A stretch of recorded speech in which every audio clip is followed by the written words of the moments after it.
Chapter 1. Born a God. Year 737 of the Age of the Universe. Planet Vegeta. As night descended, Luo Tian gazed up at the vast expanse of stars, along with the fleet of spaceships suspended in the cosmos, rendered speechless by the sight. This day had inevitably arrived. Luo Tian was acutely aware that, in due course, Planet Vegeta would face its doomed save for a handful of Saiyans. All others on this planet would vanish, reduced to mere cosmic dust. Of course, Luo Tian would remain unscathed, even if the entire universe were to crumble. Indeed, Luo Tian had traversed dimensions. Upon awakening, he discovered himself in the world of Dragon Ball. He had not reincarnated as a Saiyan or an Earthling, but rather had coalesced from the essence of the universe, transformed into an angel.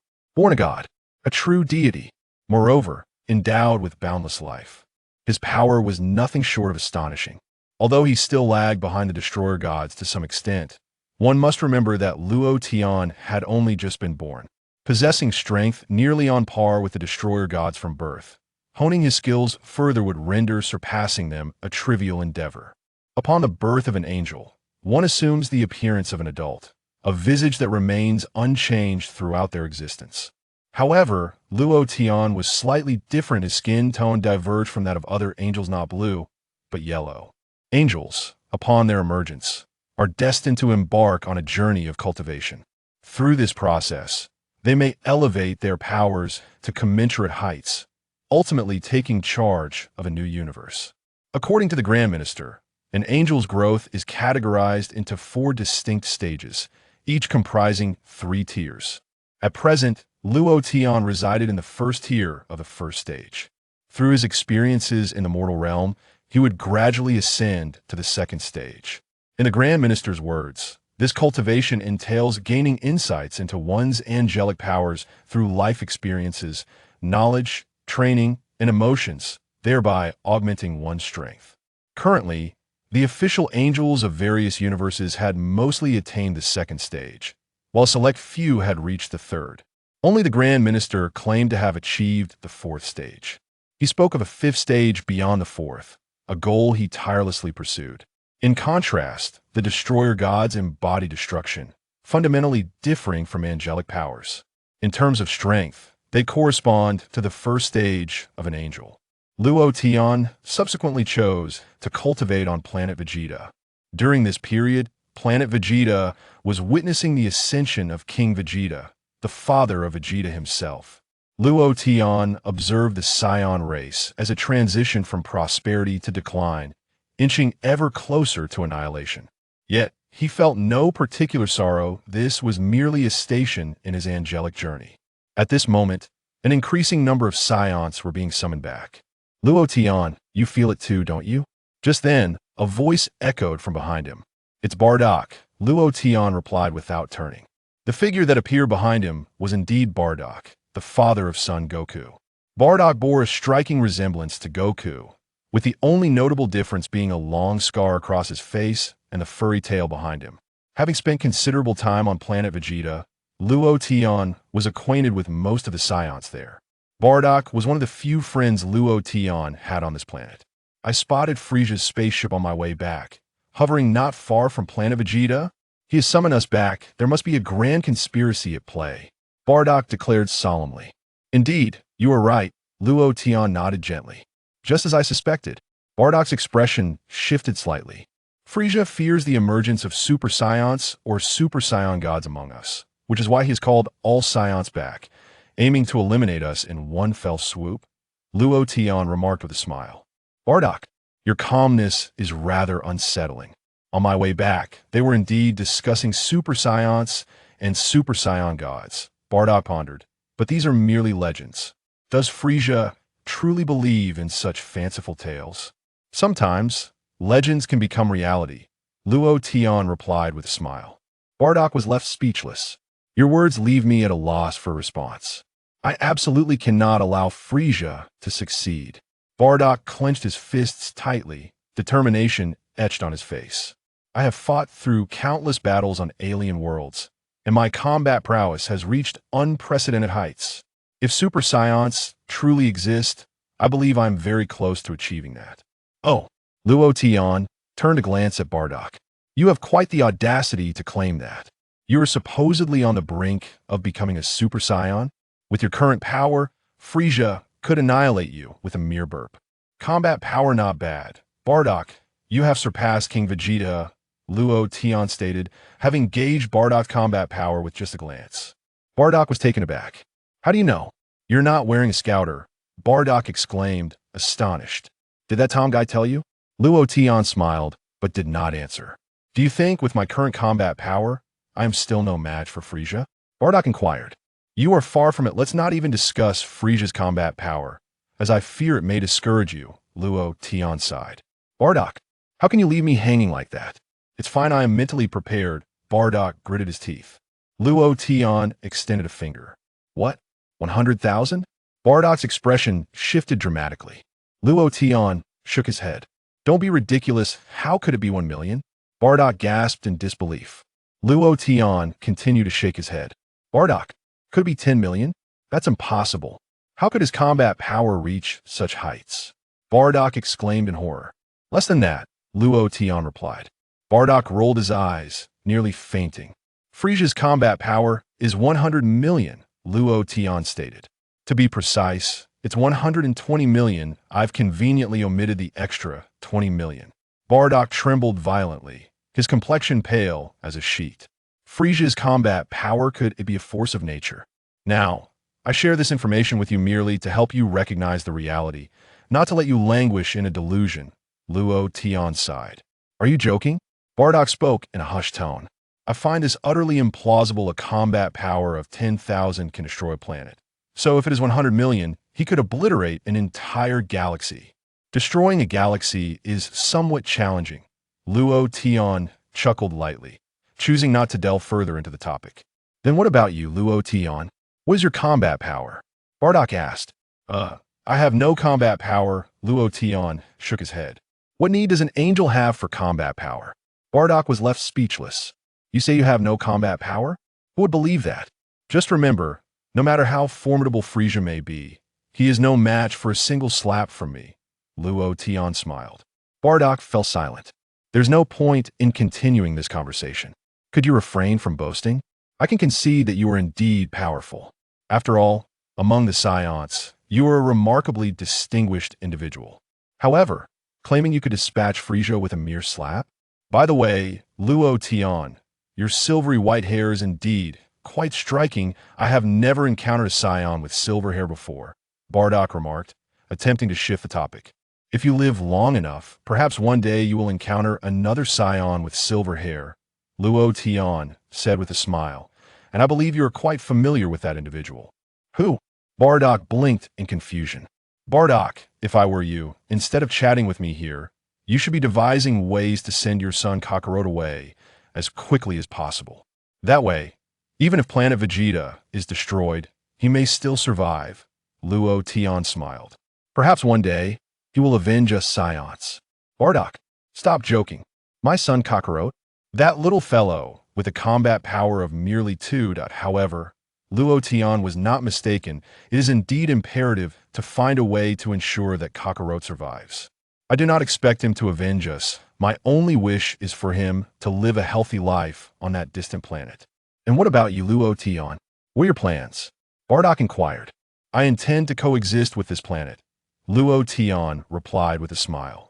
Bardock was left speechless, sensing that Luo Tian appeared to have come to terms with everything. Very well, it is your choice. Understood, Bardock nodded gravely. Kakarot's fighting power is a mere 2. I believe that even if he departs from Frieza aboard a spaceship, he will remain undetected. Perhaps he truly can escape this calamity. Go ahead, Luo Tian smiled. After Bardock finished speaking, he promptly bid farewell to Luo Tian and swiftly returned home. Giant, I'm back, Bardock called out. Were you looking for Luo Tian? Giant smiled sweetly. Indeed, we had a conversation, Bardock nodded. I fear the situation is even more complicated than I imagined. We must make plans swiftly. Did even Luo Tian express such concerns? Giant's expression shifted. Bardock remained silent, gazing out at the twinkling stars. A brief silence ensued. By the way, where is Raditz? Bardock asked. Raditz has become a warrior. He has partnered with Prince Vegeta and ventured to other distant planets. So he is yet to return, Jian replied. Prince Vegeta? Partnered with such a formidable individual? Bardock was at a loss for words, then asked, and Kakarot? Is he still in the nursery pod? Yes, it has already been 3 years. It is time for him to come out, Jian nodded. Let's go see him. Bardock nodded in agreement. Upon entering the bedroom, Bardock beheld Kakarot within the nursery pod. How much he has grown, Bardock marveled. Chapter 2. The Destruction of Planet Vegeta. Indeed, he resembles you so closely, especially with that distinctive hairstyle, Jian chuckled. You wait here. I shall steal a spherical spaceship and send this child to another planet, Bardock resolved firmly. Jian was taken aback. Is this due to Frisia's schemes? Precisely, Bardock replied solemnly. The ominous premonition intensifies, and with Luo Tian saying such things, I fear the situation is worse than anticipated. After uttering these words, Bardock departed under the cover of night and stealthily made his way to the spaceship base, where he pilfered a spherical spaceship. The couple placed Kakarot inside the spaceship and quietly entered a mountainous region.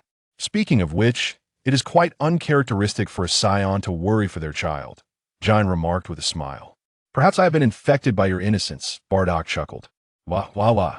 Inside the spherical spaceship, Kakarot cried out loudly, pounding his tiny fists against the walls of the craft. It seemed that having just emerged from the nursery pod, Kakarot was not yet accustomed to his new surroundings. Kakarot, stop fussing, Bardock instructed. Hey Bardock, why don't we escape together? Jian suggested. That would be futile. Frisia and his minions possess detectors, and our fighting powers would be immediately detected, making escape impossible. Bardock shook his head. Then, it is Kakarot's low fighting power of only 2 that ensures his safety? Jian inquired. Whether he is truly safe remains uncertain, Bardock replied gravely, setting the spaceship down. I have programmed it to head toward a distant planet known as Earth. Although it is abundant in food, it has little value in terms of people and resources, rendering it rather inconspicuous. Kakarot, if it is merely your father's overthinking, we will come to fetch you soon, Jian said, leaning against the transparent hatch of the spaceship, speaking to Kakarot inside. Remember, do not gaze at the full moon for too long, Bardock also cautioned. I will inform Raditz about this matter as well, Jian added. Make sure to survive, Kakarot. Bardock waved at Kakarot within the spaceship. Take care. Jian held back her tears, fighting to prevent them from falling. Kakarot stretched out his tiny hands, gazing in confusion at his parents outside the window. Are Mom and Dad abandoning me? What have I done wrong? Whoosh! A faint blue flame shot into the sky, rapidly ascending until it vanished from sight. Thus, the child of destiny was dispatched to Earth. Hey, Kakarot, be cautious of the galactic patrol, Jian shouted loudly. In the vast universe, amidst the boundless starry sky, Frisia's spaceship glided slowly through the cosmos. Super Saiyan and Super Saiyan God. Are they? Frisia sat ominously aboard his spacecraft, a sinister smile gracing his lips. Why, Lord Frisia, one of his subordinates remarked, I believe this is merely a Clich D hero's tale. Of course I am aware, Frisia replied, but I cannot allow even the slightest hint of unease. With a gentle chuckle, he continued, regardless, the Saiyans are an exceedingly proud bunch, and they will never wholly become my loyal servants. Thus, it is time for them to meet their demise along with their planet. It is indeed a pity, for the Saiyans are exceptional warriors. The subordinate lamented, by the way, how many Saiyans have returned to Planet Vegeta? Frisia inquired. In about a month. They should all be back, the subordinate responded. Currently, only a handful remain, and they require more time to return. I cannot wait that long. I tentatively plan for 1 month from now. Frisia chuckled. Will this not raise suspicions among the survivors? The subordinate questioned. Ha ha ha. We shall simply tell them that Planet Vegeta was struck by a colossal meteorite, Frisia replied, a smile spreading across his face. Oh, at that moment, the subordinate suddenly noticed something. What is it? Frisia asked. It appears that a spherical spacecraft is passing by from a distant location. The subordinate reported that IT seems to have been launched from Planet Vegeta. Let me see who it is. The subordinate swiftly operated the computer to check the occupants of the ship. It It's a Scion infant with a power level of only 2. He nearly laughed. My Lord Frisia, should we shoot down this spacecraft? The subordinate inquired. With a power level of merely 2, even if it survives, it would struggle to exist in this universe. Frisia replied with a soft smile. I suppose I shall accumulate some merit. My Lord Frisia, do you possess any merit? You seem disinclined to shoot it down on a distant planet. The Saiyans, including Vegeta, Nappa, and Raditz, had exterminated the majority of the human population on this planet. The 5-year-old Vegeta sat on a rock, gnawing on a fruit resembling an apple. I guess it truly fine not to return. You are a prince, after all, Raditz questioned, having sustained minor injuries from the battle. However, both Vegeta and Nappa remained unscathed. Who cares? Let us just pretend we didn't hear anything, Vegeta replied nonchalantly. All right, Raditz thought this was a reasonable approach. Now, there are still quite a few surviving humans on this planet. We must eliminate every last one of them, Vegeta declared, rising to toss aside the apple and instructing his Saiyan comrades present. Days turned into weeks, and before long, 3 months had passed. Frisia's spacecraft hovered high in the stratosphere of Planet Vegeta. With a creak, the door of Frisia's spacecraft opened. Whoosh, Frisia slowly emerged from the ship in a flying vehicle, unleashing a series of maniacal laughs, while conjuring an immensely powerful planet-destroying attack. Farewell, Planet Vegeta. Frisia cackled, as the sphere of destruction expanded ominously in his grasp. In a sudden burst of energy, Bardock ascended towards Frisia, his aura igniting to its peak. Frisia regarded Bardock with disdain. Ahaha. Frisia cackled, casually waving his hand downward, sending the planet-destroying attack plummeting. The attack obscured the sky, radiating an overwhelming pressure. Lightning crackled wildly across the surface of the attack, as if it aimed to consume the very fabric of reality. Spirit Bomb. Bardock summoned his energy, launching a powerful attack towards the planet-destroying sphere. The impact was akin to a mere droplet in the ocean, dissipating instantly upon contact. Bardock's pupils dilated in shock, his expression frozen in disbelief. So powerful. As expected, just as Luo Tian said, Frisia's combat prowess is unfathomable. I am utterly helpless against this casual planet-destroying attack. The sphere of destruction hurtled towards Bardock.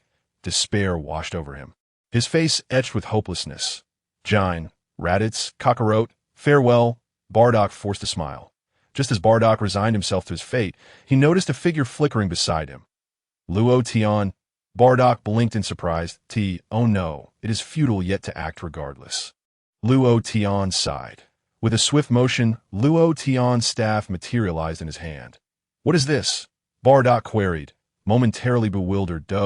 Just a tool for nourishment. You needn't concern yourself, Luo Tian replied with a smile. Suddenly, the crystal atop Luo Tian's staff emitted a brilliant beam of light. Crack! Within the void surrounding Luo Tian and Bardock, a blue vortex materialized. In light of our acquaintance. Let me take you away from here, Luo Tian said, propelling Bardock into the blue vortex with a swift kick. Subsequently, Luo Tian dove in after him. Crack! In the next instant, both vanished from sight. At the very moment of their disappearance, the planet-destroying sphere struck down. Boom! Planet Vegeta shattered into countless fragments, instantly transforming into cosmic dust. Ahaha! Frisia exulted, his laughter ringing out amidst the beautiful chaos of the planet's destruction. Time passed, and Bardock finally regained consciousness. You're awake. He opened his eyes to find 2 alien figures, one tall and one short, standing beside him. Their skin was a pale purple, their features peculiar, with large oval heads and antenna-like eyes atop their skulls. Bardock furrowed his brow, displaying a wary expression. Fear not. There is no need for such suspicion. I am the doctor of this village, Ibana, and this is my son, Belly. The taller one greeted with a friendly smile. We discovered you unconscious in the distant forest. It was Belly who brought you back. This is a healing potion from Planet Plant. As he spoke, Ibana poured the healing liquid onto Bardock's injured arm. Bardock was momentarily taken aback. This substance resembled the healing fluid from medical devices. Just now, this fellow mentioned they were on Planet Plant. Wasn't he that the former name of Planet Vegeta? What on earth is happening? How did I end up in this place? Chapter 3. We shall meet again in 1,000 years. Rest well. I believe your injuries will heal completely in no time, Ibana said with a smile. Bardock remained silent. After Ibana and Belly left, Luo Tian's figure appeared at the entrance of the cave. Luo Tian, is that you? Bardock exclaimed, bewildered as he gazed at Luo Tian. What on earth is happening? Where are we? Did he just say we are on Planet Plant? ISNT, that the former name of Planet Vegeta. Bardock bombarded Luo Tian with questions that, it seems I inadvertently traveled back in time. This appears to be 1,000 years ago, Luo Tian mused. Bardock's eyes widened in shock, his face a canvas of disbelief. What? Here we are, a millennium AG-OD, not jest. Live well, Bardock. Perhaps when you reach our era, you shall meet me. Loden approached and gently patted Bardock's shoulder. Bardock, what do you mean? Keep your spirits high. You are capable of achieving greatness. Loden smiled. Who on earth are you? Bardock stammered, his voice trembling. You may regard me as a deity, Loden replied with a subtle smile. Bardock fell silent. That a deity, such a statement seemed absurd. Yet, it was not that Bardock disbelieved. It was rather difficult for him to accept that it was akin to a long-time friend suddenly proclaiming themselves a god, claiming omnipotence. Would you accept that? Just consider. I speak the truth, yet you remain skeptical. Loden chuckled. Very well. Take care. Strive to become a Super Saiyan soon. Are you suggesting that I can become a Super Saiyan? Bardock's heart stirred, and he hastily inquired, merely parting with some flattering words. Can you not discern that? Loden sighed. Bardock fell silent once more. There was no point in conversation. You always managed to extinguish any spark of dialogue. What of Jine? Bardock asked again. She will not be born until 1,000 years hence. Loden replied. Persevere. Aim to live for a millennium. Bardock felt a pang in his heart. Who could live for 1,000 years? The lifespan of a Saiyan barely exceeds a century, and with good fortune, one might reach 200 years. 200 years is already considered extraordinarily long-lived. After all, the lifespan of a Saiyan is not significantly different from that of a human on Earth. However, Saiyans can enter a battle-ready state in their youth, maintaining a youthful appearance for an extended period. This is to facilitate prolonged combat. Such an appearance typically lasts until one is around 60 or 70, after which gradual aging begins. Most Saiyans, barring battle injuries, live to be around 80 or 90 years old. That I must return. May fate allow us to meet again. Loden waved goodbye. With a snap, a staff materialized in Loden's hand. The crystal atop the staff emitted a brilliant blue flame.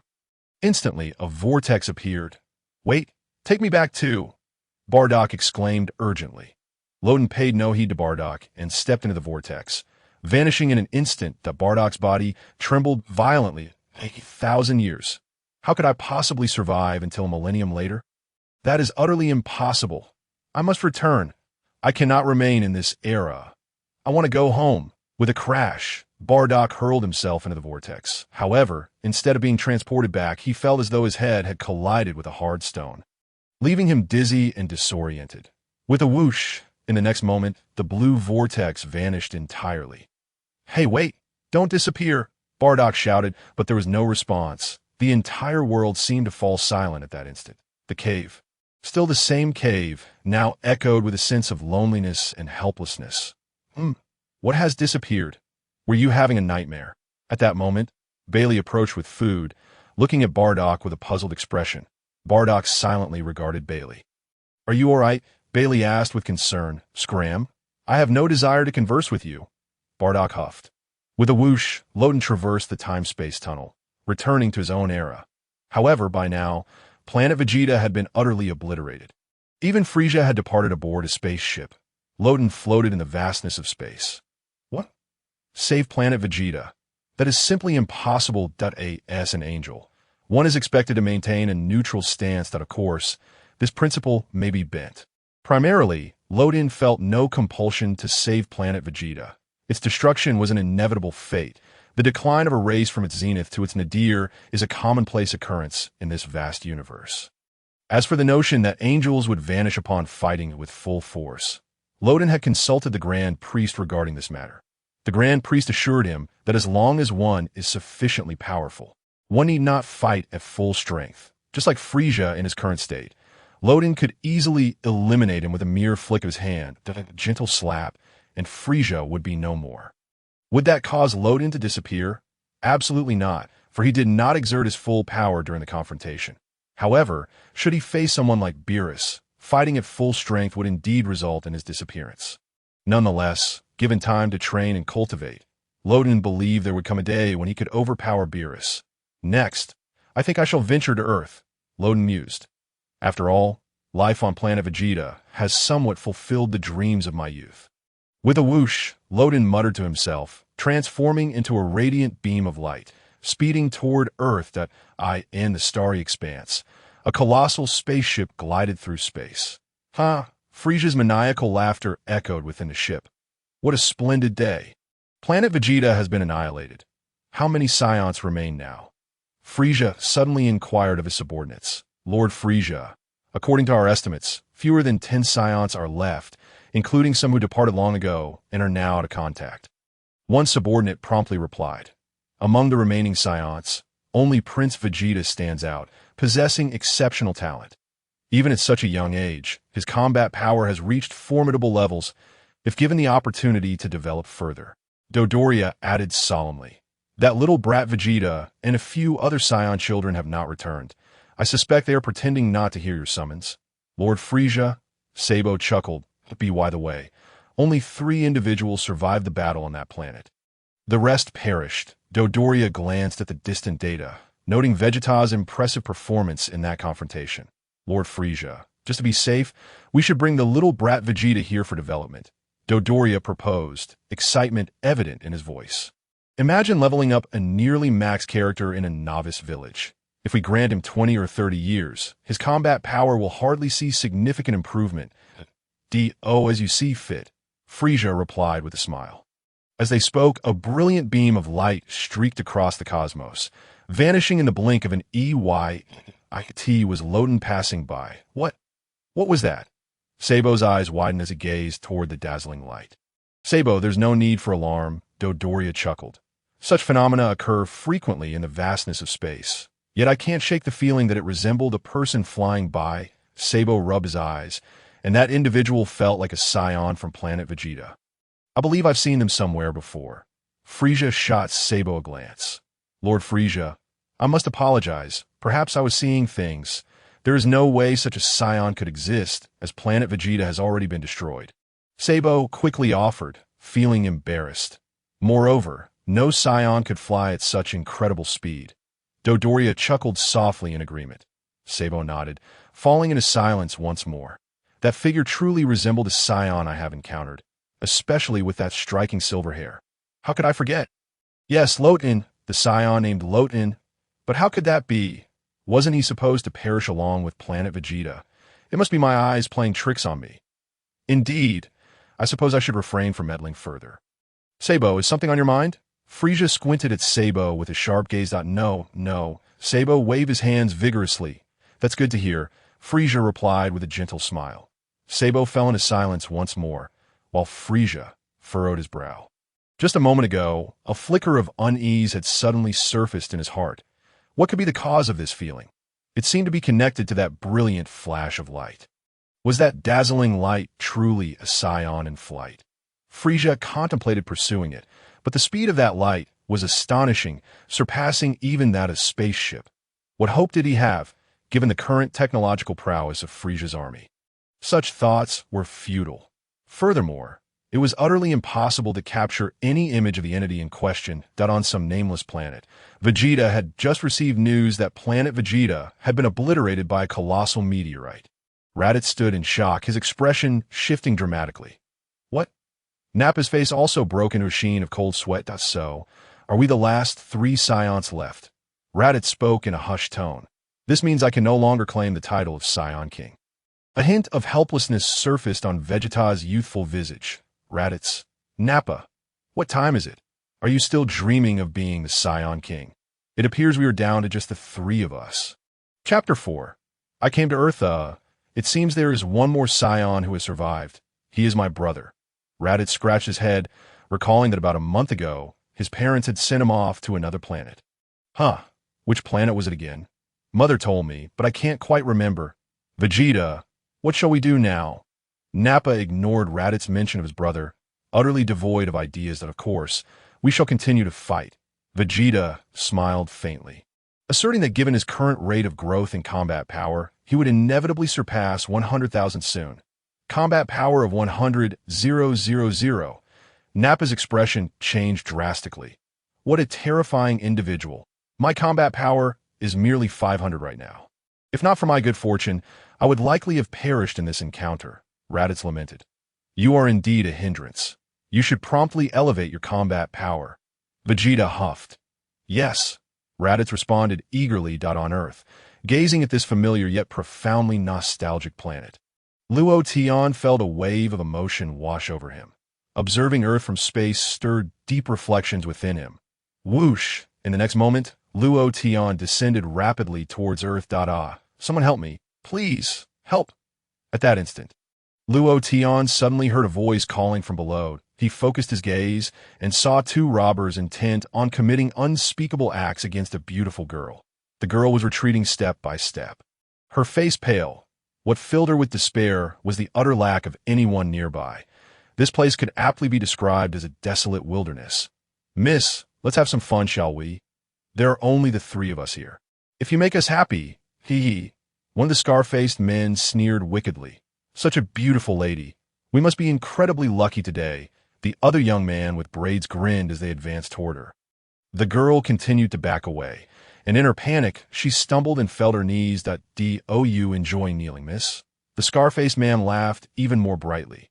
The girl cried out in despair. Someone help me. Gak, please save me. Stop shouting. It's utterly useless. There's no one around. The braided youth chuckled, preparing to approach. Slap. Just then, Luo Tian landed beside the girl. Bang. He delivered a swift kick, sending the braided youth flying. The young man arced through the air and landed unconscious upon impact. Oh dear, I might have overexerted myself. He may become a vegetable. Luo Tian sighed, lamenting the consequences of his actions. What? Who are you? The scar-faced man's expression shifted dramatically as he drew a handgun, aiming it at Luo Tian. Bang! Luo Tian swiftly slapped the gun from the man's grasp, sending it flying. The scar-faced man stood frozen in shock. After a brief silence, he suddenly snapped back to reality and drew a dagger from behind. Slap! Luo Tian seized the dagger and effortlessly snapped it in two. Do you have any other weapons? Luo Tian asked with a smile. No, please spare me. The scar-faced man begged, collapsing to his knees. Bang! Luo Tian kicked him, sending the man flying through the air, his head crashing into the ground. Whether or not he survived was no longer of concern to Luo Tian. You dare lay a hand on an angel? Death would be too lenient. So handsome. The girl's eyes sparkled with hearts. You are truly impressive. Are you all right? Luo Tian inquired, gazing at her. However, he was momentarily taken aback. This girl seemed familiar. She resembled someone from a comic book. With her long golden hair, she bore a striking resemblance to Bulma. Could she be Bulma's sister? Hello, I am Tais. Thank you for rescuing me. I will surely repay your kindness. The girl quickly introduced herself and bowed to Luo Tian. Tais. Luo Tian was momentarily stunned. Indeed, she was Bulma's sister. What a coincidence to meet her upon arriving on Earth. I am Luo Tian, he replied with a smile. What brings you to this desolate area? I am a novelist. I came here to gather material for my writing. Who would have thought I would encounter those two ruffians? Tais replied, still shaken. Once again, thank you for saving me. I must express my gratitude to you. Are you suggesting I should be at your service? Luo Tian chuckled. Tais responded, I thought you were quite serious, but it seems you can't help but joke after just a couple of sentences.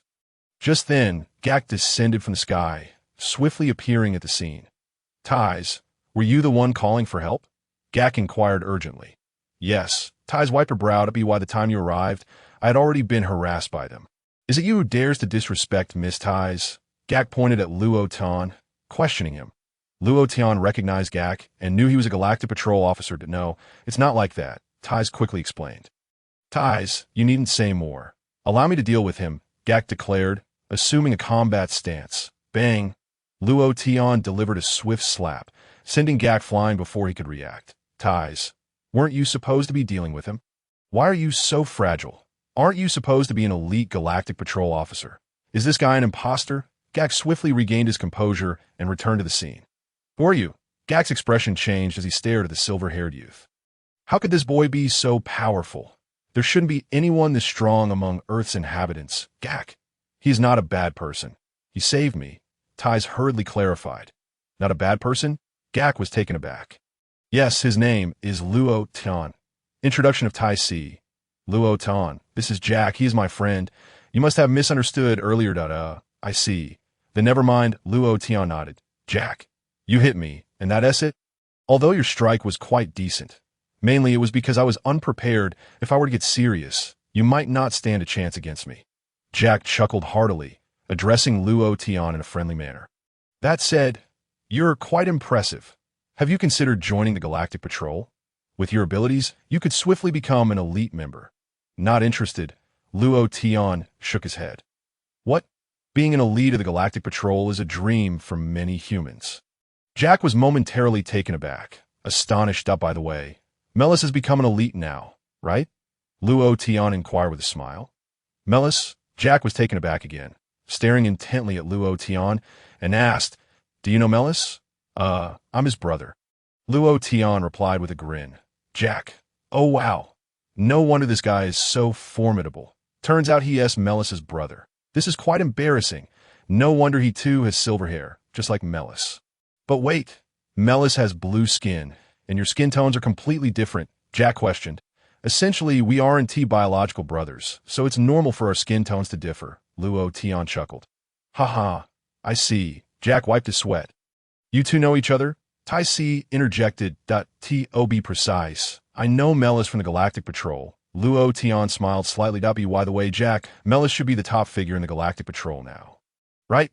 No. I'm a top figure, Jack hurriedly insisted. Luo Tian merely smiled, choosing not to expose Jack's fib. Jack has a penchant for boasting, a fact Luo Tian was well aware of. Miss Tai Si, how is your search for novel materials progressing? Jack inquired. This area should be suitable for constructing your novel-esque worldview, right? It feels like something is missing, Tai Si pondered. Hey, we agreed that I would help you find novel materials, and you would provide the energy for my spaceship. Jack pressed. I don't want to be stuck on this ancient planet, with no means of communication with our headquarters. At this point, Jack turned to Luo Tian, his eyes sparkling with excitement. Your name is Luo Tian, right? How did you come to Earth? You must have come via spaceship. Can I borrow your spaceship? Jack seemed to have found a lifeline and hurriedly asked Luo Tian. The reason Jack appeared on Earth was that he had received information from the Galactic Patrol headquarters, stating that a terrifying Saiyan would land on this planet and unleash devastating havoc. Prevent this Saiyan from causing harm. Jack, embodying justice, piloted a spaceship to Earth. However, during the landing, the engine accidentally collided with a hard rock, causing a malfunction. To repair the spaceship, a rather special energy source was required, which was exceedingly precious. Jack had no money. He certainly couldn't resort to theft. After all, he is the embodiment of justice. Fortunately, Jack encountered the novelist Tai Si. Tai Si mentioned that there should be such an energy source at her home, but she currently did not wish to return home, preferring to search for materials for her writing. In order to return to the Galactic Patrol headquarters as soon as possible, Jack had no choice but to accompany Tai Si in gathering novel materials, as for the Saiyan matter. Jack had investigated upon arriving on Earth, and it seemed there was no terrifying Saiyan present. It must have been a false report. I flew to Earth, not using a spaceship, Luo Tian replied. Jack, you sure know how to boast, being Melis's brother. Can't you avoid exaggerating? Even claiming your spaceship is broken would be a better excuse. Chapter 5. So, does this mean I am to become a son-in-law? Well, since you think my spaceship is broken, let us go with your assumption, Luo Tian chuckled. Jack paused slightly. How did he know my inner thoughts? Right, it must be a coincidence. Forget it. Seeing you so eager, I'll take you home to search for that energy you mentioned. Tai Si sighed. You two chat. I should take my leave. Luo Tian waved his hand. After saying this, Luo Tian was about to depart. Wait a moment. Tai Si hurriedly stepped forward and grasped Luo Tian's hand. Is there something else? Luo Tian asked. Luo Tian, I promise to repay you properly. Come home with me, Tai Si invited. You don't seriously intend to offer yourself, do you? Luo Tian queried. Tai Si wiped her sweat. What? Tai Si, are you going to marry him? Jack exclaimed, his face brimming with excitement. Wonderful. I love attending others' weddings. I can enjoy a sumptuous feast at the banquet. Tai Si, what kind of logic is that? Just for the food? Ahem, you misunderstood. I merely want to repay Luo Tian sincerely. Tai Si quickly explained, oh dear, you startled me. I thought you genuinely intended to offer yourself. Luo Tian laughed heartily. Tai Si wiped her sweat. Luo Tian, you always manage to kill the mood. Well then, let us go, Tai Si said, casually pulling out A and tossing it out. Bang! The transformed into a jet helicopter. Jack immediately rushed over, patting the helicopter, silently examining it. Hey, don't get any ideas about my helicopter. I assure you, the energy you mentioned is certainly at my home. Don't worry. Tai Si retorted, I have no intention of coveting your helicopter. I merely think the model is too outdated. Jack chuckled awkwardly, attempting to defend himself. Suit yourself. Can't you fly? This helicopter fits too. You better keep up with us, Tai Si remarked, taking Luo Tian's hand as they boarded the helicopter. The helicopter started. Jack. Hey, you can't be serious. Are you really leaving me behind? Jack expressed his innocence that I was the one who got to know you first, but you, upon seeing a handsome guy, just ignore my existence. Whoosh! Tai Si ignored Jack, piloting the jet helicopter through the air, leaving a white trail as they swiftly headed towards the western city. Jack soared into the air using his fiery foot, trailing behind them. Soon, Tai Si brought Luo Tian to the headquarters of the... Hey, Tai Si, is this the group on Earth? I heard it's the wealthiest company on the planet. Why did you land the helicopter here?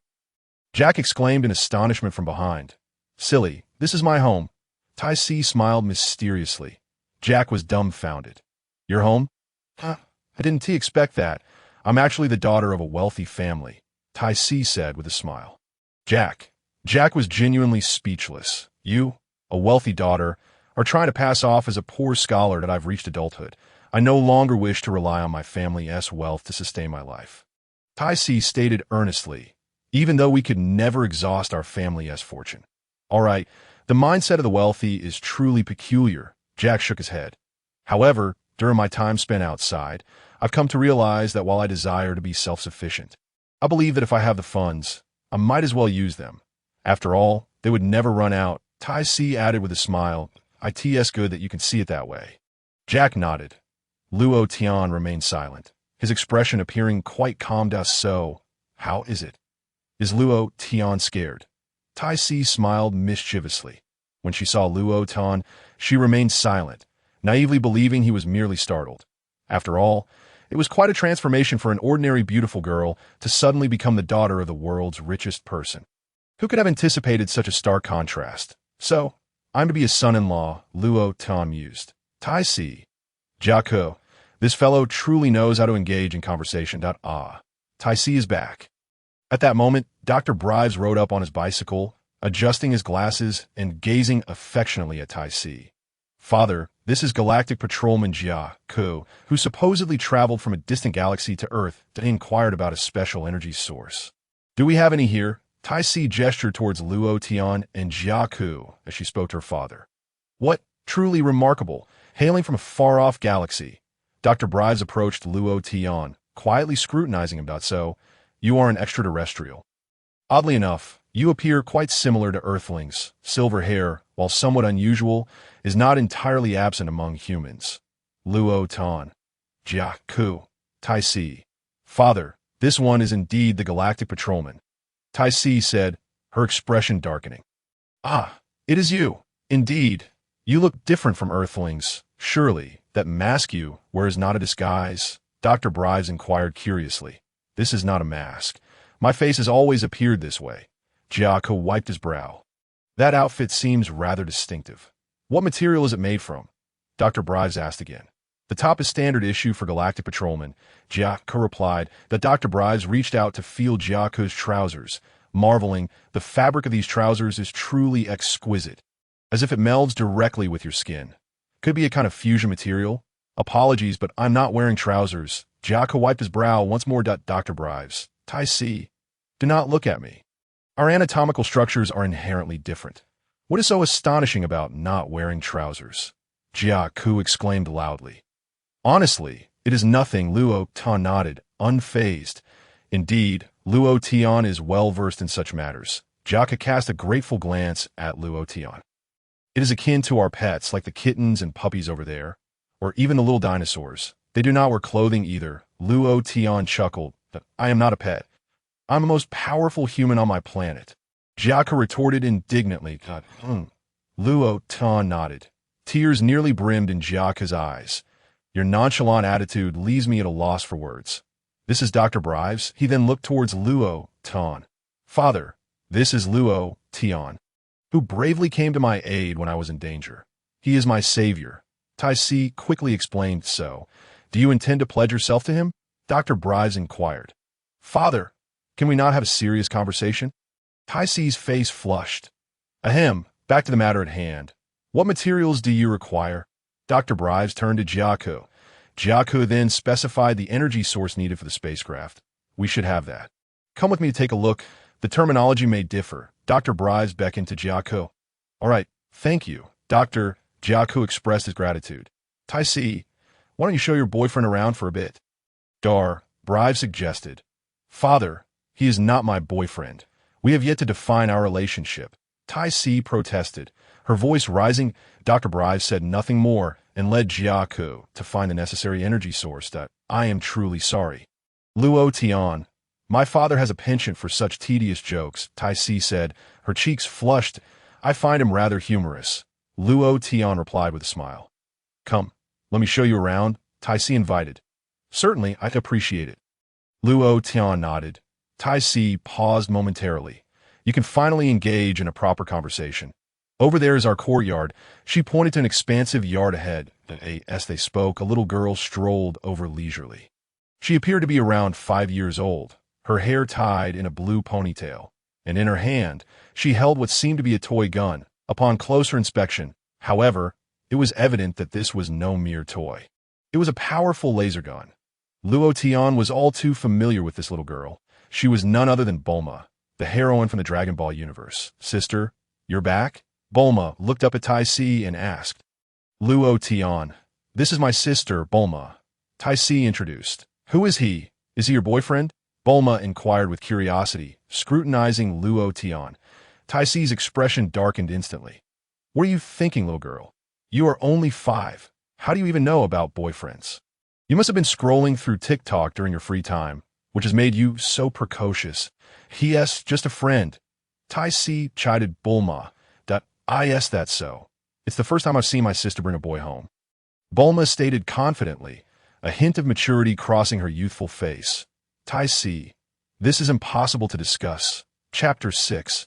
The entire universe is my home, but this young man is quite handsome. Bulma gazed at Luo Tian. Much more so than our classmates from kindergarten. Tai Si wiped her brow. Luo Tian remained silent. You are comparing me to your kindergarten classmates? Oh dear. Tai Si has returned. A woman's voice called out from a distance. Luo Tian looked up to see a middle-aged woman approaching slowly. Bulma's mother. Is this your boyfriend? Tai Si. Bulma's mother greeted with a smile. Tai Si was on the verge of tears. I cannot stay in this family any longer. Perhaps I should start looking for a job as soon as I graduate. Just look at this family. Not a single sensible person among them. I suspect I was adopted. Luo Tian. This is my mother. Tai Si reluctantly introduced. Good day, ma'am, I apologize for the intrusion. Luo Tian said politely. This young man is quite handsome. Are you sure he isn't Tai Si's boyfriend? If not, then he can be my boyfriend. Bulma's mother laughed. Tai Si felt her anger nearing its boiling point. Mother, enough already. Are you not concerned that this will reach Father's ears? Though it seems that even if he did, he wouldn't take care. This was a grave mistake. Why did I bring Luo Tian home? She lamented.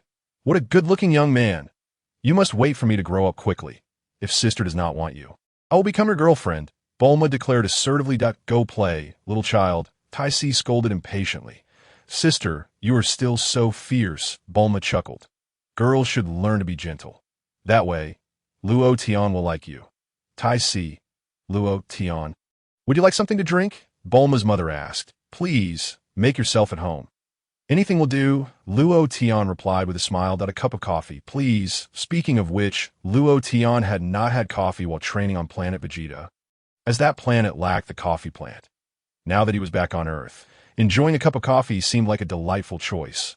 Moreover, the food on Planet Vegeta was quite unpalatable. Fortunately, Luo Tian could survive without eating or drinking. However, after prolonged periods without sustenance, he often felt a pang of hunger. "I'll go make you some coffee," Tai Si declared, clearly eager to escape the situation, and hurriedly went to prepare the drink. "Luo Tian, have you kissed Tai Si?" Bulma's mother inquired. Tai Si had just run a short distance, and upon hearing her mother's words, she nearly stumbled and fell. "Mom, is it appropriate to say that in front of Bulma?" "She's only 6. Tai Si's chest heaved with indignation. "Oh dear, teenage girls can be so tempestuous. I remember being that way myself." Bulma's mother chuckled. Tai Si's tears flowed. "It's just a kiss. Don't treat me like I'm some naive child." Bulma, unfazed, remarked, "I've seen it all on television. Not yet. We just met." Luo Tian wiped the sweat from his brow. This family was truly one of a kind. However, upon reflection, Luo Tian realized that this was simply Bulma's family dynamic. No matter the circumstances, they maintained an optimistic outlook. Even when Majin Buu threatened to annihilate the entire West City, Bulma's parents chose to remain in their home to share life and death with their beloved pets. Tai Si exclaimed, "I can't chat anymore. I'll go make some coffee." "Where are you from, young man?" Bulma's mother casually asked Luo Tian. "I consider the whole world my home," Luo Tian replied. "Does that mean you have no home at all?" Bulma murmured softly, "To be precise, the entire universe is my home." Luo Tian smiled. "What a boast! You've left me speechless," Bulma retorted. Bulma's mother shared a moment of silent exasperation. After a few moments of idle chatter, Jack had located the energy source for the spaceship and was approaching with Dr. Briefs. "Thank you so much, Doctor," Jack expressed his gratitude. "Without your help, I would have had great difficulty returning to the Galactic Patrol headquarters." "Not at all. It was merely a trifling task," the doctor smiled. "Is this an alien?" Bulma's eyes sparkled upon seeing Jack. Yes, I hail from another planet." "In your terms, I am indeed an alien." Jack proudly patted Bulma on the head. "Finally, I've met a real alien." Bulma gazed at Jack in awe. This little girl has quite the personality." Jack chuckled awkwardly. "Hey, alien, can you fly?" Bulma asked eagerly. "Of course. As an elite of the Galactic Patrol, flying is a piece of cake for me." Jack replied with a smile, golden flames erupting from his feet as he levitated into the air. "How amazing!" Bulma clapped her hands in delight. "Oh my, an alien." Bulma's mother, now fully aware, regarded Jack with curiosity. "By the way, Jack, did you mean to say that you came to Earth because some Saiyan is descending and will inflict catastrophic damage on our planet?" Dr. Brief suddenly inquired. Indeed, Saiyans are incredibly powerful. They are a warrior race," Jack nodded vigorously. "However, there might have been a misunderstanding regarding the intel, and I worried for nothing. Is this gun more powerful?" Bulma shook her toy gun playfully. Jack wiped the sweat from his brow. "Little girl, that's just a toy gun. Do you think this is child's play?" Of course not. You could probably scare that villain away with a single shot," Jack said politely. "Well, I believe this gun of mine is quite formidable." Bulma nodded thoughtfully, then aimed her toy gun at a nearby lake. Whoosh! Bulma pulled the trigger. The beam of light shot from the barrel, crashing into the lake. Boom! A tremendous sound erupted, and the water surged skyward. Jack stood frozen in shock, trembling all over. Where did this little girl acquire such a powerful weapon? "Is that all right, alien?" Bulma smiled. "Don't let her small age fool you. She is a scientific prodigy." Dr. Briefs beamed with pride. "Indeed remarkable, truly remarkable." Jack wiped his brow. By the way, Doctor, I'll take my leave now. You all continue your conversation." "All right," Dr. Briefs nodded gently. "Do visit again no problem." Jack waved goodbye and soared into the sky. Indeed, scientists are peculiar individuals. This family, aside from Miss Tai Si, who was somewhat normal, consisted entirely of oddballs. "I think I'll keep my distance from them. Is there really an alien invasion on Earth?" Dr. Briefs murmured quietly, soon dismissing the thought. "If there are aliens up to no good, perhaps they should be captured for study." Bulma pondered. "The coffee's ready," Tai Si announced, bringing in the freshly brewed beverage. Having witnessed the lake's enormous waves, Tai Si was already accustomed to such occurrences. After all, no one in her family was entirely sane. It smells wonderful. It's been ages since I've had coffee. Luo Tian inhaled deeply while holding the cup. Is it because you're allergic to coffee? Tai Si asked. Your logic is beyond my comprehension, Luo Tian replied. Ahem, it's south just at the place I was and lacked any coffee plants. Luo Tian savored the drink. It's been over 20 years since I last had coffee. Yet it still has the same taste. By the way, Luo Tian. Where's your home? Tai Si inquired. Luo Tian said the entire universe is his home. Bulma interjected. Speaking of which, could I ask you a favor? Tai Si asked. What is it? If it's within my power, I will certainly assist you. I promise you that, Luo Tian replied. Help me find a place to stay, Luo Tian contemplated. I may need to remain on Earth for a while. What a braggart. You really think of yourself as an alien? Bulma glared. What are you implying? Just stay with us. Our house is quite spacious. Tai Si readily agreed. Oh dear, am I really going to become a live-in son-in-law? Luo Tian scratched his head. No, it's not what you think, Tai Si exclaimed indignantly. Bulma, look, your sister's face has turned red. Bulma's mother chuckled at Bulma. Sister, have you really never shared a kiss? Bulma asked curiously. Tai Si wept openly. This family is truly unbearable. Thus, Luo Tian temporarily took up residence in Bulma's home. Days passed, and 10 years later, wow, Bulma, am finally an adult. Bulma extended her arms, her alluring figure laid bare before Luo Tian. Is it really such a cause for celebration, just because you've turned a year older? Luo Tian remarked. Reflecting on it, he realized that he had unwittingly spent a decade in this place. It must be said that Luo Tian had gradually acclimatized to life on Earth. He had also grown accustomed to the days spent in the company of Bulma, and even her sister. This lifestyle, though seemingly mundane, was not devoid of excitement. Amidst these ordinary days, Luo Tian had finally advanced his celestial powers to the second tier of the first stage, that he felt the pace of his progress was somewhat sluggish. However, upon further contemplation, he dismissed any concern. After all, the angels across various universes had existed for billions of years. Among them, only a select few had attained the third stage, while most were still at the second stage. Thus, it could be said that his cultivation was progressing quite swiftly. He resolved to inquire with Myers when he had the chance. According to the Grand Priest, Myers was born on the same day as Luo Tian. But Luo Tian seemed to have taken the initiative to emerge first. Eager to assume the role of the elder brother, it remained to be seen how far Myers had progressed in his cultivation. Yet there was no rush. Chapter 7, Brother-in-Law. Shall we go in search of the Dragon Balls? Brother-in-law, do you think I'm beautiful? Bulma giggled, showcasing her figure and stunning beauty to Luo Tian. How many times must I tell you not to call me brother-in-law? There is truly nothing between me and your sister, Luo Tian admonished. It's a habit, Bulma replied, her laughter blooming like a flower. You must be 16 now, right? I remember the year we first met. You were just 6. Luo Tian mused. Yes, I've officially reached adulthood. Bulma nodded. In my recollection. One only becomes an adult at 18. Luo Tian pondered, silently appraising Bulma. It must be said that Luo Tian had witnessed Bulma's growth from a mere child to a beautiful young lady. No, 16 is adulthood, Bulma pouted.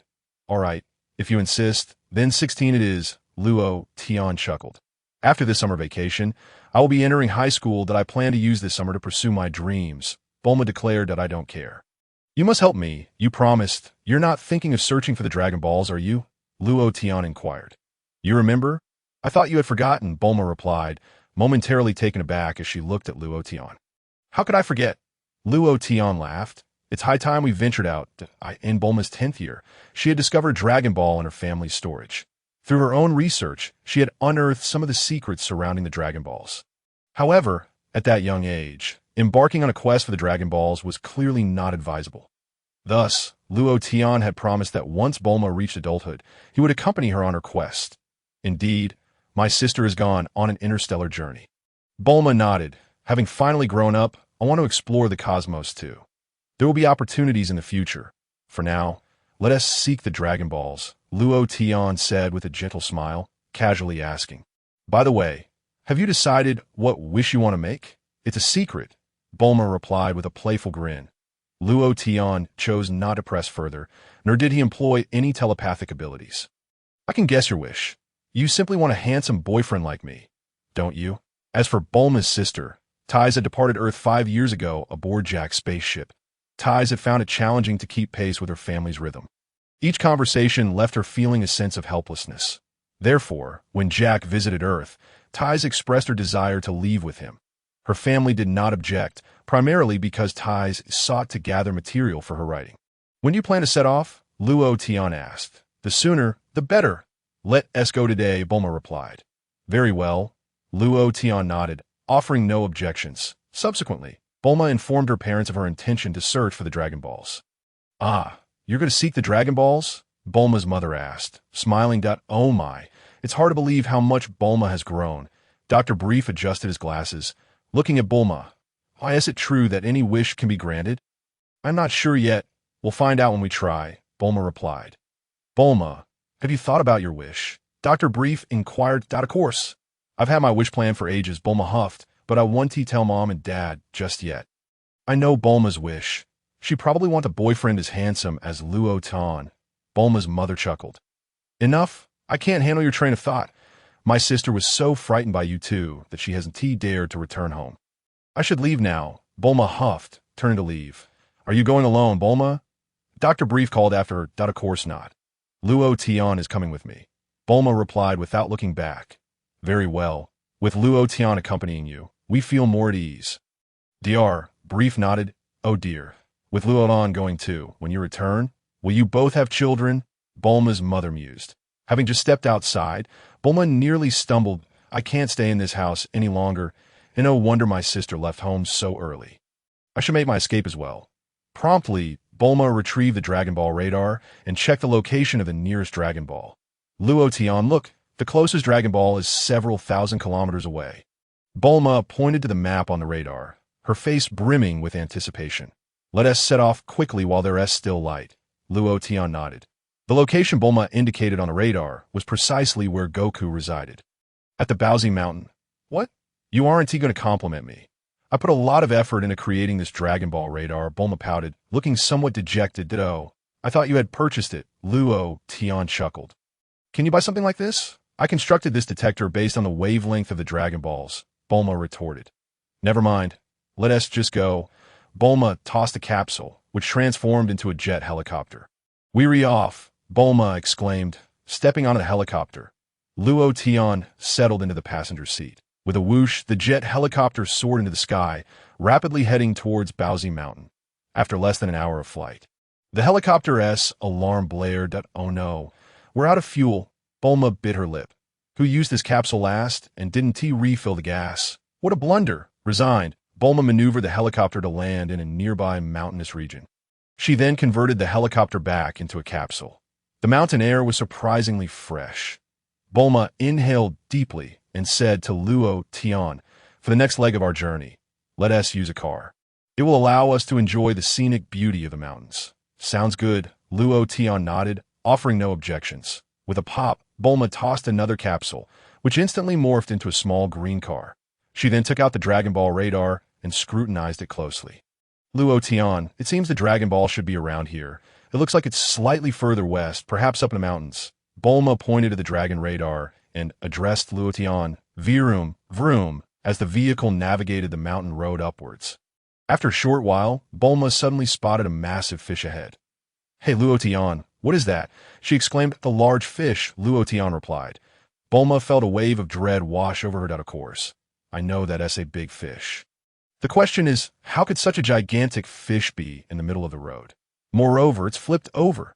There's also a child in front of the fish, Luo Tian added. The child was none other than the young Goku. A child? Bulma blinked in surprise and stood up to take a look. Indeed, she saw a small child in front of the giant fish. Cough, cough. Do you want to run him over? Luo Tian remarked, noticing Bulma's lack of intention to brake. How could I want to hit him? I just didn't react in time, Bulma retorted, hurriedly slamming on the brakes. Even so, the vehicle grazed the massive fish, barely avoiding colliding with young Goku. He too was terrified, his face shifting through various expressions. Hey, you almost gave me a heart attack. It's so dangerous. Why are you carrying a giant fish right in the middle of the road? Bulma shouted out of the window at Goku. Luo Tian sighed. What a classic case of female driver. You nearly ran someone over and still have the audacity to complain. You monster! Are you trying to steal my fish? Young Goku yelled back. Bulma was taken aback. What do you mean? Why can't I keep up with this child-esque rhythm? Who are you calling a monster? Hey! Goku stepped forward and effortlessly lifted the green vehicle. Ouch! Bulma lost her balance and fell straight into Luo Tian's arms. Now you've had enough, Goku declared, suddenly swinging his arms forward, flinging the vehicle away. Bang! The car flipped several times in the air before crashing to the ground. Of course, with Luo Tian's protection, Bulma was assured safety. Even so, she was left pale and trembling from the shock. Is he a wild man? Bulma fumed, breaking free from Luo Tian's embrace and pulling out a handgun. Just watch how I deal with him. She aimed the gun at Goku. A fairy has emerged from that monster. Goku shouted that you're the fairy. Your whole family are fairies. Bulma shot back. Bang! Bulma fired, the bullet striking Goku on the forehead. Ouch! That hurts! What kind of sorcery is this? Goku complained, holding his head in agony. In no way. How is he not dead? Luo Tian, what should we do? Bulma was stunned. Fool. How could such a little thing possibly kill me? My body is as tough as steel. Goku exclaimed. Fairy, let me teach you a lesson. Take this. We're doomed. We're going to be eaten by a wild man. Woe is me, am I really going to die at the hands of such a handsome wild man? Bulma cried. You really have guts, resorting to violence right from the start. Let me handle this, Luo Tian chuckled, stepping out of the vehicle and calling out to Goku. We are not fairies. We are humans. Humans? Really? Goku paused, slightly taken aback. Yes, humans, just like you see. Bulma chimed in eagerly. Don't move. Stay still. Goku eyed Bulma warily. Bulma wiped her brow. Why can Luo Tian move, but I can't? You really are quite suspicious, she said, exasperated. Ts a human. I have no argument against that, but you seem rather frail. Goku scrutinized Bulma with skepticism. Hey, Luo Tian, what does he mean? Bulma was at a loss for how to respond. He probably has seen a girl before. Luo Tian chuckled. Huh, this country bumpkin. Bulma was speechless. Little guy, we're all boys. She is the only girl, Luo Tian explained to Goku with a smile. That a girl? She is a girl? Goku was astonished. You really are a country bumpkin. Haven't you ever seen a girl before? Bulma was genuinely baffled. This is the first time I've seen a girl. Goku mused, quietly observing Bulma, and why grandfather used to say to be polite when encountering girl. Your grandfather is absolutely right, Bulma nodded vigorously. And no tail? Huh. Goku remarked, glancing at Bulma's backside. What? Just because I don't have a tail doesn't mean I look bad. Besides, Luo Tian doesn't have a tail either. Bulma shot back. Oh, this big brother also has no tail. Just like my grandfather, another oddball, Goku pondered. The strange one here is you, okay? Forget it. Why would I argue with a child? What's this monster doing? Did you catch it? Goku pointed to the car. That's not a monster. It's a vehicle made by humans, Bulma clarified. So, this is a vehicle. I've heard of it. It looks pretty good. But it seems fragile. It breaks easily, Goku said, jumping onto the car and giving it a gentle press. You came from the city, right? Goku asked after jumping down. Yes, from the distant west capital, Bulma nodded. Follow me. Since you're a girl, I'll treat you to a meal, Goku invited. What? Aren't you inviting me? Luo Tian chuckled. Of course. You both come along, Goku earnestly replied. With that, he began to lead the way, dragging the large fish behind him. Luo Tian, don't be fooled by this little guy's country mannerisms. He is surprisingly strong that if he helps us find the Dragon Balls, he could be quite useful, Bulma whispered to Luo Tian. Sounds good, Luo Tian nodded. Before long, Goku led Luo Tian and Bulma to his home atop Baozi Mountain. Goku's home was modest, sparsely furnished with just a bed and a dining table. Opposite the entrance, a 4-star Dragon Ball radiated a golden glow. Grandpa, I'm back. Look, I brought a girl home. Goku called out to the Dragon Ball. Bulma's eyes sparkled with excitement. We found it. Luo Tian, look, that's the Dragon Ball, just as it was here, Bulma exclaimed, grasping Luo Tian's arm. Just as the radar indicated, my radar hasn't led me astray. With that, Bulma rushed forward, claiming the Dragon Ball for herself. Don't touch my grandpa's things. That's my grandpa's legacy. Goku protested. How can this Dragon Ball belong to your grandpa? You little bumpkin, Let me show you this, Bulma retorted, pulling out her 2 Dragon Balls. See? How about that? Huh. That's also my grandpa. You have 2 grandpas? Goku was astonished. This is called a Dragon Ball. It appeared in my family's storage a long time, 8G of it, the time. I didn't know what it was, so I asked many people and even researched numerous documents in ancient texts. Bulma explained. Eventually, after thorough investigation, I found the answer in an ancient text. This object is called a Dragon Ball, and there are 7 in total. They emit a faint golden glow, and each Dragon Ball has between 1 and 7 stars inside. Bulma, how can you say it was a long time ago? It was only 5 years ago, for goodness sake. Your timeline is a bit exaggerated, Luo Tian interjected. Yes, my grandpa has 4 stars, Goku remarked, looking at the stars within the Dragon Ball. This is the 4-star ball. The one I found is the 2-star ball, and the other was found by Luo Tian 3 years ago, Bulma clarified. Are you all searching for Dragon Balls? Little Wukong innocently inquired. Is it really so difficult to gather all 7? Bulma nodded thoughtfully. Are you doing this to create a set of prayer beads? Wukong asked. Of course not. Collecting all 7 Dragon Balls will summon a miracle. Bulma smiled. Once we have all 7, we simply utter the words, "Come forth, Shinran," and the dragon will appear, granting us any one wish we desire. This sounded quite intriguing to Wukong, who was filled with anticipation.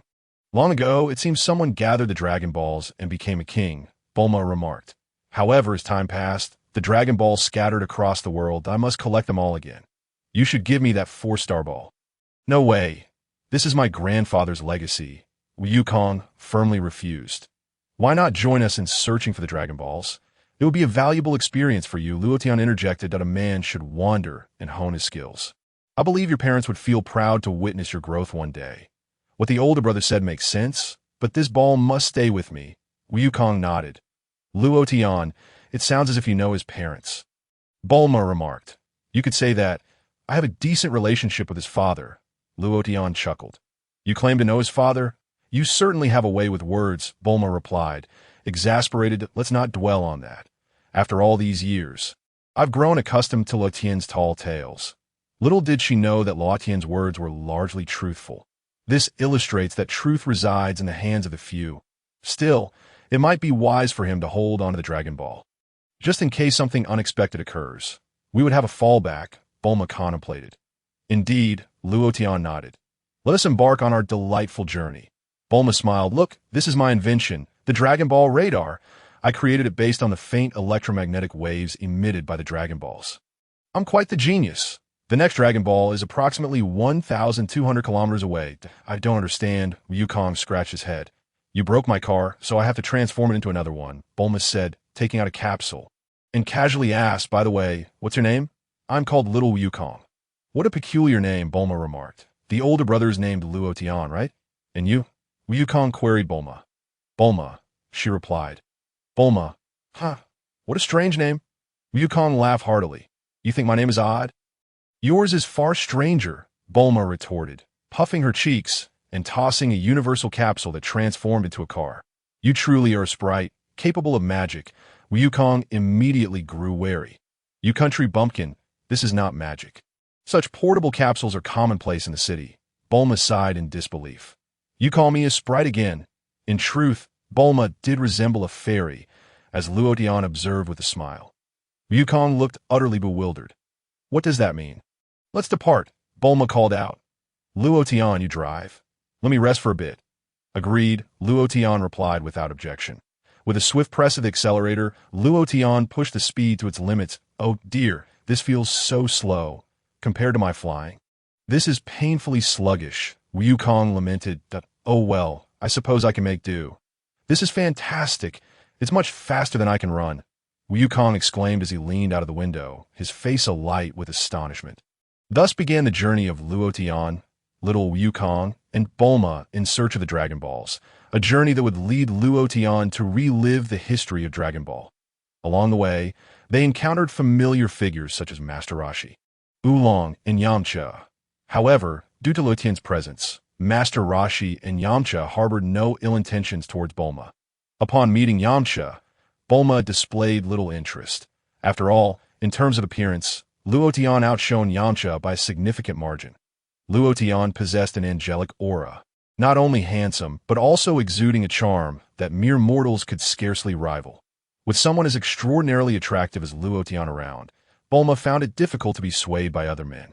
Once Luo Tian confirmed that Bulma had no feelings for Yamcha, he decided to leave during their search for the Dragon Balls. This is a bit dull, he thought. Moreover, searching for the Dragon Balls did not enhance his angelic powers. If it could, Luo Tian would gladly continue the search. Otherwise, knowing the location of the Dragon Balls, yet having to explore painstakingly felt exceedingly tedious. About 10 days after Luo Tian returned home, Bulma arrived back, looking disheveled. How did it go? Did you gather the Dragon Balls and fulfill your wish? Luo Tian asked with a smile. Don't even mention it. In the end, Oolong made a wish for something utterly pointless.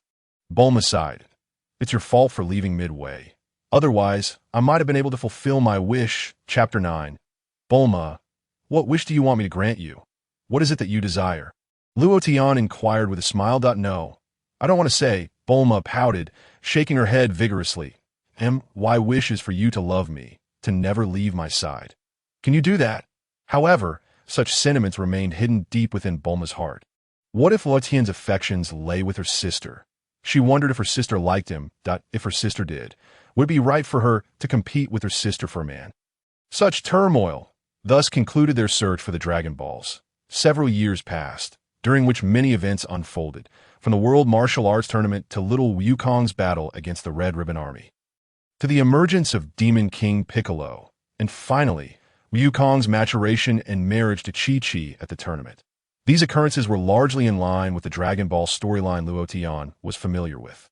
The only significant difference was that Yamcha did not reside with Bulma, and they had no romantic ties. They were merely ordinary friends. However, Luo Tian knew that Yamcha had long harbored feelings for Bulma, while she remained entirely indifferent to him. Additionally, regarding the appearances of Tao Pai Pai and Demon King Piccolo, Luo Tian refrained from intervening. Wukong was more than capable of handling them, rendering Luo Tian's involvement unnecessary. As time flowed like a swift river, after defeating the newly revived Piccolo, Wukong moved to live with Chi-Chi on Peiyaz Mountain. This transition lasted 5 years. During these years, Luo Tian had diligently trained, reaching the pinnacle of the second stage of angelic power. Just a step away from the third stage, Luo Tian, Old Turtle called earlier, asking us to visit him. Bulma informed him. Very well, it is indeed time for an outing. I feel my power has been progressing rather slowly these years. Luo Tian sighed. You have the audacity to say that. Wukong has been training tirelessly, while you seem to only indulge in feasting and drinking. Bulma rolled her eyes. Do you even consider yourself powerful? You certainly never participated in the World Martial Arts Tournament. I am quite formidable. They're simply too weak. Luo Tian shook his head. That is like a game. I am at level 100. You know what level Wukong is. How much? Bulma asked. At most, he might be at level 10. Luo Tian pondered.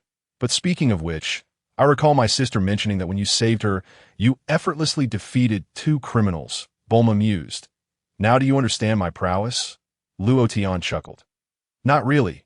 All I know is that you are quite the braggart. Bulma let out a hum and said, Let us go. Today, Goku mentioned he wants to visit Master Roshi. All right, let us go. Luo Tian nodded in agreement. By the way, my sister hasn't returned from her travels in outer space for years. It has been such a long time since I last saw her. Bulma was at a loss for words. Perhaps she had grown accustomed to the life of interstellar travel. Luo Tian mused. Well, let her be. Bulma chuckled lightly. With a swift motion, Bulma piloted the jet helicopter towards the small island where Master Roshi resided. Upon landing, she pushed open the door. Long time no see. Bulma exclaimed. Miss Bulma. And Luo Tian. Krillin greeted them eagerly. Oh my, it's been ages.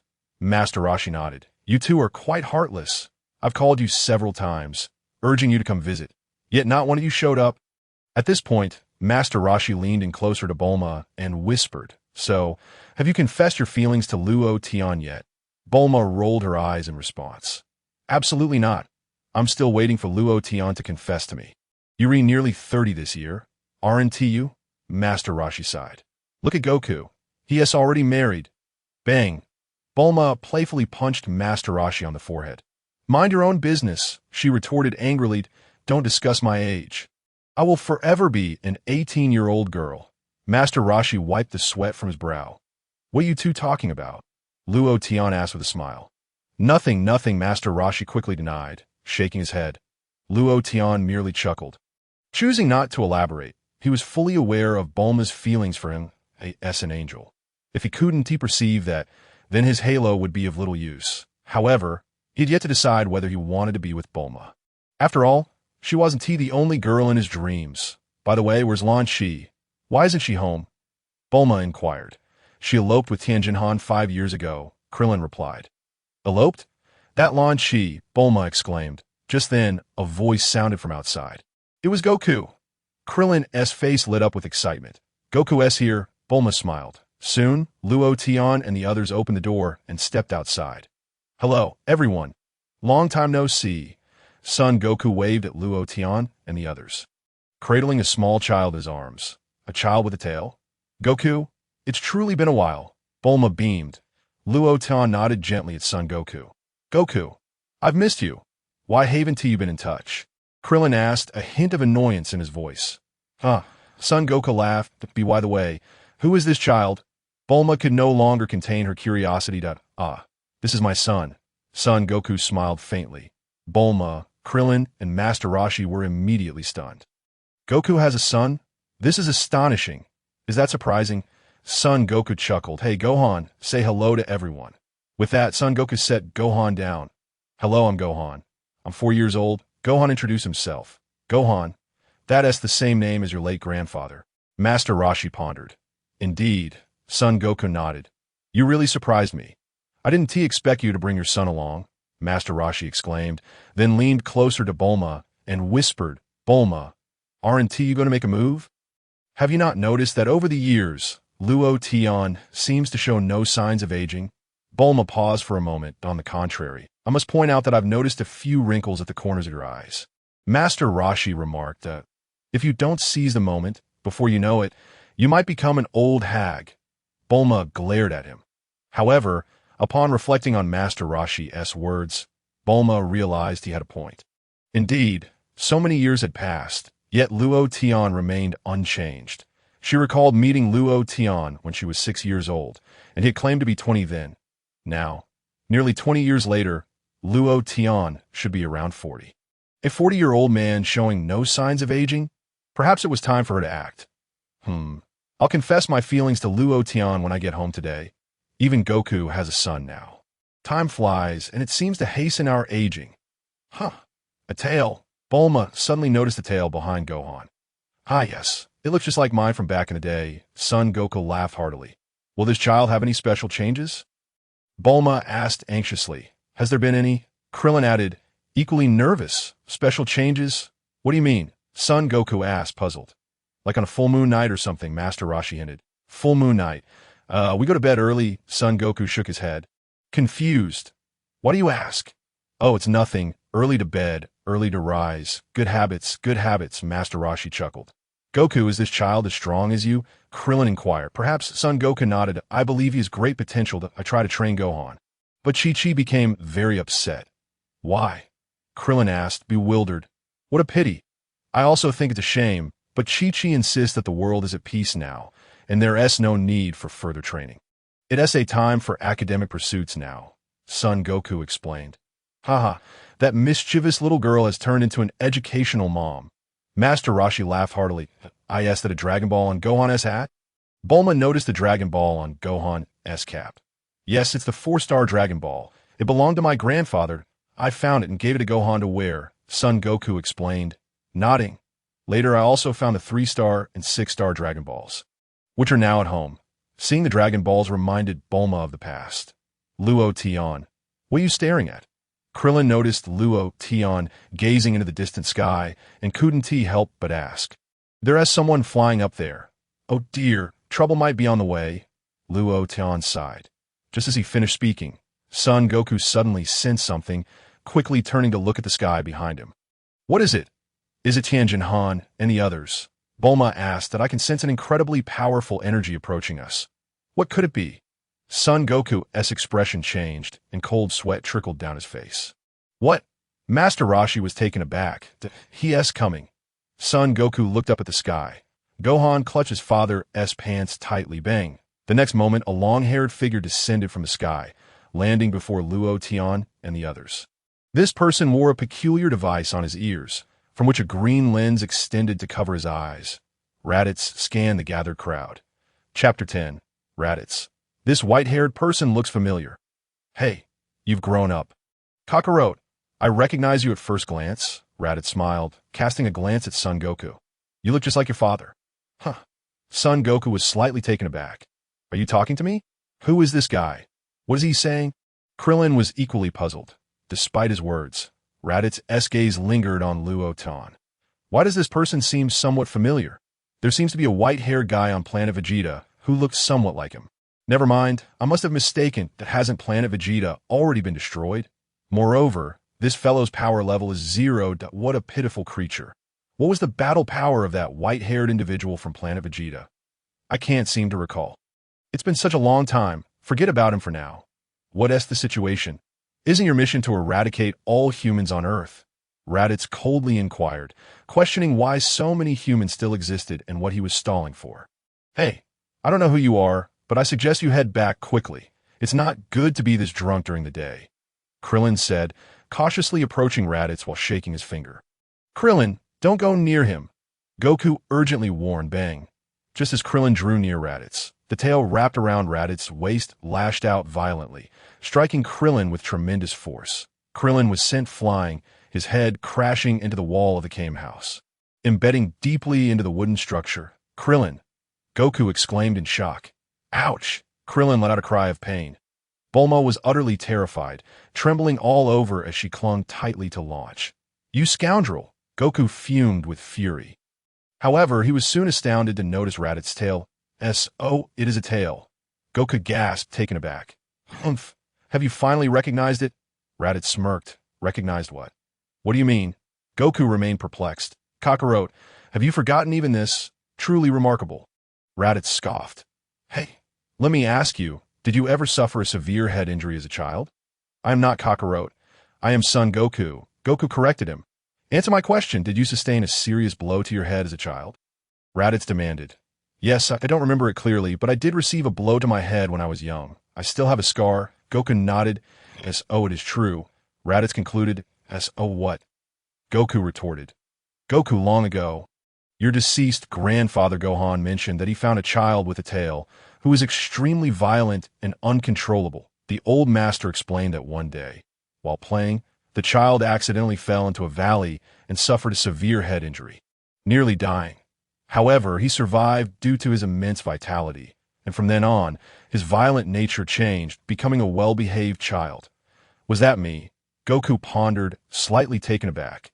Indeed, the old master nodded. Bulma. Launch, what do you think this implies? That guy can't possibly be related to Goku. Can he? Bulma asked. Launch smiled but remained silent. Who exactly are you? Goku asked through gritted teeth. You, little one, have completely forgotten everything, Raditz scoffed. Very well. I will make you aware of your past. From now on, you must do what is expected of you. Ouch. At this moment, Krillin, gritting his teeth, emerged from the house. Krillin, are you all right? Goku asked with concern, and I'm fine. I can hold on. Krillin replied, be careful. That guy's power is extraordinary. I know, Goku nodded. Just facing him gives me a terrifying feeling that I tell you. Kakarot, you are not from this planet. You were born on Planet Vegeta, a proud member of the mightiest race in the universe. The Saiyans, Raditz proclaimed loudly. Goku was stunned. The old master widened his eyes. Krillin looked utterly astonished. And no matter how hard I try, I can't surpass him. Goku is an alien, Saiyan. I feel like I've heard that somewhere. Bulma muttered. And I am your brother, Raditz. Raditz continued. Goku and the others were once again taken aback. Goku's brother? Krillin chuckled ruefully. Are they really brothers? Bulma silently regarded Raditz. He doesn't look like him. Goku was immediately dumbfounded. Is this guy really my brother? You're talking nonsense. Goku refused to believe it. If Goku is an alien, why is he on Earth?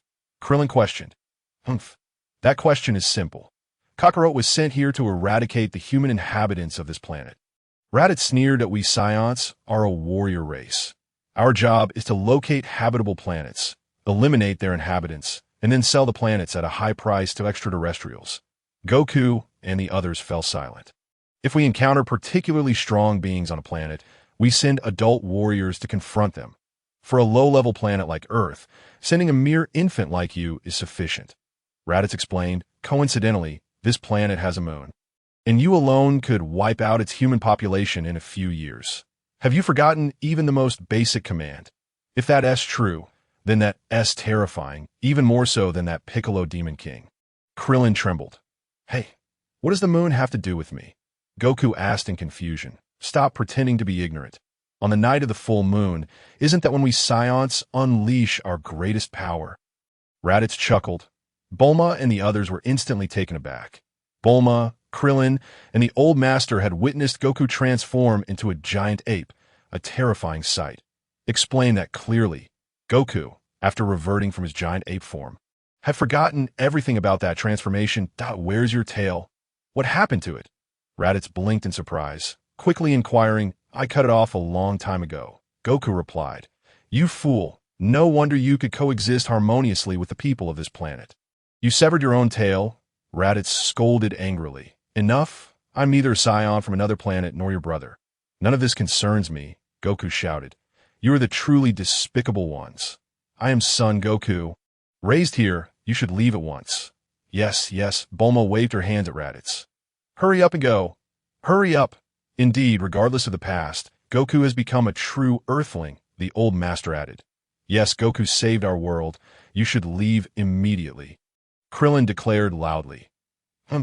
Things are not as simple as you say, Raditz chuckled lightly. The Saiyans are a minority race.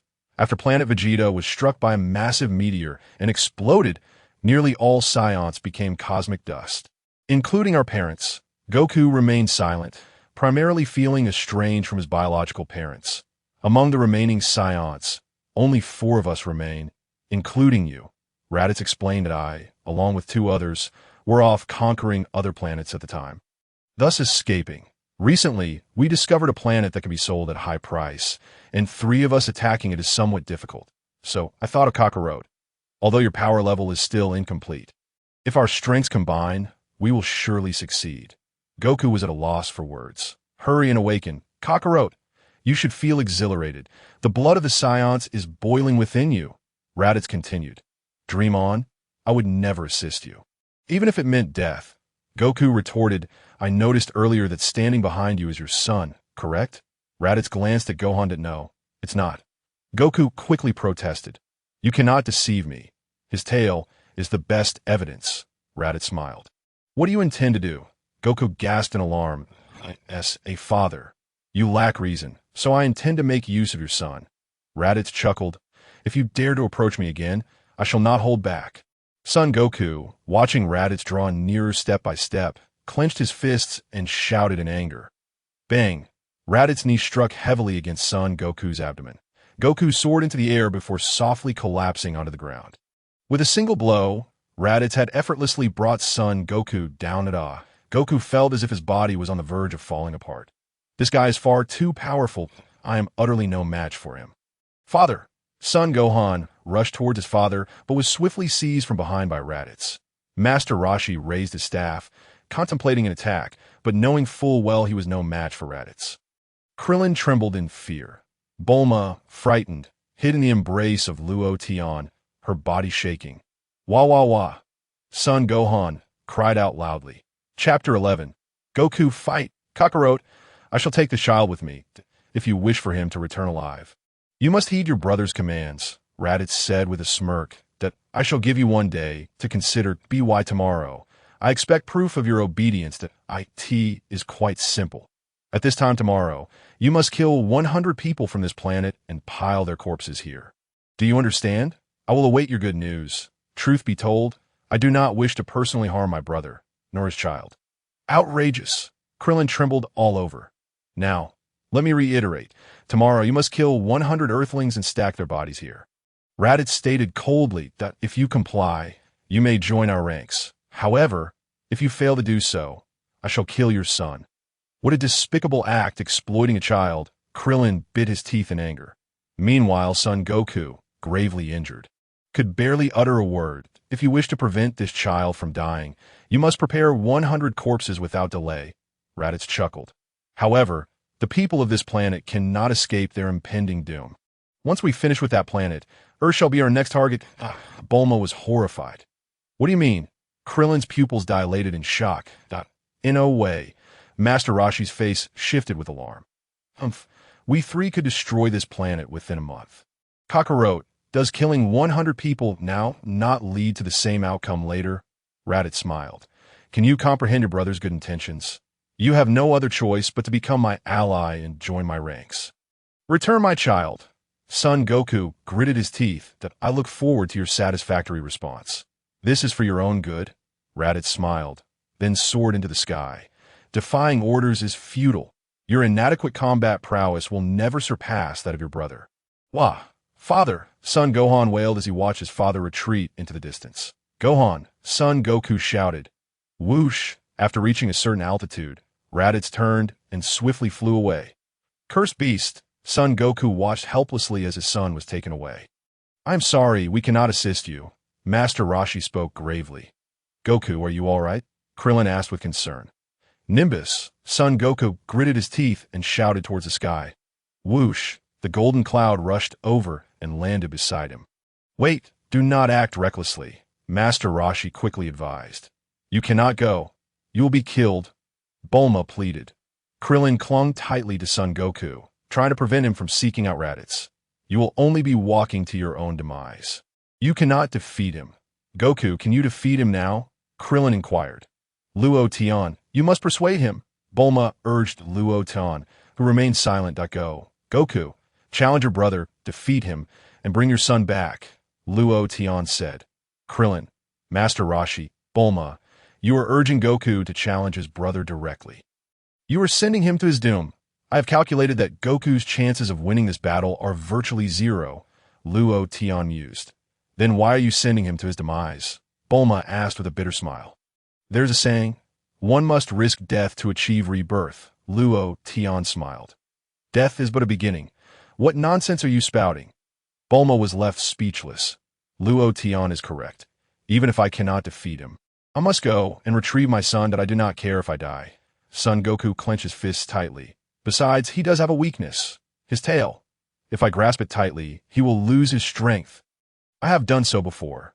Indeed, but how can you grasp his tail? Krillin retorted, It is far too difficult for me alone. Son Goku fell silent. Krillin, Master Roshi, are you suggesting we assist you? Yes, Krillin and I will do our utmost to support you.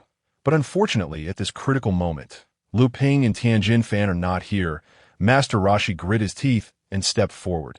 Indeed, I lack confidence that the three of us can contend with him, Krillin said with a wry smile. Unfortunately, Luo Tian has not studied martial arts. What? I'm being looked down upon, Luo Tian exclaimed. Luo, Tian, Bulma, if we die, please gather the Dragon Balls and request the Eternal Dragon to revive us. Krillin turned to Luo Tian and Bulma. All right, I will take care of it, Bulma agreed without hesitation. Krillin, that may not be feasible, Son Goku shook his head. The Eternal Dragon once stated that he would not grant the same wish twice. This means that Krillin and Master Roshi have already been revived once, so this time, Master Roshi, Krillin, both fell silent. This means that if we die in battle this time, we may truly perish and never return. Are you still willing to help me? Son Goku asked again. Of course. Master Roshi nearly burst into tears. What else is there to say? It is our turn to assist you. Krillin's eyes brimmed with tears. This time, we may truly die. I have yet to marry to know. I do not even have a girlfriend. I have a suggestion. Why don't we gather the 7 Dragon Balls and ask the Eternal Dragon to save this world? Bulma suddenly proposed a good idea. That is a decent plan. Krillin's face lit up with surprise. Do you think we can gather all the Dragon Balls in just one day? Master Roshi shook his head. Yes, Krillin hung his head in resignation. All right, we must take the initiative. Son Goku gritted his teeth, determined he probably does not expect us to seek him out at this moment, but we do not know where he is. Krillin questioned, Bulma, do you have the Dragon Radar? Son Goku inquired. I left one at Master Roshi's house. Bulma responded, rushing into the room to retrieve the dragon radar. The group gathered to examine the information displayed on the radar. This one, he is moving at high speed. Son Goku pointed to one of the blinking dots. Where is he headed? He cannot be going to outer space, can he? Master Roshi felt a sense of foreboding. Stop! Thankfully, he is still on Earth for now. Bulma sighed in relief. All right, let us move. We cannot hesitate any longer. Son Goku gritted his teeth, clenching his fists tightly. You are right. Perhaps we can emerge victorious. Krillin nodded, albeit with minimal hope. Regardless, if we lose, he and his companions will attack Earth anyway, so we might as well fight with everything we have. Master Roshi tightened his grip on his staff. You all cannot do this. At that moment, a voice resonated from nearby. In the next instant, Piccolo emerged from behind the house. The Demon King Piccolo. Bulma's countenance changed dramatically as she once again threw herself into the embrace of Luo Tian. Sun Wukong was equally taken aback, and Master Roshi was visibly startled. Krillin stood there, dumbfounded. How did you end up here? Sun Wukong inquired. I followed that guy. Piccolo replied, So, you've already encountered him? Sun Wukong asked. Indeed, Piccolo nodded. You and those two are no match for him. I shall join you. That a silence fell over Sun Wukong and the others. I trust you are now aware of the magnitude of his power. Piccolo gritted his teeth. He is certainly not someone we can handle alone. However, if we unite, we might stand a chance against him. That is indeed the case, Sun Wukong slightly nodded. But Piccolo, is the sun rising in the west today? Do not misunderstand, Piccolo scoffed. I am not doing this for the sake of Earth's peace, nor do I care about your son's fate. I simply wish to eliminate his existence, which obstructs my ambition to conquer the entire world. By joining forces with you, we can first eradicate that fellow and his two companions, and then I shall deal with you, reclaiming the world for myself. That cannot be. I will not allow you to succeed. Sun Wukong chuckled.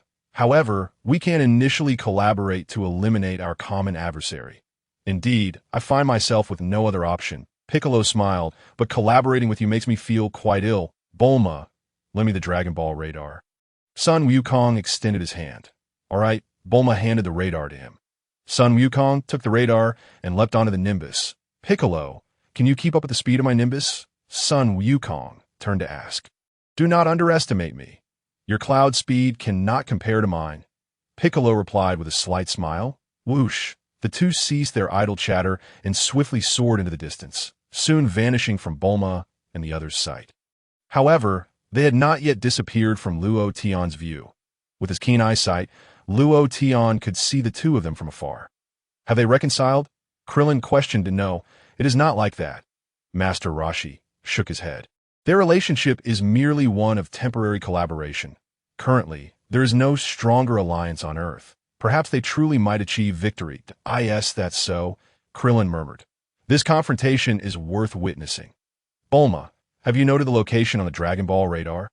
We should also go there and observe, Master Roshi proposed. Chapter 12 Luo Tian, you must be frightened, right? There won't be any danger, will there? Bulma asked, trembling slightly. It is fine, as long as we keep our distance. There will be no danger, Master Roshi smiled. Luo Tian, what do you think? Bulma inquired of Luo Tian. Luo Tian must be terrified, right? Over the years, with the emergence of the Demon King Piccolo, Luo Tian has always conveniently been absent. And today he has encountered a formidable foe. Krillin chuckled. Humph, that is because Luo Tian does not wish to intervene. If he had chosen to act, he would have defeated that fellow long ago. Bulma retorted angrily. You must not speak ill of our Luo Tian. Krillin, you're being utterly unreasonable. Haha, Bulma, you're truly amusing. Krillin laughed heartily. Let us hasten our departure. In this battle, Wukong may perish, so you all must prepare yourselves mentally. Luo Tian pondered. What? Master Roshi was taken aback, gazing at Luo Tian in astonishment. Not jest, Luo Tian. Are you suggesting that Wukong will die? Krillin wiped the sweat from his brow. Indeed, I mentioned earlier that there exists a training method known as placing oneself in a position of life or death, Luo Tian replied. If Wukong were to perish, what of Raditz? Will he survive? Krillin asked. There is a significant possibility that both will meet their demise, Luo Tian stated. Krillin, Master Roshi. Ahem, Luo Tian, since when did you become so adept at divination? Master Rashi chuckled ruefully. I have always possessed that ability. I simply seldom employ it. Luo Tian smiled. Enough of such matters. Let us make haste. Krillin suggested. As for Luo Tian's words, neither Krillin nor Master Rashi took them seriously. Do you really believe divination can yield accurate results? Do you think you are some kind of crystal ball? However, on another note, it is indeed time to teach Wukong the way of Zaiji. Luo Tian contemplated. What? Krillin did not comprehend. What is Zaiji? What is Luo Tian talking about? It won't do. This time, Wukong must not fall in battle. Luo Tian rested his chin in thought, pondering whether it would be better to wait until after he visited King Kai before teaching Wukong Zaiji. What are you rambling about? Luo Tian, Krillin inquired. Oh, it is nothing. I was merely speaking idly. Do not concern yourself with such details. Luo Tian smiled. Krillin fell silent. You have said so much to yourself. What exactly are you talking about? Even Bulma appeared bewildered. On a distant prairie. Raditz's spaceship was docked. Raditz had brought son Gohan near the spacecraft. However, son Gohan was crying incessantly. You are quite bothersome, always wailing. You too carry the blood of a Saiyan.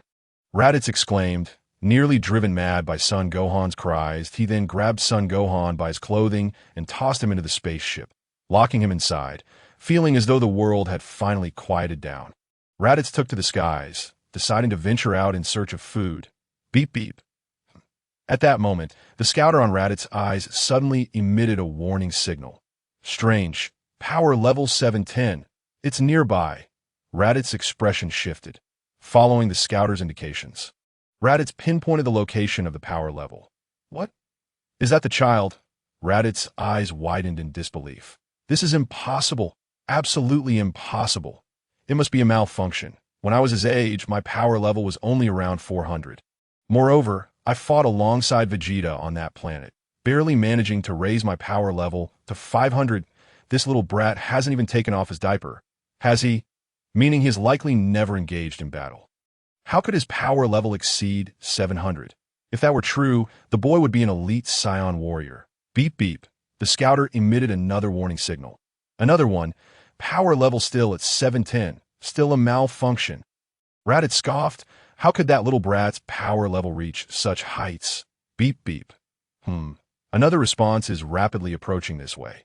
Raditz paused slightly, noticing a new alert on the scouter. Point 1. 2. Power levels of 322 and 334. Respectively. Point 1 of them is very close to Kakarote's power level. However, they shouldn't be coming here. Kakarote knows full well that the chances of victory are almost zero. Furthermore, he cannot possibly know this location. What a hassle. There seems to be a major malfunction. However, when Raditz looked up to see son Wukong and Piccolo appearing in the sky, his expression abruptly changed. This is not a malfunction. This cannot be happening.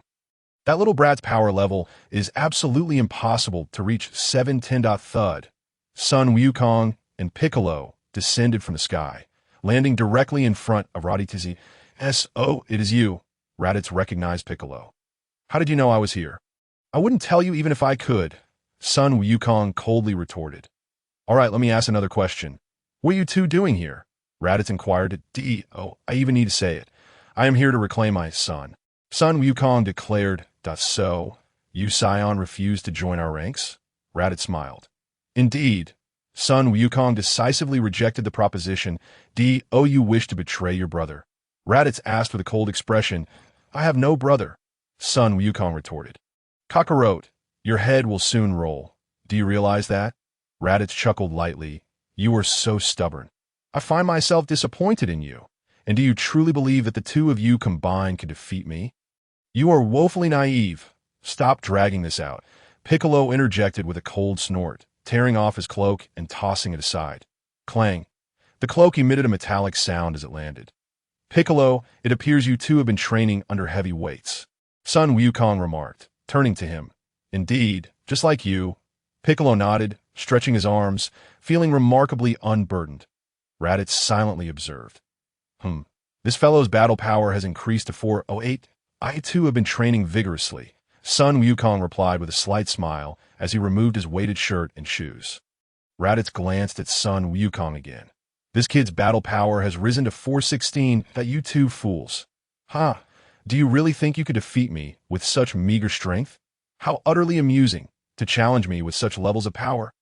You are both deluded. Victory or defeat isn't solely determined by strength. We possess strategies to deal with you. Sun Wukong retorted coldly, that I no longer consider you my ally. Kakarot, you have become a hindrance. A disgrace to our warrior race, and I shall end your life, Raditz proclaimed. Sun Wukong and Piccolo immediately prepared for battle. With a swift motion, Raditz charged at them, appearing behind them in an instant, delivering a heavy elbow strike that sent them reeling. Recovering quickly, Sun Wukong and Piccolo looked at Raditz in shock. What a terrifying opponent. His speed is astonishing. Your defensive skills are commendable, I must admit. Raditz smirked, but your demise is merely a matter of time, and I shall intensify my assault. Sun Wukong gritted his teeth, determined to find a way to seize his tail. Piccolo's face was etched with seriousness. I never imagined our gap would be this vast. By the way, before you meet your end, let me share another piece of news. Raditz grinned. The two surviving Saiyans are far stronger than I. Sun Wukong's pupils dilated, his expression shifting dramatically. Piccolo's eyes widened in shock, cold sweat trickling down his face. Haha, so you are just now realizing the might of the Saiyans? Raditz cackled. I have no more to say. Regardless, you are both doomed. This is dire. Those two Saiyans are even more formidable. Piccolo remarked gravely. If only I hadn't heard that. Sun Wukong sighed ruefully. Sun Wukong, you must be thrilled, right? Piccolo queried. Don't joke. I feel anything but excitement. It's terrifying and my entire body is trembling. Sun Wukong replied solemnly. Hey, where have you hidden my son? Sun Wukong asked. I had no time to hide him. He was crying incessantly, so I placed him in that spaceship over there. Raditz replied nonchalantly. There's a large pit behind you, and the spaceship is there. Sun Wukong soared into the air, looking toward the pit. Gohan, wait for Daddy. Once I defeat that guy, I'll take you home, he murmured. Ha! I advise you not to indulge in wishful thinking. Do you truly believe you can rescue him? By then, your lives will have already ended. Raditz laughed maniacally.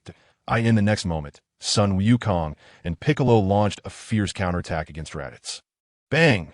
However, after merely 2 or 3 exchanges, Raditz soared into the air, delivering a powerful kick to Sun Wukong and Piccolo's chests. Both were sent flying backward, but quickly regained their footing and charged at Raditz again. Raditz ascended, gathering 2 potent energy blasts in his hands. Whoosh, whoosh, the powerful energies hurtled towards Sun Wukong and Piccolo. Sun Wukong gasped, hastily dodging the onslaught. Chapter 13. I planned to rescue Wukong. Piccolo was not so fortunate. One of his arms was engulfed by the energy. Boom! The 2 energy blasts crashed into the ground, unleashing a tremendous force. After landing, Sun Wukong looked up at the sky. Fool, I'm right behind you. Raditz's voice echoed from behind Sun Wukong. His face paled. Bang! Raditz delivered a kick to the back of Sun Wukong's head, sending him crashing to the ground. Humph, the combined strength of you two is so disappointing. Raditz chuckled, gritting his teeth. Sun Wukong endured the pain and stood up. That scoundrel. Sun Wukong scratched his head and turned to Piccolo, asking, How are you holding up? But upon seeing Piccolo's severed arm, he was taken aback once more. Ouch, that hurts a bit. Piccolo smiled weakly, beads of sweat forming on his brow. But don't worry, even with one arm, I can still fight. Huh, you two idiots, your time is up. Raditz laughed maniacally. With your level of strength, you dare to challenge me. You are a millennium away from being my equal. Sun Wukong, do you have any new moves? Piccolo inquired. Sorry, I don't, Sun Wukong replied helplessly. Out of the 5 years I spent 4 raising a child, I've had no time to develop new techniques that I intended to conserve my energy. Piccolo smiled slightly, but I have indeed trained earnestly and achieved new breakthroughs. Hey, what are you two whispering about? Raditz sneered. Let me tell you, any tactics you discuss are utterly futile against me. You might as well come over and accept your death. You say you've mastered a new technique. Is that true? Sun Wukong ignored Raditz and turned to Piccolo to, It's true. Piccolo nodded. Can you manage with just one arm? Sun Wukong asked. It's fine. It just takes time to gather energy. You engage him first and draw his attention. Piccolo explained. Understood. Sun Wukong nodded slightly. But will this technique even affect him? If it's of no use, we cannot defeat him. Piccolo chuckled. Originally, I intended to use this technique to eliminate you. Huh. Now it's proving to be quite beneficial. Sun Wukong laughed. Don't celebrate too soon. If you defeat this guy, you'll be next, Piccolo warned with a smile. Humph. Even at death's door, you still managed to laugh, Raditz scoffed. All right, I shall challenge him now, Sun Wukong declared, his expression grave. You must hold on, Piccolo urged with a smile. Whoosh, Sun Wukong sped toward Raditz, unleashing a furious barrage of attacks. Piccolo placed his index and middle fingers on his forehead, beginning to gather energy in preparation for his special beam cannon. Bang! After a few exchanges, Sun Wukong found himself being soundly defeated by Raditz. Raditz soared into the air, delivering a kick that sent Sun Wukong flying. Sun Wukong rolled on the ground several times before quickly ascending into the air, gathering a powerful energy wave in his hands. This is bad. His battle power is continually rising. Battle power at 924. Raditz's expression slightly shifted as he pondered whether concentrating his battle power at a single point could enhance his strength. Just as he was contemplating this, he suddenly turned to glance at Piccolo. The battle power of this fellow registered at an astonishing 1020, 1030. It was simply unbelievable and still on the rise. Raditz's countenance darkened. Kamehameha. At that moment, Son Goku had already gathered the energy wave and unleashed it towards Raditz. Raditz swiftly dodged the attack. However, Goku immediately controlled the energy wave, redirecting it once more towards Raditz. With a flourish, Raditz executed a graceful spin, seizing the incoming energy wave. Boom! The energy wave erupted in a tremendous explosion, yet Raditz emerged unscathed. Here you go, Raditz scoffed, flicking his wrist to send an energy sphere hurtling towards Goku in midair. Bang! The sphere struck Goku directly, causing him to plummet from the sky. Raditz rushed in, his fist aimed squarely at Goku's head. Die, Raditz shouted. The one who will die is you. Piccolo had already charged his special beam cannon. What?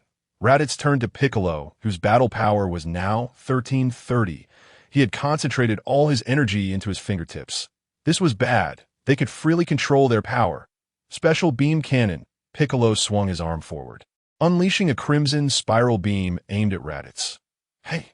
Raditz's face turned pale, and in that critical moment he narrowly evaded the attack. Nevertheless, the beam grazed his shoulder, causing his shoulder armor to shatter and blood to seep from the wound. Piccolo was utterly stunned. He had actually dodged it. This guy was incredibly swift, managing to evade such an attack. The fact that he could damage my armor indicated that his previous move was formidable. If I had been hit directly, I would undoubtedly have been killed. Raditz felt a lingering fear. Missing that attack could spell trouble. Piccolo was in despair. I won't spare you. This game ends here. A menacing aura radiated from Raditz's face. Initially, he had merely intended to toy with these two like small mice. But who would have thought that these little creatures would almost bring him, the cat, to ruin? Raditz suddenly felt a sense of crisis. If this continued, he might very well be played to death. No, I must eliminate them immediately to prevent future troubles, that I will make you disappear in an instant, Raditz declared coldly. Yes, he spoke. He raised his hand, preparing to annihilate Piccolo right there. Just then, Raditz felt a tight grip on his tail, as if someone had seized it. What? Raditz's expression changed. Piccolo was momentarily stunned, looking towards Son Goku, who had appeared behind Raditz. Haha, you were too careless. I've caught your tail, Goku chuckled, gripping Raditz's tail tightly. When did Raditz, feeling utterly drained, collapse his knees? Piccolo, quickly, use that move again, Goku called out loudly. All right, Piccolo immediately reacted, once more placing his index and middle fingers to his forehead. Well done, Goku. Make sure to hold on tight. Using this technique again will push it to its limits. Kakarot, do you wish to kill your only brother? Raditz began to play the emotional card that a villain like you is unworthy of being my brother. You even want to kill my child? Goku retorted angrily that I won't kill him. I sincerely regret my past actions, that I intend to leave this planet in peace. Raditz insisted. Don't be fooled. Goku, don't listen to his sweet words. He will never follow through. Piccolo urged loudly that I beg you. Please believe me. Brother, I admit my previous actions were excessive, Raditz said with feigned sincerity. I will keep my promise. For a moment, Goku's resolve began to waver. Fool, don't let go of his tail. It's a trap, Piccolo shouted. Please, Kakarot, trust me, Raditz implored loudly. Ultimately, Goku's heart softened, and he loosened his grip, allowing the tail to slip from his hand. Goku, Piccolo shouted in anger. What an idiot. How could you fall for that so easily? Raditz smirked as he freed his tail, swiftly retaliating with a punch to Goku's chest. Goku fell to the ground. Bang! Raditz lunged at Goku, delivering a flurry of brutal blows. Haha, it's rare to find someone as foolish as you. You actually walked right into my trap. You truly cannot become a great warrior.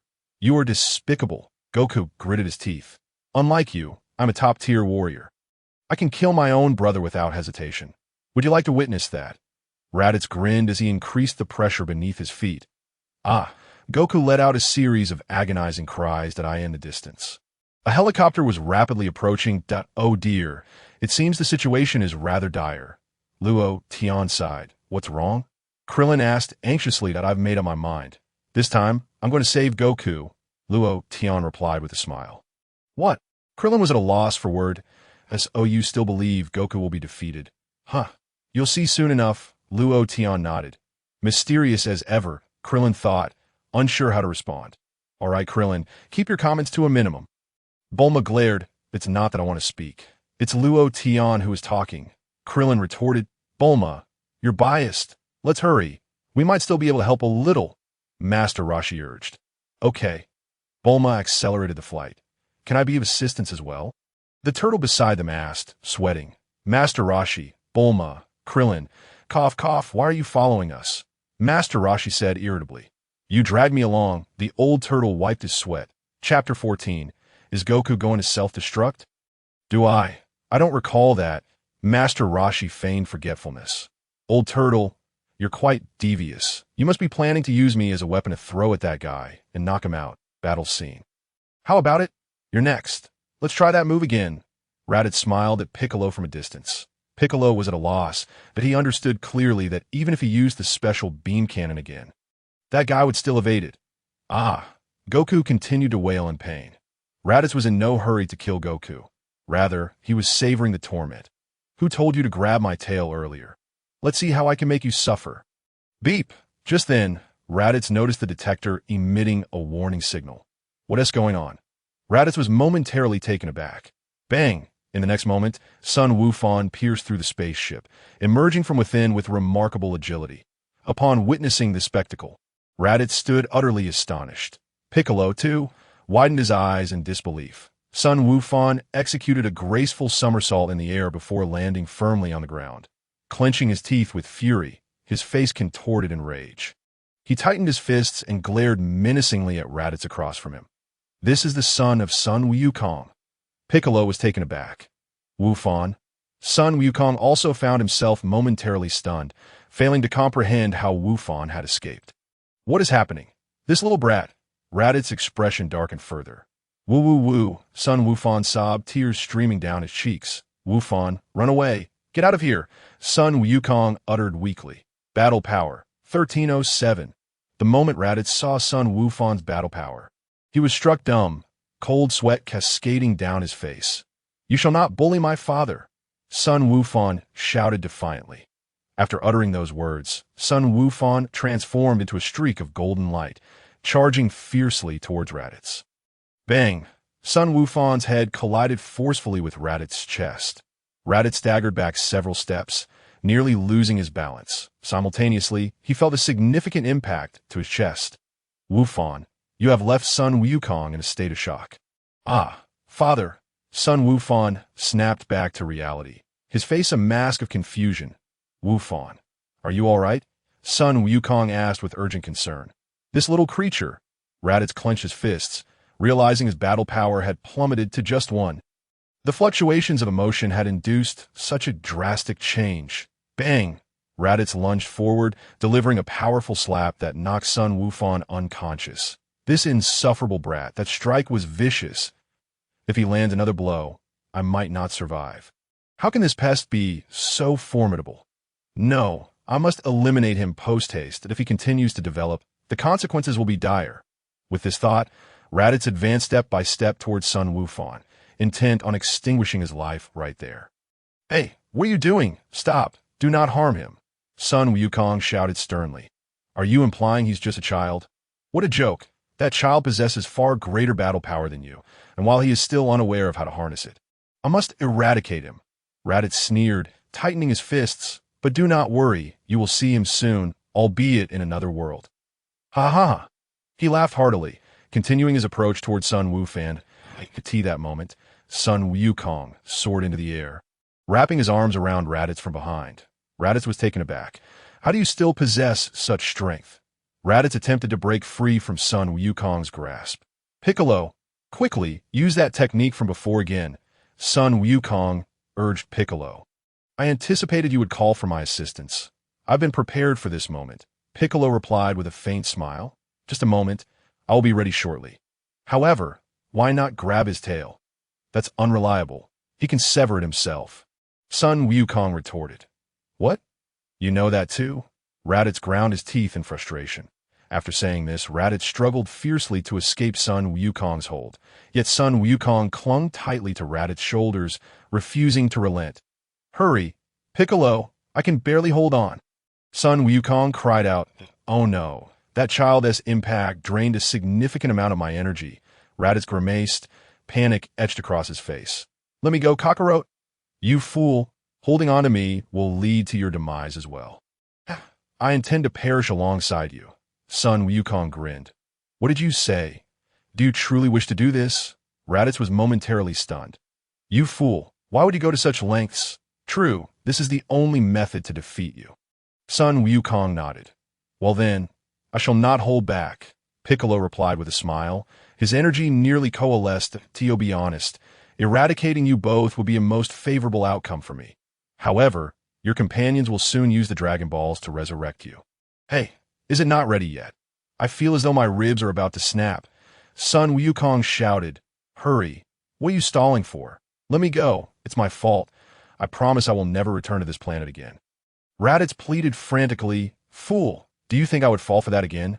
Sun Wukong scoffed. Raditz lamented. "This is bad. I apologize for the delay. Are you all prepared for what is to come?" Piccolo's index and middle fingers glimmered with a purplish-red flame. Raditz's pupils constricted, his face paling, his eyes filled with despair. In the distance, high above, a helicopter sped towards them. "Look, that's Goku's brother," Krillin exclaimed, having spotted Raditz from afar. "It seems Goku is holding him from behind." Master Roshi mused. "What do they intend to do?" Krillin queried, perplexed. "I fear they're preparing for mutual destruction," Luo Tian replied. "What? Mutual destruction? Do not jest, Luo Tian. This is hardly a time for frivolity." Krillin wiped his sweat. "Could it be that Goku intends to self-destruct?" Master Roshi pondered. "Krillin, can we not speak of more uplifting matters? Goku, self-destructing?" Chapter 15. "Step aside, I shall heal. Hey, what is Piccolo the Demon King doing?" Bulma inquired. "Demon Flash Cannon." Just then, Piccolo thrust his hand forward, unleashing a spiraling beam of light towards Raditz and Sun Wukong. Poochie! The spiraling flame effortlessly pierced through the hearts of both Raditz and Sun Wukong. They traced an arc through the air, subsequently plummeting to the ground, collapsing side by side. Upon closer inspection, two bloody holes marred their chests. "You beast!" Raditz roared in fury, filled with resentment. "I am so powerful, yet I was defeated by these two insignificant pests." "Ha! You got what you deserved." Piccolo laughed heartily. "At last, we have vanquished this fiend." Inside the helicopter, Bulma was left in stunned silence. Krillin was dumbfounded. Master Roshi's eyes bulged in disbelief. For a moment, the three were rendered speechless. "Quick! We must find a place to land." Master Roshi was the first to regain his senses, hastily signaling Bulma. Could it be that Luo Tian's prophecy was correct? Did they truly perish in mutual destruction? Krillin wiped his brow. In the distance, Raditz seethed with resentment. "I am not reconciled. If given another chance, I would swiftly eliminate these two once and for all. No, more accurately, all three of them, especially that little brat. Had it not been for that childish collision, Kakarot would not have been able to restrain me." Yet, my regret is futile. You are on the brink of death. Piccolo smiled faintly. Cursed be it. Who would have thought Kakarot would wager his own life? Raditz pondered in confusion. You wish to kill me. I find no issue with that. However, sacrificing your own life in the process seems rather illogical. You fool! Son Wukong shall soon be resurrected. Piccolo chuckled. What? How is that possible? Raditz was taken aback that on this planet, there exists an entity known as the Dragon Balls, capable of granting any wish, including the restoration of life. Piccolo smiled gently. Indeed, it can bring the dead back to life. Humph. This news is rather pleasant. It holds significant value. Raditz chuckled lightly. I have informed my two companions in the distant universe about everything that has transpired. They are aware of my demise and will undoubtedly seek vengeance on my behalf. Piccolo interjected. You two, along with everyone on this planet, will be obliterated in an instant. Why then? Let that. Whatever it is. Bring me back to life. A smile crept across Raditz's face. When will those two arrive? Son Goku asked weakly. In a year. Two even more formidable Saiyans, Raditz replied. Cold sweat trickled down Piccolo's back. Next time, your chances of victory will be 0. Enjoy the pleasures of life, while you can within this year. Raditz laughed heartily. Just then, the sound of helicopter engines resonated from sky. It was Bulma piloting the helicopter. With a thud, the helicopter landed nearby. Goku. Krillin was the first to rush towards Son Goku. Cough, cough. Krillin forced a smile. Goku, this is not like you. You need to pull yourself together, he exclaimed loudly. Don't worry about Gohan. He's merely fainted. Bulma reassured Son Goku. Quick, find a way to save him. Master Roshi urged. By the way, the Senza beans from Korin should restore Goku. Korin? That place is too far. How could we possibly make it in time? Krillin replied. No need for that, Grandpa Roshi. It seems Krillin might not make it. Son Goku smiled and shook his head gently. As long as Gohan is fine, I have no worries. That way I won't get scolded by Chi-Chi. Goku, you can't die. Krillin wept. Krillin, death is truly bothersome. Son Goku said with a smile. Don't worry, Goku. I will revive you immediately. Krillin assured fervently. I appreciate it, Son Goku chuckled. Step aside, Luo Tian called out to Krillin. What? Krillin was taken aback, looking up at Luo Tian. However, as Krillin looked, he noticed a staff had suddenly appeared in Luo Tian's hand, and no, it wasn't just a staff. It resembled a scepter topped with a blue crystal orb. What is this? I told you to move aside. I'm going to heal him, Luo Tian said, kicking Krillin aside. This guy really lacks perception. If I were any later, I'd have to go to the underworld to retrieve him. What a hassle. With a sigh, Luo Tian raised the scepter, and a layer of radiant light enveloped Son Goku. Instantly, the gaping wound in Goku's chest began to heal at a visibly rapid pace. Soon, the hole in Son Goku's chest was completely restored. Flesh regenerating, he suddenly opened his eyes, confusion written all over his face. Krillin was stunned. Master Roshi's eyes widened as he rubbed them vigorously. Bulma looked astonished, glancing between Luo Tian and Son Goku, momentarily at a loss for words. All right, Goku, get up and take a few steps, Luo Tian smiled. Son Goku immediately sprang to his feet. What just happened? He felt completely restored, and not only that, his strength seemed to have significantly increased. Did I not just see incorrectly? Goku, are you alive again? Krillin still couldn't believe the miraculous events unfolding before him. Remarkable. Luo Tian, you can heal? Master Roshi exclaimed in surprise. Piccolo stood completely dumbfounded. This man named Luo Tian could actually perform healing magic? It's been so long since I used it. I'm a bit rusty, Luo Tian chuckled. Retracting the scepter, Son Goku and the others stared wide-eyed. What was it you just had in your hand? Krillin asked in shock. Oh, it's nothing. Just a tool for dining. Nothing to concern yourself with, Luo Tian replied with a smile. What? Raditz had yet to perish, and upon seeing Son Goku, lively nearby, he was left utterly dumbfounded. Chapter 16. Healing Magic? I was born with it. In his final moments, Raditz vaguely realized that it was that white-haired individual who had healed Kakarot. There truly is such a remarkable healer on Earth? No. I must quickly inform Vegeta and Nappa. Damn it, I can't even utter a word right now that I feel like I'm on the brink of death. Luo Tian, was it really you who saved me? Son Goku inquired. Who else would it be? Otherwise, you'd already be reporting to the underworld, Luo Tian chuckled. Luo Tian. So you can heal, Son Goku exclaimed in awe. I feel completely fine, and not only that, my power feels significantly greater than before. Yes, your current battle power is approximately 800.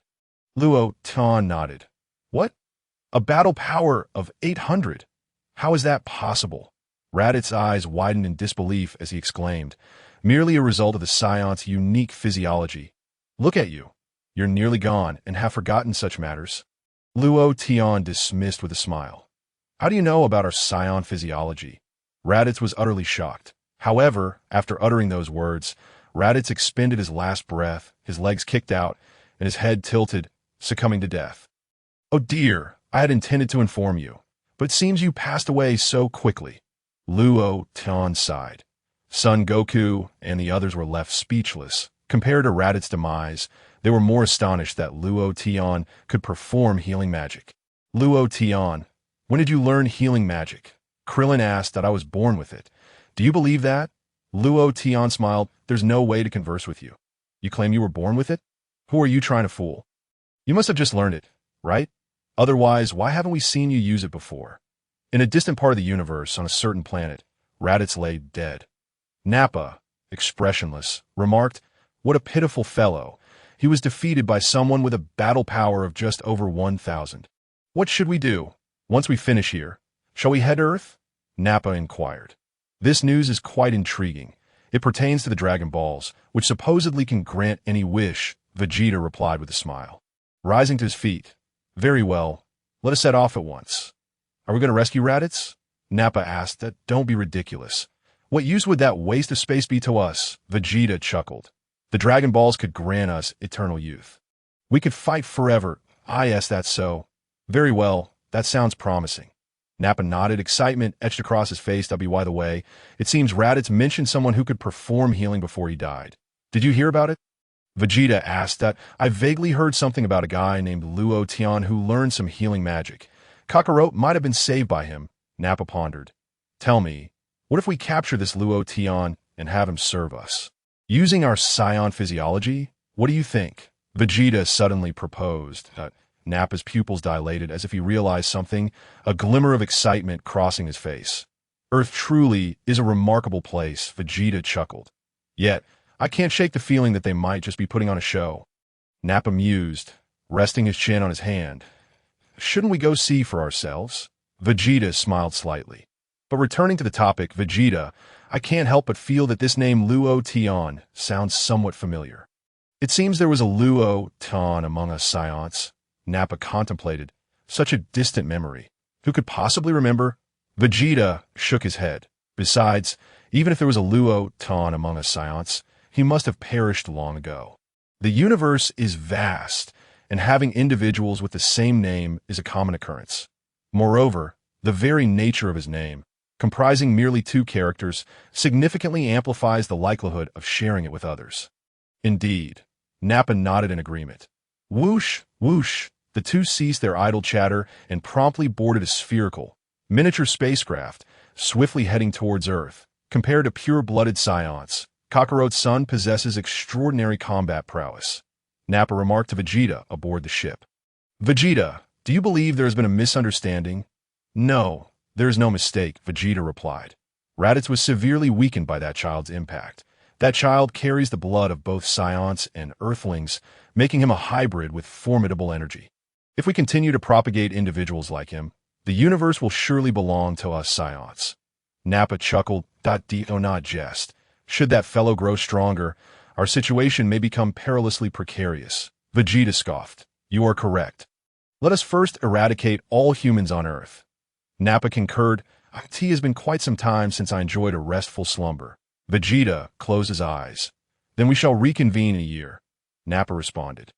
On Earth, after coming to grips with the reality of the treatment provided by Luo Tianhui, the group gradually calmed down and began to strategize for the impending events, in other words, in a year.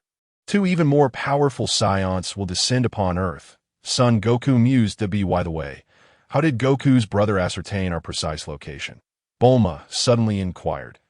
He wore a peculiar device that could detect an opponent's energy and position. Piccolo interjected, casting a silent glance at Son Gohan, who had now fainted and was being cradled by Master Roshi. I asked that it.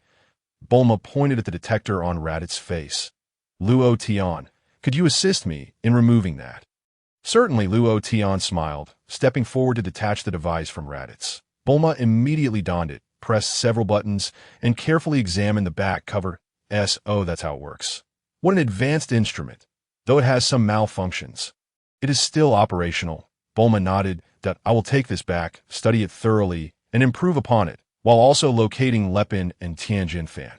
Let us return to Master Roshi's place first. Master Roshi suggested. By the way, Piccolo, what are your plans moving forward? Son Goku inquired. Wah. Piccolo gritted his teeth, channeling energy into his severed arm. With a sudden pop, Piccolo's lost limb regenerated. However, the process depleted a considerable amount of his stamina. Master Roshi. Bulma looked on, astonished. Chapter 17. It is time to learn Ultra Instinct like a lizard's tail. Krillin wiped the sweat from his brow. Incredible, Piccolo. I didn't know you could regenerate, Son Goku chuckled. Son Goku, I intend to take your son for training, Piccolo stated, looking at Son Goku. What? You mean to say you want to take Gohan away? Son Goku was taken aback. Indeed, Piccolo nodded. I see. You want to consume him. Krillin exclaimed warily. Why on earth would I want to eat him? Piccolo shouted in frustration. Son Goku remained silent, gazing thoughtfully at Piccolo. If we train Gohan properly, he could become a powerful warrior, which might prove beneficial against those two Saiyans in a year. Piccolo pondered. Thus, I decided to train Gohan. But isn't Goku around to train Gohan as well? Krillin interjected hastily. Humph, while Son Goku's strength is indeed remarkable, he will never be a competent teacher, Piccolo retorted with a smirk. Fine, take Gohan with you. Son Goku contemplated for a moment before gently nodding in agreement. Goku, you can't be serious, Krillin exclaimed. Goku, are you really that trusting? That is your son. Are you just going to let Piccolo take him for training? Don't you think you should consult your wife? We shall meet again in a year, Piccolo chuckled, taking Gohan from Master Roshi's arms. Whoosh, Piccolo soared into the sky, swiftly departing from the scene. Hey Goku, do you think you will lead Gohan astray? Krillin remarked, exasperated. It's fine. I trust him, Son Goku smiled. Piccolo may very well be a more fitting mentor for Gohan than I am. Krillin, Master Roshi, Bulma. The group fell into a moment of speechlessness. Son Goku looked at Luo Tian with curiosity. Goku, I happen to possess a new skill that, once mastered, will render those two Saiyans no match for you, Luo Tian stated with a grin. What? Son Goku blinked in surprise. Ultra Instinct, Luo Tian replied. Ultra Instinct. In the anime, it is referred to as Ultra Instinct Technique, while in the manga, it is simply called Ultra Instinct, with an explanation noting that Ultra Instinct is a skill, not a technique, hence the omission of the term technique. Comparatively, the manga represents Akira Toriyama's original narrative, considered the canon, and is still ongoing. Therefore, this text will adhere to the manga's terminology, avoiding the term Ultra Instinct Technique. Ultra Instinct? What is that? Krillin interjected, puzzled. It is the body's instinctive evasion capability, Luo Tian explained. Once you master this skill, no matter how formidable your opponent may be, you will find it manageable. What must I do? Son Goku inquired. The essence is quite simple. It involves comprehending the sky, the earth, and nature itself. When you eventually feel a sense of unity with the world, you will have made some progress in your Ultra Instinct. Luo Tian smiled. Son Goku scratched his head in confusion. What on earth does that mean, this understanding of the sky and the earth? Luo Tian, this is not the time for jokes. If Goku loses to those two in a year, our earth will be doomed. Krillin expressed his distress. Goku, I will not compel you to train in my skill, Luo Tian said with a gentle smile. There's an alternative. I can send you to King Kai to learn his King Kai fist. Once mastered, your strength will multiply, provided your body can endure the pressure. Who is King Kai? Master Roshi pondered. I have never heard of him. Krillin shook his head. Point one is Ultra Instinct. The other is King Kai Fist. There is no rush in your response. I will grant you 3 days to contemplate. And when you have made your decision, come find me. Luo Tian smiled. Goku, I can't shake the feeling that this King Kai Fist he mentioned seems far more powerful. Especially with that promise of a strength multiplication. Krillin remarked hastily, I have made my decision. I wish to learn Ultra Instinct, Son Goku asserted with utmost seriousness. Goku, are you absolutely certain? Krillin gasped. Perhaps what Luo Tian speaks of regarding Ultra Instinct may not yield any results at all. Krillin, you need not voice further objections. I have made up my mind. Son Goku smiled and nodded that I believe in Luo Tian. He will undoubtedly elevate my strength significantly. Krillin fell silent. Well then, since you have resolved this, what more can I say? However, based on my calculations, 1 year dedicated to mastering Ultra Instinct may not yield the profound understanding necessary to defeat those two Saiyans, and I suspect there may be some challenges ahead. Luo Tian pondered, Wukong, you see, I told you so. It would be more fitting to learn that so-called Kaioken technique. Krillin interjected, bang. No sooner had he spoken than Bulma struck him on the head with a punch. Shut your mouth. You talk too much. Bulma exclaimed angrily. Krillin, clutching his head, dared not utter another word. But rest assured, at least I won't let you die. Luo Tian smiled. I'll study more thoroughly and find a way to teach you. At the very least to provide you with a technique for self-preservation. So, can I come and find you in 3 days? Son Wukong inquired. 3 days is no problem. Let us do it that way. Luo Tian nodded and called out to Bulma. Bulma, we should head back. All right, Bulma nodded. Whoosh! In the next moment, Bulma and Luo Tian swiftly departed the scene in a helicopter. Wukong, you can't be serious, right? Do you really intend to learn from Luo Tian? Krillin asked with a wry smile. Indeed, otherwise I have no suitable method for my own training. Son Wukong chuckled. But can Luo Tian really do it? He only knows healing techniques, and that so-called Zai Ji sounds to me like merely a defensive move. Krillin said, exasperated. No, Krillin, I suddenly feel that Luo Tian is undoubtedly far more powerful than we can imagine. Son Wukong mused. What? How could that be possible? Krillin exclaimed, astonished that you'll understand in due time. Son Wukong smiled. I too believe that Luo Tian's performance today is certainly not that of an ordinary person. Master Roshi quietly remarked. Chapter 18. Over the years, have you noticed any changes in Luo Tian's appearance? Even teacher Wu Tian mentioned it. Krillin expressed his astonishment. After all, Krillin believed he had known Luo Tian for quite a long time. Given that so many years have passed, how can we not know what level Luo Tian has reached? However, today, Krillin heard from Wukong that Luo Tian is not an ordinary person. Krillin found it hard to accept. Could this really be the Luo Tian he knew? Yes, let us not forget, he can easily heal Wukong's injuries, Master Roshi noted. But isn't that just a healing technique? Krillin replied with a bitter smile. Just a healing technique? You should give it a try, Master Roshi retorted. Krillin hung his head. The problem is I don't know anything. Krillin, remember to always maintain a humble heart, Master Roshi admonished. Wukong is right. Luo Tian is certainly far more formidable than we can imagine. That's so. The main issue is that I can't see it at all. Krillin scratched his head, putting aside the healing technique. Have you seen any changes in Luo Tian's appearance over the years? Master Roshi asked. Appearance? What do you mean? Krillin blinked in confusion. Since the day we first met Luo Tian, it has been nearly 20 years. Do you think Luo Tian has gained weight or lost it? Or perhaps he has aged? You must realize that according to his stated age, he is now 40. A 40-year-old middle-aged man with not a single wrinkle at the corners of his eyes. Master Roshi pondered. Krillin's eyes widened.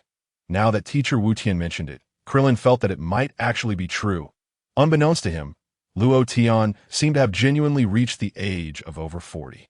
If he were a martial artist, he wouldn't show any signs of aging at that age.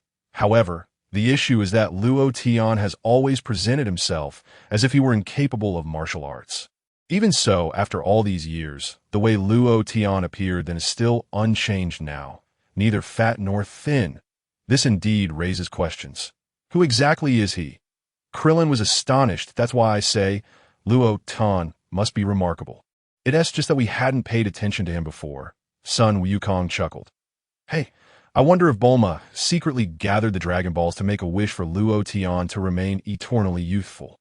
Krillin speculated, T.S. not entirely out of the realm of possibility. Master Roshi nodded slightly. Could it be? Son Wukong chuckled ruefully. All right, enough of that. Wukong, since you've made your decision, follow your own instincts. Master Roshi stated. But unfortunately, I no longer have anything to teach you. Haha, what are you saying, Master Roshi? Regardless, you are my mentor. Sun Wukong laughed heartily down the helicopter. Luo Tian, you can't possibly be serious about teaching Wukong that Zazai whatever. Can you? Bulma turned to inquire. Indeed? What else would you think? Luo Tian smiled.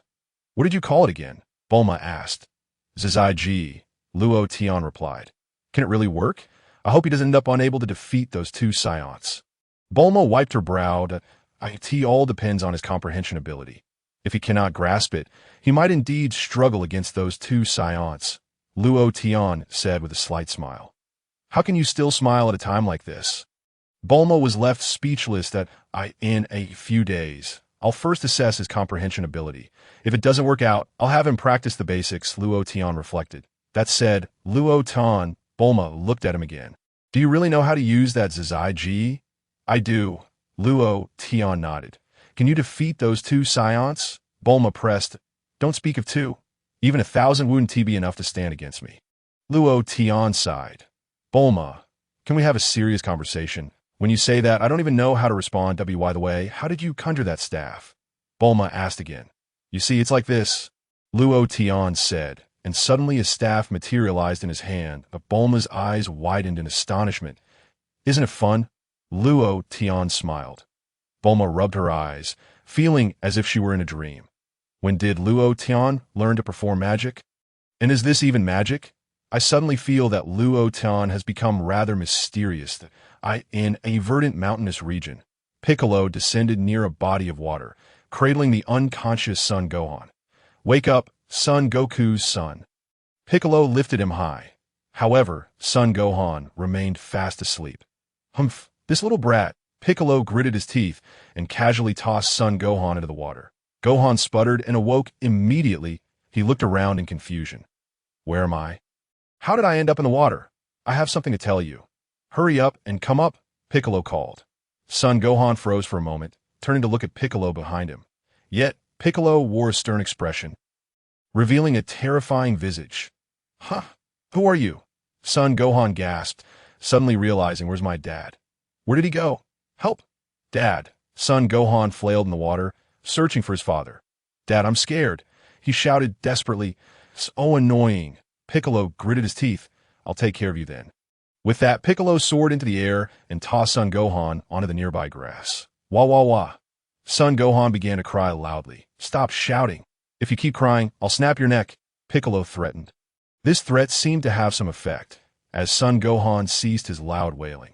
All right, listen to me, Piccolo said coldly. Firstly, your father is still alive, but he doesn't have time to take care of you. You remember a little, right? He almost died trying to defeat that person. What? Dad? Son Gohan's face fell in dismay, nearly bursting into tears again. Heh. Your dad isn't he dead? Why are you crying? If you cry again, I really will kill you. Piccolo spread his arms to intimidate Son Gohan. Gohan trembled in fright, no longer daring to cry. Even if your father did die, it wouldn't matter. You must have heard about the Dragon Balls, right? Even if he dies, he could be revived with the Dragon Balls. Piccolo spoke softly. The issue does not lie here. The terrifying individual who captured you is already deceased, yet a year from now. Two of his even more formidable companions will arrive on Earth. Neither your father nor I stand a chance against them, which is why we require your strength. You must train diligently and together. We shall protect our planet. Chapter 19. The Celestial Being. That Luo Tian is no ordinary foe. Wait, can I truly do this? I've never fought anyone before, Sun Wukong expressed, momentarily taken aback and somewhat fearful. You have yet to realize the immense power that resides within you, Piccolo remarked. Thus, you must train to effectively harness that energy. You are deceiving me. There is no powerful energy within me, Sun Wukong replied, a look of deep grievance on his face. Let me show you the evidence, Piccolo sneered, seizing Sun Wukong's head and lifting him off the ground. What are you doing? Let go of me. That hurts. Sun Wukong shouted, struggling desperately. With a swift motion, Piccolo hurled him toward the distant mountain. Let me witness your strength. I want to see if you can shatter that rocky mountain. If not, do not blame me for your demise. Worst case, I will use the Dragon Balls to resurrect you. Sun Wukong. Watching himself hurtle towards the mountain, felt a surge of seriousness wash over him. Suddenly, a golden aura enveloped him. Boom! The golden energy collided with the mountain, resulting in a thunderous explosion, reducing it to mere rubble and creating a vast crater in the earth. Piccolo was taken aback. "This boy is far more powerful than I anticipated," Sun Wukong exclaimed. "Did I do that? I never realized I was this strong, but I'm so scared." Piccolo silently observed Sun Wukong. Overwhelmed with conflicting emotions, I may be nurturing a future adversary of unimaginable power. Is this truly my doing? Sun Wukong inquired. "Now do you finally comprehend?" Piccolo responded. "You can only unleash your latent powers during moments of intense emotion. However, this is but a fleeting occurrence and cannot secure victory. I must teach you how to fight, to transform you into the mightiest warrior. But I don't want to be a martial artist. I aspire to be a great scientist." Sun Wukong shook his head. "That is perfectly acceptable as long as you defeat the 2 Saiyans that will arrive here in a year. You may pursue whatever path you desire," Piccolo stated. "Their objective is the annihilation of humanity, that if they succeed, you won't even have the chance to become a scientist. The existence of Earth itself would be in jeopardy." "But I'm still so frightened," Sun Wukong trembled. "Stop being so pathetic. Do you wish for me to end your life?" Piccolo barked. "There's no time to waste. Begin immediately by removing your shirt." Startled, Sun Wukong hurriedly took off his shirt, mumbling, "I want my father to teach me how to train. Unfortunately, he will not make a good teacher, but he is too lenient, and seeing how spoiled you have become, I can only imagine how he has been training you." Piccolo chuckled. "Moreover, it was your father's consent that allowed me to train you." Tears welled in Sun Wukong's eyes. "Father, are you abandoning me?" "So, shall we commence?" he asked, feeling wronged. "Indeed. Let us begin. For now, do nothing but survive." Piccolo replied with a gentle smile. "Survive?" Sun Wukong blinked in confusion. "Correct. You must manage to stay alive on your own here." Piccolo smiled. "If you can endure for 6 months, I will teach you the art of combat." "What? 6 months? Alone?" Sun Wukong gasped. "I'll surely die of boredom." "Fear not. You'll never be lonely. This area is frequently visited by man-eating beasts." Piccolo chuckled. "What? You are leaving me all alone in such a place?" "How cruel!" Sun Wukong exclaimed, his youthful face pale with terror. "Enough. I don't have time for idle chatter. If you survive 6 months, it will prove you are an exceptional warrior, both mentally and physically," Piccolo stated nonchalantly. "Do not forget, the fate of Earth rests in your hands. You must believe in your abilities and learn to harness them." But Sun Wukong's face reflected helplessness. "That I warn you, do not even think about escaping. This area is surrounded by desert. And do you know about quicksand? If you fall in, even I would be unable to rescue you." Piccolo smiled. "Wait, where's my food? Where the bath and bed?" Sun Wukong questioned. Why, dear young master, did you think I would provide you with such luxuries?" Piccolo chuckled lightly. "That is utterly cruel." Sun Wukong retorted. "If you must harbor resentment, let me direct it at your fate, just as I do." With that, Piccolo soared into the sky, swiftly vanishing from sight. In my youth, I too grew up alone in this very place. Son of Sun Wukong, may you thrive on your own. "Wait for me! Don't leave me behind. I'm scared," Sun Wukong cried out, chasing after him. But Piccolo had already disappeared. Sun Wukong burst into tears. With no one to heed his calls, in the divine temple, the celestial being pondered. "What troubles you?" Mr. Bobo inquired. "What has transpired?" "Piccolo seems drastically different from before," the celestial being remarked. "Though his bad habits persist, he has lost his former cunning and brutality, that I sense it too. The former Dark Lord would never allow Sun Wukong's son to grow strong." Mr. Bobo nodded. The celestial being reflected on Piccolo's transformation, possibly stemming from the knowledge that Raditz's soul, whom he had slain, had successfully transitioned to another realm. To date, those killed by the demon clan cannot reincarnate. They merely drift in agony. Yet Raditz has reached another world. Mr. Bobo remains silent, contemplating. "Perhaps he has also realized that we will perish in a year." The celestial being continued. "A year?" Mr. Bobo gasped. "Indeed, in 1 year's time, Piccolo will be slain by those 2 Saiyans." The celestial being affirmed. "As you know, Piccolo and I were once one being. If he perishes, I shall follow suit." Though I am a celestial being, knowing my impending demise weighs heavily on my heart. Piccolo must have sensed something, hence his desire to leave behind a legacy, perhaps by training Sun Wukong's son. Celestial being, that individual, named Luo, possesses healing abilities that you know of his origins? Mr. Bobo inquired. The celestial being sighed. I am uncertain. I had not paid him much mind before. That being said, I had initially planned to take him to train under the Great King after Wukong's demise. But with his healing abilities, I am at a loss on how Wukong should proceed with his training. Mr. Bobo appeared at a loss for words at the little one may be in trouble, the celestial being remarked. Gazing down at the weeping Sun Wukong in the desolate expanse in the wilderness, Sun Wukong continued to sob. Amid his tears, he suddenly sensed something amiss. Upon looking up, he was met with the sight of an enormous beast looming before him. The beast paused, taken aback by the sight of the small child. Its drool began to drip as it spoke. I was just searching for something to eat, and here you are, right under my nose. Oh no, what should I do? Sun Wukong was taken aback. The monstrous creature showed no hesitation, opening its cavernous maw and lunging towards Sun Wukong. In a moment of panic, Sun Wukong hastily fled. However, in his haste, he stumbled and fell to the ground. The creature, with its gaping jaws, aimed to swallow Sun Wukong whole. This critical moment, Sun Wukong suddenly leaped into the air, gracefully vaulting onto the summit of a nearby mountain. The beast was left in utter bewilderment. Where did the person go? Did I just devour that fellow? How peculiar. Phew. Sun Wukong sighed in relief. Yet, as he took in his surroundings, an overwhelming fear gripped him. How did I end up here? I can't get down. I fear I shall starve to death up here, that I'm doomed. What should I do? At Bowsy Mountain. What did you say? You entrusted Gohan to Lord Piccolo for training. Chi-Chi exclaimed, her nostrils flaring in anger as she confronted Sun Wukong. Let Gohan train for a year, will you? Sun Wukong scratched his head, feeling somewhat apologetic. To be honest, I didn't want Gohan involved. But his performance in the battle against that fellow truly astonished me. Perhaps, in a year, Gohan could save the Earth. That I don't care. You must bring Gohan back immediately. He is just a child. Protecting the Earth is a task for adults. Chi-Chi shouted angrily that you're quite amusing. Chi-Chi. Sun Wukong chuckled heartily. Did you hear that? Hurry and bring Gohan back. Even if he needs to train, wouldn't it be better to do so with you?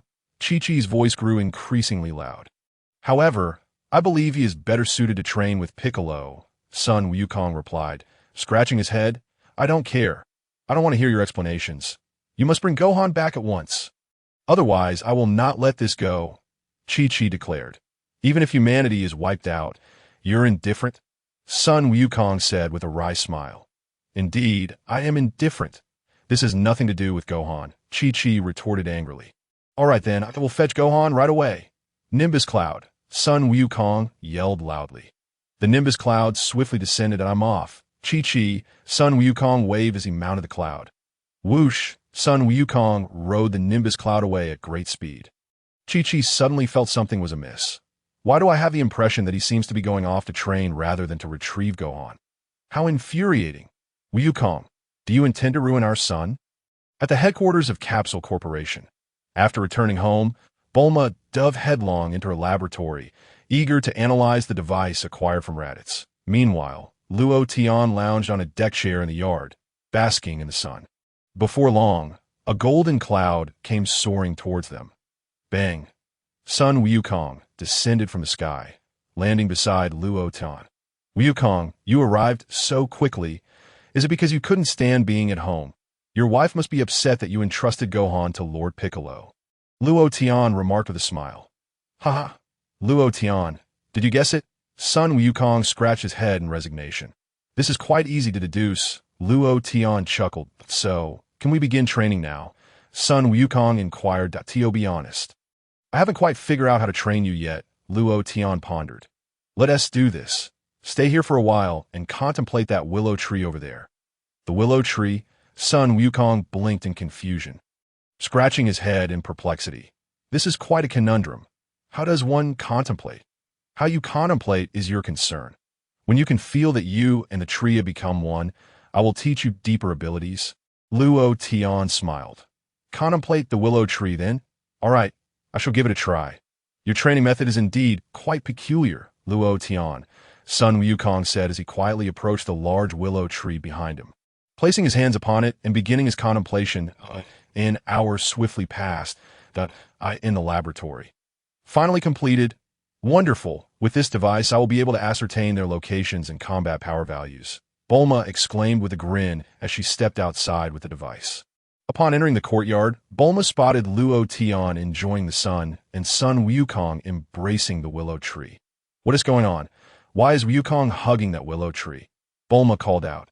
Hey Wukong, am I seeing things? Is that really you? Bulma wondered, thinking she might be hallucinating. Oh, it's Bulma, Sun Wukong exclaimed, snapping out of his trance. What are you doing? Bulma asked, exasperated. Why are you hugging our willow tree? This is quite perplexing. Luo Tian told me to contemplate this willow tree, Sun Wukong explained simply. Bulma replied, What kind of training method is this? Luo Tian, if you continue training like this, you'll make Wukong foolish. Stand still. I need to check your combat power value. Bulma beckoned to Sun Wukong.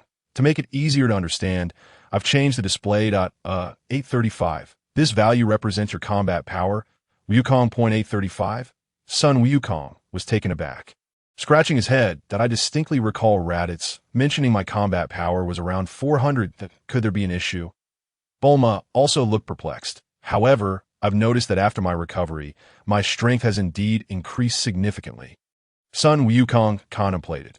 Let me see about others, Bulma said, pointing towards a distant location where two combat power values appeared. One was 139 and the other was 206. From this distance, it should be Master Roshi and Krillin. Is it really Krillin and Master Roshi? Sun Wukong asked, surprised. So the 206 must be Krillin then? Has he surpassed his master? That remains uncertain. Bulma shook her head. This Saiyan device can detect powerful individuals and their locations from anywhere in the world. Approximately 4,000 kilometers away, there is someone with a combat power of 250.250. Sun Wukong fell silent. That individual must be Tien Shinhan. Luo Tian chuckled, rising to his feet. Over there, about 3,000 kilometers away, someone has a combat power of 177. 177? That wouldn't be Yamcha, would it? Sun Wukong speculated. Oh, there is another one, very far away, about 8,000 kilometers, with a combat power of 329. Bulma pointed toward the left rear, point 329. Who could that be? Sun Wukong scratched his head. Puzzled, Bulma, what about Piccolo? What is his combat power? Given your current combat power of 835, it seems he is no longer the strongest on the surface, Bulma replied, shaking her head. Don't bother looking. That 329 combat power belongs to Piccolo.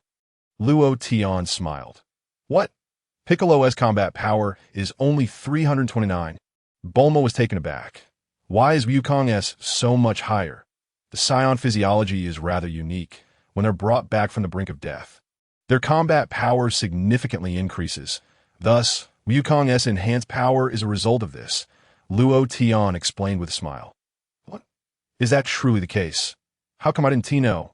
Sun Wukong was astonished.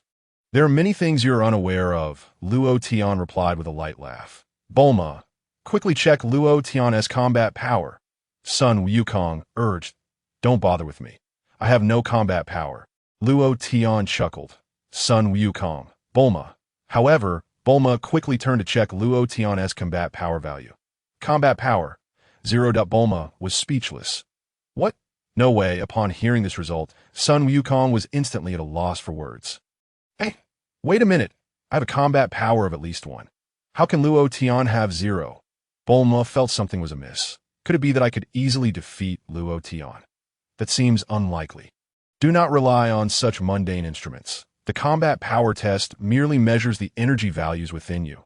Luo Tian smiled lightly, adding that often an individual's energy fluctuates significantly with their emotions, much like Goku's son, Gohan, whose combat power can soar over 1,000 during moments of emotional upheaval. Yet in ordinary circumstances, it may dwindle to a mere 1 or even 0. Luo Tian, are you explaining all this in an attempt to prove that you are mightier than I? Bulma teased. Goku, how are you faring with your understanding? Luo Tian disregarded Bulma's comment. This sensation is quite challenging. Goku scratched his head. Let's do this. I will give you 3 days. If you can comprehend the essence of this willow tree and reduce your combat power to below 100. You may continue, Luo Tian stated. Bulma observed Goku's perplexed expression. Why is it that the more one trains, the lower their combat power seems to become? I have already explained. Combat power is merely an index of energy. Luo Tian clarified. For instance, if your combat power is currently 835, do you truly believe you can defeat me? Huh. What do you mean? Luo Tian, do you wish to battle me? Goku stared intently at Luo Tian. Battle me? You are not yet qualified. Only after you grasp the true essence of Zai will you earn the right to challenge me. Luo Tian sighed. Goku and Bulma fell into a thoughtful silence. Luo Tian, you are rather dismissive that if you continue this way, you might inadvertently ignite Goku's fighting spirit, and how will you manage the aftermath? Be cautious. Goku might inadvertently strike you down. Goku, too, was at a loss for words. Although he found Luo Tian somewhat enigmatic, he remained confident that he could defeat him. After all, my combat power is currently among the strongest on the planet. It seems you cannot let go of this hurdle in your heart. Can you? Luo Tian sighed once more. Suddenly, a black strip of cloth materialized in Luo Tian's hand. Bulma was once again astonished to see Luo Tian conjure the black strip out of thin air. Goku's eyes widened in disbelief. How did that strip appear? Luo Tian. What are you planning to do? Bulma inquired. Luo Tian demonstrated his intentions by wrapping the strip around his eyes. I could see nothing now. He chuckled at Goku. Goku, unleash your full strength upon me. Today, I shall allow you to witness the true essence of Zai. Goku and Bulma exchanged glances. Bulma, do you think Luo Tian is serious? Goku asked. I don't know, Bulma replied, exasperated. Quickly, Luo Tian, this is no joke. Goku's combat power exceeds 800, and a careless move could lead to your demise. Rest assured, attack me with all your might. Do I appear to be jesting? Luo Tian replied calmly. Fine, I won't interfere. Bulma pouted, her mood dimmed. Regardless, if you injure yourself, you should be able to heal, right? That's the spirit. Luo Tian chuckled. Very well. I shall give it a try. I am about to strike you. Luo Tian, Goku's face radiated excitement, anticipation, and boundless confidence that I am now among the mightiest beings on this planet. Let us see if you can evade my attack. Luo Tian. Whoosh! Goku lunged towards Luo Tian at great speed. However, he did not exert his full strength, fearing that a miscalculation could lead to Luo Tian's injury, which would surely enrage Bulma. I shall take it easy that Goku's fist approached Luo Tian's shoulder at a leisurely pace. Yet, just as Goku's fist was about to make contact, Luo Tian merely leaned aside, nimbly dodging Goku's strike. Goku, unleash your complete power. I'm not in any danger, Luo Tian sighed. Chapter 22, in the realm of martial arts. Speed prevails. Bulma's eyes widened. Luo Tian truly evaded the attack. Yet it seems Goku did not give it his all. Luo Tian, it would be wise to quit while you are ahead. You may have dodged him once, but you cannot expect to evade every one of his strikes. Incredible. You actually avoided it. Goku exclaimed, excitement and anticipation flickering in his eyes. Once more, think you could dodge that. Wait a moment. Why does this technique remind me of something Mr. Popo taught me? It feels as clear as the sky and as vast as the earth, a realization suddenly dawning upon Goku. Very well, I shall employ my full strength now. You had better be cautious, Luo Tian. Bring it on, Luo Tian replied with a slight smile. Here I come. This time, Goku unleashed all of his power. He accelerated to the maximum, launching a rapid punch towards Luo Tian. Just as Goku's fist appeared destined to strike Luo Tian, he deftly sidestepped once again, evading the blow. What? You dodged again? I refuse to believe it, Goku exclaimed in disbelief, increasing his speed once more. Whoosh, whoosh, whoosh. Goku's fists relentlessly targeted Luo Tian. Luo Tian refrained from countering, simply evading left and right while blindfolded at the unabated. If I were to be hit by someone with a mere combat power of over 800, that would be utterly humiliating. Even if your combat power were 800 million, it would be a miracle for you to land a hit on me at my current level. Only a god of destruction might stand a chance. Goku persisted for 5 minutes, panting heavily, yet he had not even brushed against Luo Tian's clothing. Goku's eyes widened in disbelief. Bulma was utterly dumbfounded. Luo Tian's speed truly that extraordinary. It does not appear Goku is holding back. Can he really be this powerful? Still wishing to continue, Luo Tian chuckled, effortlessly removing the blindfold. With a swish, the strip vanished into thin air. How did you accomplish that? Is it due to exceptionally keen hearing? Goku asked, astonished that I told you. This is called Zizai Ji, Luo Tian explained with a smile. Normally, when your body is attacked, your eyes send a signal, which is then processed by your brain. This method inevitably leads to cumbersome delays. However, if every part of your body can autonomously signal and evade attacks, the response time becomes remarkably swift. Goku seemed to grasp the concept, nodding vigorously. If one day you can feel yourself becoming one with all things in the universe, you will have made progress in mastering Zizai Ji. Luo Tian remarked with a gentle smile. Did I understand this now? Goku nodded thoughtfully. But what about attack power? Can it measure up? Attack power, Luo Tian chuckled. With a mere flicker, he swiftly appeared behind Goku. In the realm of martial arts, only speed is unbreakable. Luo Tian's voice resonated behind Goku. Goku's expression shifted dramatically. Bang! Luo Tian delivered a powerful slap to Goku's back. Goku was sent sprawling like a bouncing ball, crashing heavily to the ground. Gulp! Goku spat out a mouthful of blood, severely injured. Bulma was astonished. Goku stared at Luo Tian with wide eyes, disbelief etched on his face. This is overwhelmingly powerful. I feel that if he exerts himself just a little more, I could be struck down by him. Well then, take good care of your injuries. The upcoming training will be quite brutal. Perhaps you are not yet suited for the cultivation of the ultimate freedom. Luo Tian remarked indifferently. In the divine hall, the expression of the celestial god shifted repeatedly. Who exactly is this person? The celestial god inquired in astonishment. When did such a terrifying individual emerge on Earth, capable of gravely injuring Sun Wukong with merely a slap? How was I previously unaware of his existence? No, I knew of it, just not the extent of his power. The techniques employed by Luo Tian seemed to bear a striking resemblance to those I taught Wukong, that Mr. Popo quickly added. Indeed, it feels as though these are divine techniques. The celestial god pondered. The deity? Could it be that Luo Tian is a god? Mr. Popo scratched his head. It is unclear. We cannot ascertain at present. The celestial god shook his head. Regardless, Luo Tian is a good person. With him around, those two Saiyans should pose no significant threat, right? Mr. Popo said with a smile. Such matters cannot be determined just yet. I wonder if he has reasons for not intervening. The celestial god furrowed his brow. If he has always been this formidable, why has it only manifested now? Why did he refrain from fighting when Raditz arrived? Mr. Popo also found it perplexing.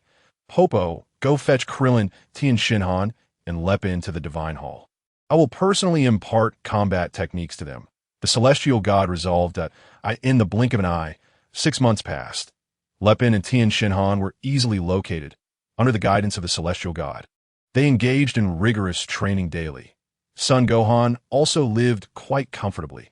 Piccolo had specially prepared a set of orange attire reminiscent of Son Wukong style for Son Gohan, along with a precious sword.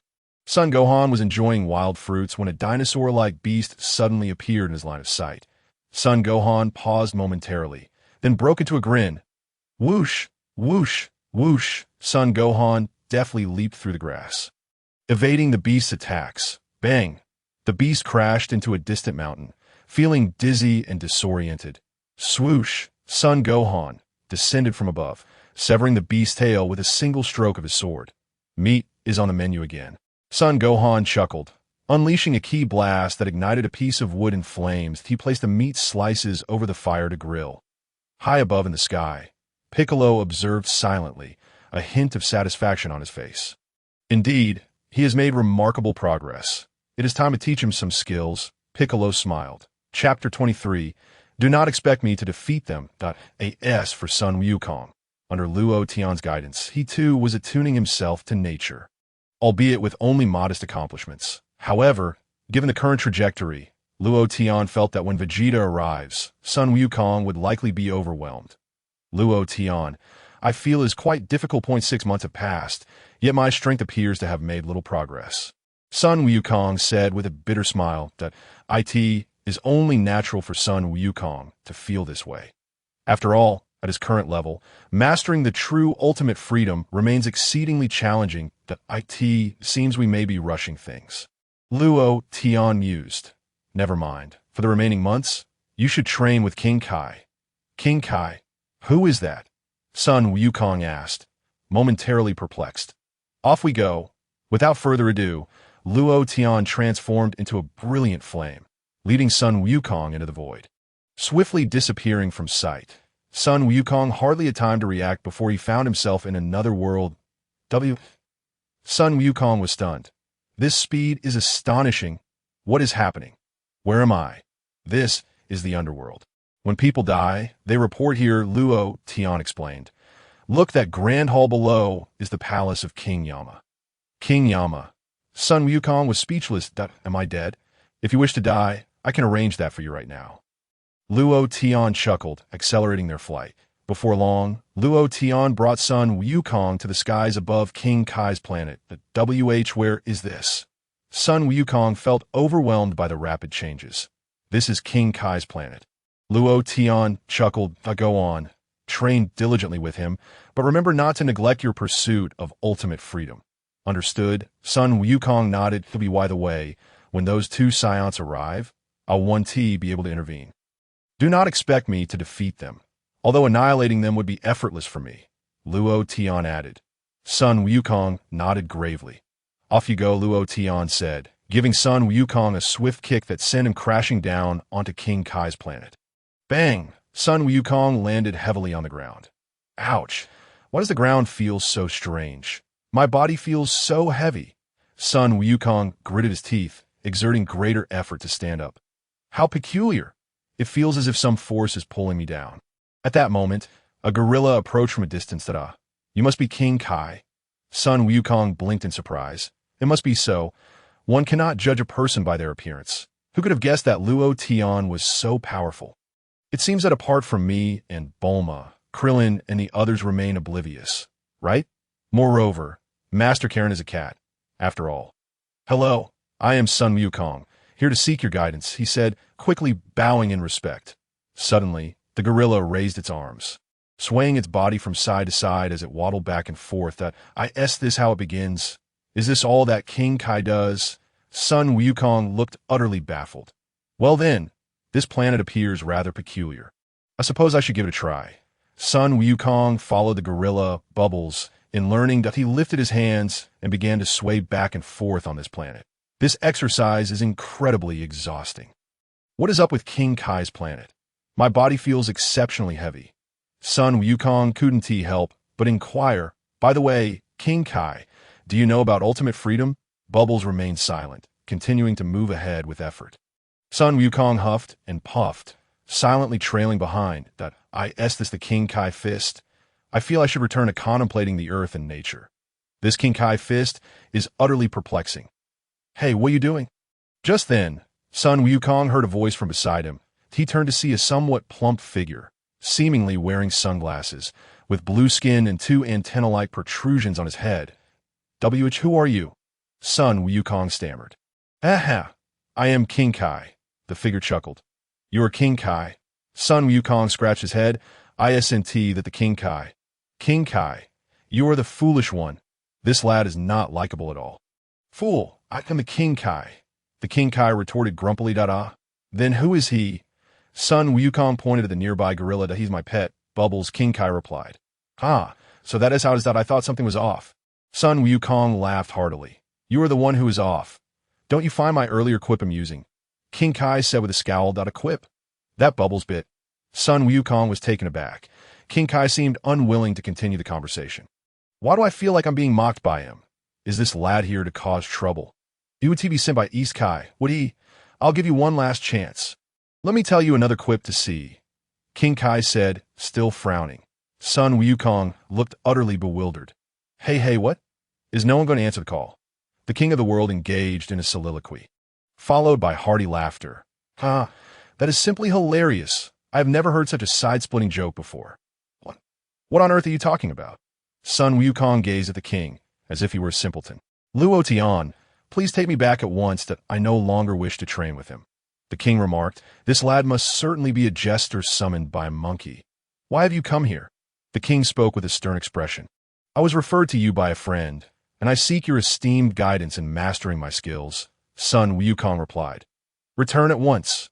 If you cannot even muster a laugh at such a witty jest, it suggests a rather unpleasant disposition, and I am not fond of such individuals, the king retorted with irritation. This is truly amusing. As expected of the king, I have never encountered such humor before. Sun Wukong responded swiftly, bursting into laughter. You didn't just realize that, did you? The king chuckled awkwardly. Could you teach me the art of cultivation? Sun Wukong inquired eagerly. Of course, but you must pass an examination first. The king replied with a smile. You must deliver a witty remark that can amuse a genius of wit such as myself. You want me to tell a joke? This is exceedingly challenging. Sun Wukong exclaimed. I suddenly feel quite fortunate training with Luo Tian, he added with a chuckle. Well, if it is a high-level jest, I shan't laugh, the king said with a grin. If you cannot manage that, you may as well return from whence you came. Chapter 24. Keeping Secrets from the Divine. A blanket on my back, Sun Wukong suddenly declared. The king appeared as though struck by lightning, utterly astonished. This is too funny. The king could not suppress his laughter. You laughed? The king laughed. Sun Wukong exclaimed hastily. Oh no, I inadvertently laughed out loud. The king wiped his brow. You are quite the remarkable one. Are you a professional? Well, let us see. Given your apparent talent, I shall teach you the most entertaining methods of humor. I do not wish to learn that. Please instruct me in martial arts instead. Sun Wukong insisted. What? Martial arts? Why didn't you say so sooner? The king was taken aback. I thought you were here to study the art of language. All right, let me assess your capabilities. Show me your strength. The king beckoned. Attack me with all your might. I find it peculiar that my movements are so restricted here. My body feels exceedingly heavy. Sun Wukong pondered, scratching his head. Where do you hail from? The king inquired. Earth, Sun Wukong replied.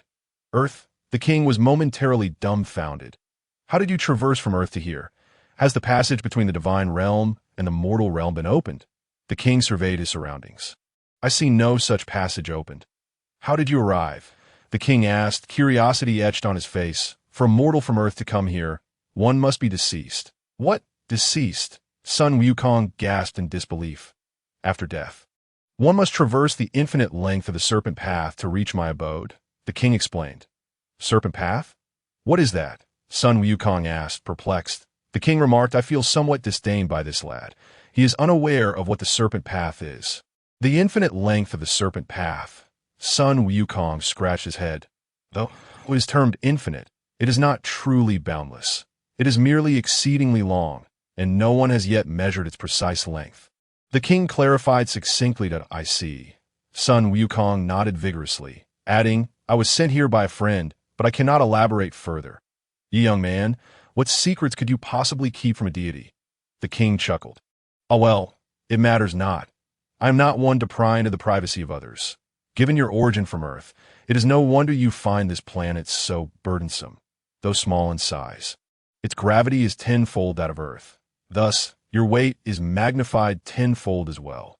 Sun Wukong was astounded. No wonder I feel so heavy. Try jumping with all your might, the king instructed. Understood. Sun Wukong nodded eagerly. Boom! With that, Sun Wukong leaped into the air, achieving a considerable height. However, he soon plummeted back down. This is as high as I can manage, he said, scratching his head. To jump that high under tenfold gravity is quite impressive. The king acknowledged with a nod. Now that you intend to train under my guidance, let us begin. By the way, how long do you plan to train here? The wicked Saiyans are en route to our Earth, so I must enhance my strength as swiftly as possible. Sun Wukong clenched his fists. Saiyans? They are indeed formidable. The king nodded, his antennae twitching slightly. Very well, I shall ascertain when the Saiyans will arrive on Earth. Currently, 2 Saiyans are aboard a spaceship, hurtling towards Earth, and they shall arrive in 158 days.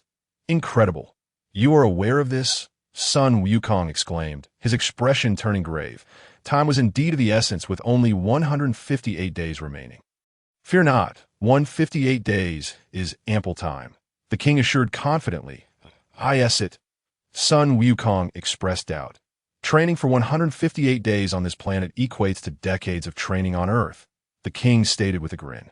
Is that true? Sun Wukong questioned, half convinced that I cannot shake the feeling that he is boasting. However, even if you train, it does not guarantee you could defeat those two Saiyans. The king was not optimistic about Sun Wukong. For Saiyans were exceedingly powerful. Let me put it this way, their strength surpasses my own. What? More powerful than the king? Sun Wukong was taken aback. Indeed, thus I say, you must surpass me to stand a chance against the Saiyans. The king smiled. Then let us commence, Sun Wukong declared. The king called over a gorilla named Baburus. First, you must overcome the gravity here. The king instructed, you must catch Baburus. If you cannot accomplish this, there is no need to discuss anything further. Sun Wukong nodded and set off to capture the gorilla. After some pursuit, Sun Wukong found himself utterly exhausted from the weight. He quickly shed his weighted clothing. Now I feel much lighter, Sun Wukong chuckled, significantly increasing his speed as he dashed towards Baburus. However, just as Sun Wukong approached, Baburus suddenly accelerated. Whoosh! Baburus shot away like a rocket, disappearing from sight. In the distance, Baburus made a face at Sun Wukong. You think you can catch me? That fellow is incredibly fast. Sun Wukong was astonished. This one do. I can't catch him at all, but if you cannot catch him, you may as well return. The king laughed. Could you provide me with something to eat? I haven't eaten since I left, Sun Wukong asked, scratching his head. The king replied, this lad certainly has many requests. Without objection, the king quickly provided food for Sun Wukong. Sun Wukong devoured it heartily. Delicious. I'm finally full, though it pales in comparison to the meals at Bulma, he said, rubbing his stomach. You young man, you initially addressed me as the king, yet now you show me no respect. The king scolded, that aren't you lonely on such a small planet? Sun Wukong casually inquired. Humph, you're still young. This place holds many fascinating activities, such as counting how many blades of grass have grown, gazing at the sky, or even urinating into the distance. The king remarked, hands clasped behind his back, gazing skyward with a smile, that's what you consider fun. Recently, my greatest interest has been taking leisurely drives. Sun Wukong replied. The king of the worlds continued, by the way, enough of this talk. Hurry and catch Babulus, or I shall not teach you martial arts. Chapter 25. Is this it? The ultimate instinct? Very well. I must exert myself further. Sun Wukong nodded. Oh, and you might as well put on the weighted clothing you just removed, the king suggested. Huh. Sun Wukong was taken aback. Why should I wear it again? Running will be even more difficult. Let me share something with you. The planet where the Saiyans reside has a gravity similar to here. They train there, the king explained. Sun Wukong remarked, you seem to know a bit about these two individuals. But that's not all. Saiyans possess immense combat power from birth, which is quite perilous. The king chuckled. No worries. I'm also a Saiyan. Sun Wukong smiled faintly. The king thought to himself, damn it, I increasingly suspect this kid is here to disrupt things. By the way, king, have you heard of the ultimate instinct? Sun Wukong could not help but inquire. The king was unfamiliar with this concept. With his current divine status, he was aware of the existence of the angel race, but knew little about them. Let alone the ultimate instinct. It is a special ability that allows the body to dodge autonomously, Sun Wukong said while turning his back to the king, smiling. The king, who was currently picking his nose with his left hand, retorted, what the hell? Is that what you call the ultimate instinct? You are merely sensing the movement of my left hand through the fluctuations in the air. It has nothing to do with dodging autonomously.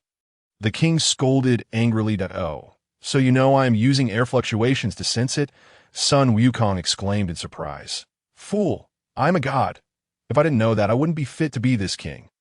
The king shouted furiously. Sun Wukong scratched his head.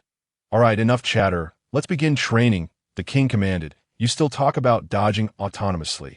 This kid truly lacks charm. On Earth, in the divine home, the god suddenly froze. What is it? Lord God, Mr. Bobo inquired from the side. Strange. I can't seem to find Sun Wukong, the god said, his eyes widening. Could he have gone to the restroom? Mr. Bobo asked. Where else could he go? The god pondered. It feels as if he has already left Earth, the god mused. Left Earth? No way, Mr. Bobo exclaimed in astonishment. Luo Tian is at Bulma's house. The god rubbed his eyes, bewildered that I clearly didn't see Luo Tian just now. How did he suddenly appear? The god squinted at Luo Tian, who was at Bulma's home. Hey, old man, have you finished watching? Just then, the god heard a voice in his mind. His body trembled violently, and his expression changed repeatedly. Is that Luo Tian speaking? The god soon discovered, in terror, that Luo Tian was looking at him, his gaze containing a hint of mischief. You have observed me for 6 months, a total of 18 times, each lasting 2 to 3 minutes, amounting to a total of 210 minutes. It's fortunate you did not watch Bulma or Ties, or else you might no longer exist. Luo Tian's voice echoed again. The god broke into a cold sweat. Luo Tian knows I have been observing him. Moreover, he has kept track of the time spent. Are you also a god? The god immediately asked, just as well that you know. Luo Tian smiled.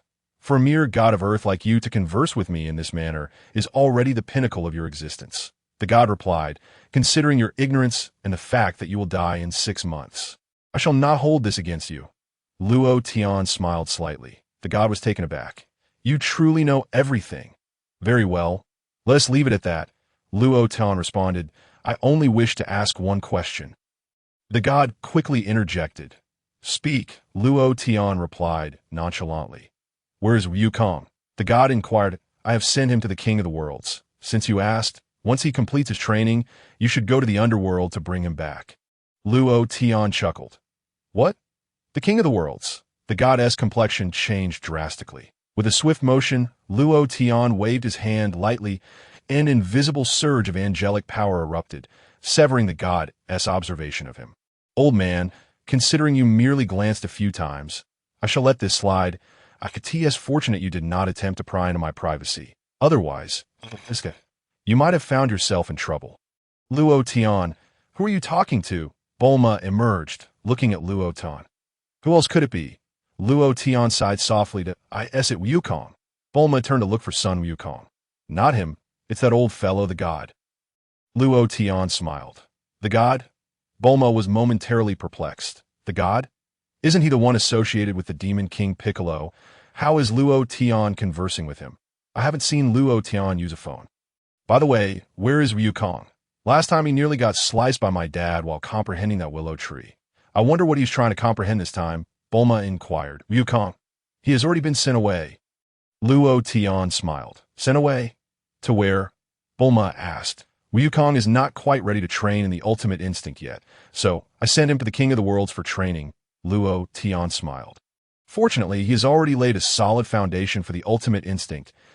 As long as he continues to train diligently, TSK, the potential is limitless. Bulma listened, utterly confused. What are you talking about? I don't understand at all. What king? Who is that? In the divine hall, Lord God. What is wrong? Mr. Bobo asked. It's nothing, just a bit warm. So I broke out in a sweat. The god laughed heartily. As for matters concerning Luo Tian, it is perhaps best not to speak of them. He seems to dislike having his secrets known. I shall refrain from further discussion. Mr. Bobo remarked. Warm. You are a god. Are you afraid of such weather?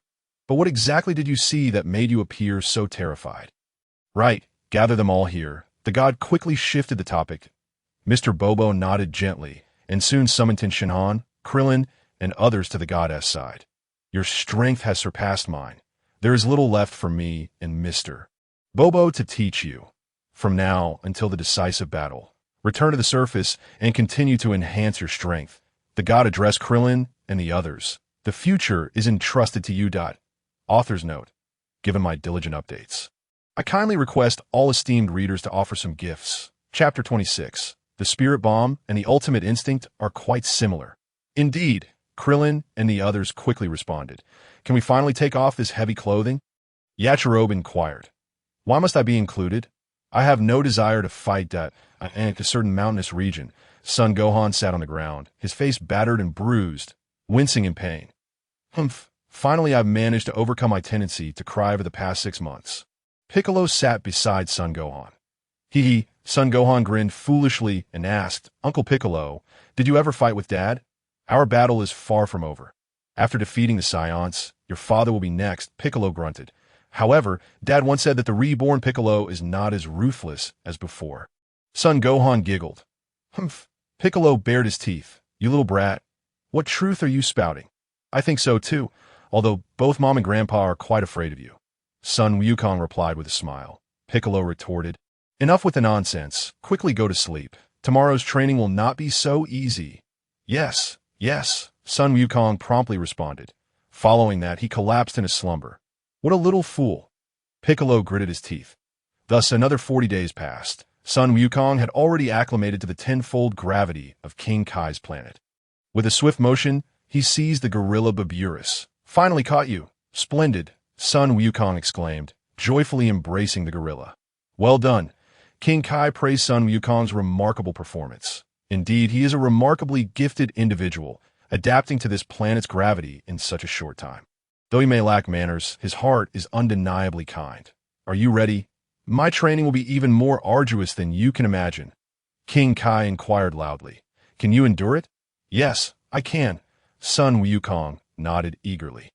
After these 40 days of training, he suddenly felt a significant enhancement in his strength. Wow. This seems far more effective than that Luo Tian's free-spirited ultimate technique that I'm feeling somewhat conflicted. Should I continue training here or pursue Luo Tian's technique? However, he realized that Luo Tian's technique likely held greater promise. Yet, if he couldn't defeat the 2 Saiyans approaching Earth, mastering the ultimate technique would be futile. I shall first focus on mastering King Kai's techniques. Deal with those Saiyans, and then return to training with Luo Tian. You must strive to become the strongest in the universe, both physically and mentally. Can you do it? King Kai asked. Understood. Son Wukong clenched his fists, his face radiating confidence. Before that, let me have a cup of tea, King Kai said. Son Wukong lay down. After King Kai finished his tea, he began sparring with Son Wukong. Bang! With a dull thud, King Kai slapped Son Wukong, sending him flying to the ground. Incredible! Son Wukong exclaimed in astonishment. All right, continue. King Kai beckoned. Bang, bang, bang. The two engaged in a fierce exchange on King Kai's planet. King Kai fist. King Kai immediately unleashed the King Kai fist, delivering a ferocious beating to Son Wukong. Son Wukong, with a bruised face, winced in pain. Indeed, as you can see, this is the King Kai fist, capable of significantly enhancing one's strength. King Kai chuckled. Remarkable. No wonder Luo Tian advised me to train with you. Son Wukong laughed heartily. Who is Luo Tian? King Kai inquired. You wouldn't understand. Explaining would be rather tedious. So let's drop it. Son Wukong scratched his head. You little rascal. You leave me hanging, King Kai scolded. Training continued. The day of Vegeta and Nappa's arrival on Earth was drawing near on Earth. Krillin and others had begun their grueling training that on King Kai's planet. Son Wukong had mastered the King Kai fist with ease. King Kai generously taught him the Spirit Bomb technique as well. Bang! Just moments ago, the Spirit Bomb controlled by Son Wukong struck down a rapidly moving stone from the sky. Excellent work, Son Wukong. I never imagined you would master the Spirit Bomb so proficiently. King Kai expressed his surprise. This is the result of hard training. Son Wukong grinned. As I mentioned before, the Spirit Bomb is the technique that gathers energy from all living things, including grass, trees, humans, and various animals, as well as the energy in the atmosphere, and then releases it on such a small planet. The Spirit Bomb possesses such immense destructive power. The Earth you battle on is many times larger than here and has the sun as a massive energy source backing it. You will wield a Spirit Bomb of unimaginable energy, capable of destroying even the planet you are meant to protect. Therefore, use the Spirit Bomb sparingly, only in dire situations.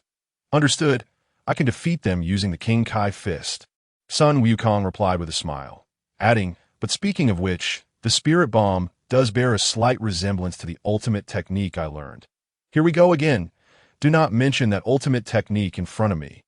King Kai retorted, your strength clearly diminished when you last trained with that technique. The ultimate technique merely makes you feel as though my strength has decreased, Sun Wukong chuckled. But in reality, my strength has increased. What nonsense is this? King Kai rolled his eyes, shifting the topic. The day of the final battle is drawing closer. The Saiyans will arrive on Earth tomorrow. By the way, you should hurry back to Earth and prepare. Now, should I return right away? Sun Wukong was momentarily taken aback. What else? Do you plan to stay here until the new year? King Kai glared. All right, I should return to Earth. Sun Wukong nodded. I need to acclimate to Earth's gravity. Indeed, King Kai agreed. Then they stare at each other. King Kai, aren't you even send me back to Earth? Hurry up, Sun Wukong urged. King Kai exclaimed, You think I will send you back? You return the same way you came. I can't send you back. This is quite the conundrum. I don't know the way. Sun Wukong scratched his head, looking utterly helpless. Didn't you say someone brought you here? Have that person come back to pick you up. King Kai replied. Chapter 27. Luo Tian brought me here that essay problem. I don't know how to contact Luo Tian. You have a phone here? Sun Wukong inquired. Place one of your hands on my back and think of a certain person. Then you'll be able to communicate mentally with him, King Kai explained. Really? Sun Wukong said skeptically, then placed his hand on King Kai's back. This is how it works. Hurry up, King Kai urged Luo Tian. Can you hear me? It's Sun Wukong. I have completed my training with King Kai, and can you come pick me up? Sun Wukong communicated mentally with Luo Tian. Then, silence followed. What is going on? It seems he didn't hear my response, Sun Wukong said, perplexed. King Kai, does this method work? Is he asleep? King Kai was speechless. I don't know. Sun Wukong scratched his head. Try to contact his friends. Don't just stand there. King Kai instructed. Right, Bulma. I can contact Bulma and then find Luo Tian through her, Sun Wukong said excitedly. After saying this, he immediately attempted to reach out to Bulma. Bulma, it's me. I'm Wukong. Can you hear me? Sun Wukong exclaimed. Wukong, where are you? Have you come to our house? Bulma, who was engaged in research, looked bewildered upon hearing Sun Wukong's voice. I'm on King Kai's planet, communicating with you mentally. I just tried to contact Luo Tian to have him pick me up, but he didn't respond. Can you help me call him? Is he asleep? Sun Wukong asked. Luo Tian said he was training and told me not to disturb him. Bulma replied immediately. What? Then how do I get back? Sun Wukong exclaimed, exasperated. Where are you? Bulma asked curiously. How should I put it? I'm in a very distant place, Sun Wukong explained, but now is not the time for this. The Saiyans will arrive on Earth tomorrow, and I need to hurry back to prepare. What? The Saiyans are coming tomorrow. Bulma's beauty was fading. Yes, quickly think of a way to get me back, Sun Wukong urged. I recall that Luo Tian mentioned during his seclusion that if you wish to return, you should contact the celestial deity and have them find a way to retrieve you, Bulma pondered. Celestial deity? Can you really bring me back? Sun Wukong nodded. All right, I will call the celestial deity right now. With that, he immediately established contact with the celestial deity on Earth, King Kai. What the hell? Do you think I'm a telephone? Just as Bulma finished her conversation with Sun Wukong, she saw Luo Tian open the door and walk in. Luo Tian, didn't you say you were going into seclusion? Bulma was taken aback that, didn't I just finish my seclusion? Luo Tian smiled, shaking his head in disappointment. What a pity, still no breakthrough. Breakthrough? What are you talking about? Bulma couldn't help but inquire. The third layer of the first stage, Luo Tian replied. I feel my progress is too slow. By the way, Wukong just communicated with me mentally, saying he completed his training with King Kai and wants you to help bring him back. Furthermore, Wukong mentioned that the Saiyans are arriving on Earth tomorrow. Right, the Saiyans are arriving tomorrow. What am I still doing here researching? Did I not tell you? Have him contact the celestial deity, Luo Tian responded. I already informed him, Bulma nodded. That's good then. Take your time. Luo Tian smiled reassuringly. Don't worry. Nothing will happen. Even if the sky were to fall, I would be there to hold it up. Celestial deity, this is Wukong, that I have completed my training with King Kai. Could you pick me up? Sun Wukong quickly contacted the celestial deity. Wukong, you really went to King Kai's place? The celestial deity was astonished. Haha, yes. Sun Wukong laughed heartily. Did Luo Tian bring you there? The celestial deity inquired. Celestial deity, let us not get into that now. The Saiyans are arriving on Earth tomorrow. I need you to hurry and get me back. As I cannot return on my own, Sun Wukong pressed. Understood. Have you reached the starting point of Snake Way? The celestial deity asked. Snake Way? Starting point? Sun Wukong was somewhat confused, as he had not traveled via Snake Way when he came. Did you not take Snake Way to get to King Kai's place? The celestial deity questioned. No, I did not.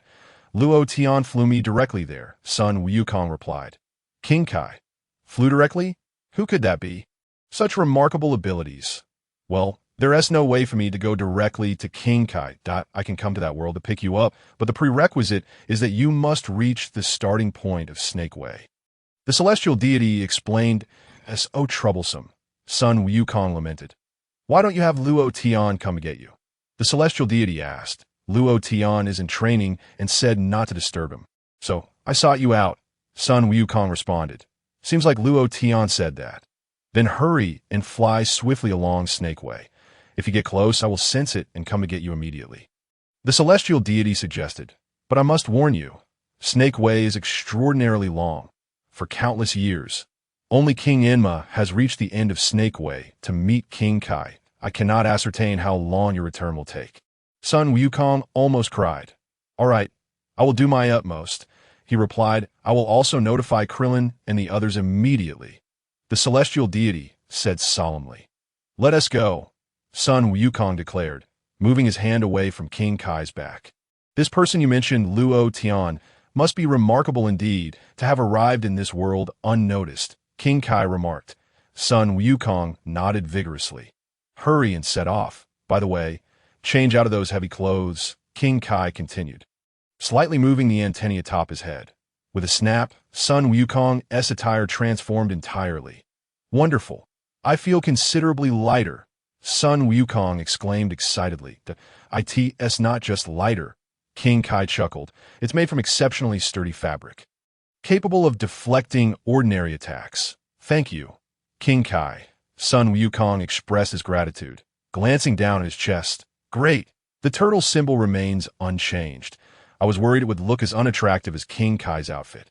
King Kai remarked, this kid truly does not appreciate the finer things. Chapter 28. Vegeta and Nappa arrive on Earth. King Kai's antennae moved slightly, and the turtle symbol on Sun Wukong's back changed to King Kai. Hurry back, King Kai urged. Be careful. Your enemies are far stronger than you imagine. Do not be careless, I understand. I will give it my all. Sun Wukong solemnly nodded. King Kai, thank you for your guidance. If I perish, can I come back here? Of course. King Kai smiled gently. I'm off. Sun Wukong waved, immediately soaring into the sky. With a leap, Sun Wukong landed firmly on the Snake Way above. He gazed into the distance. This Snake Way is incredibly long. I can't see the end. What an individual with boundless potential and with a heart as clear as crystal. I never imagined such a person existed in the human realm. King Kai chuckled. But who exactly is this Luo Tian? He must also be a deity. Could he be the deity of the galaxy? If so, arriving here without even greeting me is quite rude. The celestial deity mentioned holds a position of great prestige, yet the deity of the galaxy ranks lower than King Kai, for King Kai governs the galaxy. The term galaxy here refers specifically to the Milky Way. Not merely Earth's galaxy, but rather all galaxies. The entire universe comprises one galaxy after another. The deity of the galaxy that King Kai mentioned is a god of a specific galaxy. When I have the chance to meet this deity named Luo Tian, I shall impart some wisdom to him. King Kai mused with a smile. On Snake Way, Sun Wukong was still flying swiftly to my body feels so light, as if I am as buoyant as a feather. Sun Wukong was ecstatic. It was not the time for reflections. He needed to hurry back. He quickened his pace. Earth? What? The Saiyans are arriving tomorrow. How could they be here so soon? Master Roshi was equally startled by the news he received from the celestial deity. It's still over a month until the year is up. These two Saiyans have arrived a month earlier than expected. By the way, where's Wukong? Master Roshi asked the messenger. Yachirobe. Wukong seems to be training with King Kai. It will take him a long time to return, Yachirobe replied. As for whether he can make it back before the Saiyans arrive, who knows? By the time he returns, we might all be gone. Master Roshi wiped the sweat from his brow. Can't you say something more pleasant? By the way, have you found the Dragon Balls? Master Roshi turned to inquire of Krillin. Krillin responded, What? You all didn't search for them. Master Roshi was left speechless. Master, we've been quite busy, focusing on our training. When will we have time to look at the Dragon Balls? Krillin hastily explained. Meanwhile, Master, you've been at home watching those unhealthy shows. Why not use that time to search for the Dragon Balls? What? Are you questioning me? Master Roshi adjusted his sunglasses. I'm merely stating the truth, Krillin mumbled, lowering his head. Enough of this nonsense. Quickly notify Tin and the others. Master Roshi snapped. If we gather the Dragon Balls sooner, it might be possible to wish for Son Wukong to return to us immediately. Shall we go find him now? Krillin asked. I fear it may be too late. Master Roshi sighed. The headquarters of the Universal Capsule Corporation. Bulma is home. By the way, have Krillin and the others forgotten to search for the Dragon Balls? Bulma suddenly spotted the dragon radar on the table. Is that so? Luo Tian nodded. When will Goku return? Bulma inquired. It will take at least a day. Luo Tian pondered. What? Does it really require that much time? Bulma exclaimed, astonished. Don't worry, everything will be fine, Luo Tian replied with a faint smile. Is that true? Bulma questioned, somewhat skeptical. How could it possibly be fine? That Raditz is incredibly powerful. His two companions must be even more formidable, right? It's only a matter of a few casualties. It's not a big deal. Luo Tian chuckled. The following day at 11:43 a.m., the spaceships of Vegeta and Nappa descended rapidly from the sky. Boom! The two spacecrafts carved golden arcs through the air, crashing directly into a town. Instantly, two large craters formed around the sites of impact. The residents of the city were left dumbfounded. What just fell? Is it a meteor? It feels like something round has landed here, they murmured, many gathering at the edges of the craters to peer down. Creak! The hatch of the spaceship opened, and Vegeta stepped out first. It's a person. Someone is coming out. The onlookers gasped as they caught sight of Vegeta as a smiling face. In the next moment. Nappa also flew out of the spaceship, landing beside Vegeta. Who are they? What are they? Are they aliens? The crowd speculated in astonishment about the two newcomers. This is Earth. Isn't it? The environment is quite nice. Vegeta remarked, surveying his surroundings with an endless smile. Is it entertaining to greet these folks? Nappa chuckled, suddenly raising his hand. In an instant, a tremendous surge of energy erupted forth. Boom! The next moment, all the buildings surrounding Nappa were reduced to rubble. The town vanished just like that. Ha ha! My greeting seems to have been a tad too enthusiastic. Nappa grinned. You've gone too far, Nappa. Vegeta scoffed. If you destroy this planet too severely, we won't be able to sell it for a high price. No worries. Trust me, Vegeta. If we can find that wish-granting orb, everything will be just fine, Nappa assured. You mean the Dragon Balls, right? Vegeta snorted. First, we must find the one who killed Raditz and inquire about the Dragon Ball's whereabouts. Additionally, we must locate the one capable of healing. Yes, Nappa nodded. If the Dragon Balls are nearby, then our wish for eternal youth would be in vain. Vegeta glared. This is all because of your barbaric greeting. You fool.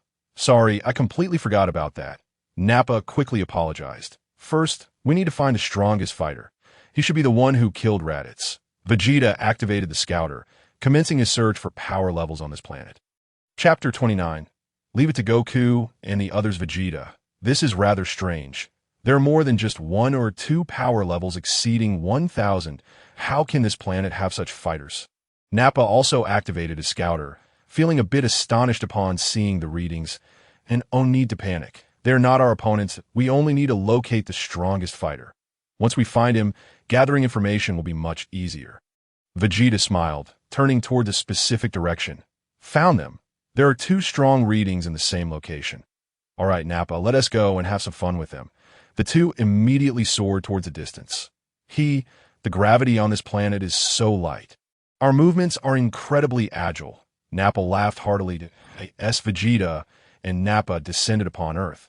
The moment they appeared, Krillin, Tin, Yamcha, Piccolo, and the others immediately sensed their energy that they've arrived. They intend to come here. Piccolo clenches fists. Ready for battle. Yes. Gohan nodded gravely. The headquarters of Capsule Corporation. Bulma had deduced the unfolding events through television news. Luo Tian, they have truly come. Bulma hurriedly donned the scouter. Aren't you going to assist? No, Luo Tian shook his head. Let Goku and the others handle it. You must trust in their strength. Honestly, I don't want you to go risking your life, Bulma replied, nodding. You make it sound as if I could easily eliminate them. Luo Tian smiled. Luo Tian, I can see that you are incredibly powerful, even stronger than Goku from a year ago. But they're Saiyans, Bulma exclaimed. Upon noticing the power levels on the scouter, her face paled again. Luo Tian, you must look at the power levels on the scouter. Krillin and the others seem to have their power levels elevated to around 1,000. Luo Tian remarked. However, those two Saiyans possess even higher power levels. They're truly formidable foes. Bulma spoke gravely. I told you, power levels do not signify everything. Look at me. My power level is 0, yet I still manage to have my way with Goku, Luo Tian replied. Bulma fell silent. By the way, Bulma, you should take some time to tidy up, Luo Tian suggested thoughtfully. Huh? Tidy up what? Bulma was taken aback, turning to Luo Tian that we may need to leave Earth soon, so it's best to be prepared. Luo Tian smiled. Leave Earth? I truly don't understand what you're saying. Bulma was at a loss for words. Forget it. This isn't the time for that. Why hasn't Goku returned yet? In a mountainous region where Piccolo and Gohan were located, Piccolo had already removed his weighted clothing. There's nothing to fear. We are far stronger than we were a year ago, Piccolo reassured Gohan. Yes, Gohan responded, feeling somewhat anxious. Something is approaching from that side. Piccolo suddenly became alert, and there are others coming from over there too. Are they Saiyans? Didn't they say there were only 2 Saiyans? Gohan exclaimed in panic. Swish! Just then, Krillin descended from above. Are they Saiyans? Gohan jumped in surprise. Long time no see. Piccolo, Krillin greeted with a smile. Oh, it's you. What brings you here? Piccolo huffed. Are you here to challenge the Saiyans as well? Indeed. I've been training hard. Krillin nodded. So, there are other fools coming here too. Piccolo smiled wryly. Yes, everyone will be coming. I'm just the closest one, so I arrived first, Krillin replied with a wry smile. You dare to call us fools? Forget it. I might not be able to defeat you, so I hold it against you. I just remembered, you were from Master Roshi's school. Gohan suddenly exclaimed. A light bulb going off in his mind. Yes, I'm Krillin. Krillin smiled. That you've grown quite sturdy. You resemble Goku when he was younger. Dad often talks about you, saying you were small but very capable. Gohan responded, saying I'm small. How outrageous. He thinks he is so tall, Krillin retorted, scowling. Can you fight alongside us? Gohan asked eagerly. With just me and Uncle Piccolo fighting, I feel a bit uncertain. Now that this bald uncle is here, I feel much better. But training with someone like Piccolo must have been quite challenging. Krillin inquired. By the way, Goku really trusts you to leave Gohan in your care. Gohan replied earnestly. Stop chatting. They are already here. Piccolo spoke coldly. Krillin and son Gohan looked up and were astonished to find 2 figures suspended in the sky. Both of these individuals possessed tails, which were coiled around their waists, and their attire bore a striking resemblance to that of Raditz. Above in the sky, Vegeta and Nappa were also gazing down at Piccolo and the others. Another one has joined the fray, making it 3 in total, Nappa chuckled, noting that Kakarot was absent, presumably off doing who knows what. They seem to have been preparing for this for quite some time. Perhaps Kakarot is being kept as a trump card for the finale, Vegeta remarked with a light laugh. Let us descend. The 2 plummeted from the sky, landing opposite Piccolo and the others. That it seems you are all quite eager. Aren't you? Vegeta inquired with a smile. Indeed, that's the case, Piccolo nodded, then asked, before we engage in battle. May I inquire about your purpose for coming to Earth? It's that voice, Vegeta affirmed with a grin. You were the one who killed Raditz, correct? Voice? Piccolo was taken aback. Didn't Raditz inform you? This device can also function as a communicator. Vegeta pointed to the scouter affixed to his ear. Vegeta, that fellow seems to be a Namekian. Nappa turned to Vegeta. Perhaps, which explains why Raditz was defeated by him. Vegeta nodded, adding, a human stands no chance against Raditz, the Namekian? Piccolo was momentarily stunned. Piccolo, so you are an alien? It makes sense now. Krillin wiped away sweat. Is that true? Uncle Piccolo, son Gohan's eyes widened in wonder. I understand now.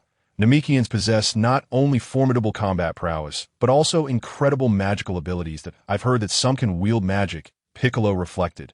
Vegeta suddenly grasped the situation. So, you must have created the Dragon Balls. Then, Chapter 30. Even if the sky falls, I will protect you. What? This guy knows about the Dragon Balls too. Krillin was taken aback. Finding the Dragon Balls is our most crucial objective. Hand them over quickly.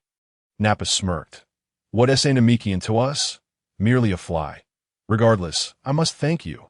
I have finally discerned my identity, Piccolo said with a gentle smile. However, it is regrettable that I did not create the Dragon Balls.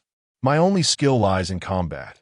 Whether you are a fly or not, we shall see. Piccolo declared, already poised for battle. In the temple. Heavens, I never imagined you were an alien, Mr. Popo remarked.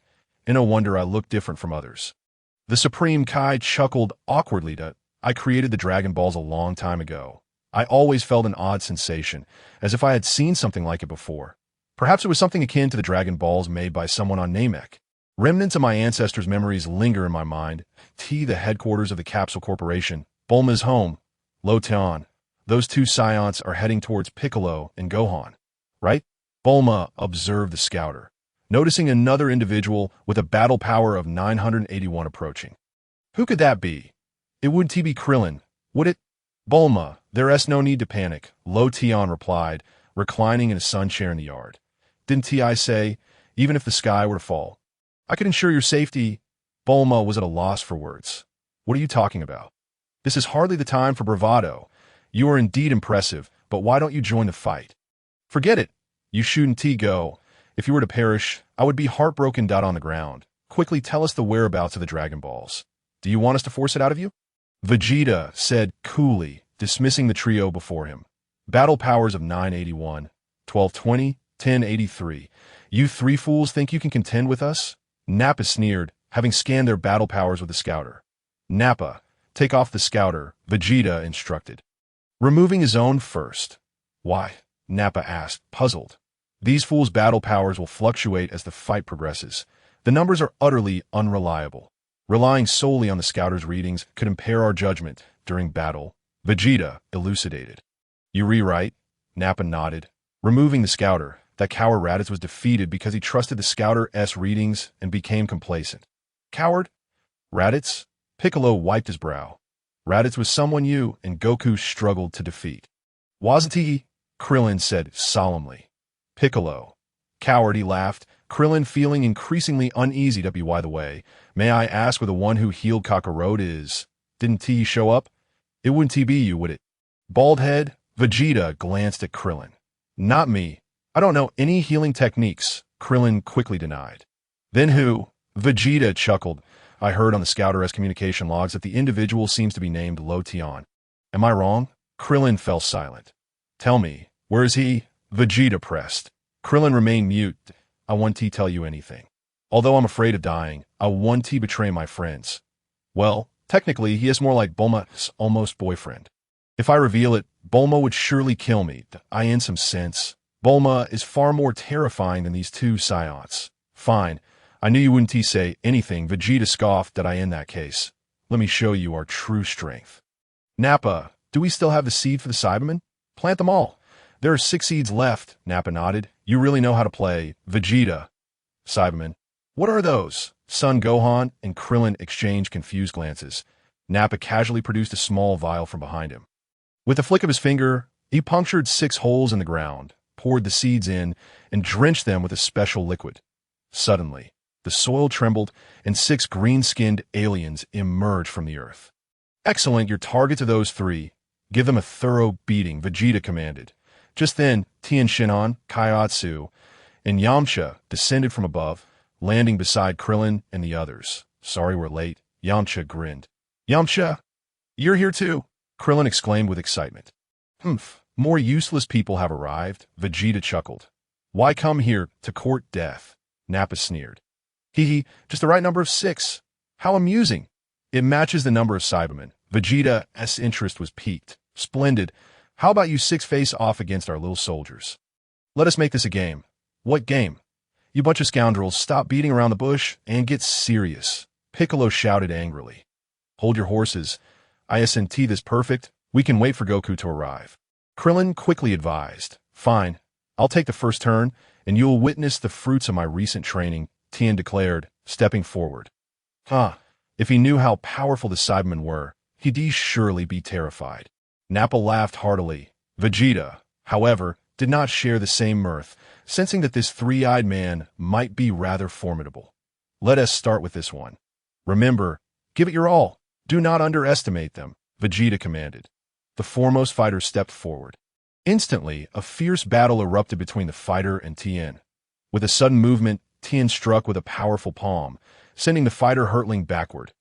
Upon landing, the fighter's head split in two, spewing forth a corrosive liquid. Tian swiftly dodged the onslaught. Bang!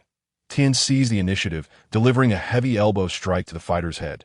The fighter let out a mournful cry, collapsing to the ground. Nappa was taken aback. What is going on? How could this guy be so weak? He is a fighter after all, with strength comparable to Raditz. Excellent work, Tian. Krillin cheered for Tian. Chapter 31. Vegeta. This time, you underestimated your opponent. Awesome, Tian. Yajirobe shouted loudly. Just as I anticipated, this is becoming increasingly entertaining, Vegeta smirked. Ouch! The fighter gritted his teeth, finding it difficult to even rise. Tian silently regarded the fighter. Impossible! The fighter's battle power is 1200. His energy rivals that of Raditz. Nappa said incredulously. Perhaps that three-eyed warrior has surpassed the fighter, Vegeta chuckled. But how could that be? Nappa doubted. He is merely a human. Vegeta, didn't you just say that a human's capabilities cannot surpass Raditz? Oh, did I say that? Vegeta glanced at Nappa. Nappa jumped slightly, hastily shaking his head. That was my mistake. I truly apologize for the confusion. Nappa corrected himself. Vegeta fell silent. Nappa, you clearly stated that. Now you're denying it. Slap. At that moment, the fighter that Tian had struck down finally stood up from the ground. Tian, that guy's back on his feet. Yajirobe exclaimed. Bang! Just then, Vegeta suddenly brought his index and middle fingers together. Pointing at the fighter in the air, with a loud thud, the fighter was instantly torn apart, his body completely shattered. The onlookers, including Piccolo, were left dumbstruck. What a ruthless fellow! Krillin trembled uncontrollably. Piccolo's face was also drenched in cold sweat. That Saiyan obliterated that creature in an instant. It's utterly terrifying. Nappa felt a sense of bewilderment. Vegeta, what are you doing? Nappa inquired. Keeping him alive would only waste time. He was bound to lose. Vegeta replied coolly. That fighter underestimated me from the start. I told him to give it his all, yet he disregarded my words. The remaining fighters trembled in fear, no longer daring to be careless. Who will step up next? Vegeta asked. This time, we must defeat them. Do not bring shame upon us, understood? Nappa instructed point when the fighters stepped forward. Very well. Allow me to take this one. Krillin also stepped up. Let me handle it. The game should come to an end. Lu Ping smiled, stepping forward ahead of Krillin. Lu Ping. Let me go. Krillin urged. Krillin, you've already died once. If misfortune befalls you again, you cannot be revived. Lu Ping chuckled. I'll handle this. Krillin pondered and realized that was indeed the case. Fine, you go ahead. After all, if you die, we can find a way to bring you back. Lu Ping and the fighter faced each other. In the next moment, both Lu Ping and the fighter flickered and suddenly vanished. Bang, bang, bang. Both engaged in high-speed movements, launching fierce attacks at one another. They've vanished, Gohan exclaimed. Fool, they're moving at high speed. Focus on sensing their energy. Everyone except you could see them. Piccolo instructed. Gohan suddenly understood. Soon, Lu Ping and the fighter battled from the ground up into the sky. Boom! Lu Ping concentrated a powerful energy wave in his hands, striking the fighter directly. The fighter was hit, crashing to the ground, emitting plumes of white smoke. Another one bites the dust. Nappa was speechless. When did the fighters become so fragile? Slap!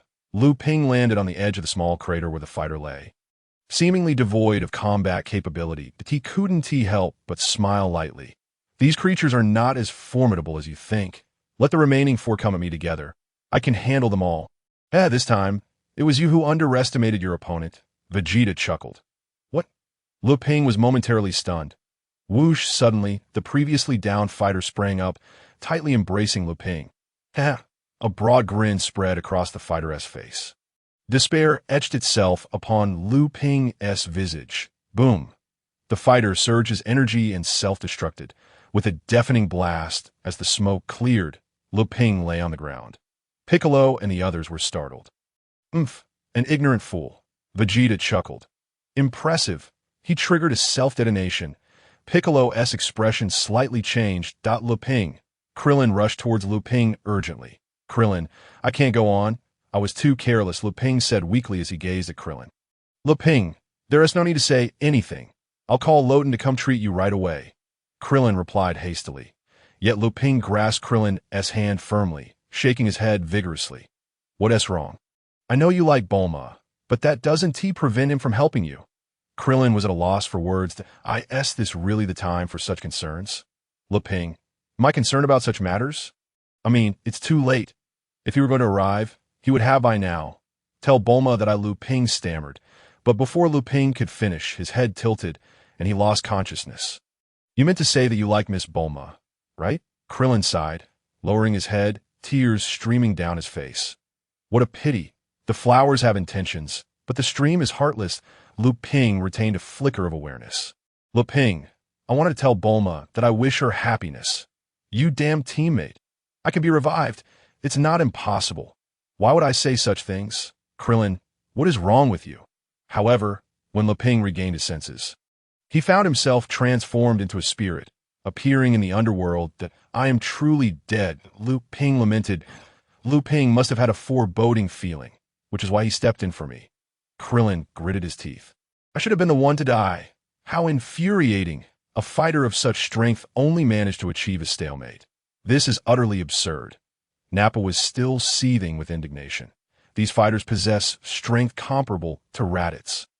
"Be grateful. Damn it, I will never forgive you." Krillin's forehead pulsed slightly, his face exhibiting boundless fury. "Everyone step aside. I will show them the fruits of my training at Bulma's residence. Someone has died." Bulma's expression slightly changed. "It seems to be Lu Ping," Loden mused. "How do you know?" Bulma asked, momentarily taken aback, turning to look at Loden. Chapter 32. "The mighty Nappa, I can sense it," Loden smiled. Bulma was left speechless. Thankfully, it was Lu Ping who died. If it were Krillin, he could not be revived. Bulma breathed a sigh of relief. "Lu Ping has always had a secret crush on you. Didn't you know?" Luo Tian inquired with a smile. "I have no idea, nor do I wish to know," Bulma retorted, her voice tinged with irritation. "I've been harboring a secret crush on you. Did you know that? Just thinking about it makes me angry." "You wouldn't have known, would you? I truly wish I could be there in person to witness it. This detector can only gauge their combat power, but it cannot reveal what transpires on site." Bulma gritted her teeth and pondered. However, being there in person feels far too perilous. "Well then, let us resort to the projection instead," Luo Tian remarked, as a staff materialized suddenly in his hand. With a resounding clap, a crystal orb atop the staff flickered with light, projecting an image into the air. Instantly, a holographic depiction formed nearby, showcasing Vegeta, Krillin, and others. "What on earth?" Bulma's eyes widened in disbelief. "Oh dear, Krillin is about to unleash his ultimate technique." Luo Tian commented with a grin. Bulma was utterly astonished, not merely at Krillin's impending display of power, but rather in rapt attention towards Luo Tian. "Hey Luo Tian, how did you manage that?" Bulma quickly inquired. "It is quite simple. If you wish to do it, you can," Luo Tian replied with a smile. "It's not too shabby. Feels almost as effective as being there in person." "Who exactly are you?" Bulma was now certain that Luo Tian was far from an ordinary individual. "Would you believe me if I claimed to be a deity?" Luo Tian said with a slight smile. "That a deity?" Bulma wiped her brow, her mind suddenly conjuring the image of a celestial being. It was difficult for her to associate Luo Tian with such divinity, especially as she perceived that deity to be rather weak. Just then, Bulma caught sight of a formidable golden flame erupting from Krillin's hand. Indeed, Krillin is ready to unleash his ultimate move. Zoom! A powerful golden flame shot towards the positions of Vegeta and Nappa. "Dumpling run," Tien Shinhan exclaimed as he swiftly took to the air. "That looks rather terrifying." Dumpling showed no hesitation and immediately soared into the sky. The energy is immense, yet its speed is rather lackluster. "It would be wise to evade," Piccolo advised Gohan. Gohan dashed away to avoid the oncoming attack, while the other fighters scattered in panic. Hey! Krillin directed his energy wave, causing it to veer upwards just before reaching Vegeta and Nappa. Zoom! The energy wave descended from the sky, transforming into 6 streaks of light that struck down toward Vegeta and the others present. Vegeta and Nappa merely observed silently. Is that all? Boom! The area erupted with a cacophony, sending plumes of dust into the air. Huff! Huff! Krillin gasped for breath, having expended considerable energy in that last attack. Incredible! Bald uncle! Gohan exclaimed excitedly. Just as Gohan finished his words, a fighter soared out from the dust. Charging towards him, Gohan was momentarily paralyzed with fear. Smack! Just as the fighter was about to strike Gohan, a large hand seized his arm. Dare to come to your demise, Piccolo declared coldly. Bang! Piccolo delivered a powerful punch to the fighter's chest. He then casually tossed the fighter into the air and unleashed a beam of energy. Whoosh! Instantly, the fighter disintegrated in midair, leaving no trace behind. Both Krillin and Tien were left in shock. We can hardly compare to him. This guy is far too powerful. Krillin was at a loss for words. Truly, Piccolo is formidable. He can swiftly annihilate any enemy upon detection. Tien chuckled awkwardly. Thank you, Uncle Piccolo. Gohan expressed his gratitude. Humph. No need for special thanks. I was merely warming up before the battle. Piccolo smiled at D. Oh, you truly believe those 2 Saiyans are dead? Hanavi, as he spoke, the figures of Vegeta and Nappa began to emerge from the dust. It seems Namekian cannot wait any longer. Vegeta's voice resonated from within. In the next moment, Vegeta and Nappa stepped into view. Gohan gasped in horror. Krillin was drenched in cold sweat, and Tien's expression shifted dramatically. Dumpling turned pale. As you wished. The game is over. Vegeta smirked. The real battle is about to commence. T. Bulma's residence. These 2 are incredibly powerful, Bulma exclaimed, her eyes widening in astonishment. That was Krillin's full force strike.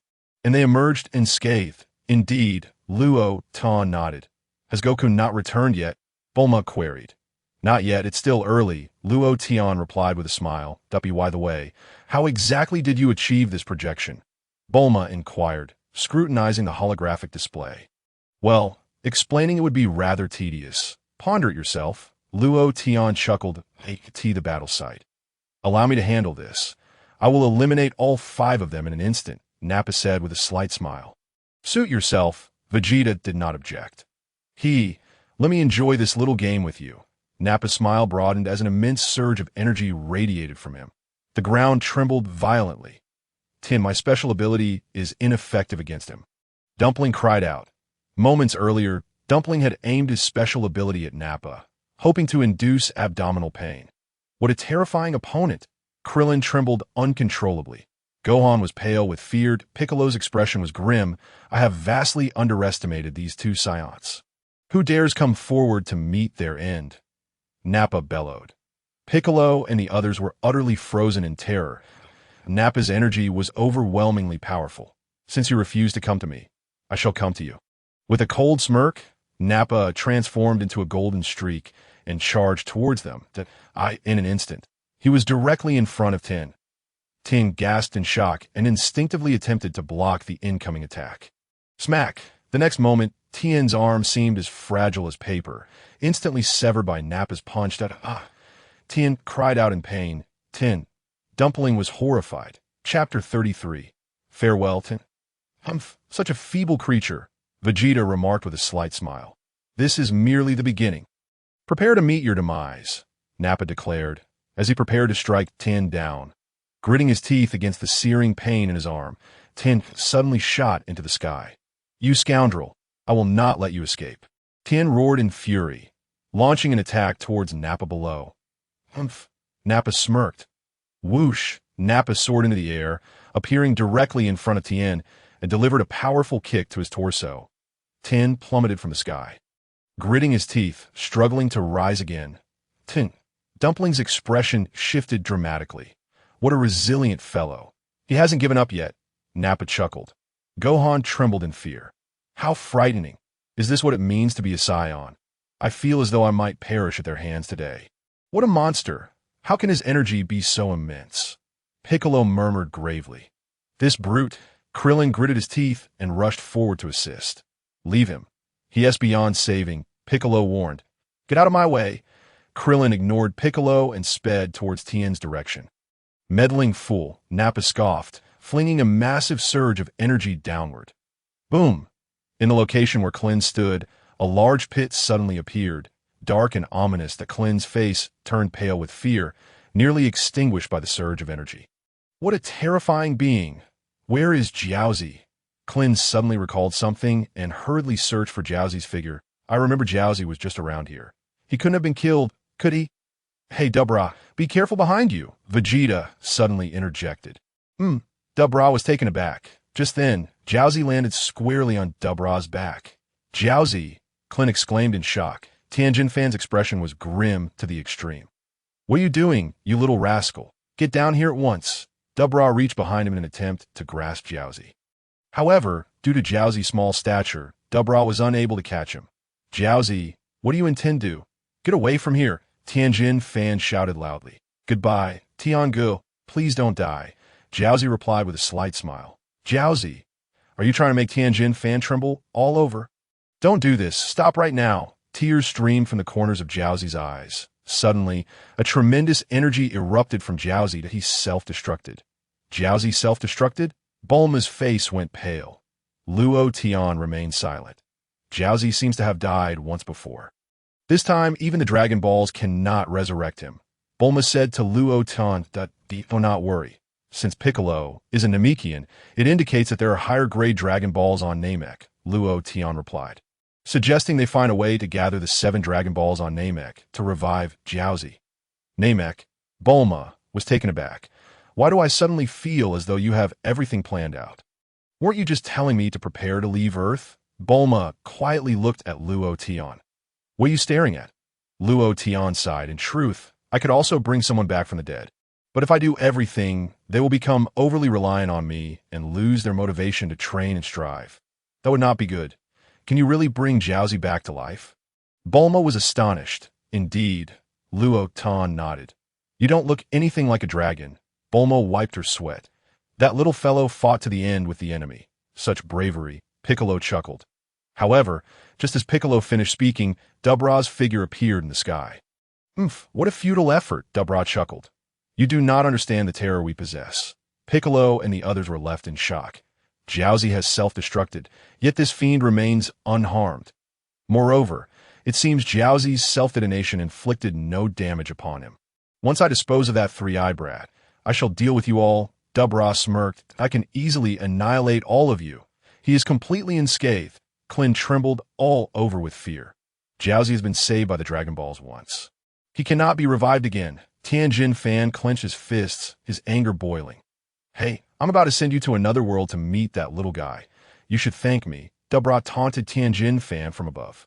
I will not spare you. Tianjin Fan gritted his teeth. Listen, he has a flaw when he attacks. Piccolo instructed Klin. Wait for the right moment. We simply need to do this. Piccolo outlined his plan to Klin and Son Gohan. What a brilliant strategy. I wish you success in battle, Vegeta chuckled. Piccolo, it would be unwise to stand idly by. You may miss an excellent opportunity, Vegeta remarked with a smile. Enjoy your laughter while you can. When Son Goku returns, you will be the one crying, Piccolo replied coldly. Who is Son Goku? Does he possess some special ability? Vegeta inquired with a slight smile. Whoosh! Meanwhile, Dubra launched another attack towards Tianjin Fan. Swish! Just as Dubra approached Tianjin Fan, Piccolo swiftly appeared behind him and landed a powerful punch to Dubra's face. Arg! Dubra was caught off guard and flew backward. Klin quickly kicked out. Dubra plummeted from the sky. Gohan, it's your turn, Klin shouted. Quick attack! Piccolo urged. Son Gohan trembled in fear. Oh, terrifying. Gohan! Piccolo called out once more. This foolish child, Piccolo scolded angrily. There's no time. We must attack, Klin insisted. Whoosh! Both of them unleashed their ultimate moves towards Dubra. Swish! In this critical moment, Dubra swiftly adjusted his body. Evading the attacks, he dodged it. We've missed our chance, Klin lamented. Damn it! Piccolo gritted his teeth. Dubra wiped the blood from his face, glaring angrily at Piccolo and Klin. You two have done well. Do you wish to die out of order? Dabra said coldly. Jiaozi, I will avenge you. Wait for me, I will not let you be alone in that world. Tianjin Fan had already made up his mind. Gathering the energy for his Kamehameha. Chapter 34. Vegeta, I have a few questions for you, Kamehameha. Tianjin Fan raised his hand, aiming the energy wave at Dabra, striking with a thunderous crash. Wah! Dabra was engulfed in the energy wave. However, Dabra remained unharmed, still intact. Tianjin Fan was filled with despair. Damn it, he coughed blood and weakly collapsed to the ground, succumbing to death. Fool! Expending the last of your strength for nothing. Vegeta scoffed. Goku! Hurry up, Klin shouted. Dabra chuckled. This three-eyed fellow didn't even require me to lift a finger. He simply died on his own. Are you immortal? Piccolo was drenched in cold sweat.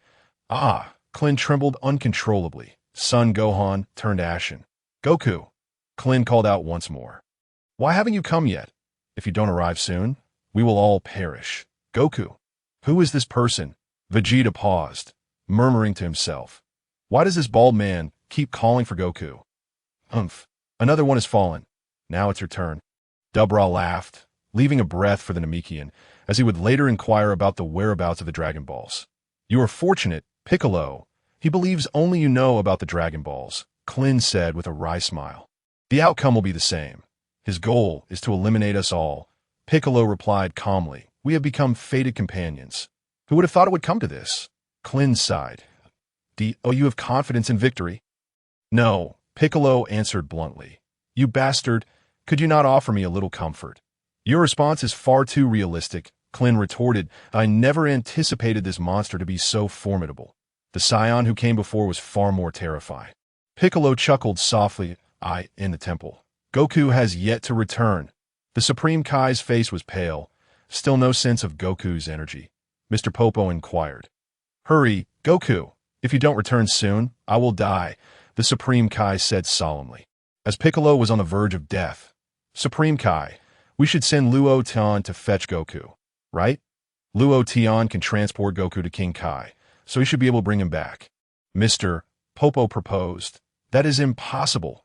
If Luo Tian could do that, it wouldn't be so troublesome. The celestial being shook his head. Perhaps there were reasons preventing Luo Tian from intervening. Mr. Bobo remained silent on the battlefield. Let us descend to the ground for our confrontation. It is far more suitable for us, Piccolo remarked to Krillin. Krillin nodded slightly in agreement. The two plummeted from the sky, landing on the earth below. It matters not where you are. You two are merely flailing in your death throes. Nappa sneered contemptuously as he dove down from the heavens, charging toward Krillin and Piccolo's location. Daddy, Gohan cried out. Instinctively covering his eyes and feared, "He-s coming," Krillin sensed an overwhelming despair. Piccolo clenched his fists tightly, engulfed by a sense of helplessness. Nappa! Wait! Just as Nappa was about to annihilate the three of them. A sudden loud call for Vegeta pierced the air. Nappa abruptly halted mid-air. Both Piccolo and Krillin turned in surprise to look at Vegeta. What does he intend to do? Vegeta! Why are you stopping me? Nappa queried, his expression one of confusion. Hold on, I have questions for them, Vegeta replied with a smile. Nappa was left speechless. I asked that all. Are you implying that Goku is Kakarot? Vegeta inquired with a grin. Am I correct? Yes. And so what? Krillin nodded in response. What? At a time like this, why hasn't he arrived yet? Where are Kakarot and that fellow named Luo Tian? Why have they not shown up until now? Vegeta continued, still smiling. Or is it that he intends to launch a surprise attack from afar? You should know full well that even a surprise attack would be futile against us. Vegeta was indeed curious. Was Kakarot not still alive? Why had he not made an appearance? That little lad must be his son, right? If he didn't show up soon, he would likely be slain by Nappa at a surprise attack. That seems implausible. So your savior is Kakarot? Is it? Vegeta chuckled lightly. What use is he if he cannot even defeat Raditz? He is not the same as before. He has become incredibly powerful, Krillin insisted. You will never be able to defeat Goku. Piccolo gritted his teeth. Why hasn't he shown up? Is it because he fled in fear? Nappa laughed mockingly. He will come. Daddy will definitely come and deal with you. Gohan shouted defiantly. It seems you have great faith in him, Vegeta chuckled, finding it amusing. Very well, we shall wait for his arrival. What? Are you joking? Kakarot will not come. Stop being foolish and finish them off. Nappa commanded that I will wait 3 hours. After that, there will be no more chances, Vegeta declared, extending 3 fingers. 3 hours. Nappa exclaimed, agitated. What can we accomplish in 3 hours? We have been idle all day, itching for action. Waiting is utterly meaningless. It's preposterous. I will destroy them. As Nappa spoke, he dove down from the sky, intent on obliterating Piccolo and the others. Nappa, you're being disobedient again, Vegeta stated. Nappa seemed to realize something abruptly, and he quickly pulled up mid-air. I apologize. I lost control for a moment, he said hastily. Very well. Let it be. I have granted you a reprieve. You should be grateful. Vegeta smiled. Luo Tian, that little fellow is quite remarkable. Nappa actually listens to him. Bulma exclaimed in astonishment. The little one is named Vegeta, the prince of the Saiyans, renowned as their elite warrior, Luo Tian explained.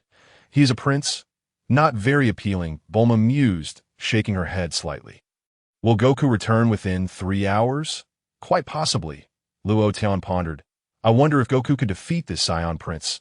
Bulma expressed her uncertainty, fearing he might not even be able to best Nappa. We'll find out once Goku returns. Luo Tian replied with a smile. The author has something to say. Tomorrow, I shall be accused of plagiarizing the original work. Perhaps it will be the day after that I can slightly alter the general direction of this narrative while still adhering closely to the original. Of course, with some changes. Mainly, the protagonist has grown exceedingly powerful, rendering these characters inadequate opponents for him. Chapter 35. The traitor among the Saiyans on the battlefield. Both sides temporarily ceased hostilities, awaiting Goku's arrival. I'm sorry, I was frightened, Gohan said apologetically, his face a mix of fear and remorse. Humph, what use is a coward like you? You have disappointed my expectations of you, Piccolo retorted with a huff. Let it go. This is his first battle, Krillin interjected. Yet, Piccolo cast a silent glance at Vegeta in the distance. The hulking figure was already quite formidable, but the diminutive Vegeta was even more powerful. What were they to do? Even if Goku arrived, it would be a formidable challenge to defeat them. Vegeta, why do we wait for Kakarot? Nappa asked, perplexed. The answer is simple. He is a traitor among the Saiyans, Vegeta replied as he donned his scouter once more. We must punish the traitor and personally slay his son and his companions before his very eyes. Then, we will methodically deal with him, forcing him to suffer in his struggle. A hellish exhibition could be arranged within 3 to 4 hours. Is that so? How splendid, Vegeta, Nappa acknowledged, enlightened, that if he can arrive within 3 hours, we will proceed as I suggested. Vegeta smiled. Kakarot is yours. I will handle the other 3 personally, Nappa stated with anticipation. D.O. as you wish. But ensure that Namekian coughs up the Dragon Balls, Vegeta instructed.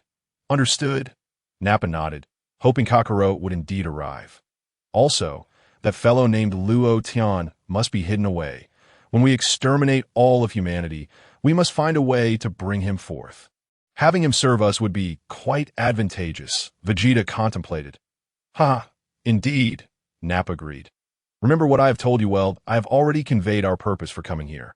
I hope not to repeat myself, Vegeta reiterated. In the distance, why hasn't Goku arrived yet? Where has he gone to train? Krillin scratched his head.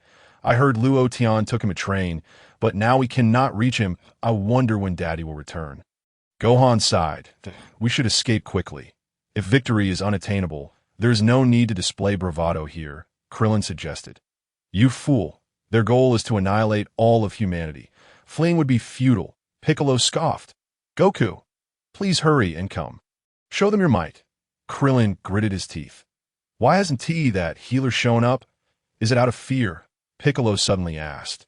Are you referring to Luo Tian? Krillin paused, then replied. Aside from him, is there any other healer? Piccolo responded indifferently. That Luo Tian cannot fight. Can he? If he came, he would be swiftly obliterated by them. Wouldn't he? Best to leave it be. Krillin shook his head. Moreover, even if he could save us now, we would still be no match for those 2.3 hours swiftly passed. Goku continued to fly rapidly along Snake Way. However, the path seemed endless, with no end in sight. Damn it! I've been flying for so long. Why have I not reached the starting point? Goku lamented in frustration. Suddenly, he recalled that when Luo Tian accompanied him, they had arrived at King Kai's planet in the blink of an eye. Why have I been flying for so long? Goku pondered. Awestruck by Luo Tian's extraordinary speed, it was simply unimaginable. Hang in there, my friends. You must persevere. Son Wukong was in a state of anxious agitation. The time had come. There was no need to wait any longer. Vegeta remarked coolly, that coward Kakarot will not be showing up to my father is not a coward. Gohan exclaimed fervently. Why hasn't Wukong returned yet? Krillin's face paled. Very well. I shall deal with them myself. It's unfortunate that Kakarot is not here, Nappa muttered, clenching his fist. I'm going to die. I don't even have a girlfriend yet.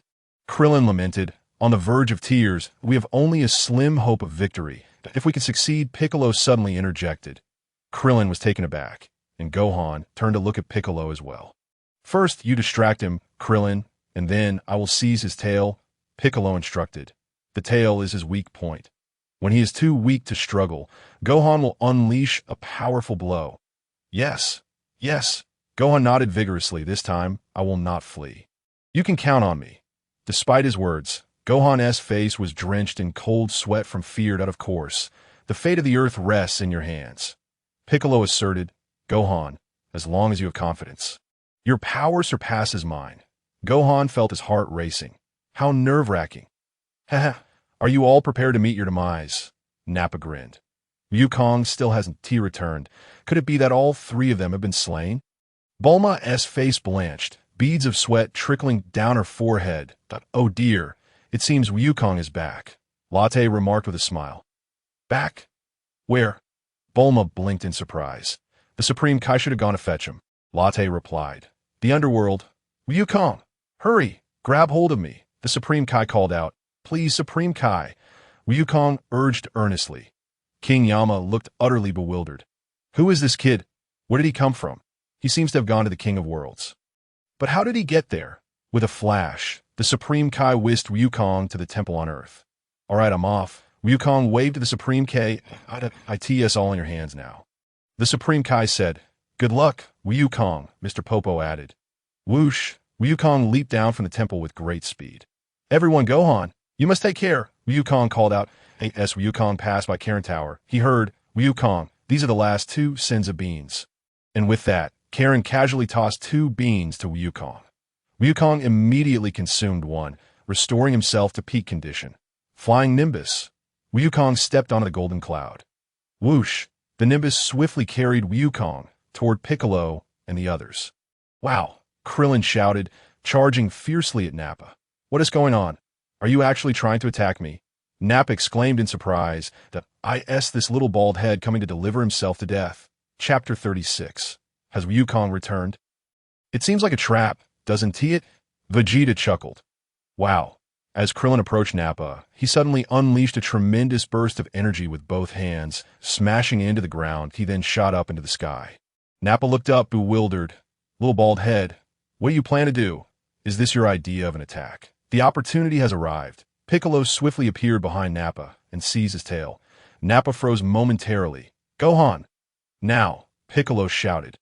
Wow, Gohan gritted his teeth, stepping forward to launch an attack on Nappa. Excellent. We succeeded, Krillin exclaimed with excitement. You fool, Nappa sneered coldly, elbowing Piccolo in the head. What is happening? This guy is supposed to be immobilized by my grip on his tail. Piccolo thought, feeling dizzy. Gohan, who had been preparing to attack Nappa, abruptly halted, his face turning pale with fear. Krillin was equally stunned. What is going on? Piccolo felt his strength waning. Hey, you better not die. You haven't yet revealed the whereabouts of the Dragon Balls. Nappa seized Piccolo by his clothing. What is happening? Krillin was also utterly perplexed. Ha ha, you've miscalculated, Vegeta laughed heartily. Did you truly think we would neglect our weaknesses? He, the mightiest being on this planet, is utterly vulnerable. Nappa scoffed, loosening his grip slightly. Crack! Piccolo collapsed to the ground, unconscious. This is a disaster. Krillin trembled with fear, his face reflecting boundless despair. Let us put this guy to sleep for a while. I'll have some fun with this little one, Nappa said with a sly smile, turning his gaze toward Gohan. Hey, you two carry the blood of a Saiyan. I initially found you likable. However, your father is so heartless, allowing his child to be slaughtered without rushing to save you. Boom! Nappa exclaimed, delivering a powerful kick to Gohan. Gohan soared into the air. Boom! Nappa followed up with a backhand, sending Gohan flying. Gohan's body crashed heavily against a distant rocky mountain before tumbling down. Krillin gasped in alarm. Hey, get up! Let us have some fun! Nappa chuckled. Damn it! Gohan gritted his teeth, rising from the ground. That's the spirit. Now it's getting interesting, Nappa roared with laughter, charging toward Gohan. Boom! Seizing the moment. Krillin kicked Nappa squarely in the face. Immediately after, Krillin launched a punch into Nappa's chest. Nappa was propelled backward. Krillin hurried to follow up for another strike. However, Nappa quickly regained his footing, ready to retaliate. Krillin was startled, swiftly retreating and performing several flips in the air to create distance between them. What agile movements, Vegeta chuckled. You bald fool. Let me show you how to deal with you, Nappa roared angrily. This bald-headed brat is too annoying. I'll eliminate him first. With that, Nappa charged swiftly toward Krillin. Energy slice. Krillin raised his hand, summoning a disc-shaped energy attack. The disc spun rapidly, emitting eerie sounds. Hey! Krillin hurled the energy slice toward Nappa. A petty trick, Nappa sneered, intending to withstand it with his body. Such a trivial move, hardly worth fearing. Nappa, quickly dodge, Vegeta shouted. Nappa was taken aback and hastily evaded. Swish! The energy slice swiftly appeared behind Nappa, cleaving a mountain in two. You idiot, can't you see the power of this move? Vegeta sighed in exasperation.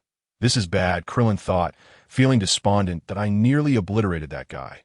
That Saiyan, named Vegeta, is such a busybody. Damn it, I will destroy you. Nappa seethed, recalling the near miss, a fiery orb of energy forming in his hand as he hurled it at Krillin, with hardly a moment as hesitation. Krillin leaped into the air. Humph. Nappa chuckled lightly. I knew you would fly. Prepare to meet your end. As Nappa raised his hand, intending to annihilate Krillin in midair, a sudden awakening occurred within Piccolo at this crucial moment, that a surge of purplish-red energy erupted from Piccolo's hand. Striking Nappa squarely in the back, and Nappa let out a pained hiss. Exhausted, Piccolo gasped for breath. With a resounding crash, Krillin plummeted from the sky, severely injured by the residual energy wave from Nappa. This bastard! Has he really woken up? Nappa seethed through clenched teeth. Ha ha ha, Nappa, it seems you're outmatched now. Vegeta laughed heartily. This infuriates me. I spared your life only to seek the Dragon Balls. And you dare to act so insolently? Nappa's nostrils flared in anger. Piccolo, momentarily stunned, suddenly turned his gaze toward the rear. What is this aura? Piccolo was astonished. A powerful presence was approaching. Vegeta paused, taken aback. Indeed, the energy is formidable, yet familiar. Gohan's face was alight with anticipation. What are you talking about? Nappa inquired. It's Goku. Goku is coming. I knew he would show up. This guy's kept us waiting far too long. Piccolo replied with a smile. Dad is here. This is wonderful. He's come to rescue us. Gohan exclaimed excitedly. As Kakarot on his way. Nappa was momentarily taken aback. I can't see him anywhere. Have they sensed a powerful energy? Vegeta bent down to retrieve the fallen scouter. Is it really Kakarot? After arriving on Earth, Vegeta had not engaged in battle, but had been diligently honing his ability to sense ki. Therefore, he avoided using the scouter whenever possible. Seeing that Piccolo and the others had sensed Kakarot's energy, Vegeta, however, was unable to detect the presence of the other. It seems that mastering the sensing of ki requires gradual refinement. Vegeta donned the scouter and pressed the button. Upon observing the battle power reading, his expression shifted dramatically. Chapter 37. Gohan's Fury. Vegeta. Is Kakarot really coming? Nappa asked. I can't confirm if it's Kakarot, but he will arrive in 4 minutes, Vegeta replied. His gaze fixed on the distance, his voice low. A warrior with a battle power of approximately 5,000. A battle power of 5,000? Are you kidding me? Nappa's eyes widened in disbelief. This is impossible. Absolutely impossible. Vegeta must have made a mistake. Vegeta himself was equally astonished. This lowly warrior has managed to elevate his battle power to such heights. This is quite troublesome. Moreover, the 5,000 battle power is likely just a facade. This fellow may very well enhance his strength even further. Humph, they seem to be in a bit of a panic now, Piccolo remarked. Indeed, Goku will surely defeat them. Krillin's face was filled with hope. This is fantastic. Dad is on his way. Gohan was equally thrilled. Inaba. Quickly eliminate those two. If they join forces, it will become quite troublesome. Vegeta commanded decisively, simultaneously warning Kakarot with his words. What? Piccolo's expression changed. Gohan was taken aback. Krillin's face turned pale. What about the Dragon Balls? Nappa inquired. No worries. I have other plans, Vegeta replied with a grin. We can always venture to Namek, the homeland of the Namekians, in search of superior Dragon Balls. Although the reliability of the Dragon Balls is in question, I believe Kakarot's battle power has indeed reached 5,000. The scouter cannot be malfunctioning, right? Nappa still found it hard to believe that Goku's power could reach such heights. This so-called Vegeta is utterly shameless. He promised to wait for Goku to arrive. Yet now he suddenly changes his mind. Bulma clenched her fists. It's only natural. If a few of them join forces, they could indeed pose a threat, Latte remarked with a smile. Has Goku really become that powerful? Bulma was momentarily stunned. He's doing quite well. Latte nodded. Yes, Goku's battle power is indeed around 5,000 now, Bulma confirmed after glancing at the scouter. Adding, but that Vegeta fellow's power is even higher, reaching an astonishing level. Even if Goku were to arrive, he might not stand a chance against him. Rest assured, Goku will utilize the Kaioken, Latte replied with a smile. Moreover, if he manages to grasp the essence of Ultra Instinct, Vegeta will be utterly outmatched. It all depends on how much Goku can comprehend in this battle. Uncle Piccolo, let me handle him before Dad arrives. Gohan gritted his teeth. Addressing Piccolo, if Uncle Piccolo dies, the dragon will perish as well. Humph. Don't utter such futile words. How could you possibly handle this fellow? Piccolo shook his head. The consequences of this course of action could be dire. This is infuriating. My body is paralyzed. Krillin, having just sustained injuries, lay on the ground, struggling to move. You little brat, who do you think you can take on? Nappa sneered, charging swiftly towards Gohan. Gohan unleashed a powerful kick, landing squarely on Nappa's face. Inaba was sent flying backward, crashing into a nearby mountain. Boom! The mountain crumbled, burying Nappa beneath the rubble. Piccolo was astonished. Gohan is far more formidable than I had anticipated. Smack! Nappa shot back up into the air, quickly returning to face Gohan. You little brat, the game ends here. Nappa bellowed in rage that I was actually knocked back by this little brat. How humiliating. You will die. Nappa conjured a ball of electric energy and hurled it towards Gohan. Gohan was paralyzed with fear. I'm so scared. In that critical moment, Piccolo appeared without a moment's hesitation, positioning himself in front of Gohan and extending his arms to shield him from the incoming energy attack. Gohan stood in shock. Krillin was equally stunned. Is this still the Piccolo I know? With a thunderous roar, Piccolo braced himself against Nappa's energy assault with his own body.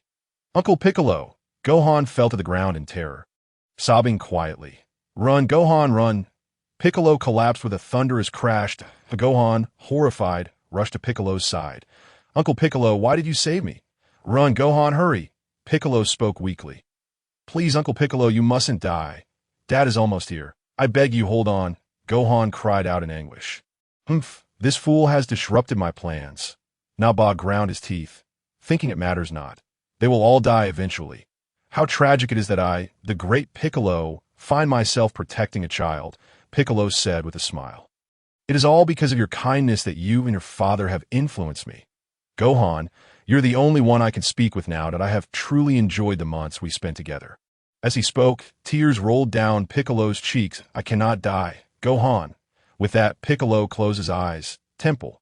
Huff, huff, huff. The Supreme Kai gasped for air, drenched in sweat. Mr. Popo was alarmed, and while life is nearing its end, and Goku has yet to arrive.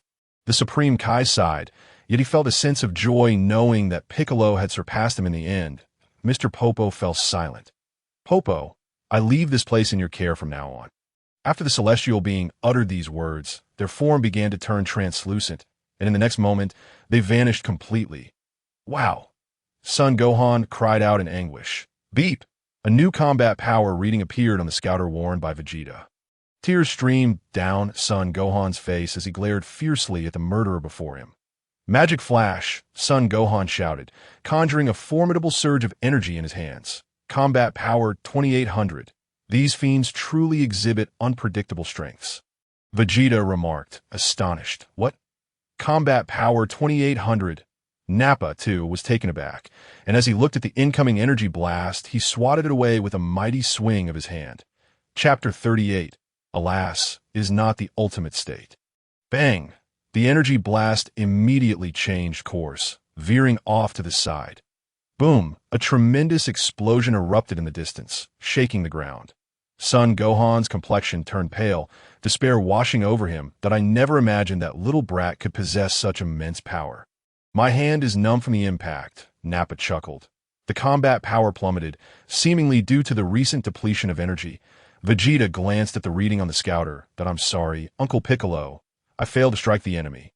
And now I lack the strength to flee, Son Gohan said, turning to Piccolo with a foolish grin. Slap. Son Gohan knelt on the ground, having lost all confidence in battle. Beast. Despicable. Krillin gritted his teeth. However, Krillin himself was gravely injured and could no longer rise. Ha ha ha, Kakarot's son, prepare to meet your demise. Nappa laughed heartily, raising his foot to stomp on Son Gohan. Krillin could no longer bear to watch. Hey, is Gohan really going to die? Bulma averted her gaze, horrified. He is only 5 years old. He won't die. Goku has arrived, Luo Tian replied. Really? Goku is here? Bulma immediately searched for Son Goku's figure. Slap. Nappa's foot came crashing down towards Son Gohan. In the next moment, however, Nappa found himself stomping down on the ground instead. The earth cracked under his weight. What is going on? Where is he? Vegeta was equally astonished. That guy is incredibly fast. Upon taking a closer look, Nappa was shocked to discover that Son Gohan had somehow leapt onto a golden cloud. What is that? Oh, is it the flying Nimbus? Son Gohan realized instantly. Up there, Vegeta exclaimed, lifting his gaze to the sky. High above, Son Goku hovered, looking down upon Nappa and Vegeta. Whoosh! Son Goku descended from the heavens. You finally showed up, Vegeta smiled. Goku, you finally made it. We've been waiting for you for so long, Krillin said, tears brimming in his eyes. Dad, Son Gohan exclaimed, his face filled with excitement. Kakarot, you finally appeared, Vegeta chuckled. Why didn't you just stay hidden? You had to come out and seek death. Son Goku said nothing and walked steadily toward Piccolo's direction. Nappa, what are you doing? Piccolo. Son Goku reached out to test Piccolo's body and found it already stiff. Uncle Piccolo died protecting me, Son Gohan said. Son Goku surveyed the area, noticing the lifeless bodies of Tien and Yamcha sprawled on the ground. He clenched his fists, rage boiling within him. Your foolish companions are all dead.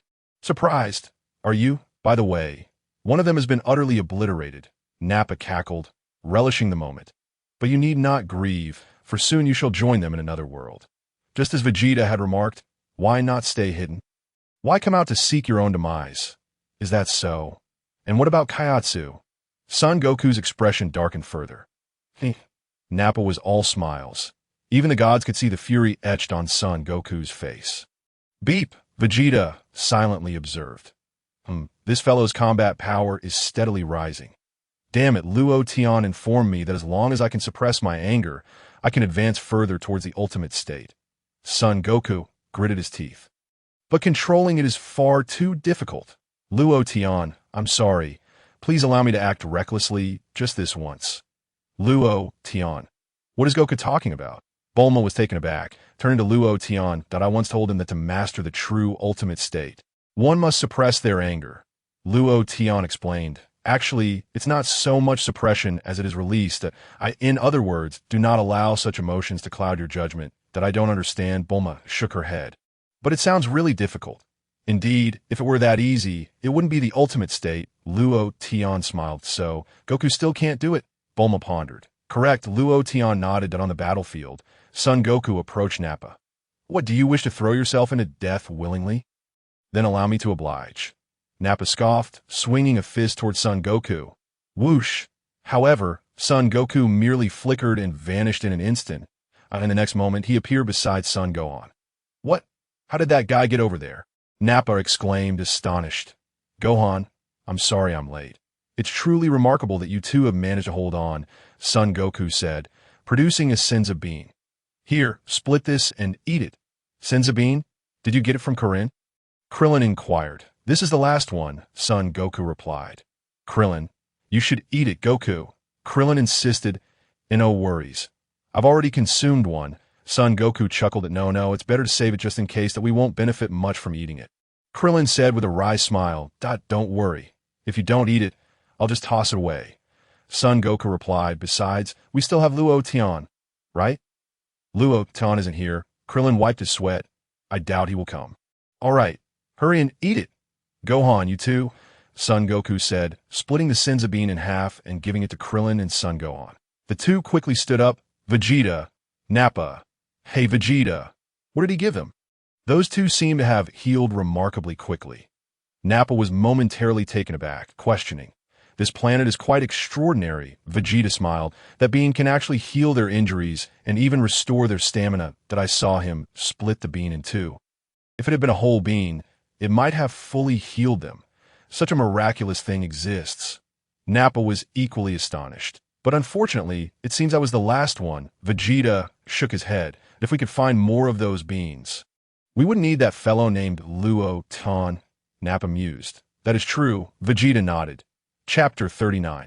So you were just a paper tiger. Krillin, your martial arts have improved remarkably. I can feel it, Son Goku said to Krillin. I also believe I have been training diligently. Krillin replied with a wry smile. But it's still insufficient. I am far too weak compared to them. One by one. They all fell. Gohan, I hardly recognize you. You read quite impressive as well, Son Goku remarked, turning his gaze to Gohan. Yes, it's all thanks to Uncle Piccolo's guidance, but unfortunately, I couldn't be of much help, Son Gohan replied, tears streaming down his face. Piccolo is gone, and the Dragon Balls can no longer serve their purpose. No one can be revived, Krillin said solemnly. Damn it, those two beasts! Son Wukong remained silent, his anger gradually igniting.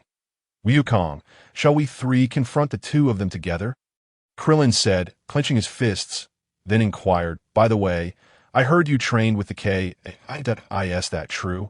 Indeed, Son Wukong nodded, providing no further explanation. I will face them alone. You two should stay far away to avoid injury. Alone? Krillin was taken aback, and no matter how powerful you are, you can't defeat both of them.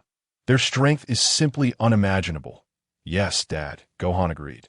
Son Wukong remained silent, his fury intensifying. Upon witnessing Son Wukong's expression, Krillin seemed to grasp something immediately and hurriedly pulled Gohan away from the scene. I've never seen Wukong this furious. Krillin whispered, let's leave it to him. He'll be fine. Son Wukong ceased his words and strode step by step towards Nappa. What? Why do you still appear so unconcerned? Do you wish to challenge me? Nappa sneered, I will not spare you. Son Wukong roared, his energy surging uncontrollably.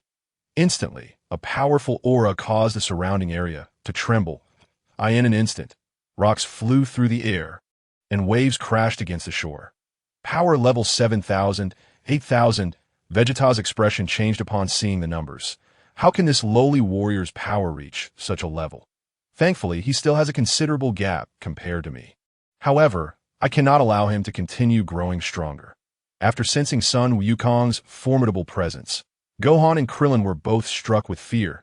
They had never anticipated that Son Wukong's aura could escalate to such heights. Hey, Vegeta, what is Kakarot's power level? Nappa quickly turned to Vegeta. Over 8,000, Vegeta gritted his teeth. What? 8,000? That must be a mistake. The machine must be malfunctioning. Nappa's pupils dilated, disbelief etched across his face, and no need to panic.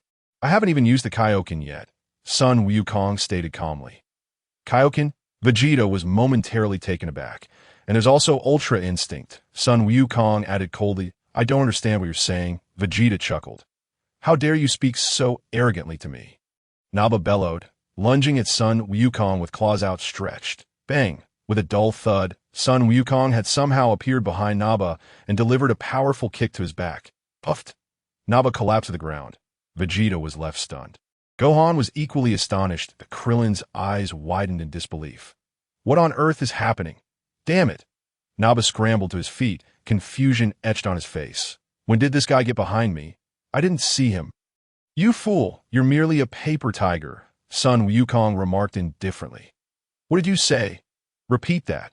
Nappa shouted, fury boiling over. You dare call me a paper tiger from your earlier attack? It was evident, Sun Wukong replied, his expression flat. Very well, I shall show you my true power. As he spoke, layers of formidable energy enveloped Nappa, and he charged towards Sun Wukong. Bang! Bang! Bang! Nappa unleashed a flurry of brutal attacks on Sun Wukong. Yet Sun Wukong did not retaliate. Effortlessly dodging the incoming blows. Arg! Nappa roared, throwing another powerful punch. His fist met only air. Nappa focused, and suddenly realized Sun Wukong had vanished. Where did he go? Right here, Sun Wukong called out from distance. Nappa's expression shifted dramatically. Did you see that? Dad's movements, Gohan inquired. No. Krillin wiped the sweat from his brow. Wukong has become immensely powerful. Vegeta remained silent. How could Kakarot have grown so strong in such a short time? Whoosh! Sun Wukong suddenly appeared directly above Nappa, stepping on his head with both feet. This was an outright humiliation. Arg! Nappa felt a crushing psychological blow and instinctively hammered his fist down at Sun Wukong. Bang! However, Sun Wukong swiftly moved to Nappa's front and delivered a powerful punch to his abdomen. Arg! Nappa let out a pitiful wail, feeling utterly defeated. That punch was for Kaiatsu, Sun Wukong declared. Bang! Following that, Sun Wukong landed another punch, sending Nappa hurtling backward. Nappa neared a mountain. He kicked off it and soared into the air. You bastard! Nappa's forehead bulged with veins as he hurled a massive energy blast towards Sun Wukong.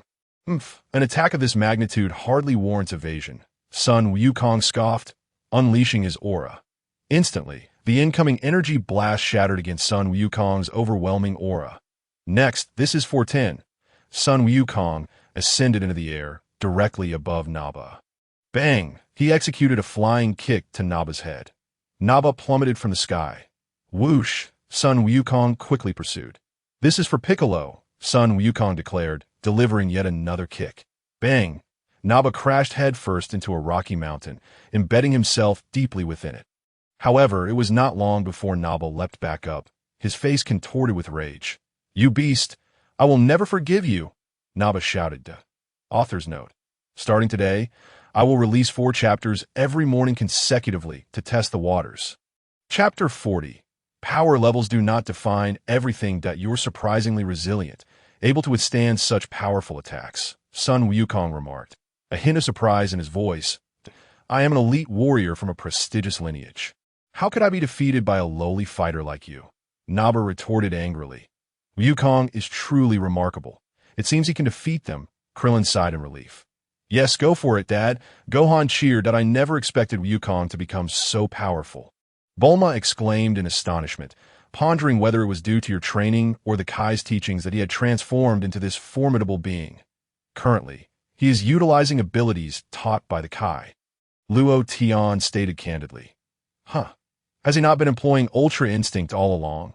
Bulma asked.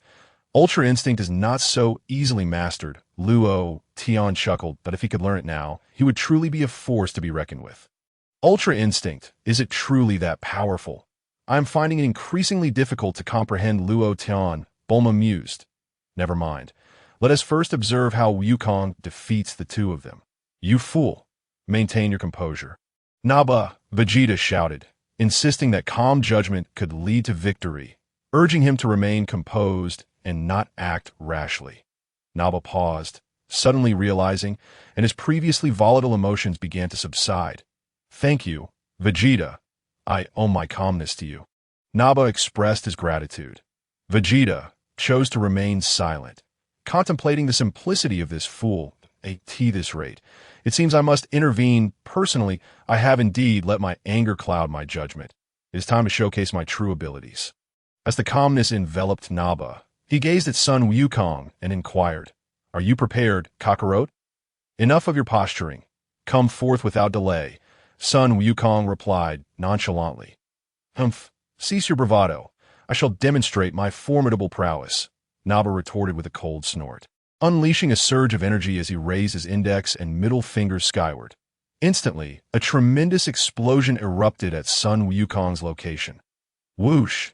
Sun Wukong ascended rapidly into the heavens. That I've spotted you, Nappa scoffed and hastily pursued, launching a fierce assault upon Sun Wukong. Sun Wukong effortlessly countered, albeit slightly taken aback. This fellow is surprisingly quick, he mused. Bang! After several exchanges, Sun Wukong swiftly distanced himself from Nappa. You seem quite earnest, Sun Wukong chuckled. Do you think this is my true power? Nappa sneered, suddenly opening his mouth wide. Sun Wukong paused momentarily. Boom! A beam of fiery energy erupted from Nappa's mouth, hurtling towards Sun Wukong's position. Sun Wukong gasped in shock. Without a moment's hesitation, he unleashed the Kamehameha wave. A thick haze enveloped the scene. What a terrifying individual, capable of releasing energy in such a brief span. Vegeta marveled. As the smoke cleared, Nappa's wretched visage was revealed. That was my ultimate technique, and he countered it so effortlessly. Nappa gazed at Sun Wukong in disbelief. Such resilience, struck directly by my Kamehameha wave, and he remains unfazed. How long will it take to eradicate him? Sun Wukong, too, wore an expression of astonishment. All right, descend now. Nappa, Vegeta called up to Nappa in the sky. Nappa glanced down at Vegeta. Pathetic creature, unable to defeat even the insignificant Kakarot, and still requires my intervention, Vegeta said with indignation. Sun Wukong regarded Vegeta with a serious expression. That guy even fears the large one, Krillin remarked solemnly. Son Gohan trembled in fear. You beast, let Vegeta handle you. Nappa gritted his teeth, a look of unwillingness on his face. Sneering, you best be cautious. Vegeta can take your life in an instant. He is the genius warrior named after Planet Vegeta. So, the one called Vegeta is finally making his entrance? Bulma mused quietly, observing Vegeta. Indeed, Luo Tian nodded. Yet, based on the power levels, Wukong does not seem to be his match. Bulma pouted. Slap. Luo Tian smacked Bulma playfully on the backside. Hey, why did you hit me? Bulma glared. I've told you countless times. Power levels do not define everything. Why can't you comprehend that? Luo Tian replied irritably. Bulma, you can say that, but why hit my backside? Suddenly, Bulma's face flushed crimson as a thought crossed her mind. Luo Tian was at a loss for words. Your blushing seems rather out of place. That can't you see the front line is still engaged in battle? I will follow orders and let Vegeta eliminate you. But I will not let this matter rest, Nappa declared, rapidly descending towards Krillin and Son Gohan. Not good. Those two, Sun Wukong exclaimed in alarm. Kaioken. In an instant, Sun Wukong activated the Kaioken technique. Whoosh, he accelerated to his utmost limit, crashing into Nappa's back with tremendous force. Puffed. Blood gushed from Nappa's mouth. By the time Sun Wukong landed, Nappa was gravely injured. Sun Wukong hoisted Nappa high above and casually tossed him towards Vegeta. He can no longer fight. We must swiftly evacuate him from Earth, Sun Wukong stated coldly. Both Krillin and Son Gohan were left in shock, bewildered by the events that had just transpired. Vegeta's expression grew increasingly grave. This fellow has instantaneously maximized both speed and strength. How on earth did he accomplish that? Nappa, with a resentful expression, extended his hand towards Vegeta. I lost just like that I was defeated by a lowly warrior. Vegeta snapped back. You fool.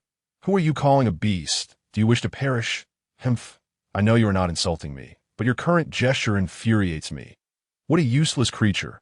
Wukong, what just transpired? Was that a technique learned from the King Kai? Krillin inquired. Indeed, that is the Kaioken, Sun Wukong affirmed with a smile, nodding. The Kaioken allows one to adjust their energy, causing it to surge dramatically in an instant. If successful, it can amplify strength, speed, destructive capability, and defense severalfold. You are truly remarkable.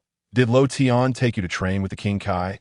Krillin asked. I will tell you more about that later. Sun Wukong chuckled. Fine, you certainly make it sound mysterious. Krillin shook his head helplessly.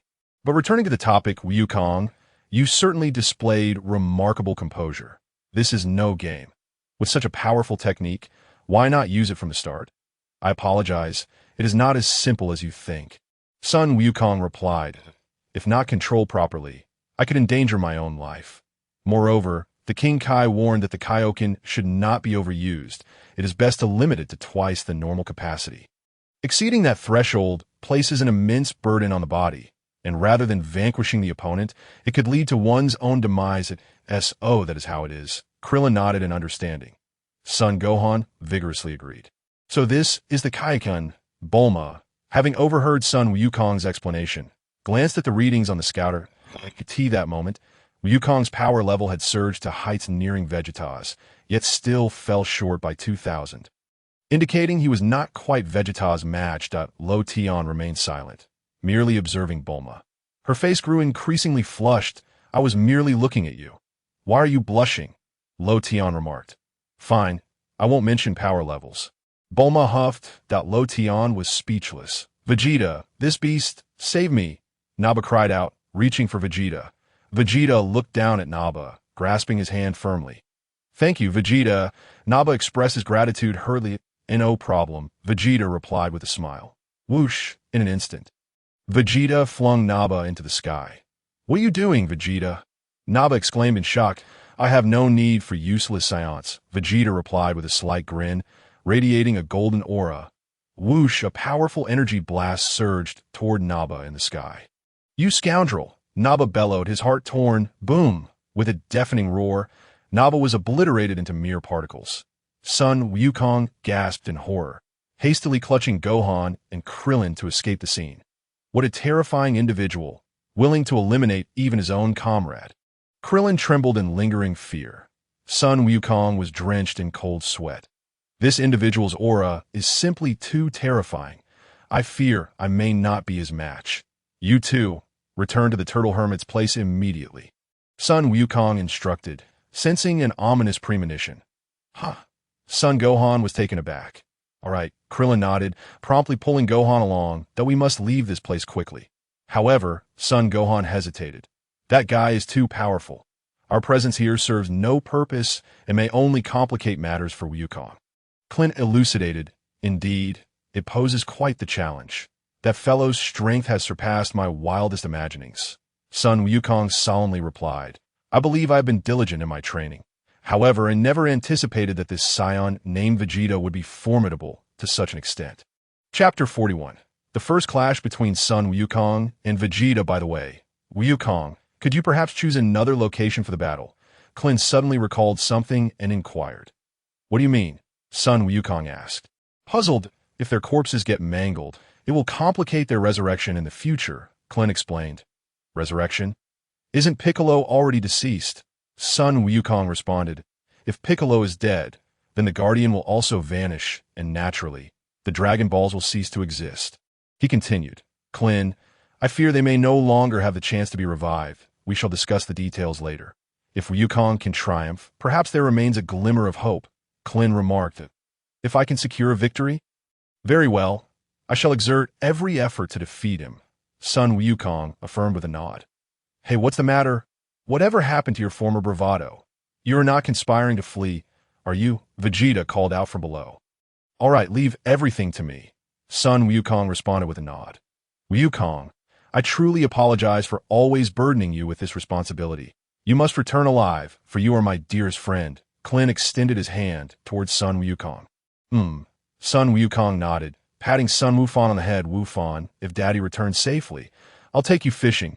Great, Sun Wufan exclaimed with anticipation. Whoosh, Sun Wukong descended from the sky, landing directly opposite Vegeta. You should be well aware that escape is not an option for you. Vegeta scoffed, as for Klin and Sun Wufan. Vegeta regarded them with disdain. With their meager combat prowess, I could easily dispatch them with a mere flatulence. As you wish. Once I eliminate Kakarot, I shall eradicate every soul on this planet. Oh, and I must locate that individual named Luo Tian. Having a healer in my service could grant me the potential to transform into a Super Saiyan. Frieza, you better watch out. Once I achieve Super Saiyan status, I shall reign supreme in the universe. Vegeta, will command the cosmos. A radiant smile illuminated Vegeta's face as he envisioned his future. As long as I have that healer, I can exploit the Saiyan trait of bugging the system. This bug entails that upon nearing death, a Saiyan combat power doubles upon resurrection. The ha-ha-ha. Just thinking about it sends shivers of excitement down my spine. Once I gather the Dragon Balls, I could attain immortality. TSK, Hiske. This universe shall be under my dominion. Vegeta's laughter grew increasingly exuberant. That moment, he felt the call of the Super Saiyan beckoning him forth. Let us change our battleground, Sun Wukong suggested to Vegeta. Suit yourself, Vegeta smirked. Whoosh, whoosh, the two swiftly soared into the distance. All right, this area is devoid of life and creatures, Sun Wukong observed, selecting a stony mountain range below to descend upon. Vegeta gracefully followed suit. Humph, a lowly warrior like you should feel honored to battle an elite like me. Vegeta chuckled, addressing Sun Wukong. Saiyans are subjected to a warrior quality assessment at birth. Those with lower combat power, like you, are dispatched to planets with no worthy adversaries. In other words, you are deemed expendable. That why I ended up on Earth. I'm truly grateful, Sun Wukong replied with a smile. Yet despite being a discarded lowly warrior, I shall surpass elite warriors through sheer effort. Humph, you certainly have a knack for jest. Vegeta chuckled lightly. Allow me to demonstrate that no matter how hard you strive, you shall never bridge this chasm. With no further delay, the two assumed their battle stances. Whoosh, Sun Wukong initiated the assault, launching an attack on Vegeta. In mere moments, they exchanged dozens of blows. Bang, bang. The two engaged in combat, ascending from the ground into the sky. Remarkable, Wukong. You've managed to hold your own against Vegeta, Bulma exclaimed, eyes wide with anticipation. Remember this moment well. It will be a pivotal point for someone. Luo Tian smiled. Are you referring to Wukong's pivotal moment? Bulma nodded, understanding dawning upon her. Indeed, considering Vegeta's words, he claims to be an elite warrior among Saiyans, a genius, while Wukong is merely a low-ranking warrior, hardly noteworthy. Now, this lowly warrior is challenging the elite warrior. Isn't that a pivotal moment for him? Not quite, Luo Tian replied. I speak of Vegeta's pinnacle moment. Bulma appeared bewildered. What do you mean? How can it be Vegeta's pinnacle moment? I am increasingly perplexed. After this battle, it will be difficult for Vegeta to surpass Wukong. Luo Tian chuckled. Why do you say that? Bulma asked, momentarily taken aback. Sun Wukong and Vegeta's duel raged on. This marked the first clash between the two Saiyans entwined by fate. Following this battle, their intertwining emotions of love and hate would emerge. Indeed, Sun Wukong and Vegeta shared a profound connection. Luo Tian wished them a lifetime of togetherness. What now, Kakarot? You are no match for me. Are you? Vegeta proclaimed, now firmly in the advantageous position, delivering a punch to Sun Wukong's chest. Sun Wukong slid backward. Vegeta swiftly pursued, launching another attack on Sun Wukong. Kakarot, unleash the techniques you used to defeat that Buu. Let me witness them, Vegeta taunted, executing a kick that sent Sun Wukong plummeting from the sky. Sun Wukong quickly regained his footing, landing on his feet. His expression grew grave. You are indeed powerful. I recognize you have yet to unleash your full strength. But your speed and energy far exceed my own, Sun Wukong remarked with a smile. Vegeta perched atop a distant mountain, looking down upon Sun Wukong.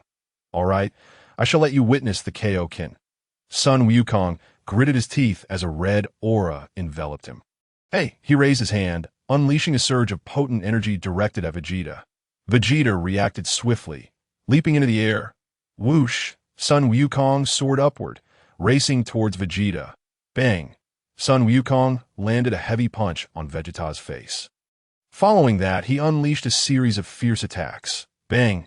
After several exchanges, Sun Wukong executed a kick that sent Vegeta hurtling backward. Sun Wukong pursued, aiming to land a finishing blow. However, just as Sun Wukong approached Vegeta, the latter executed a dazzling spin. Bang! Vegeta delivered a kick that struck Sun Wukong, sending him tumbling through the air. Sun Wukong was taken aback. Humph, have you reached your limit? I expected you to be more formidable. Vegeta chuckled, pressing a button on his scouter. Achieving this level of combat power is quite remarkable for a lowly warrior such as yourself. Sun Wukong thought, this guy is incredibly strong. All right, let me bring this battle to a close. Vegeta's smile returned. After uttering those words, a tremendous surge of energy erupted from Vegeta, transforming the very atmosphere around them.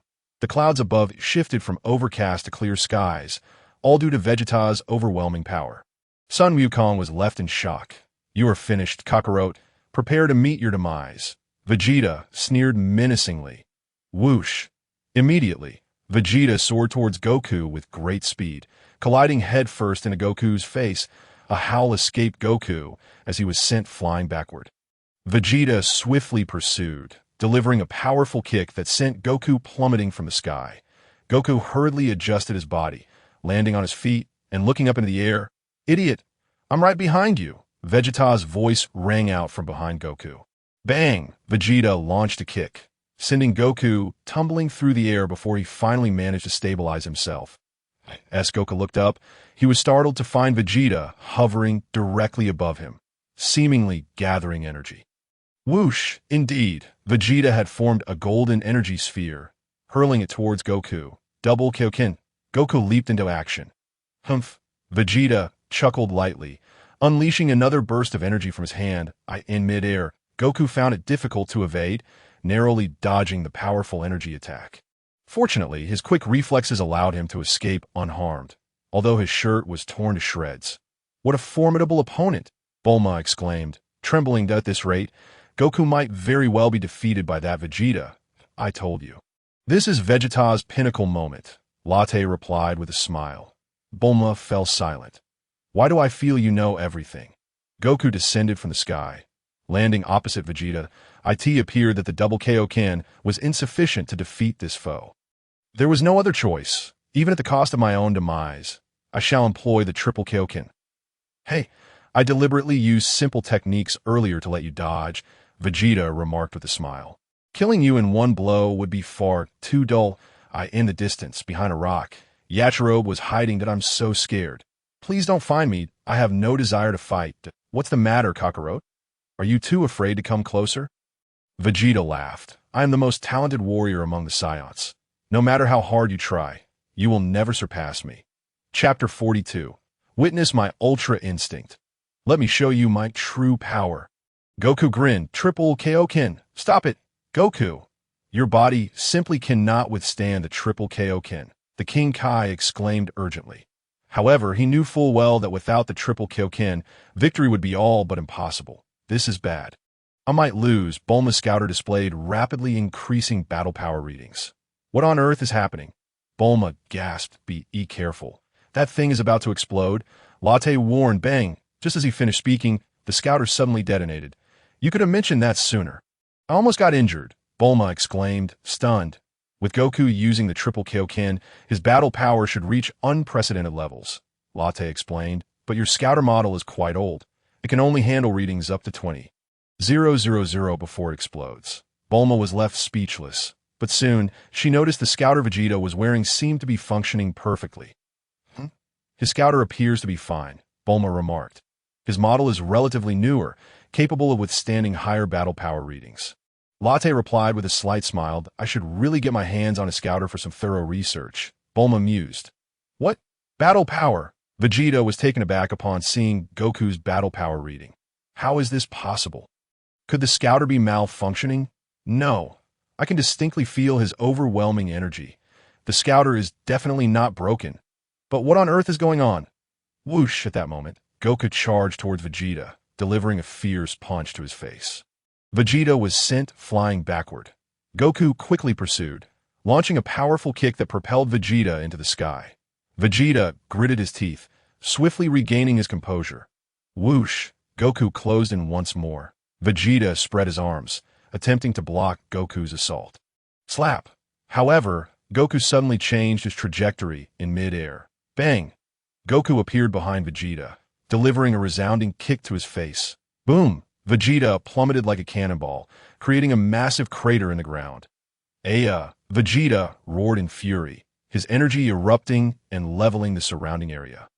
You bastard! He shouted. As he spoke, Goku transformed into a streak of red light, hurtling towards Vegeta. Bang! Goku's knee collided forcefully with Vegeta's midsection. Vegeta winced in agony, retaliating with a powerful punch. Goku evaded the strike, landing a heavy blow to Vegeta's abdomen instead. Vegeta's face went pale, cold sweat pouring from him, blood trickling from his mouth. You bastard! Vegeta seethed, his eyes blazing with fury. Gasping for breath, Goku struggled against the overwhelming weight brought on by the triple Kaioken. Damn it! I refuse to believe your battle power could surpass mine. Vegeta gritted his teeth, seething with rage. This guy is incredibly resilient. I can't seem to defeat him, Goku thought with a bitter smile. If this continues, I might just be turned against. I absolutely cannot allow this to happen. Vegeta trembled with fury. I am a genius warrior of the Saiyans. How could I let a lowly warrior defeat me? Goku also kept a wary eye on Vegeta.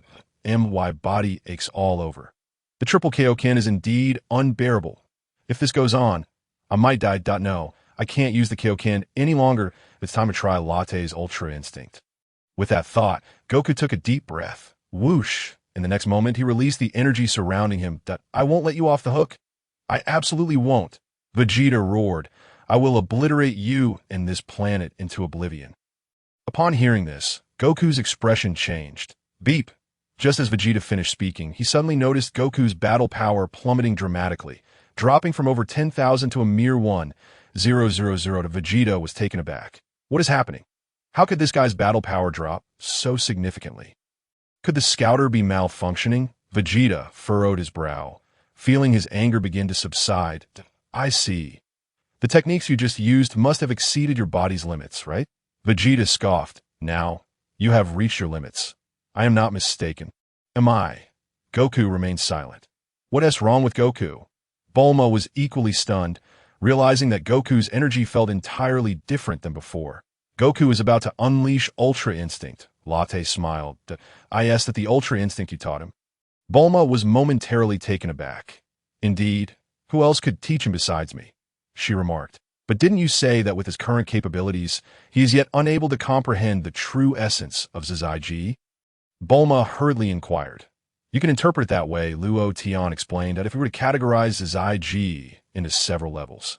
Let's say primary, intermediate, advanced, divine, true divine, and super divine. Let's start with this classification. Bulma responded, you didn't just concoct these levels on a whim, did you? And what's this you added between intermediate and super divine? She wiped her brow at it was a spur-of-the-moment addition. Don't dwell on the specifics. Luo Tian chuckled. Bulma was rendered speechless. All right, whatever you say goes. So does that mean Goku is currently at the primary level? Bulma asked. Yes, exactly, Luo Tian nodded. And what about you? What level are you at? Bulma probed that I would consider myself at the super divine level, Luo Tian replied. Bulma exclaimed, Luo Tian, can we have a serious conversation?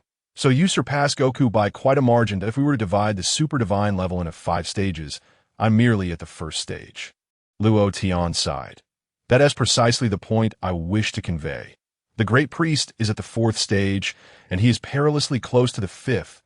Bulma was again at a loss for words. As if anyone has actually reached the 5th stage of super divine, she pouted.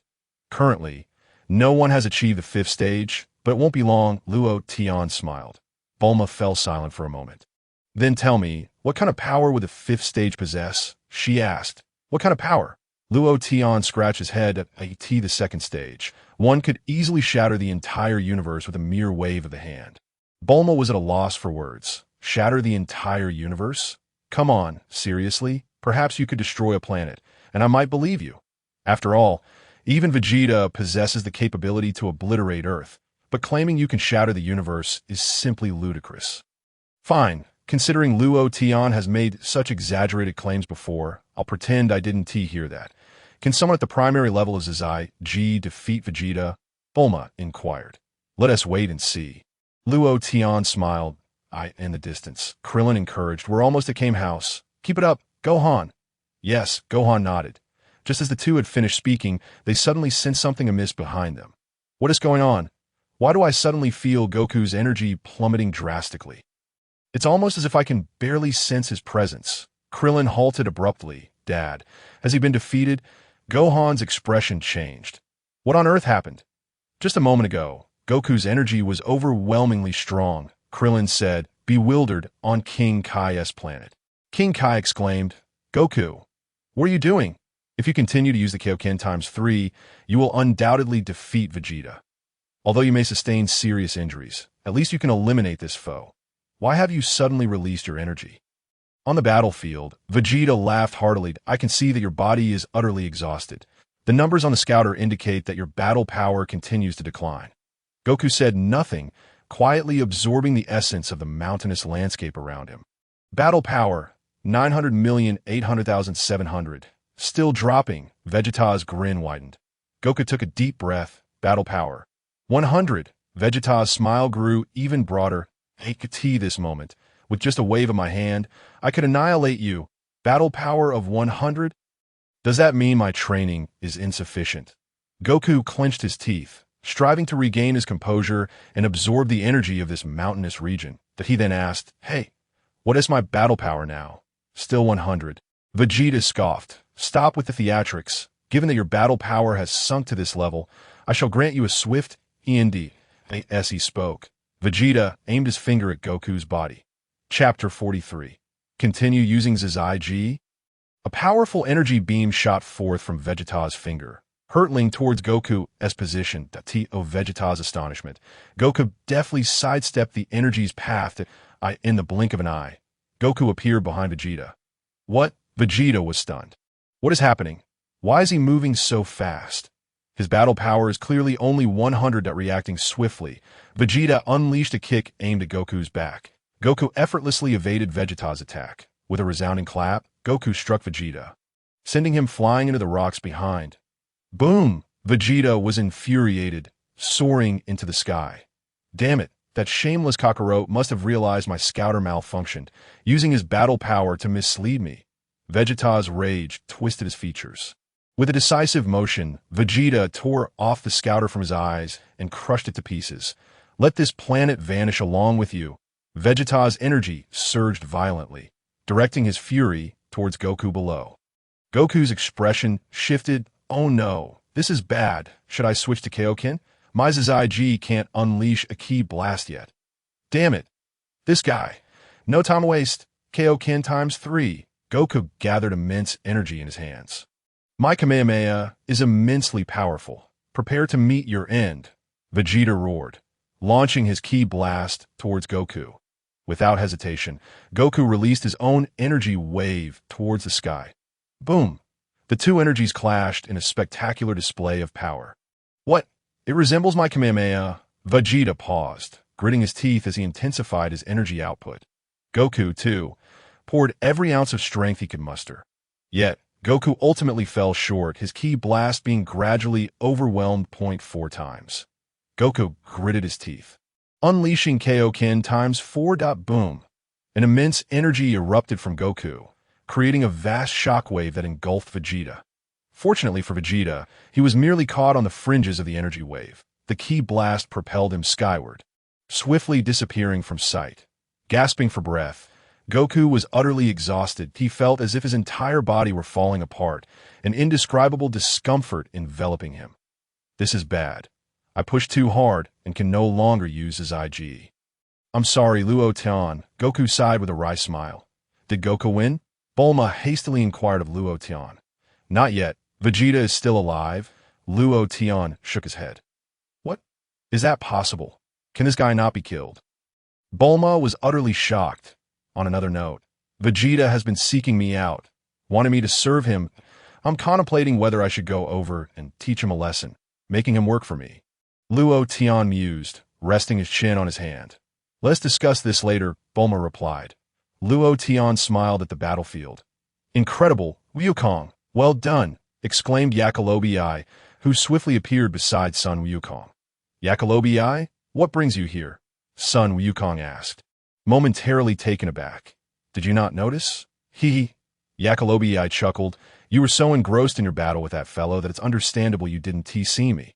But I must say, it's truly remarkable that you managed to drive such a formidable opponent away. As he spoke, Yakalobi patted Sun Wukong on the back. Sun Wukong cried out in pain. What's wrong? Yakalobi inquired. I've employed techniques that my body can scarcely endure. Sun Wukong replied weakly. Oh. So it's not merely a common fighting style. Yakalobi reflected. I suggest you leave this place at once. Yakalobi, Sun Wukong said with a wry smile. What do you mean? Yakalobi's expression changed. Is that guy? Yes, he is still alive. That if he were so easily vanquished, I would have had to exert myself so much. Sun Wukong chuckled. But it's all right. You're far more powerful than he is. Yakalobi responded sheepishly. As I mentioned earlier, my body has reached its limit. That last move was already the extreme of my capabilities. Sun Wukong gazed up at the sky. Yes, that's so. Yakalobi felt a wave of dread wash over him, quickly waving goodbye as he said, Then I must take my leave. I have matters to attend to. With that, Yakalobi hurried away in the skies above. Sun Wukong's Kamehameha wave propelled Vegeta through the clouds. Vegeta, summoning every ounce of strength, finally broke free from the energy wave. Veins bulged on his forehead, his face a mask of unrestrained fury. That bastard, Vegeta roared. Why does Kakarot's battle power surpass mine? I'm the foremost warrior of the Saiyans. I will never be defeated by a lowly fighter. Kakarot, just you wait. I will transform into a great ape and make you truly understand despair. With that, Vegeta searched the skies for the moon. Yet after a thorough search, he found no sign of it. What the hell? I specifically chose a full moon to eradicate everyone on this planet. To defeat Kakarot, I must transform into a great ape. This is infuriating. Where is the moon? Saiyan, save your efforts. The moon has long since been obliterated. King Kai chuckled. That Piccolo has destroyed it. However, King Kai was puzzled that a moment ago, Wukong's energy had suddenly vanished, yet his power had inexplicably surged. What could this mean? How strange. The current situation is dire. Wukong has little strength left. And even if that Saiyan doesn't transform into a great ape, Wukong remains in peril. Fortunately, that Saiyan's energy is also waning, so perhaps I can utilize the spirit bomb against him. Luo Tian. What is that Vegeta up to? Is he searching for the moon? He intend to transform into a great ape? Bulma inquired. Indeed, Luo Tian nodded. By the way, where is the moon? I nearly forgot about it. It has been quite some time since I last saw it. Bulma scanned the surroundings for the moon. The moon has been destroyed by that Piccolo fellow. There's no need to look any further. Luo Tian replied. The moon is gone. Bulma wiped her brow. What a calamity for our Earth's moon. It was destroyed long ago by Master Roshi, and now again. The sky gradually darkened as dusk approached. Sun Wukong gazed up at the heavens. What is that Vegeta doing? Why hasn't he descended?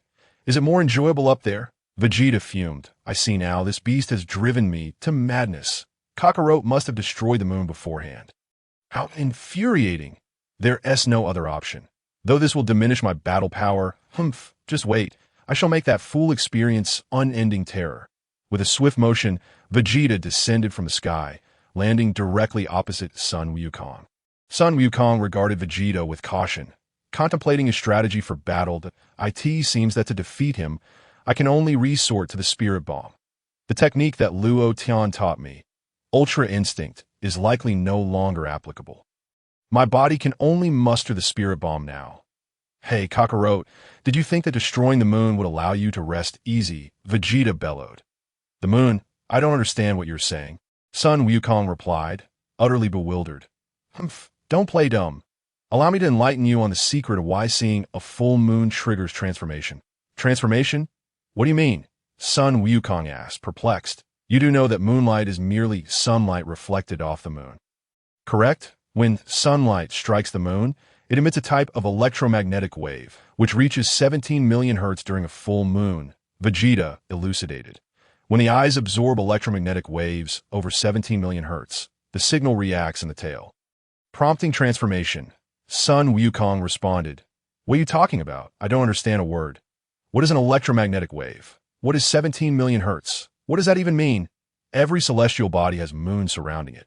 Regardless of size, but only during a full moon can it emit electromagnetic waves exceeding 17 million hertz, Vegeta continued. However, only Saiyans can create an artificial small full moon that produces waves over 17 million hertz. All it takes is mixing the oxygen from this planet into this energy sphere. As Vegeta spoke, a dazzling energy sphere materialized in his hand. Sorry to keep you waiting, Kakarot. Your end is nigh. Vegeta gasped. Conjuring this artificial full moon has drained a significant amount of my energy. An elite warrior. I should have to engage with you, a lowly fighter. It tarnishes my status. You should consider yourself fortunate. Vegeta panted heavily. Chapter 44. Please help with the healing. What on earth is he doing? After releasing that energy sphere, his aura has drastically diminished. I still can't comprehend it, Sun Wukong thought, utterly confounded. With a swift motion, Vegeta hurled the condensed energy sphere into the sky. What is that? Sun Wukong asked, perplexed. Bloom my moon, Vegeta shouted triumphantly. With a resounding crack, a full moon materialized in the sky. What on earth are you doing? Sun Wukong said, at a loss for words. You should regret not having a tail, Kakarot, Vegeta said, his eyes fixed intently on the artificial full moon. Suddenly, Sun Wukong appeared to grasp something, his expression shifting dramatically. Roar! In the next moment, Vegeta's face sprouted black fur, his mouth elongated, revealing sharp fangs, and his pupils glowed a fierce red. Vegeta howled, pounding his chest with his fists. Sun Wukong was left speechless. How do you like this? Kakarot, it seems your fate is sealed, Vegeta laughed heartily. Sun Wukong stood frozen in shock. How could it come to this? Is there a transformation involved? A sinking feeling of dread washed over Sun Wukong. In the distance, what is that? A powerful, sinister energy was steadily rising. Krillin trembled uncontrollably. Dad's energy hasn't increased. It has just dropped, but for some reason, it's suddenly spiking again, he remarked, equally puzzled. That malevolent energy is overwhelming. What on earth is happening? Krillin scratched his head. Dad, we need to go back. Sun Wukong clenched his teeth. Where are you going? Back to Goku. Krillin inquired. Dad is in grave danger. If this continues, he will perish. Sun Wukong replied solemnly. But that guy is incredibly powerful. We are utterly no match for him.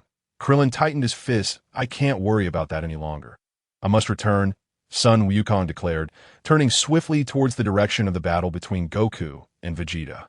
Wait, Gohan, I'm coming too, Krillin called out as he chased after him. Great ape monster. Upon witnessing the colossal form of Vegeta, Goku seemed to suddenly recall something, a series of figures flooding his mind. Goku, on the night of the full moon. The great ape monsters appear. You must not venture outside. It is safest to stay home and sleep. Old Gohan warned him, I made your tail disappear, and it shall never grow back from this day forth. Hoping it will spare you much trouble, and I also wish for the moon on our Earth to return, the Supreme Kai added.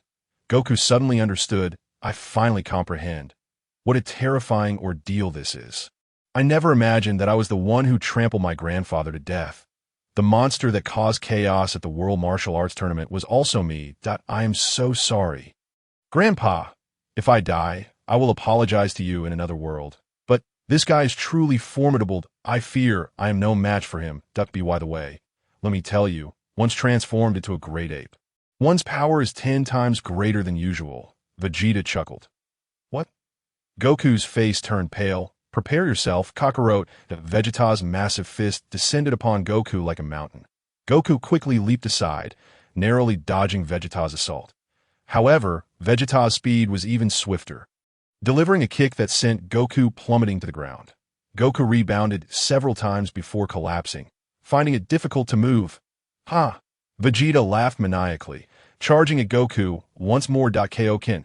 Goku gritted his teeth, unleashing the Kaioken technique and soaring into the sky. Bang! Vegeta's tail whipped like a lash, striking Goku fiercely. Goku tumbled through the air, nearly crashing to the ground. Haha! How about that, Kakarot? You cannot defeat me, Vegeta cackled. Damn it, this guy is so agile. I don't even have time to gather a spirit bomb. Goku lamented, fearing that even the five-fold Kaioken would prove futile against him. Vegeta rushed in again. Ultra Instinct. Goku gritted his teeth, quickly activating Ultra Instinct. Whoosh! Goku evaded Vegeta's strike. This little brat, quite nimble indeed, Vegeta remarked, though he added. However, no matter how agile you are, you cannot compare to my great ape transformation. Boom! Vegeta's enormous hand reached for Goku. Goku gritted his teeth, desperately dodging with Ultra Instinct. This pesky fly, watch how I deal with you. Vegeta seethed, swinging his hand again, attempting to swat Goku from the sky. Whoosh! Goku activated Ultra Instinct once more, dodging Vegeta's attack. Immediately after, Goku delivered a powerful kick to Vegeta's arm. Humph! Was it your attack? It seems rather unimpressive. Vegeta smirked, unfazed. Damn it! My Ultra Instinct training is insufficient. My attacks have little effect on him. Goku gritted his teeth, realizing that this could not continue. He would surely be defeated. Moreover, his body could no longer sustain further techniques. This time, I've truly reached my limit. There's no way out. Solar Flare, seeing Vegeta charging at him again, Goku quickly placed his hands on either side of his face. Instantly, a blinding light radiated from Goku's head. Vegeta, caught off guard, cried out in dismay, "Ah, my eyes!" Seizing the opportunity, Goku swiftly flew away, landing atop a large rock in the distance. Then Goku raised his arms. "Earth, oceans, all living beings, please lend me your energy," Goku weakly implored. Fortunately, gathering the spirit bomb required little strength. Otherwise, he would have been utterly helpless against Vegeta. Damn it, that beast actually dazzled my eyes. Vegeta fumed. Soon, Vegeta's vision gradually returned to normal. Where did that bastard run off to? Vegeta scanned the surroundings, searching for Goku.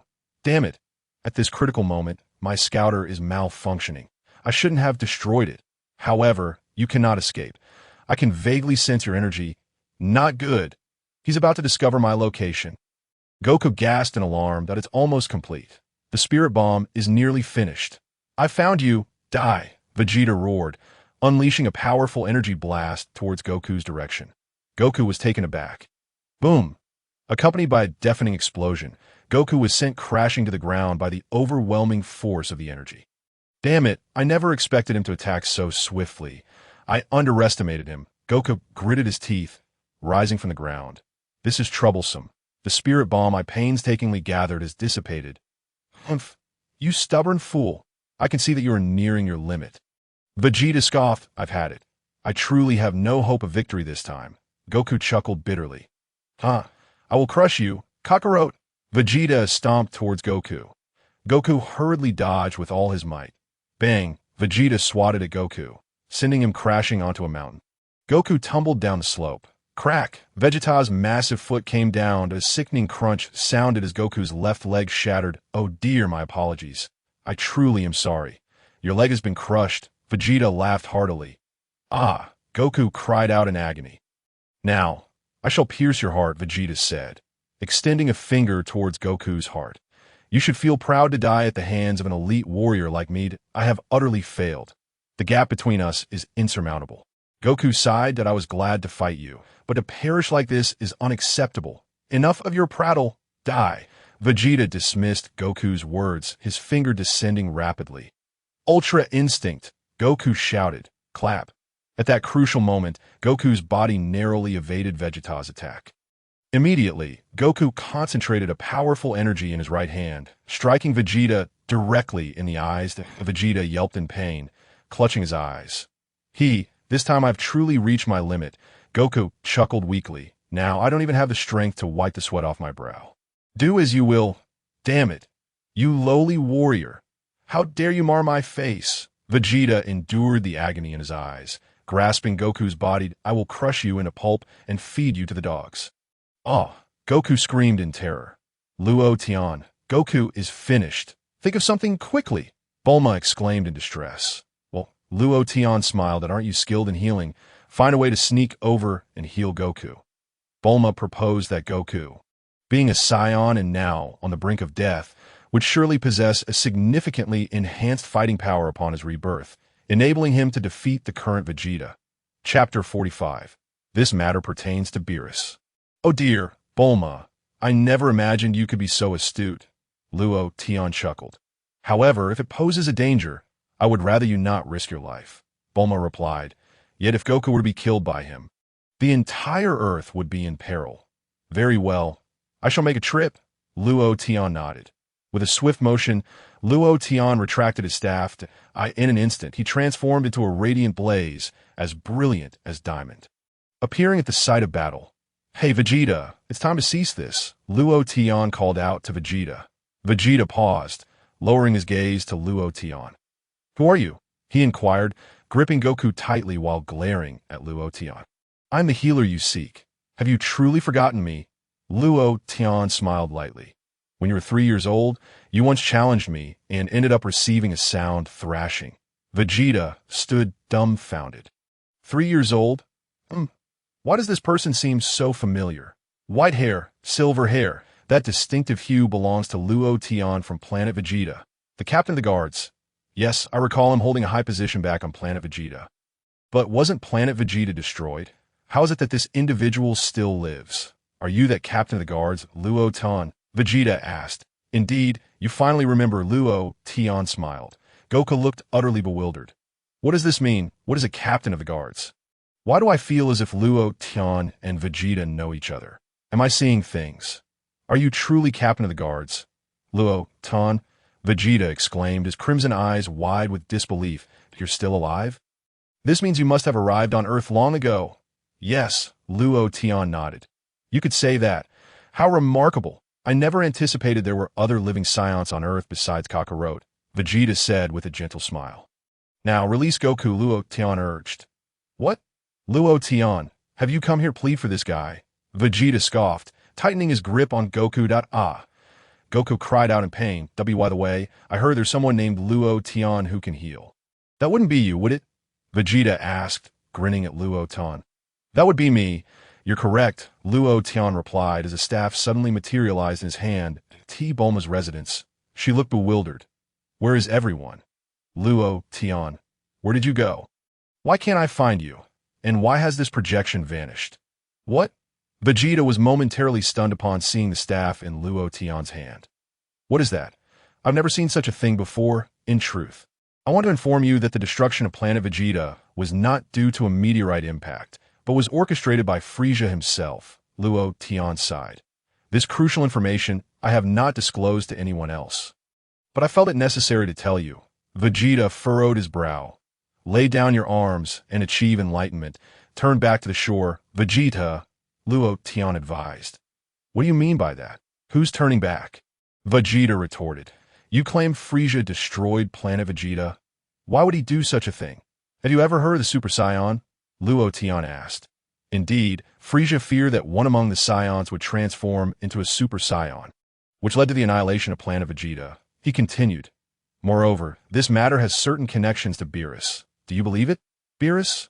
Who is that?" Vegeta had completely forgotten who Beerus was. "Never mind, we can discuss Beerus later," Luo Tian said with a smile. "Now, release him." "What? If you truly are captain of the guards, you should know my status. As a Saiyan, you ought to obey my commands unconditionally." Vegeta huffed. "You're always so arrogant." "That's not a good trait." Luo Tian shook his head. "Very well, I shall first heal Goku." With a swift gesture, Luo Tian's staff released a healing light that enveloped Goku. Instantly, Goku's injuries began to heal at a visible pace. Simultaneously, Goku's energy continued to swell. "What?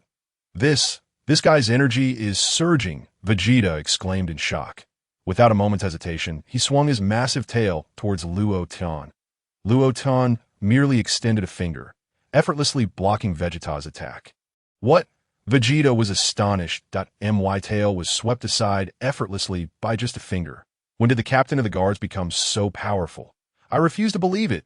Goku, too, unleashed his formidable energy in the next moment. He broke free from Vegeta's grip and delivered a powerful kick to Vegeta's chest. Pooh! Blood gushed from Vegeta's mouth as he staggered backward, landing heavily on the ground, with a wave of his hand. Luo Tian made the artificial full moon vanish from the sky. Vegeta's form rapidly shrank, reverting to his original state.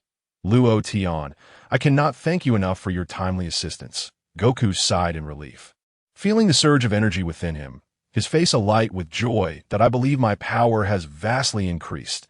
Is this the unique trait of the Saiyan race?" "Indeed," Luo Tian affirmed. Meanwhile, Vegeta's complexion turned pale. "Vegeta, your end is nigh," Goku declared to Vegeta. "I refuse to accept this," Vegeta shouted, his energy flaring once more as he charged toward Goku. Bam! Vegeta unleashed a powerful punch at Goku, but Goku merely raised a hand to block the attack. In this rebirth, Goku's fighting power had surged to an astonishing height of 20,000. Conversely, Vegeta, in his current state, was nearly at his limit. His power diminished to just over 1,000. What? How can this be? Vegeta gasped in disbelief. Yet soon, Vegeta comprehended the situation. He then turned his gaze towards Luo Tian. "What are you staring at?" Luo Tian smiled. "I said, turn back to the shore. It's not too late now." Luo Tian mused, resting his chin on his hand. "That I even considered whether to provide you with healing so you could determine a victor. If you can completely heal my injuries, I promise that even if I defeat Kakarot, I will leave this planet immediately," Vegeta hastily proposed to Luo Tian. "After all, we are both Saiyans. My resurrection will surely grant me power far surpassing Kakarot's. It's simple logic. I am a genius warrior." "Is that so?" Luo Tian smiled slightly. "Trust me," Vegeta insisted. "You must believe in me. Once I am fully healed, I will capture you and make you willingly serve me." "Very well, it is settled. And of course, I will eradicate all the inhabitants of Earth. As for Kakarot, I shall treat him with special care, ensuring he suffers to his end." Luo Tian was already fully aware of Vegeta's inner thoughts. "Goku, what do you think?" Luo Tian turned his head to gaze at Sun Wukong. "Do you wish to engage in a rematch with this fellow?" "Indeed, I must confess that the previous bout left me somewhat unsatisfied. I am eager to battle him once more," replied Sun Wukong, nodding in agreement. "However, this time, I implore you not to employ the Kaioken," Luo Tian stated firmly. "Even if you find yourself grievously injured, I ask that you refrain from using the Kaioken. Can you promise me that?" "Not using the Kaioken is quite the conundrum." Sun Wukong scratched his head, but soon made up his mind. "Very well, I shall commence with the Ultra Instinct from the outset." With that, Luo Tian ceased to chatter and immediately cast the healing light upon Vegeta. Instantly, Vegeta's injuries began to mend rapidly. "You may continue. I shall not interfere any further." "Best of luck," Luo Tian smiled, transforming into a radiant streak of light that swiftly vanished from sight. Vegeta and Sun Wukong silently regarded one another. "Kakarot, let us commence. This time, I shall render you utterly disoriented," Vegeta sneered. Sun Wukong inhaled deeply, dissipating the energy enveloping him. "Humph, this is becoming increasingly intriguing. It appears you have been learning from this individual," Vegeta chuckled. "Indeed," Sun Wukong affirmed, readying himself for battle. "Allow me to demonstrate what it means to be a captain of the guard." Vegeta scoffed. "A captain among the Saiyans is regarded as an elite warrior. In the past, each guard's combat power was approximately over 8,000, while our esteemed captain's power was rumored to exceed 10,000. However, as time progresses, it is likely that his combat prowess has seen substantial enhancement." "Is that so?" Sun Wukong expressed little interest. "That I speculate that this fellow's combat power has at least reached 30,000, potentially even soaring to 50,000.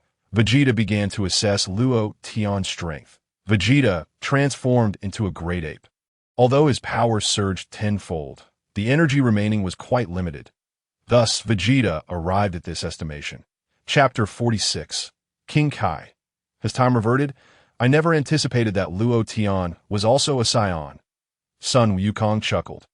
"Yet, I believe you may be underestimating him." "Humph, prepare to meet your demise, Kakarot." Vegeta sneered, unleashing a ferocious burst of energy on King Kai's planet. He rubbed his eyes vigorously. "What is happening? What has transpired on Earth? I merely stepped away for a moment, yet it feels as though the game has been reset. Why are both Wukong and that Saiyant's injuries completely healed? Moreover, it seems they are eager to engage in battle once again. What have I missed?" King Kai pondered aloud. Questioning his own comprehension of the situation, he distinctly recalled Vegeta transforming into a great ape, grasping Wukong in his clutches, intent on crushing him. What did I overlook? In the distance, Son Gohan and Krillin hastened towards the scene. Upon witnessing the situation between Son Wukong and Vegeta, both were momentarily bewildered. Am I seeing this correctly? Gohan? Krillin scratched his head. Why does it feel like Vegeta's energy is growing increasingly potent? Father's energy is indeed diminishing rapidly. Nearly extinguished, Son Gohan's complexion shifted. Wait, Wukong appears to be standing there unscathed, seemingly unharmed. Krillin pointed towards the distant Son Wukong. Son Gohan, too, was baffled. Boom, boom, boom, in the next moment. Son Wukong and Vegeta launched into a fierce battle once more. According to their agreement, Son Wukong refrained from utilizing the Kaioken, instead employing the Ultra Instinct. What? What is this technique? King Kai found himself utterly perplexed. Why isn't he using the Kaioken? Bang. As Son Wukong unleashed the Ultra Instinct, he effortlessly evaded Vegeta's onslaught and delivered a powerful strike to his chest. Vegeta staggered backward, nearly losing his footing. Yet he quickly regained his balance and charged once more at Son Wukong. Bang! Son Wukong gracefully sidestepped Vegeta's incoming punch, seized his arm, and delivered a crushing elbow to Vegeta's abdomen. Puff! Blood erupted from Vegeta's mouth, his face a mask of disbelief. Is Ultra Instinct truly this formidable? Son Wukong, equally astonished, regarded his hands. What on earth is happening? Vegeta was left in utter confusion that I can now sense my opponent's energy to a degree. His energy intensity is on an entirely different level compared to mine. Yet, why can I not overcome him? This cannot be. I refuse to be bested by you, a lowly warrior. Vegeta shouted furiously, channeling his energy to its zenith. Bang! Bang! Bang! Vegeta unleashed a barrage of relentless attacks upon Son Wukong, who maintained his composure in response to as the battle progressed. Son Wukong suddenly realized that his mastery of Ultra Instinct was becoming increasingly refined. Bang! Son Wukong launched a powerful kick, striking Vegeta squarely in the chest. Vegeta was sent flying backward, skidding along the ground, leaving a long trail in his wake. Boom! Vegeta collided forcefully with a boulder behind him, the stone crumbling and burying him beneath the debris. Wah! Vegeta roared in fury, his energy surging violently, leveling the surrounding area. You wretched fool! I will not spare you! Vegeta glared fiercely at Son Wukong. How could I possibly lose to you, a mere lowly warrior? You cannot even best me. Yet you dare to challenge Luo Tian? I advise you to abandon such foolish dreams. Son Wukong's expression remained calm. Final flash, Vegeta suddenly unleashed a powerful energy blast from his hands, hurtling towards Son Wukong. Swish! Son Wukong, employing the Ultra Instinct, effortlessly evaded the attack. Simultaneously, he accelerated to his utmost limit, appearing behind Vegeta in an instant. Bang! Son Wukong delivered a tremendous punch to Vegeta's back. Puff! Blood gushed from Vegeta's mouth as he executed a perfect dog-eating shit maneuver. Damn it! Damn it! Damn it! Vegeta howled in rage at Bulma's residence. She exclaimed, Ha! Luo Tian, where did you just vanish to? How did you disappear so suddenly? Upon seeing Luo Tian's return, Bulma couldn't help but rub her eyes. Did you not instruct me to save Wukong? Thus, I want to do so, Luo Tian replied, casually tossing aside his staff. Smack! The crystal ball atop the staff projected a holographic image, depicting Son Wukong decisively overpowering Vegeta. You cannot be serious, Bulma exclaimed in disbelief, her eyes widening in shock. What else would you think? Luo Tian chuckled. Bulma scrutinized the holographic image again.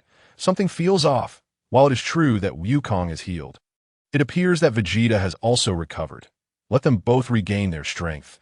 It will provide a worthy challenge. Luo Tian smiled faintly. Thus, I conveniently healed Vegeta's injuries as well. Bulma, at the battlefield, what has transpired? Their energy and injuries seem to have completely recovered. Yajirobe found himself equally perplexed. I merely stepped away for a brief moment. How did things turn out this way upon my return? I feel as though I have returned to the moment before they commenced their battle. Furthermore, that Saiyans I was clearly nearly blinded by Wukong. Why does it appear perfectly fine now?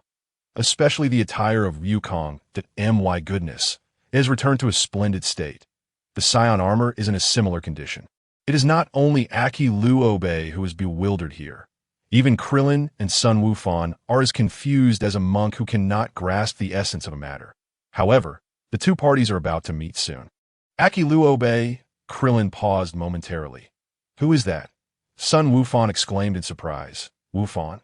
He is one of us, Krillin clarified, then asked, Aki Luobe, have you been here all along? I suppose so. Aki Luobe nodded. Do you know what transpired just now? Krillin inquired hastily. Regrettably, I was in the restroom when it happened, and by the time I returned, everything had changed, Aki Luobe replied. Sun Wufan remarked. Krillin, at a critical moment, he faltered. It feels as though these two are about to resume their battle. Krillin pondered. Aki Luobe nodded vigorously. You notice that too? I thought it was merely my imagination. Chapter 47. Wukong. The ultimate state is remarkably effective. What on earth occurred?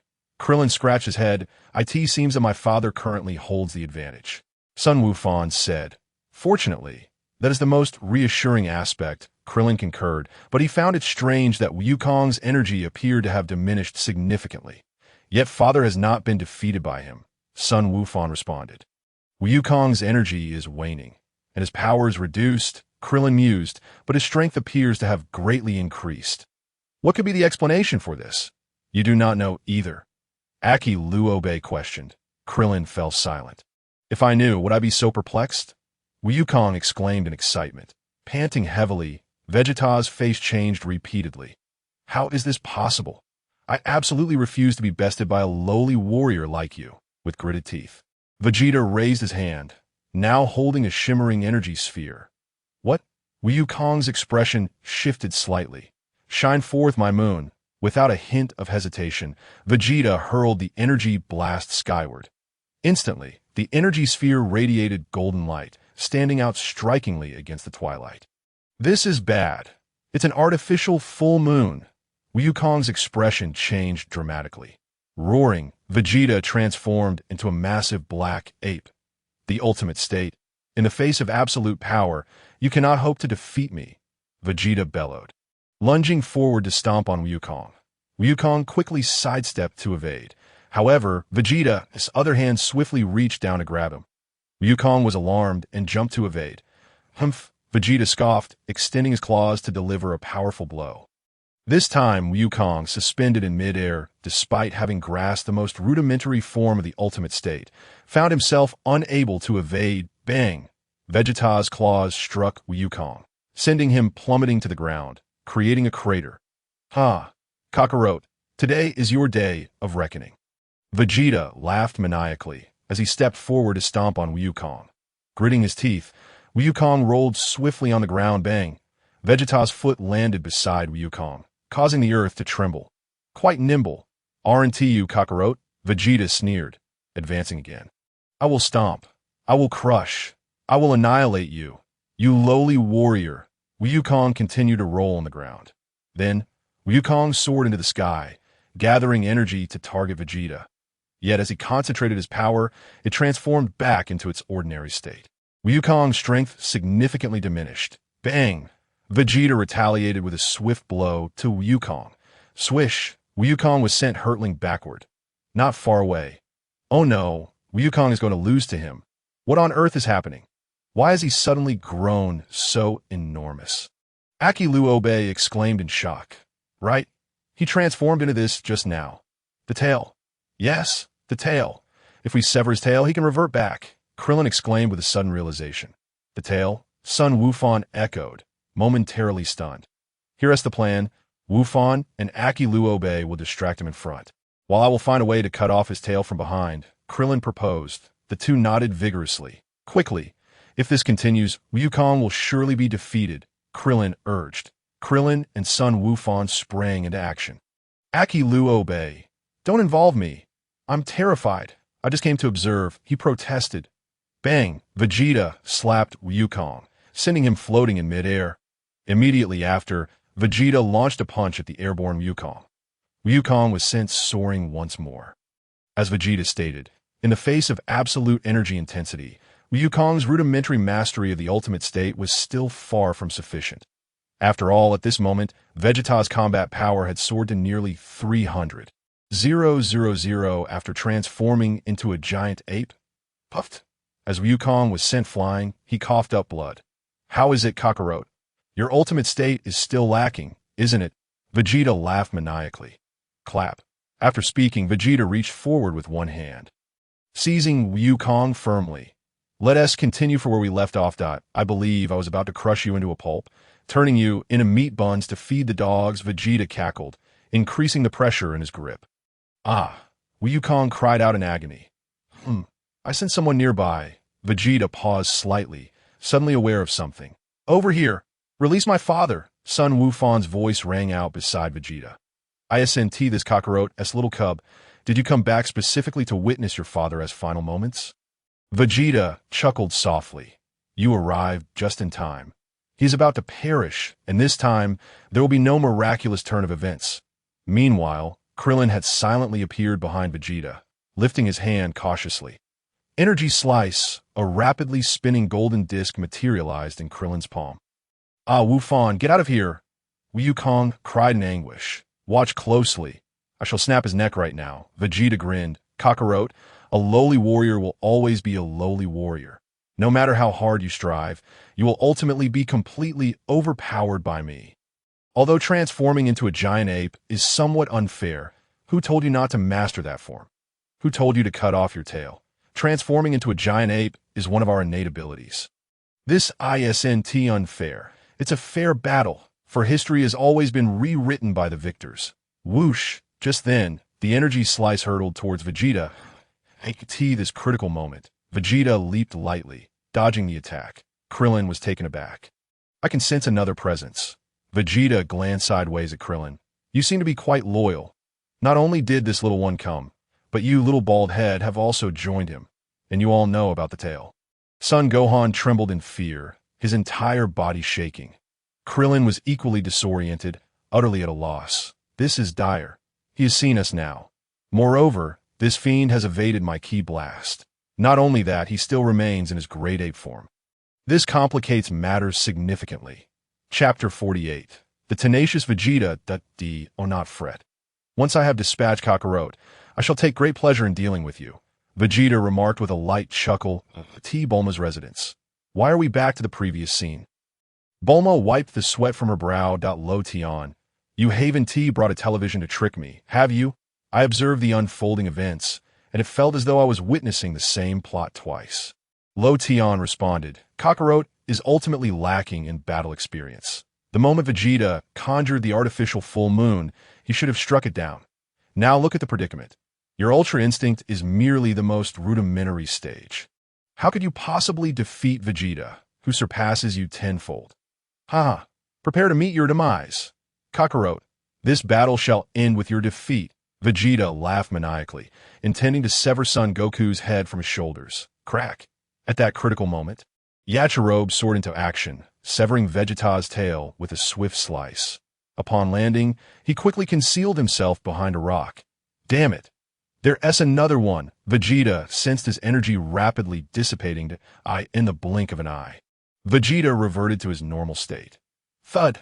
Son Goku was unceremoniously thrown to the ground by Vegeta. Well done, Yachirobe. Truly impressive. Krillin chuckled heartily.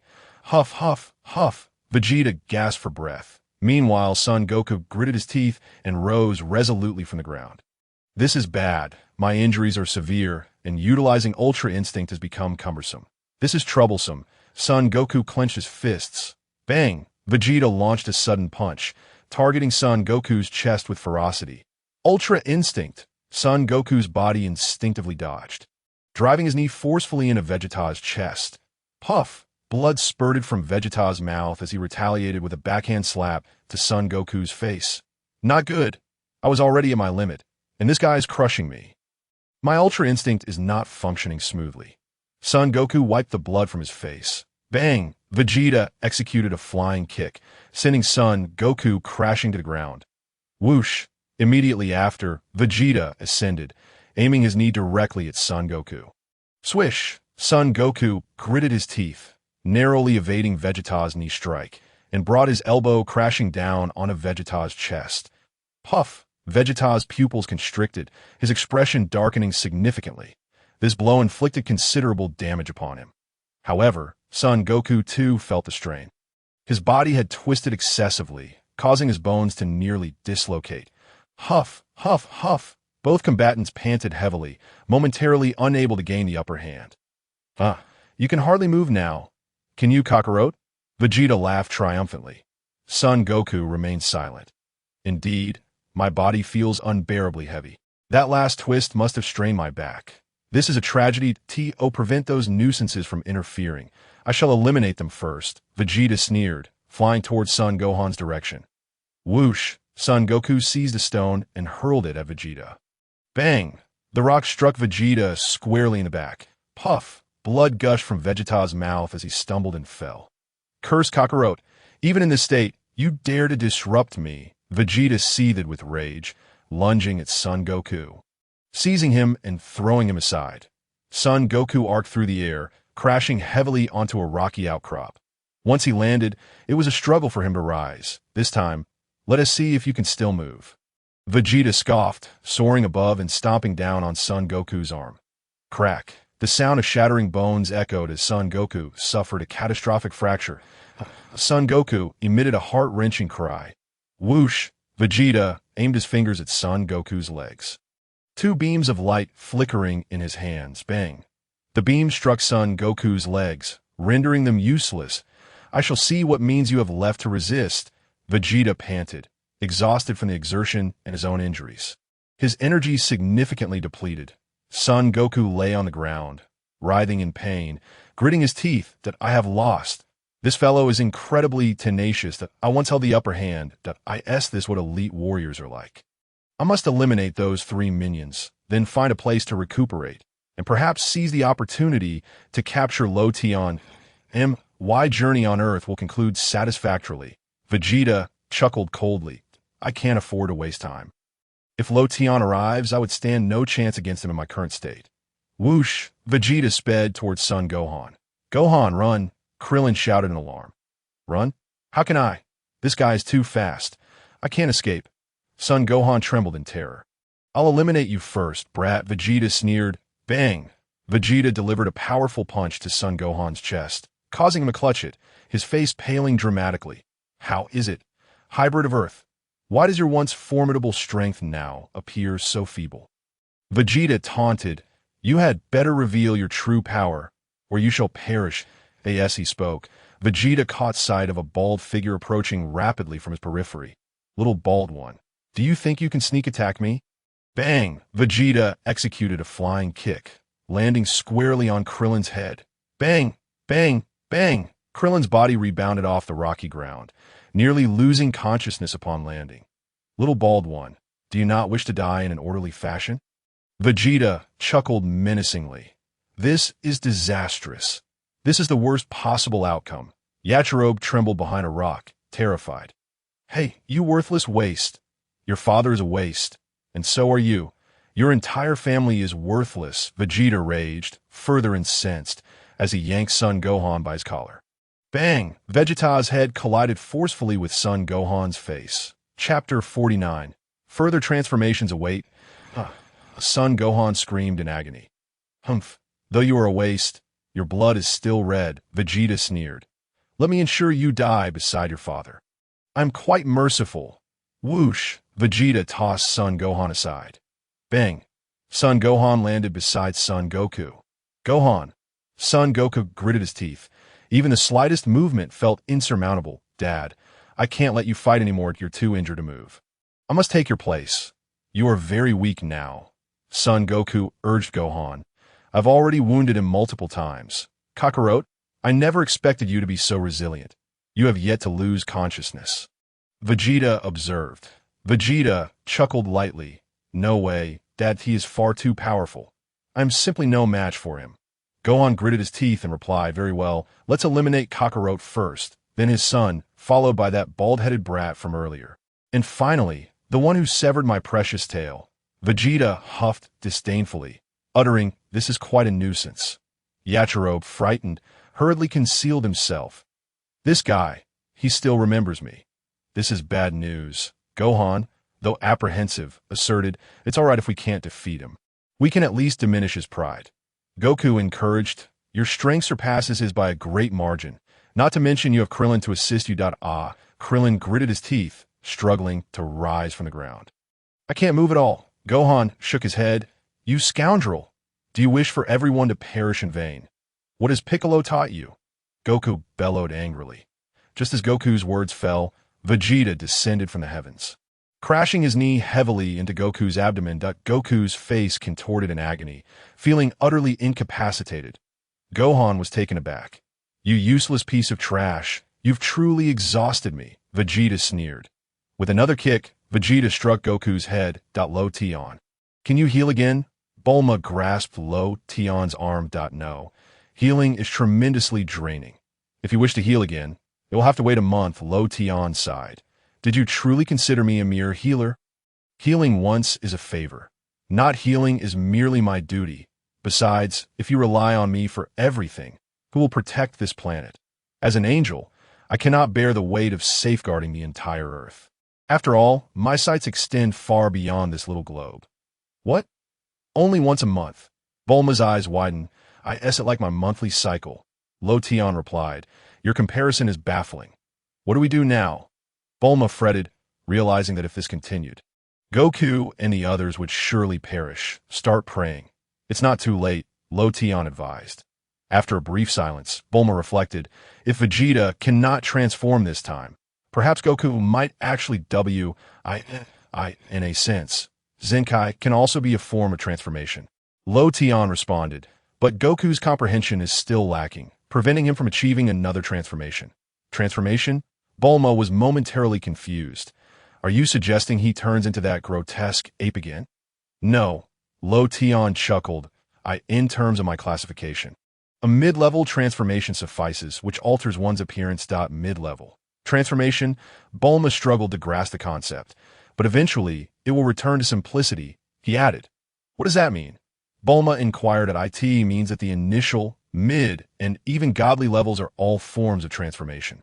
While at the true god and ultra god levels, transformation loses its significance, much like my current state being ultra god." Luo Tian smiled. "Let us not dwell on this. Let us pray together," Bulma said with a bitter smile. On King Kai's planet, King Kai silently observed Goku and the others on Earth. Such a pity. They were so close to victory, he lamented. But I must admit, Goku's unusual technique was quite adeptly executed. Yet if you possess such strange moves, why do you still wish to learn my Kaioken? I simply cannot comprehend what you learned. Goku did. I vaguely recall that kid mentioning it once, but I've forgotten now. Whatever, it's not important. Let us focus on survival first. The battlefield. Vegeta continued to torment Goku. What a disgrace. As the most talented elite warrior, I have taken far too long to defeat this inferior fighter. Thankfully, most Saiyans perished early on. Only the two of us and that hybrid remain. Wait, there's also that commander, Luo Tian. He is Saiyan. He must be, as how else could he serve as our commander?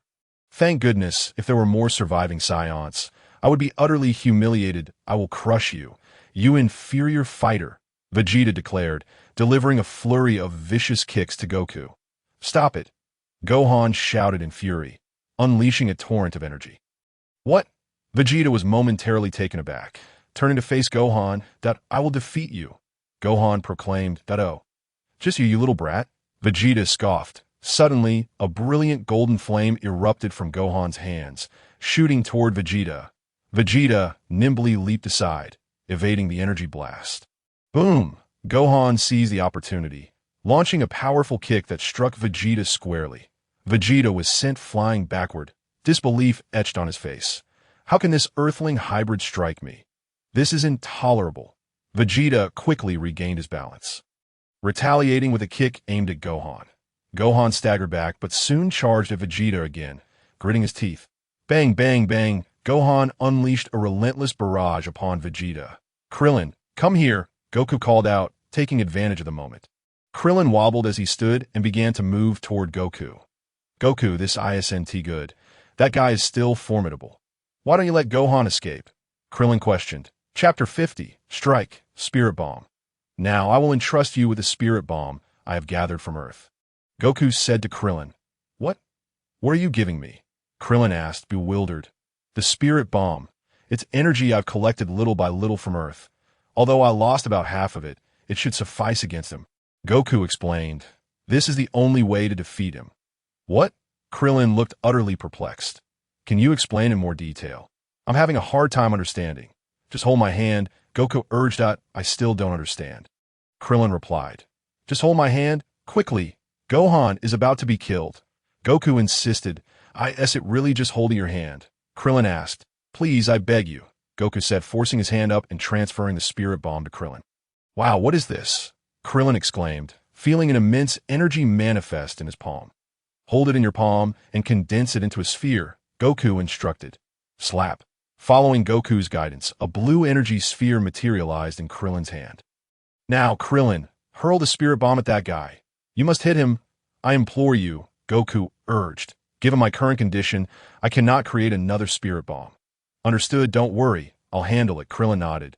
Vegeta and Gohan were locked in a fierce battle. Gohan, covered in wounds, blood staining his clothes, thought, this guy is truly powerful. After such a prolonged fight with Dad, he still possesses such strength. Gohan gritted his teeth. This kid is no ordinary fighter. However, he is nearing his limit. Vegeta huffed. I must eliminate them quickly. If this continues, how can I deal with that, Luo Tian? Curse be this situation. If all else fails, I shall have to return to the cosmos once more. Haha, despite your combined efforts, you are no match for me. Yet I must commend your performance thus far. Vegeta let out a sinister laugh. Die. With that declaration, he unleashed a barrage of energy flames from his hands, hurling them towards Gohan. Gohan sprang into action, but Krillin's eyes gleamed with determination. This was the perfect opportunity. Whoosh! Krillin swiftly hurled a spirit bomb towards Vegeta, reacting with remarkable speed. Vegeta's expression shifted upon seeing the incoming attack. What is this? I sense a looming threat to my life. This is bad. Without a moment's hesitation, Vegeta leapt to evade the spirit bomb's trajectory. Gohan, watch out, quick dodge, Krillin exclaimed, only to realize the spirit bomb had veered towards Gohan. Gohan remarked, Uncle Krillin, your aim is quite precise. Are you aiming at me? Gohan, deflect it back. The spirit bomb is ours. Those without evil intent can return it. Goku communicated telepathically to Gohan. Startled, Gohan closed his eyes, gritted his teeth, and pushed forward with all his might. Bang! The spirit bomb ricocheted back towards the sky, hurtling towards Vegeta. Not good. I can't move, Vegeta cursed, realizing too late that he had expended too much energy in his earlier confrontation. Bang! The spirit bomb struck Vegeta directly. ZT.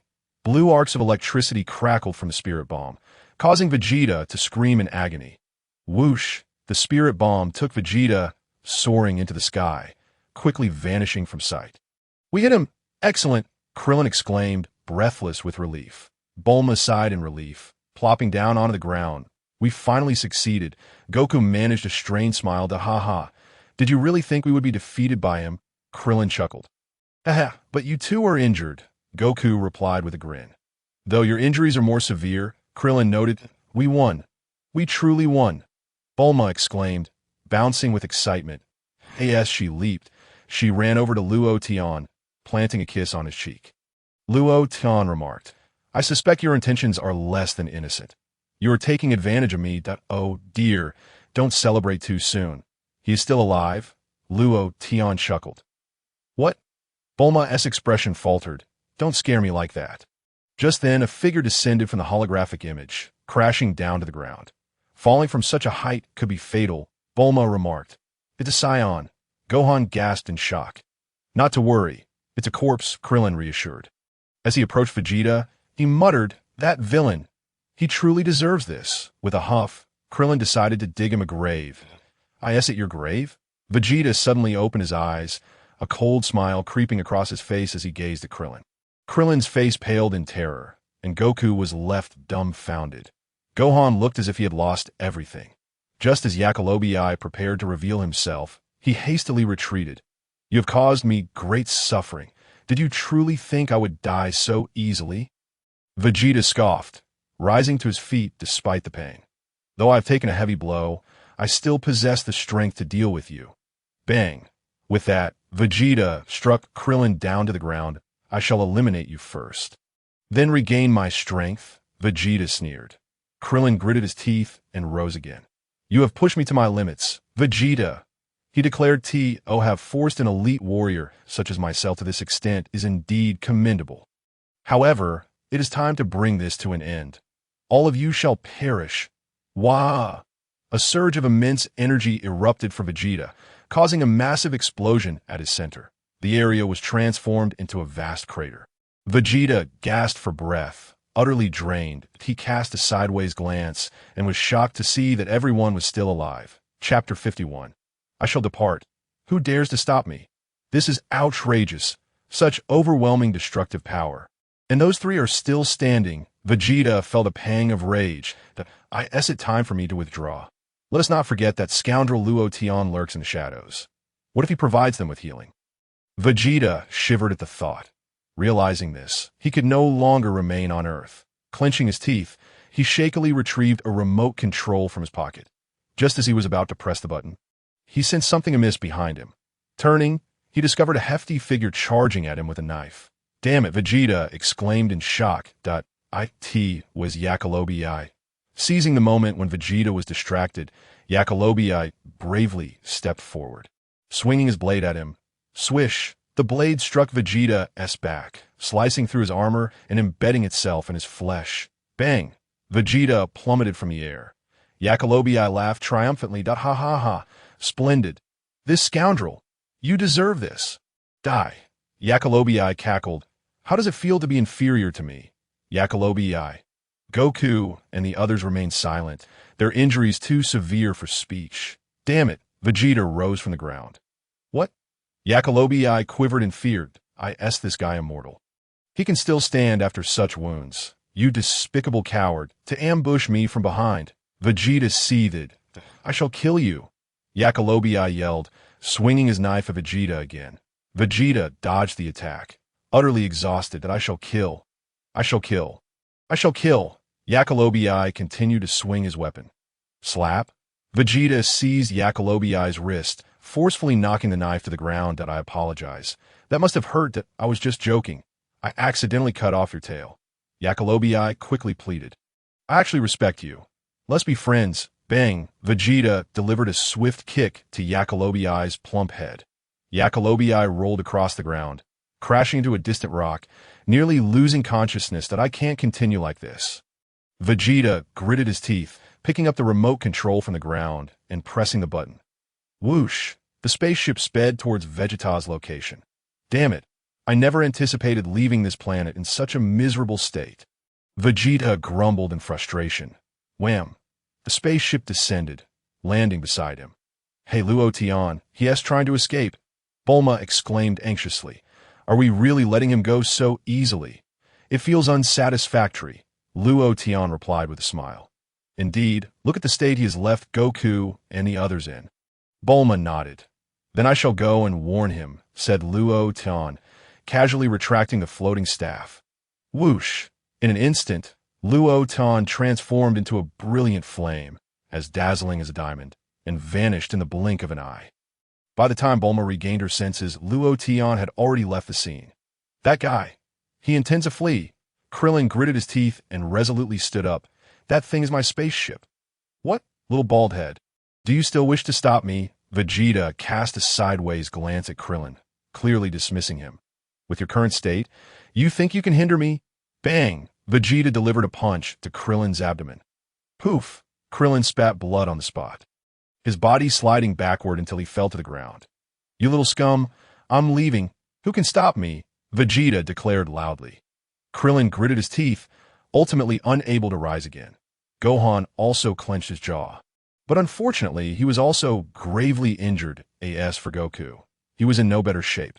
You all have performed remarkably well, managing to reduce me, an elite warrior, to this state. You should feel proud, Vegeta huffed. Once I recover, I will return to deal with you properly.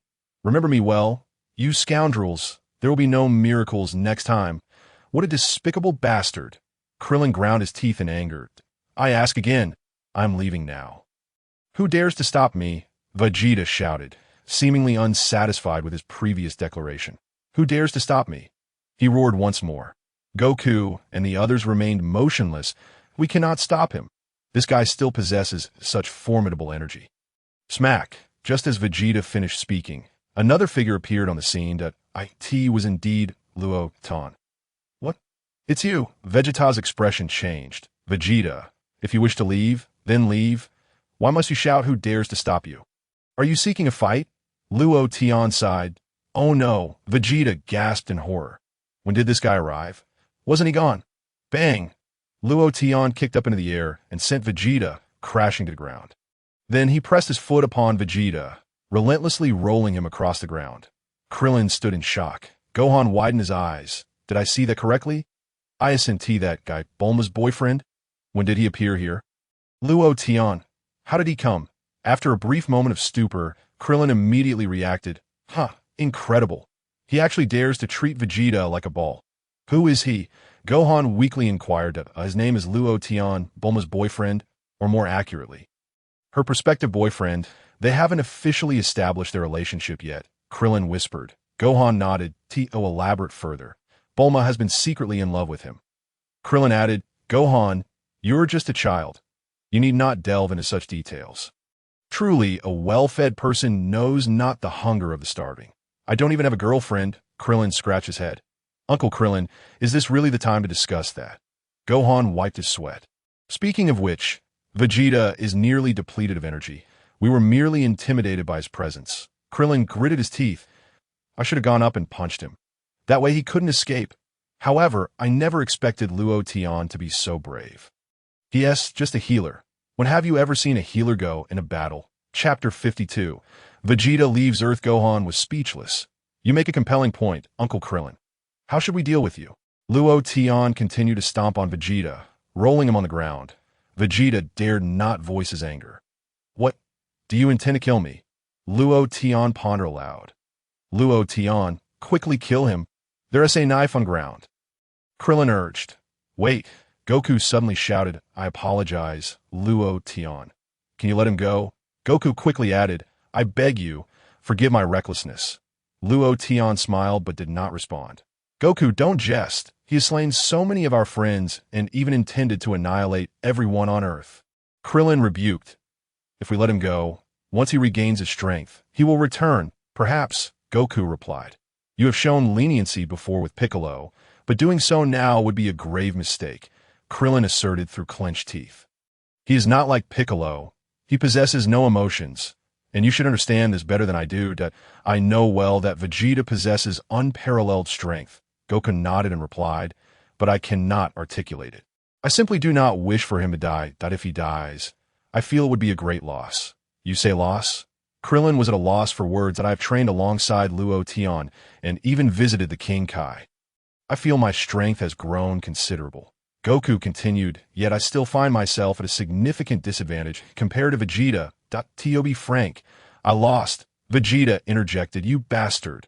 If we're only counting in regular form. I lost to you. I only managed to defeat you by transforming into a great ape.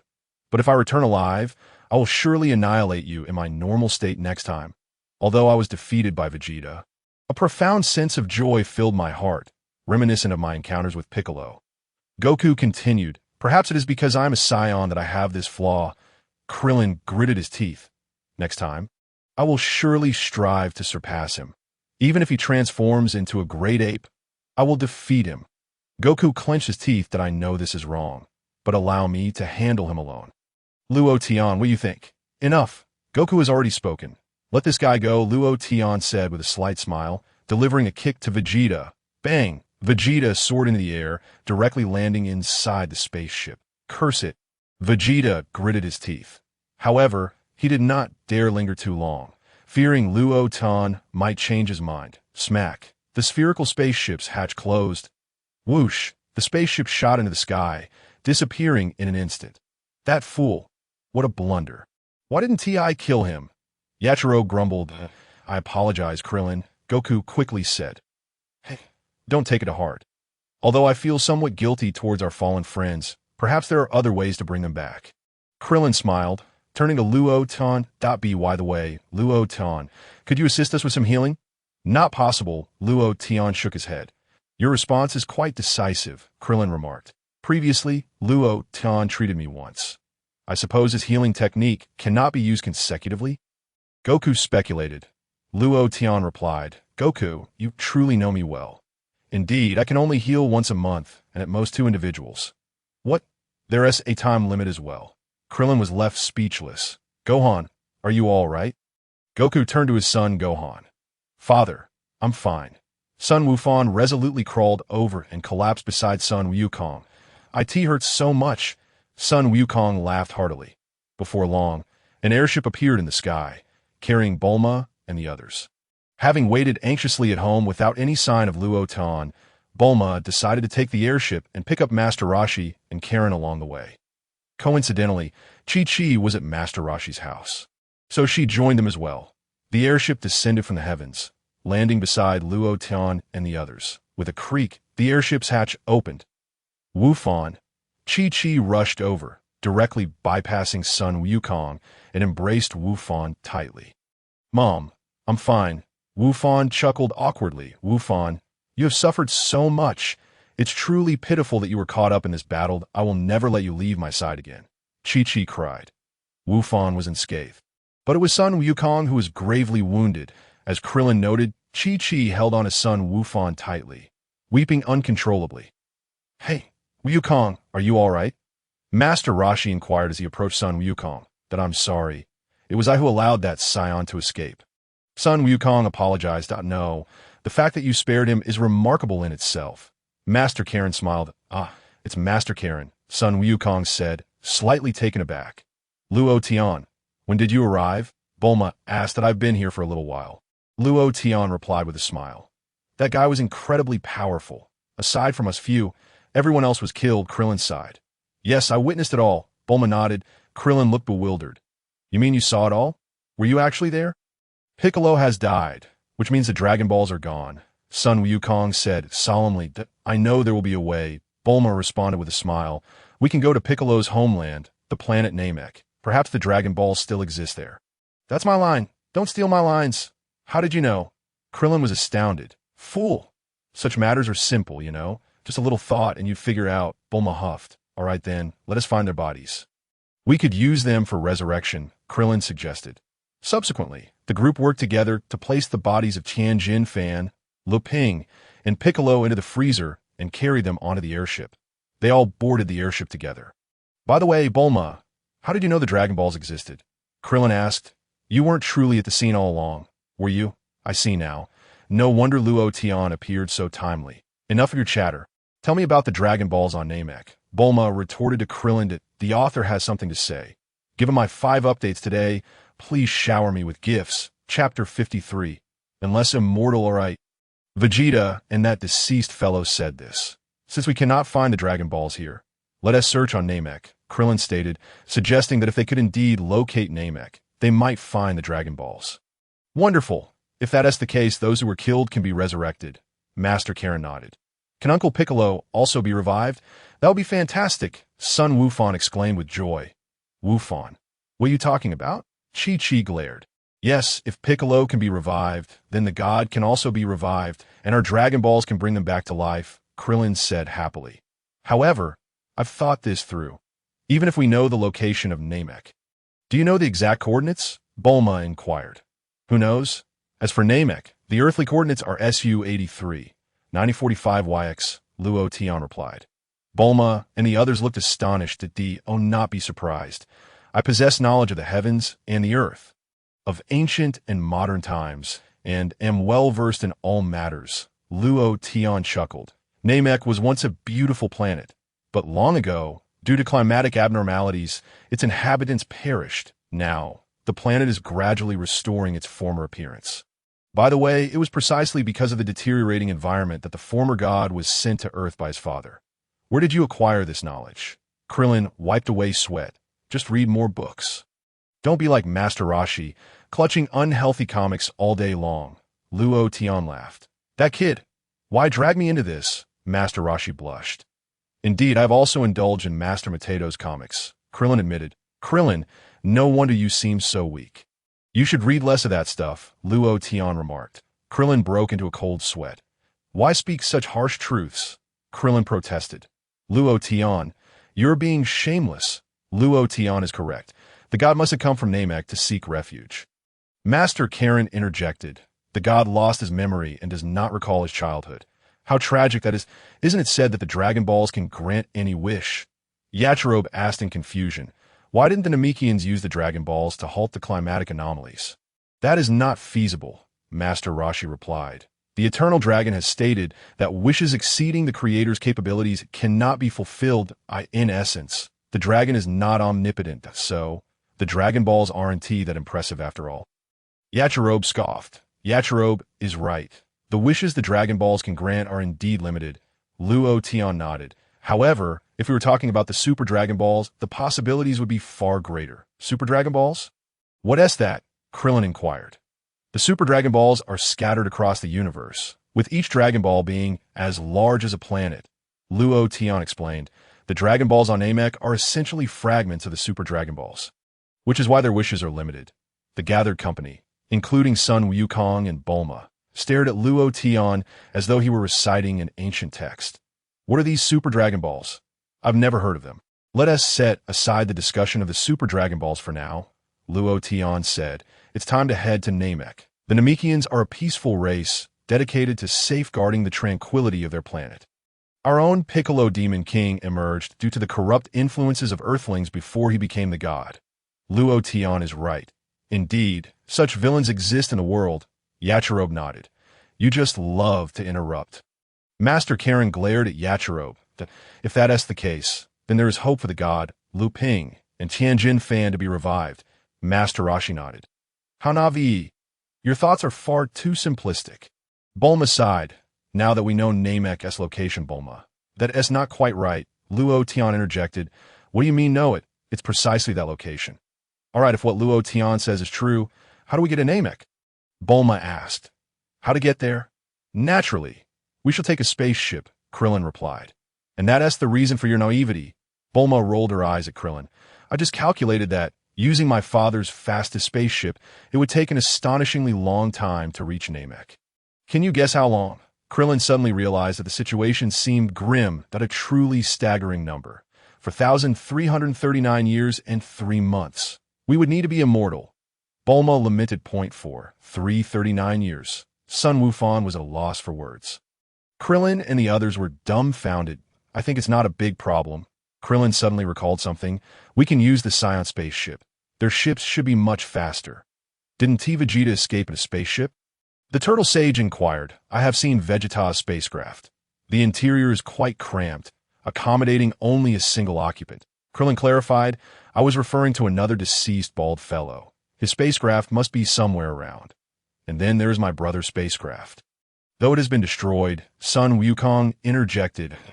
As long as we have one spacecraft, we can bring it back for thorough examination. Bulma mused, considering this plan favorably, that IT should be near the eastern city. The very place where the Saiyans initially wrought destruction. We must set out to search immediately, proposed the Turtle Sage. Hee, I had already anticipated this, which is why I collected this, Krillin chuckled, producing a remote control from his pocket. This was used by Vegeta. With a mere press of a button, the spacecraft will come to us automatically. Bulma accepted the remote, scrutinizing it before nodding slightly. This device merits further investigation. The following day at West City Hospital, Sun Wukong found himself admitted. This is truly unbearable. I still have to wait 4 months for my injuries to heal, he lamented, a glum expression on his face, uncertain if he would ever return to his former self. Do not fret.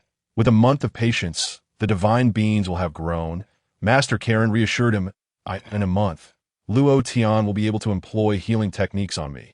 Sun Wukong replied, left speechless. Gohan and I only spent 3 days in the hospital and have already recovered well. Yet you lie here like a mummy, Krillin jested. Humph, I took such a heavy beating, and they won't even let me stay in the hospital. Yachirobe lamented. Your true aim must be the hospital's delectable cuisine, Master Karen teased. But is there even such a thing as gourmet food in hospitals these days? Yachirobe retorted, rolling his eyes. Yachirobe, do you recall how the Saiyans pummeled you? Krillin mocked, forgive me.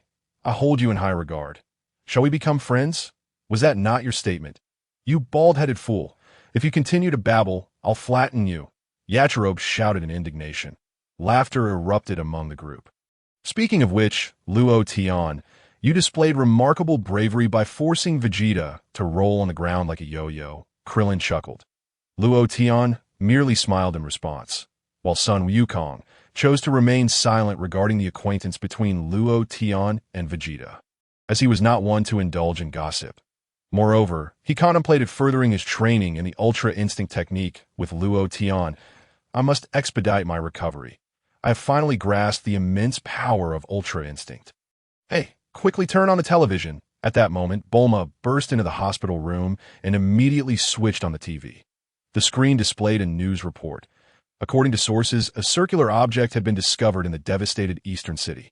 Its nature remained uncertain, but it might be some form of extraterrestrial craft. That is undoubtedly a Saiyan spacecraft, Krillin exclaimed. Hee, isn't it? Bulma giggled. When they discovered this object, there were originally two. One inexplicably flew away from the scene. The news continued. This is troublesome. It has already caught the attention of governmental authorities, sighed the turtle sage. Now, this presents an opportunity. I could use the remote Krillin found to send this object flying. Catching them off guard, Bulma grinned. Is that feasible? Krillin questioned, feeling a tad skeptical. Not underestimate me. I am a genius. I repaired this remote last night, Bulma confidently asserted. We can conveniently track its movement via the television. This is splendid. As she spoke, Bulma pressed a button to everyone's dismay. The spacecraft remained motionless on the screen. Why isn't it moving? Bulma asked, perplexed. I also wish to see Sun Wukong, who is unable to view anything from his hospital bed. It seems you inadvertently pressed the self-destruct button. Luo Tian chuckled. Bulma cast a sideways glance at him, exclaiming, Don't joke. I painstakingly researched this remote. How could I make a mistake? Suddenly, the television screen erupted with a loud explosion. What on earth is happening? Bulma gasped as the object unexpectedly detonated, reducing nearby structures to ruins, as reported by the news. Was that truly the self-destruct button? Krillin was left speechless. That was my hard-earned remote. And you've squandered it, Master Karen sighed. This is disastrous. Our last hope has vanished, he lamented. This is a catastrophe. Krillin plopped down on the ground, despondent. I do not even know if the flying Nimbus can reach there. Sun Wukong pondered. It's all your fault for picking up such a remote. Bulma glared at Krillin. Am I to blame for this? He retorted. Just then, a shadowy figure appeared outside the window. Bulma jumped in fright. Who is that? It's Mr. Bobo. Krillin recognized him immediately and rushed forward to greet him. Follow me. I've located the spacecraft, Bobo declared. Huh. Is there truly a spacecraft, Mr. Bobo? Krillin inquired eagerly. Perhaps, Bobo replied. Perhaps? What does that mean? Krillin questioned. Confused, T might indeed be a spacecraft, but I cannot be certain. Hence, I hope one of you will accompany me to verify, Bobo explained. Miss Bulma, only you know about the spacecraft, Krillin stated. Luo Tian, will you accompany me? Bulma urged, pulling him along and whispering, that guy seems rather intimidating.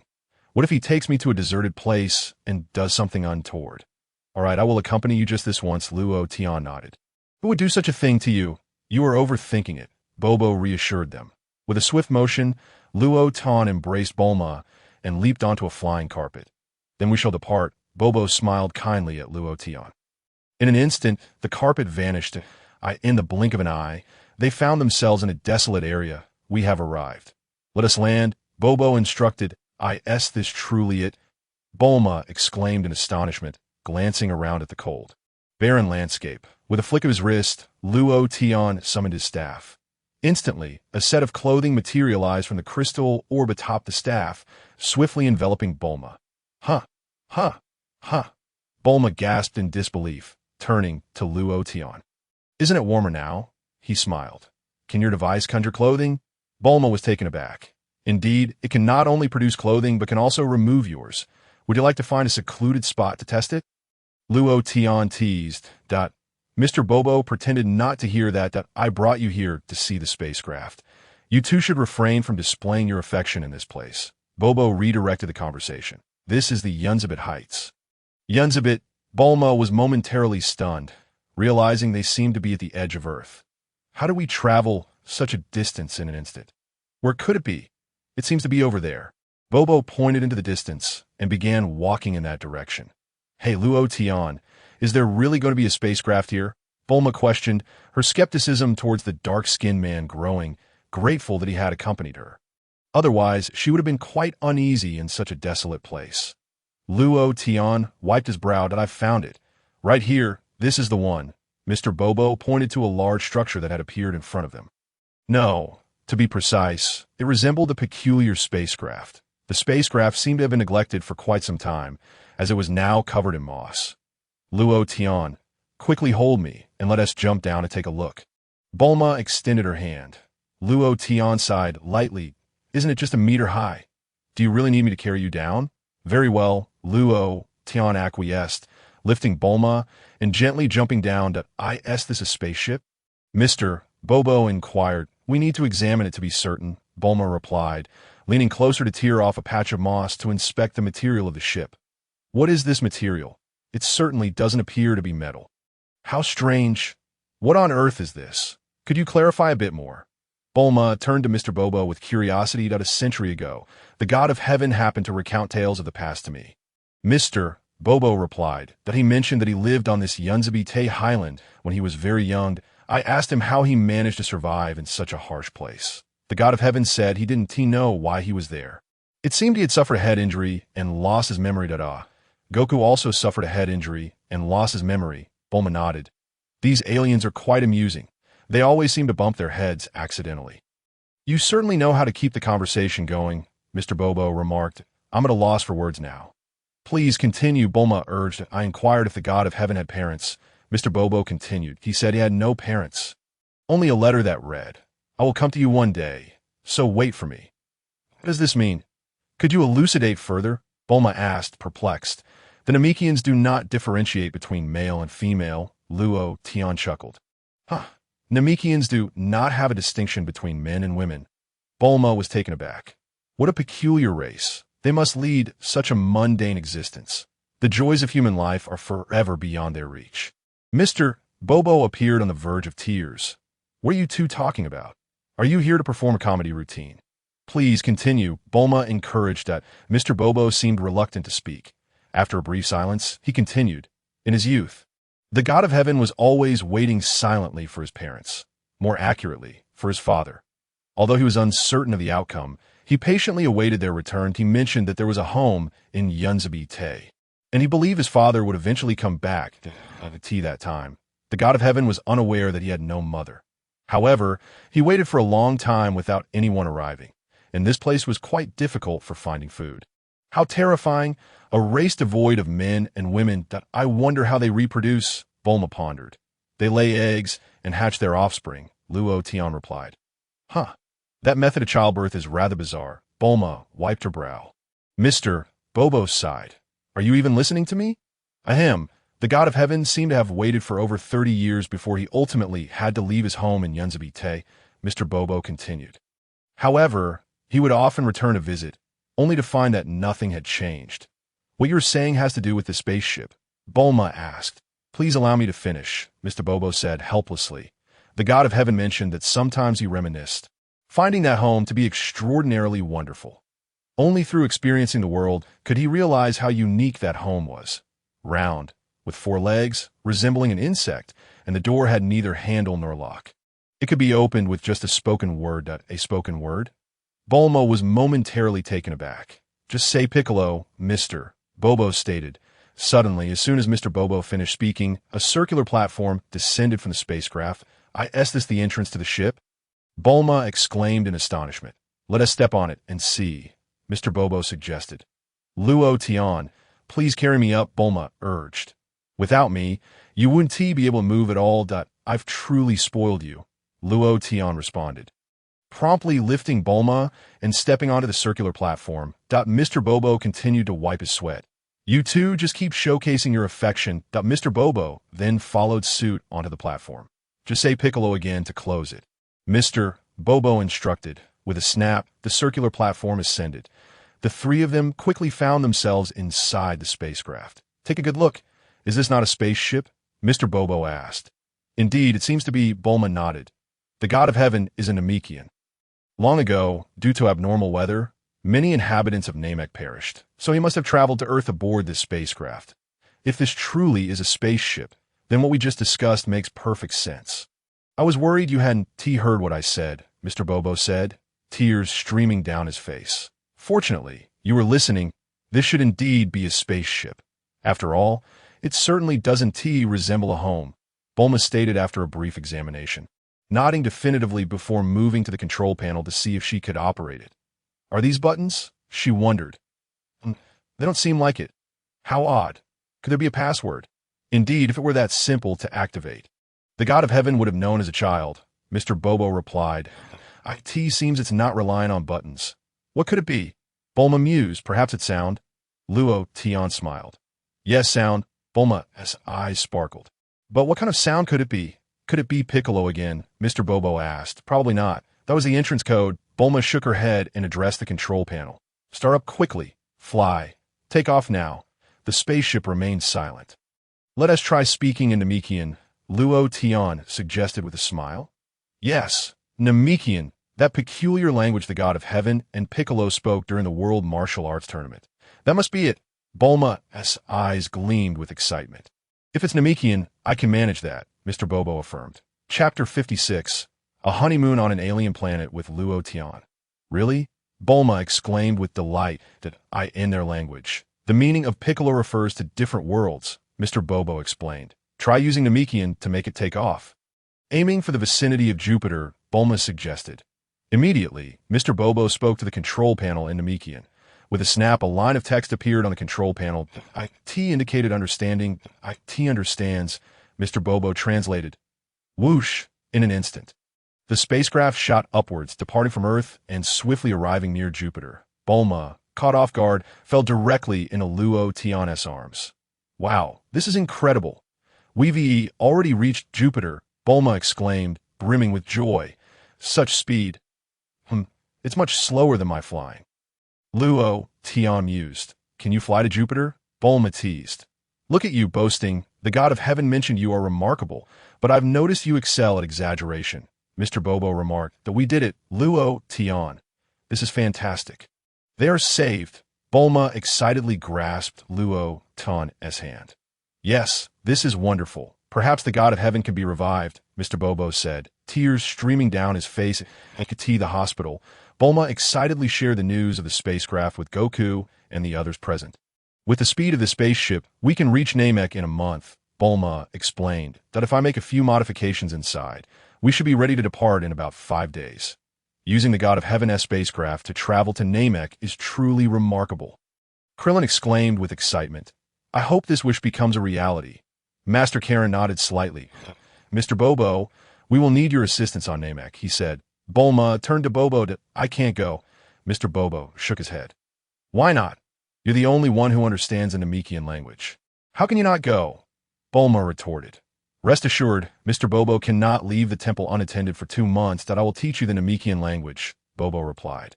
Then it must be Miss Bulma, who goes that if the spaceship encounters any issues along the way. She is the only one who is knowledgeable, Krillin suggested. Bulma remarked, Luo Tian, are you a prophet?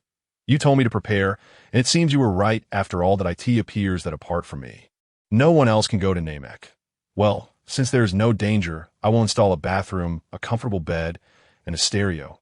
She continued, and Luo Tian, you must accompany me to me. Luo Tian pointed to himself. Yes, is there a problem? Bulma pouted. The journey will take too long. It will take a month to fly. Luo Tian wiped his brow. Oh dear, what will we do for a whole month? Bulma's eyes sparkled with anticipation. A month. That means I could spend a whole month alone with Luo Tian. Yes, I can decorate the spaceship nicely. I will set up a couple's room. Hee, how wonderful. Luo Tian asked, what are you thinking? That's quite an absurd notion. I also want to go. I want to see what the Dragon of Namek looks like, Sun Wukong lamented.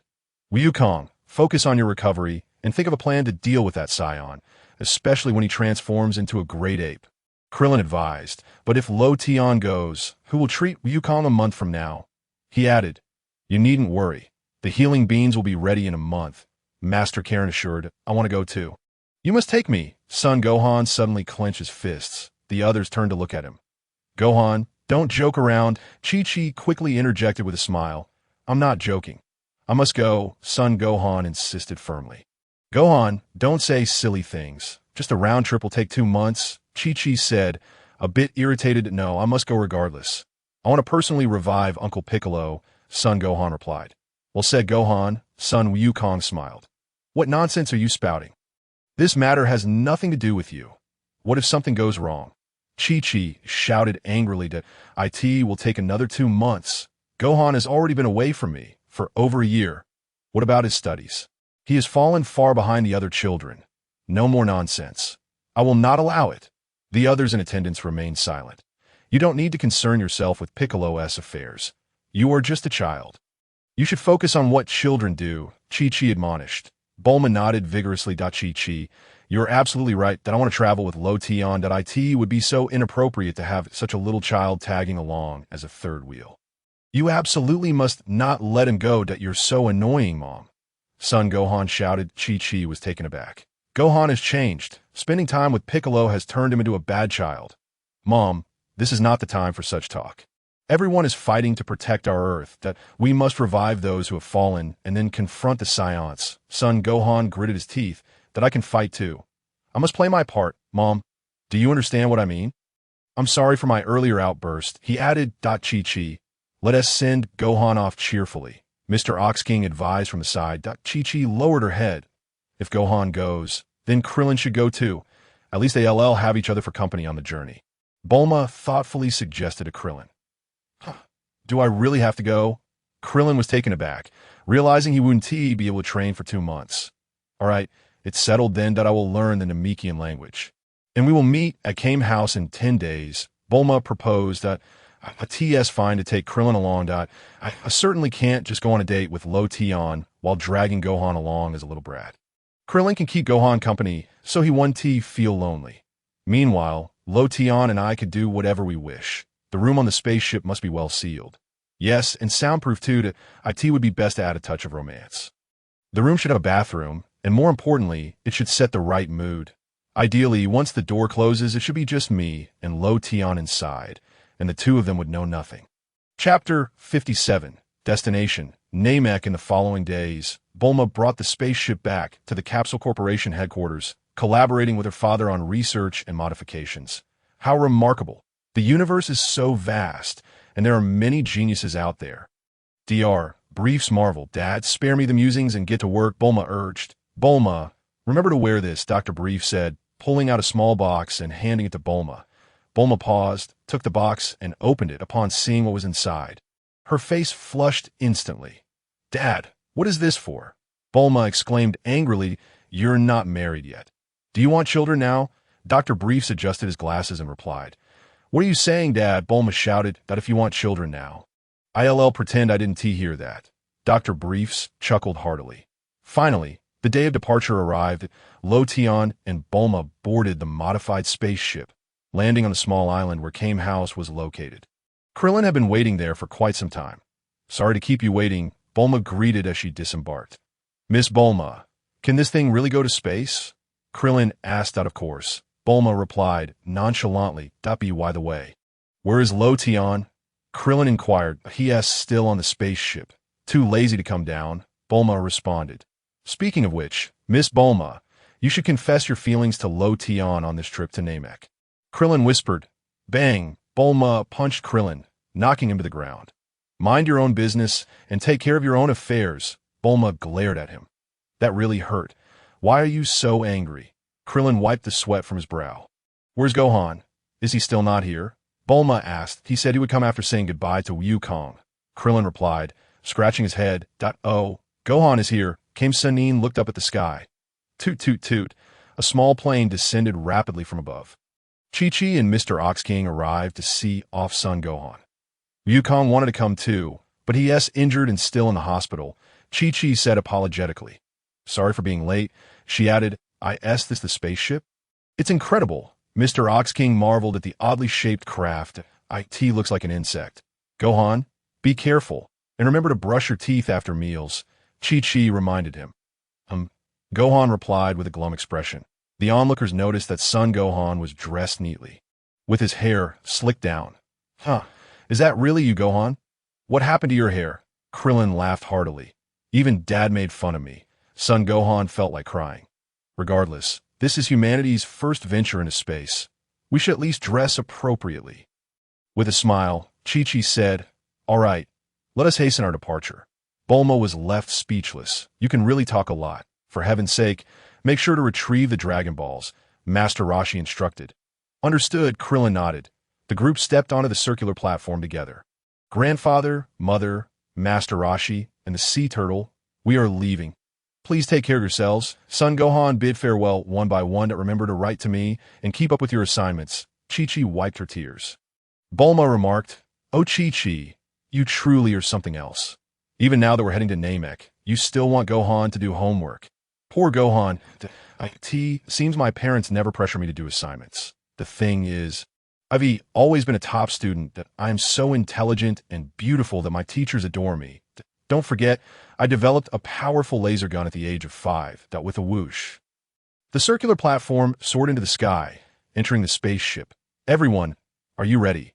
Luo Tian sat in the cockpit and waved to Bulma and the others. Luo Tian, you're not planning to pilot the spaceship from there, are you? Krillin inquired. You guessed it right, I've never flown a spaceship before, so this time I must give it a try. Luo Tian affirmed, that be by the way. Miss Bulma, where should I place the backpack? Krillin asked, anywhere you like. You read quite the chatterbox. Just sit down already, Bulma replied irritably. Luo Tian, start the ignition. All right, Luo Tian nodded, addressing the control panel. Destination, Namek. Let us depart. The control panel displayed a line of text. Bulma and Dr. Brief had specially modified the system for ease of operation, translating it into a universal language for Earth.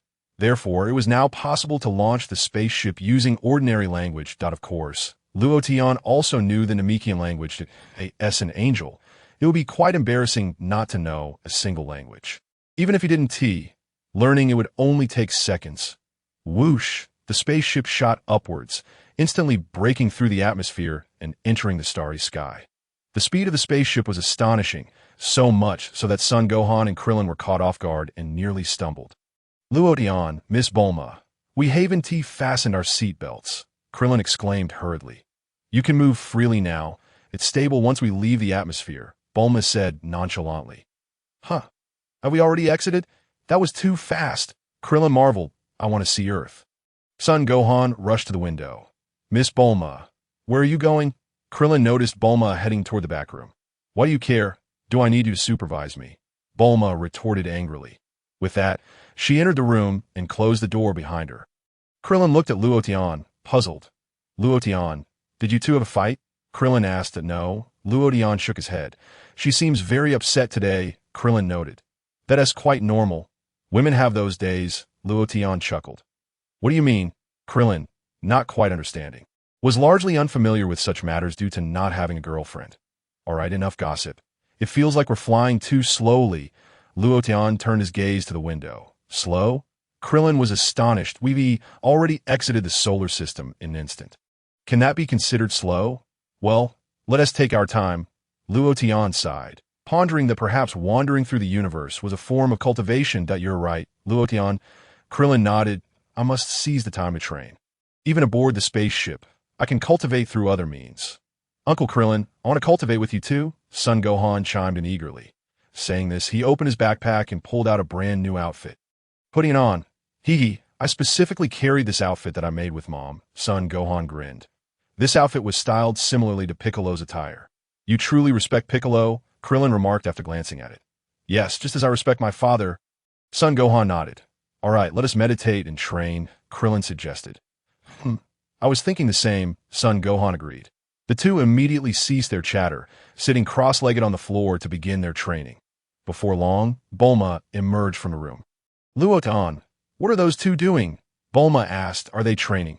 Yes, Luo Tian confirmed with a nod. Luo Tian, I prepared some delicious food. Come with me, Bulma whispered.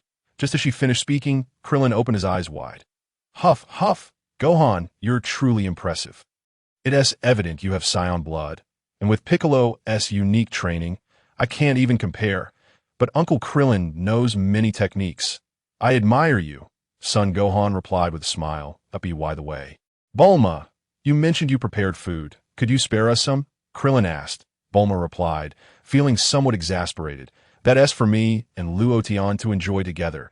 A candlelight dinner. You think you can have some? Not a chance. Bulma glared at him. All right, I want to eat then. Krillin wiped his sweat. By the way, Luo Tian, one to you teach them the Ultra Instinct. After saying this, Bulma regretted her words. Why did I have to say that? If Luo Tian teaches them Ultra Instinct, he won't have time to spend with me. Did AS for them? Don't even think about it. It's not suitable. Luo Tian shook his head. What is Ultra Instinct? Krillin asked, puzzled.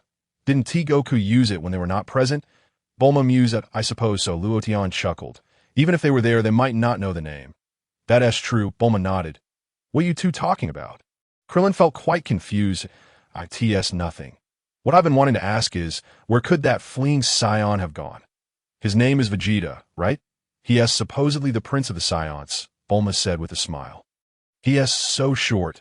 How can he be a prince? He is far from the image of a white horse prince in my mind, Krillin remarked. Why are you critiquing someone else's appearance? Where could he have gone? Krillin pondered. Isn't the Saiyan planet already destroyed? Bulma inquired. Yes, and that guy was severely injured. He must have fled to some advanced civilization planet, Krillin speculated.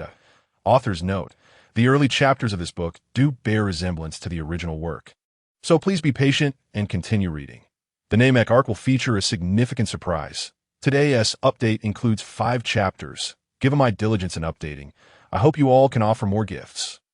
Tomorrow will be a lengthy chapter of 3,000 words. Even if it resembles the original, consider it a nostalgic revisit of the exciting Dragon Ball story. After all, this book is completely free. Chapter 58. Has Luo Tian disappeared? Previously, Goku's brother mentioned that they sought planets suitable for habitation and exterminated the indigenous inhabitants before selling them to aliens. Bulma pondered, I believe this fellow named Vegeta is undergoing treatment in the abode of those aliens. After he heals on that planet, he should return to Earth. Krillin felt an ominous premonition that we need to hurry and make the most of our time. Speaking of which, how was the Saiyan planet destroyed? I heard it was annihilated by a massive meteorite. Bulma still found it hard to comprehend. You see, the Saiyans had such advanced technology, didn't they have the capability to detect such a large meteorite heading toward their planet? I always feel there's more to this story. To be precise, the planet inhabited by the Saiyans, Planet Vegeta, falls into the category of destruction. Annihilation is merely a matter of time. Luo Tian chuckled softly. Both Bulma and Krillin cast bewildered glances at Luo Tian, their faces reflecting confusion. What does it mean to be in the category of destruction? How come we don't comprehend it? Luo Tian. What do you mean? Bulma inquired. Put it simply, the god of destruction intends to obliterate Planet Vegeta, hence the order to annihilate that planet was given. Luo Tian elucidated, clarifying that Planet Vegeta was not destroyed due to the impact of a colossal meteorite. God of destruction? What kind of deity is that? Krillin chuckled awkwardly. He's an immensely powerful god. Even in my current state, I would only manage to hold my ground against him. Luo Tian rested his chin on his hand. Krillin and Son Gohan fell silent. So, this god of destruction you mentioned is rather weak, merely able to match you. Planet Frisia, number 79.18 days after Vegeta departed from Earth. Vegeta's spacecraft hurtled towards this planet. The personnel on the planet promptly received the signal that it's a fighter. This signal belongs to Vegeta. How strange. We haven't received any news of his return. Something must have gone awry. Hello, this is the administrator. Mr. Vegeta has returned. Hurry out to welcome him. With a thud, Vegeta's spacecraft landed in the docking bay.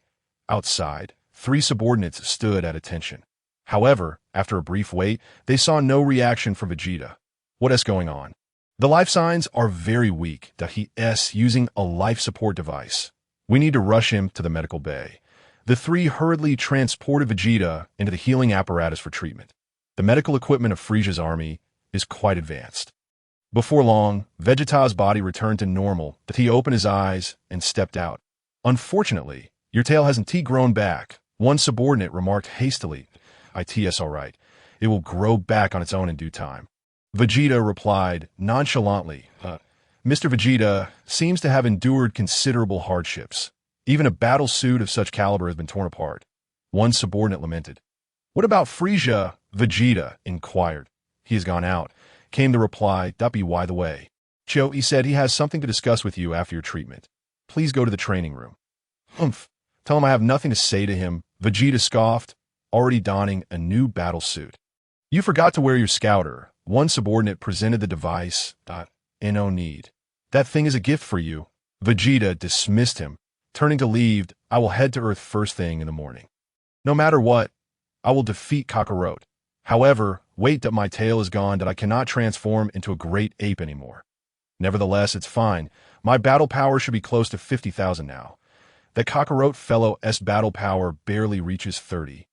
Yet Vegeta fell silent once more. Previously, that peculiar technique Kakarot used, the Ultra Instinct, does not seem to be calculated by battle power. This is rather awkward. Moreover, there's that Luo Tian fellow on Earth. No, I should first visit Namek. I need to find the Dragon Balls and make my wish. Once I attain immortality, I will surpass Frieza and dominate the entire universe. As Vegeta pondered his thoughts, he took a step forward. Hey, Vegeta, you seem to be quite injured at that moment. A purple-skinned alien, covered in spots and resembling a toad, appeared right in front of Vegeta. This individual, named Chio-E, had always been at odds with Vegeta. Raditz and Nappa are dead. Who could make the invincible Saiyan lose face like this? Chio-E laughed heartily. Get lost. I have no time to waste with you, Vegeta huffed. Hey, listen. Chio-E's large hand clasped Vegeta's shoulder, a grin spreading across his face. Lord Frieza is quite displeased with your unauthorized actions. Humph. My affairs are none of his concern, Vegeta retorted coldly, shaking off his filthy hand. However, Lord Frieza is magnanimous. He has already forgiven you. Chio-E continued, for you have discovered something of great significance. What do you mean? A sense of foreboding washed over Vegeta. Lord Frieza is quite pleased. Perhaps he may achieve immortality, Chio-E said with a grin.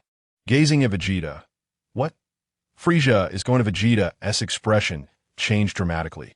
Indeed, Namek, Chio-E chuckled. Vegeta's face shifted through various shades. This is bad. That guy must have used a scouter to eavesdrop on our conversation. I've been too careless that if I don't secure my wish before him, I will be eternally under his control. Vegeta, you seem intent on seeking the Dragon Balls for eternal youth, don't you? You should abandon that thought now. Haha. Chio-E laughed, for Lord Frieza plans to eliminate all Namekians after making his wish. This bastard, Vegeta, erupted in fury, immediately dashing towards his spacecraft. Whoosh, the spacecraft soared into the sky, speeding towards Namek. That I will not let you succeed. The Dragon Balls are mine, Vegeta shouted. Vegeta, stop. Chio-E also boarded his spacecraft, pursuing Vegeta. Meanwhile, aboard Bulma's spacecraft.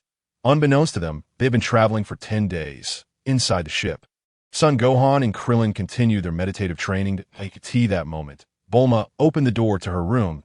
It is quite remarkable how you two are passing the time in this manner. It's a fine choice.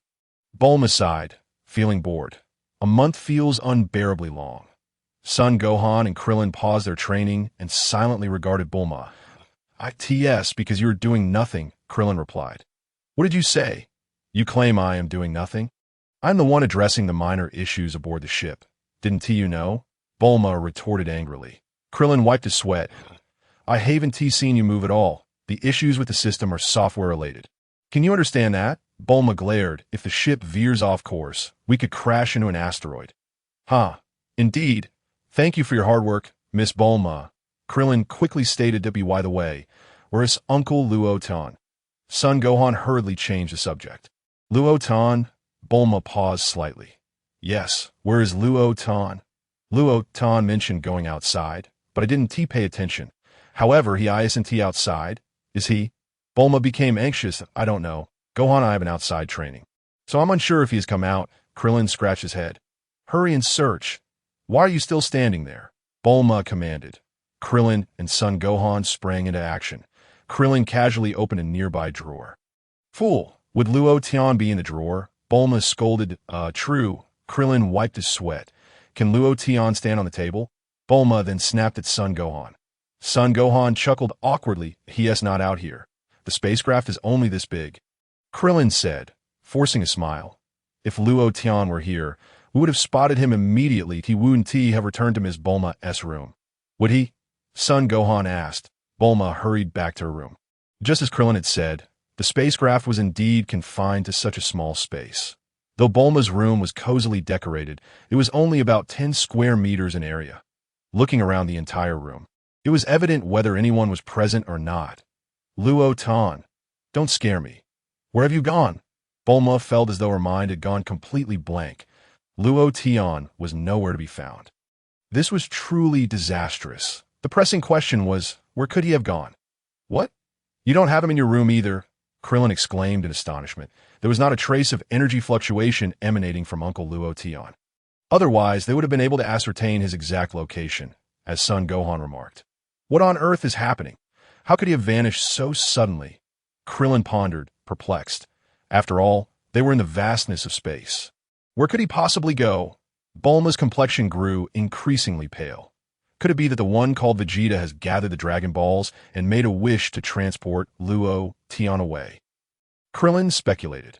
After all, during Vegeta's grievous injuries, Luo Tian had casually placed his foot on him, rolling him around like a ball. Bulma turned ashen, nearly fainting if Vegeta truly managed to wish Luo Tian away using the Dragon Balls. It would spell trouble for him. Wait a moment, Uncle Krillin. If that fellow called Vegeta really gathered the Dragon Balls, how could he possibly wish for something so trivial? Son Gohan shook his head. I dare say he wouldn't make such a wish. Krillin nodded in agreement. Yet the troubling question remained. Had Luo Tian really just vanished without a trace? Chapter 59 Myers. You needn't concern yourself with Frieza. In the room where Myers was situated. Brother, what brings you here?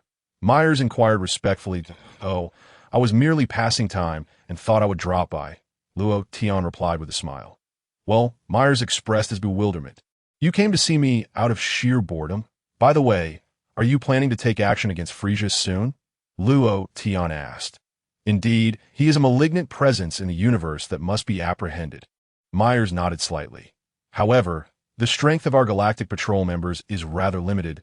If it were solely up to me, capturing him without employing angelic powers would indeed be a bit of a challenge.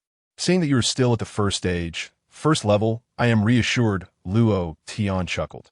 Can we have a serious conversation? Are you here to show off? Myers retorted. But brother, your progress is astonishing. In just under a century, you've advanced to the pinnacle of the first stage, second level. Too slow, still far too slow, Luo Tian sighed, shaking his head. You must understand that the Grand Minister is already at the peak of the fourth stage. Myers fell silent. How can you even compare yourself to the Grand Minister? Myers, you must set a goal for yourself and choose your comparisons wisely. If you confine yourself to such a small circle, you will never make significant progress, Luo Tian encouraged, patting Myers on the shoulder. Myers was left speechless.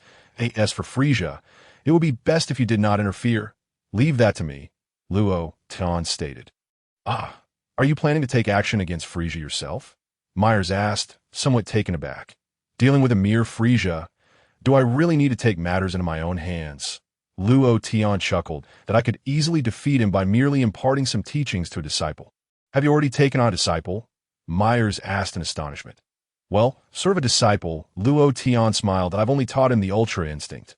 Myers continued to wipe his brow. Ultra Instinct. That is a technique only gods can cultivate. This disciple of yours is human, right? Indeed, Luo Tian nodded. Can humans really cultivate Ultra Instinct? Myers asked, astonished that in my presence. Anything is possible, Luo Tian smiled. Haha.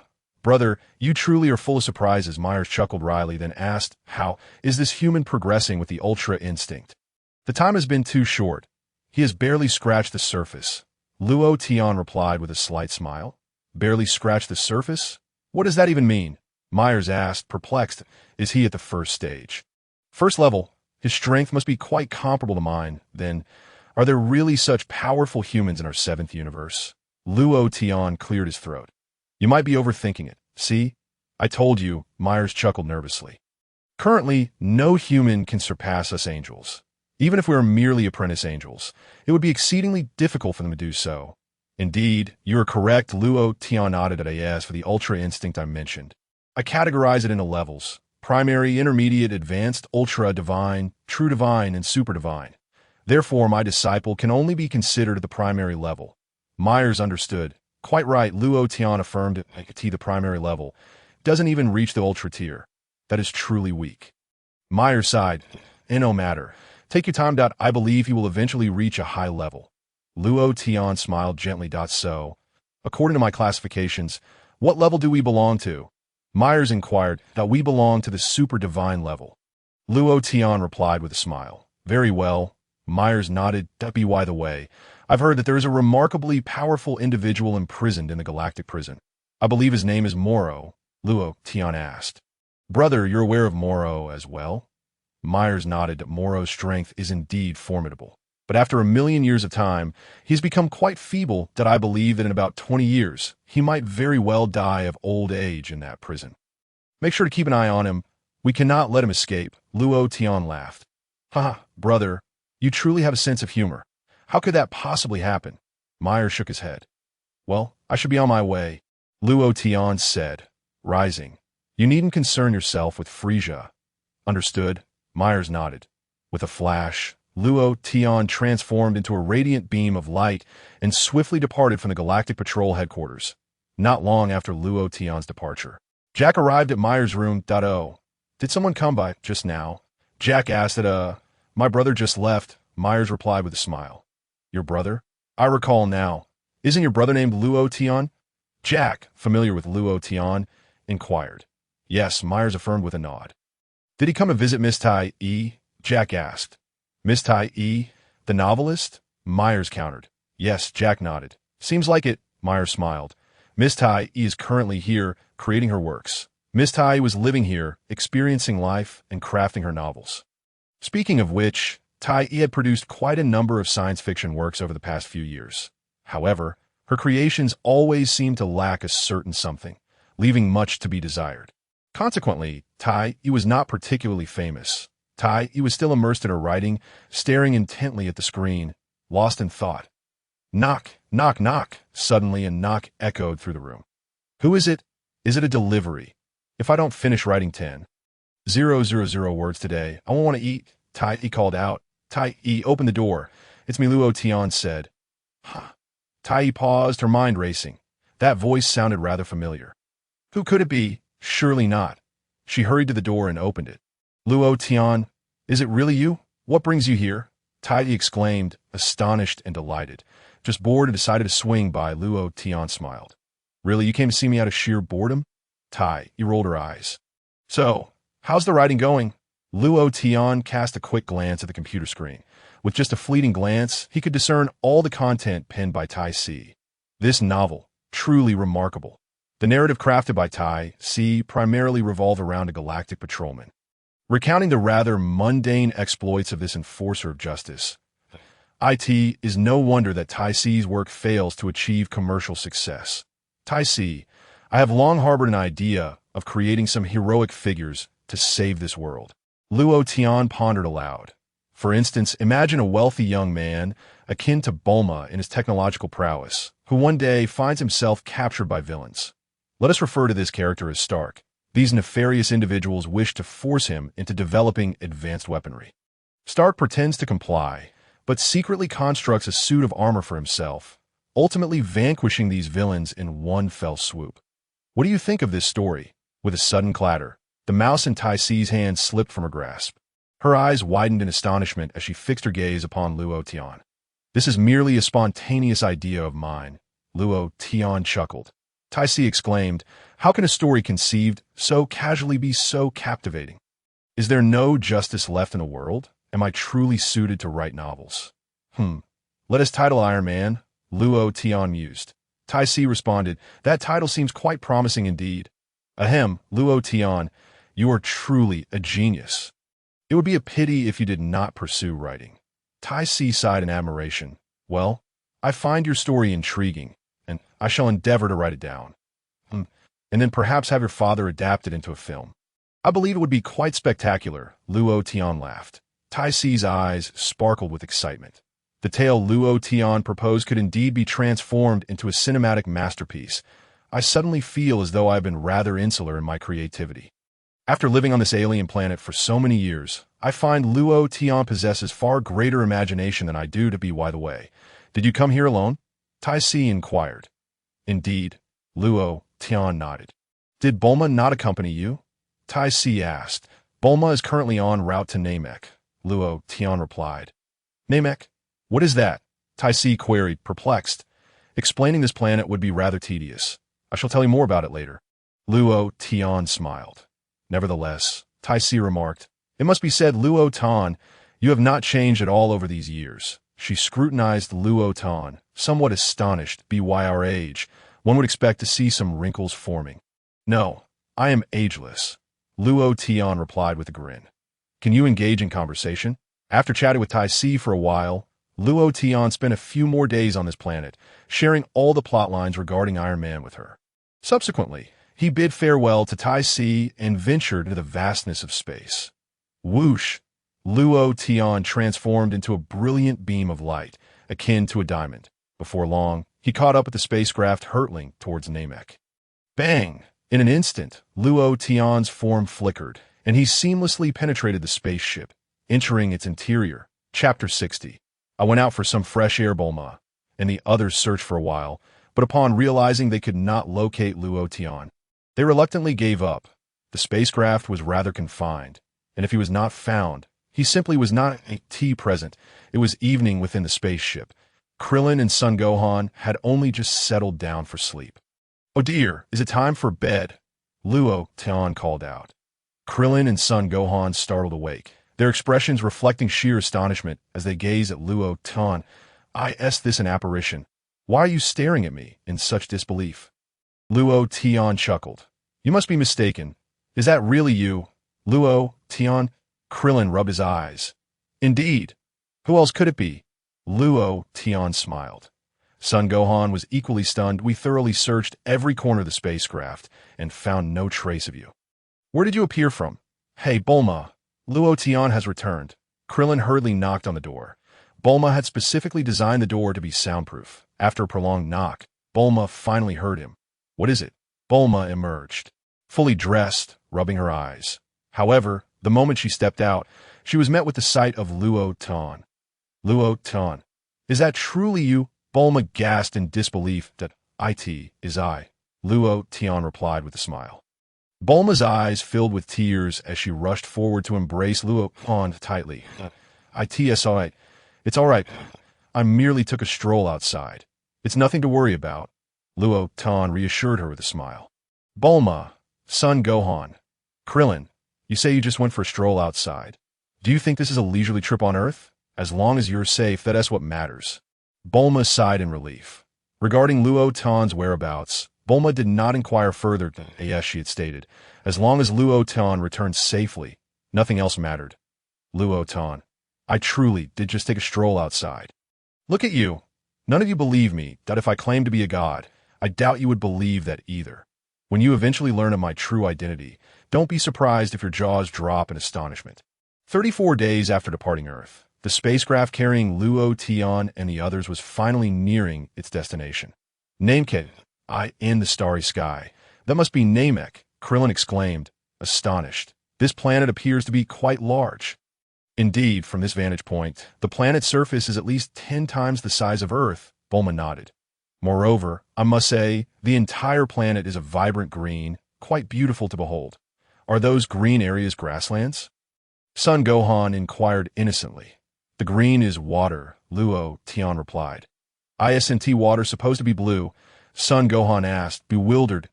"Do you not understand? This is precisely why your mother urges you to study," Luo Tian chuckled. "Son Gohan, let us not get sidetracked. Fasten your seatbelts. The impact upon landing may be quite significant," Bulma advised. "Understood," Son Gohan promptly replied that we shall choose a suitable terrain for landing. Bulma instructed the control panel. Clack! The control panel displayed a message indicating acknowledgement.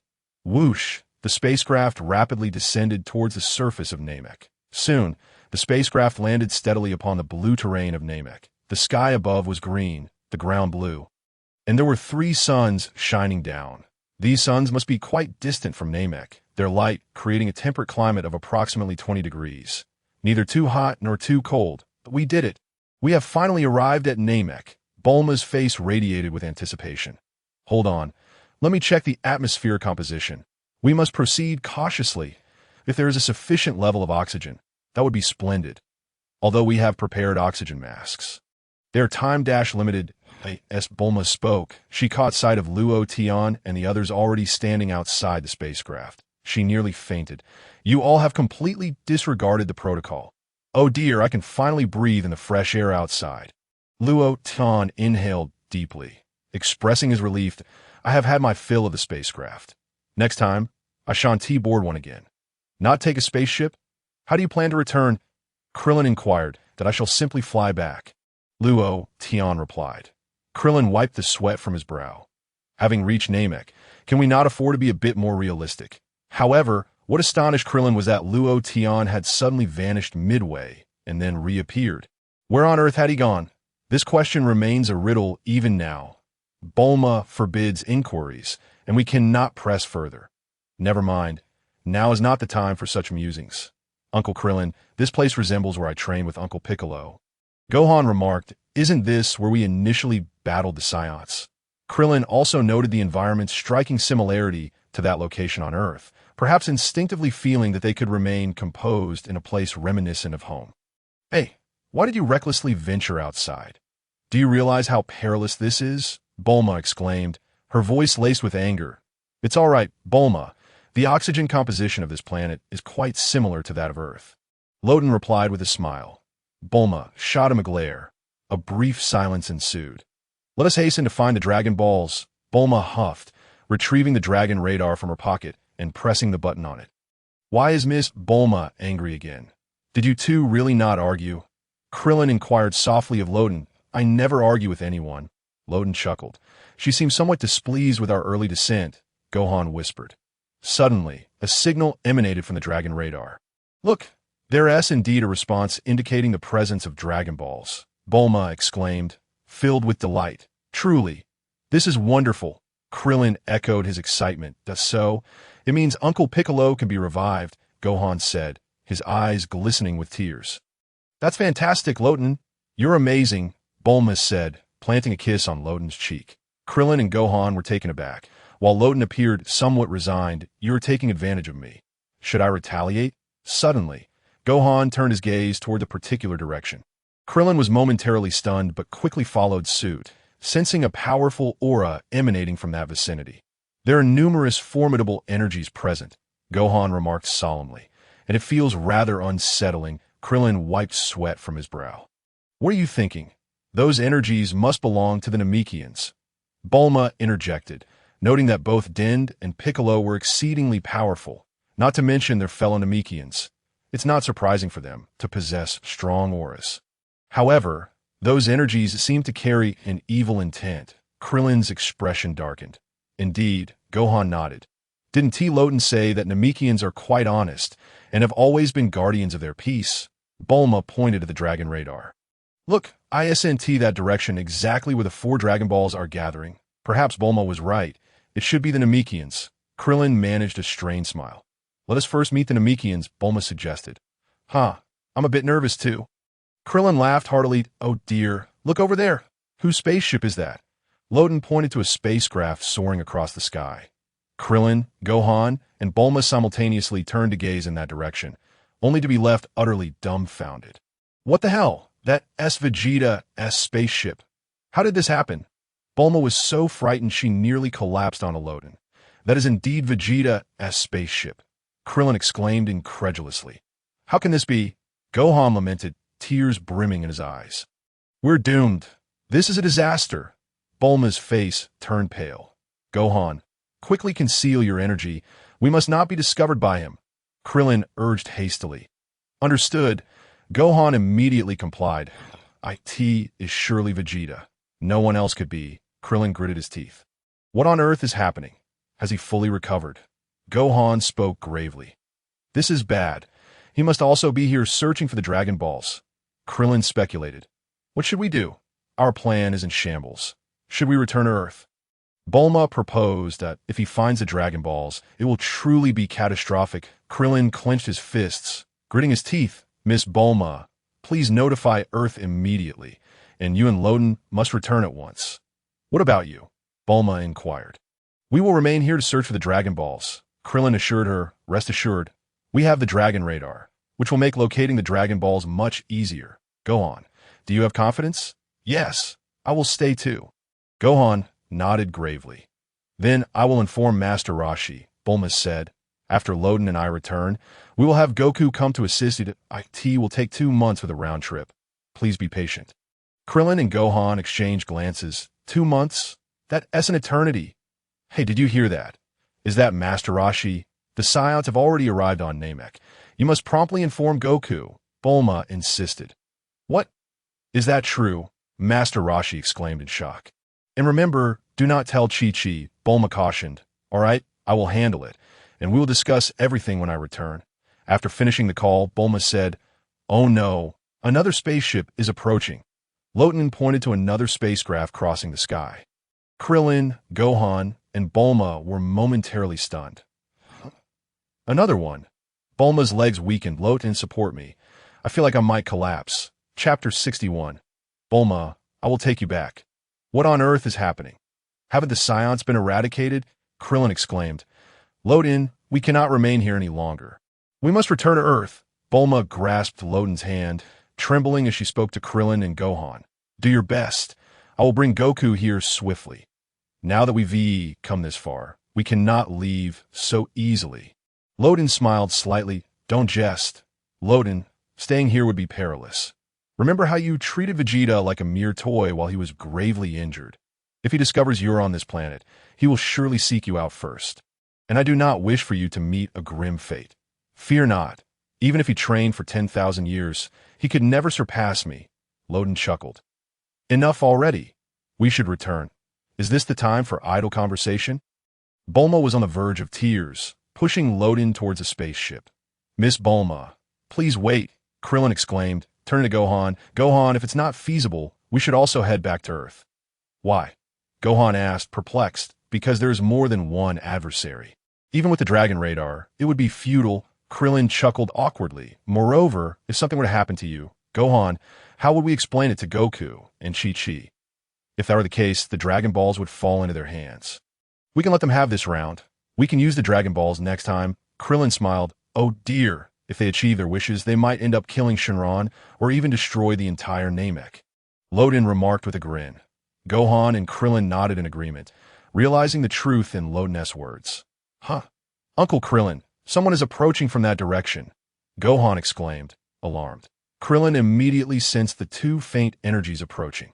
Is it Vegeta? Bulma clutched Loden's arm tightly. No, it's not Vegeta. The aura is much weaker, Krillin replied. Could it be Namekians? Gohan inquired. Just then, two beings clad in battle attire appeared on the opposite riverbank. They are not Namekians, Krillin gasped, noting their attire resembled that of the Saiyans. Yet they do not resemble Saiyans at all, Gohan observed. I have an ominous premonition. Krillin gritted his teeth. Indeed, they hardly resembled friends. Bulma tightly grasped Luo Tian's arm. Let's hold our breath for now and catch them off guard later, Krillin advised son Gohan. Yes, son Gohan nodded in agreement. In the distance, the two minions from Frisia's army silently scrutinized the four individuals before them. They are not Namekians. I wonder from which planet they hail. Regardless, our orders are to eliminate everyone on this planet. One of them remarked. Yes, they spoke. They soared into the air. What pitiful creatures. They lack combat power and appear to be mere tourists on this planet. One scoffed. Hee. Let us not let them escape. We should destroy their spaceship first, said the other, raising his weapon toward the spaceship's direction. Whoosh! A beam of energy pierced through the spaceship's central system, instantly causing a wisp of smoke to rise from it. Ha! These unfortunate souls chose the wrong time to visit this planet. Krillin and the others exclaimed in shock that we're doomed. That guy has destroyed our spaceship. This is troublesome. You insisted on concealing your energy. And now look where it's gotten us. Our spaceship is ruined, and we can't return. Luo Tian chuckled, covering his mouth. Krillin, son Gohan, and Bulma chimed in. Luo Tian, please spare us at such a critical moment. You still find it amusing? Am I mistaken, or is that guy actually laughing? One of the minions spoke coldly. If a bunch of useless wretches, the other laughed derisively. Krillin, why are you still dawdling? Hurry up and take them out. Luo Tian said impatiently.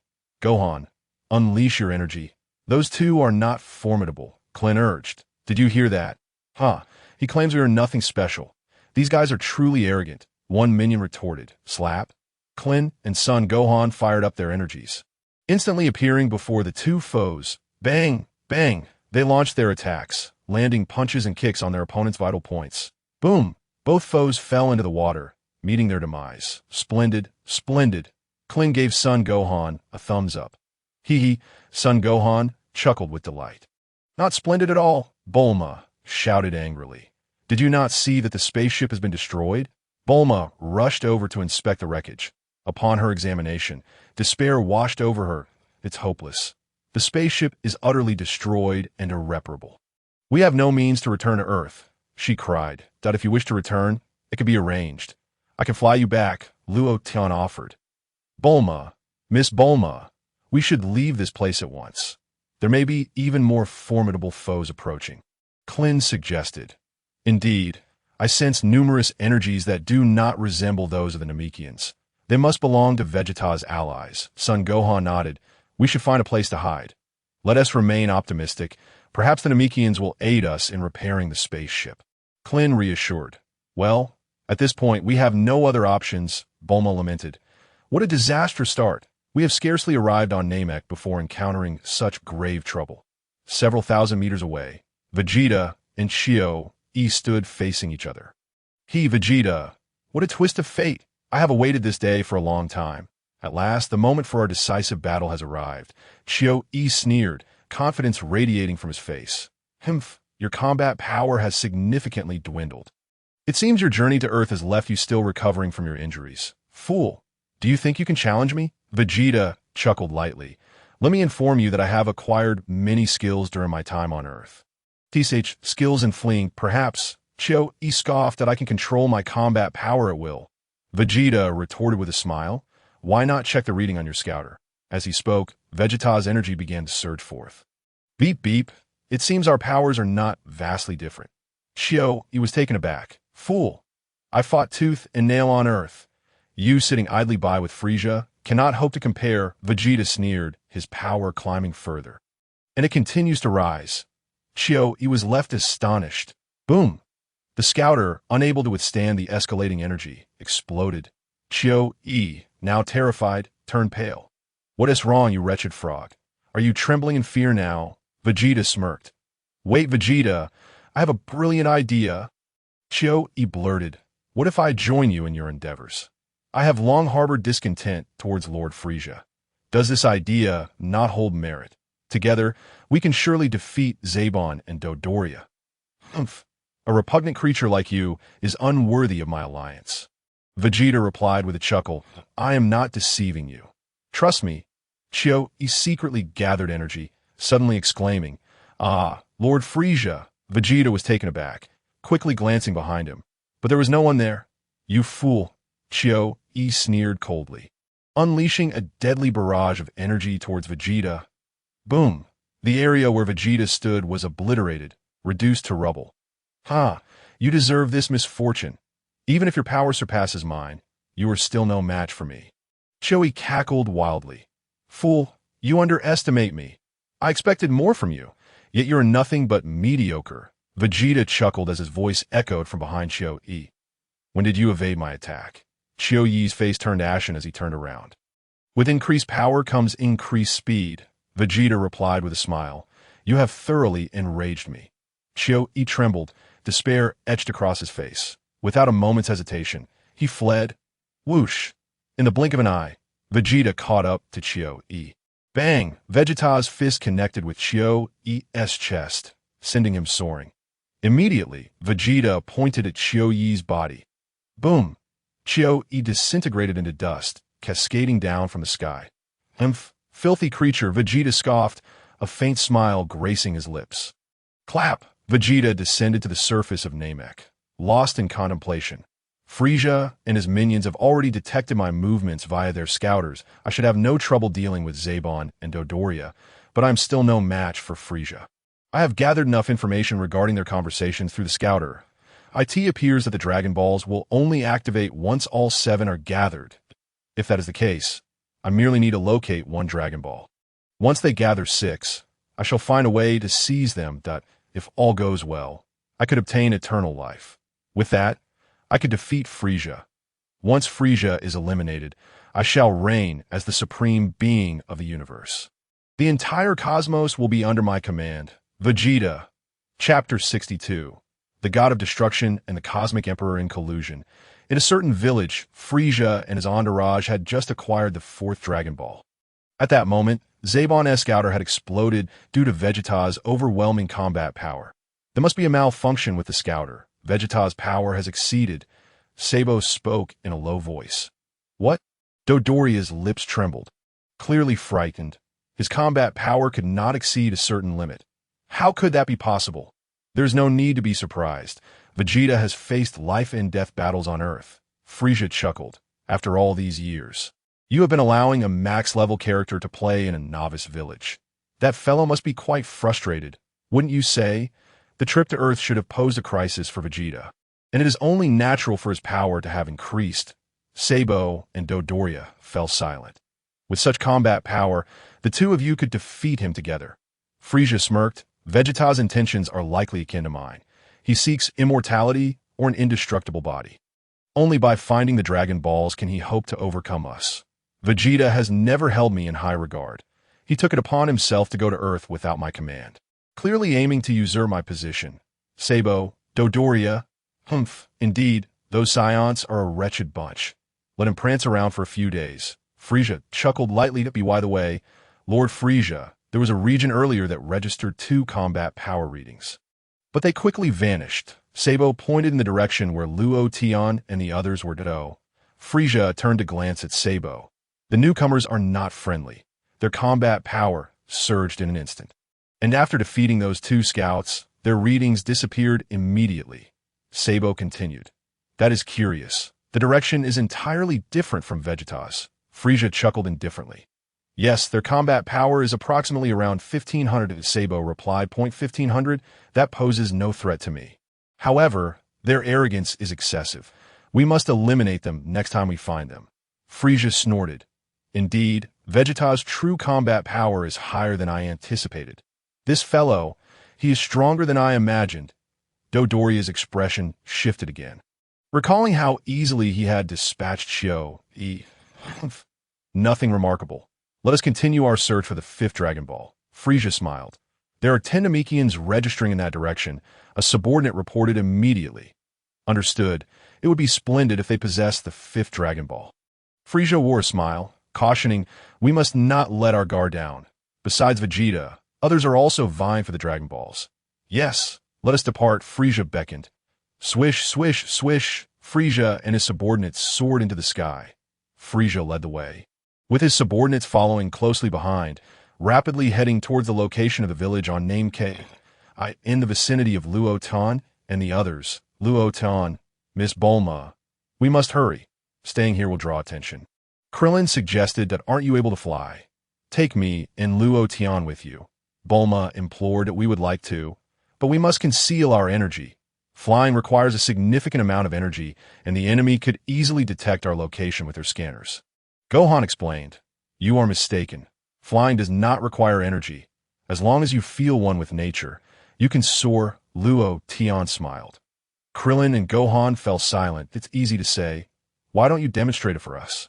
Look, just like this, Luo Tian said, already levitating. To Krillin's eyes widened. Gohan also looked astonished. Can you feel my energy? Luo Tian smiled. Both Krillin and Gohan shook their heads vigorously. You have no energy at all. By the way, Luo Tian, when did you learn to fly? Krillin steadied himself and asked. I was born with it. Luo Tian smiled. Don't joke. Are you saying you could fly the moment you were born? Krillin chuckled wearily. Yes, that's exactly what I mean. Luo Tian nodded. Krillin wiped his brow. Uncle Krillin, Uncle Luo Tian, look ahead. That cave over there seems like a good hiding spot. Gohan pointed to a cave not far away. Indeed, Gohan.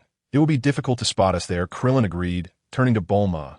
Miss Bulma, please bear with us and hide there for a while. This moment, the fact that Luo Tian could fly was no longer significant to Krillin. It's merely flying, concealing energy and levitating. Gohan and I could do that as well. It just seems unnecessary. Well, we have no other options now, Bulma nodded, relieved that Luo Tian could accompany her. They promptly made their way towards the cave. Just as they reached the entrance, Oh dear, there are numerous energy signatures approaching us rapidly. Luo Tian looked up at the sky. Gohan and Krillin immediately reacted, their expressions changing. Quick, hide! Krillin exclaimed, IT must be the accomplices of those two villains. Gohan surmised. Bulma was startled and hurriedly pulled Luo Tian into the cave. Krillin and Gohan quickly concealed themselves as well. They're here. Krillin gritted his teeth. Gohan trembled in fear. Damn it. Have we given ourselves away? Krillin clenched his fist. They're coming. Gohan's forehead beaded with cold sweat. In the next moment, they saw Frieza and his entourage fly past from the distance. They've left, Bulma said, relieved. Fortunately, they are not coming for us. Who were those people? They flew too fast for me to see anything. Krillin and Gohan, however, were trembling, their faces pale as they collapsed onto the ground.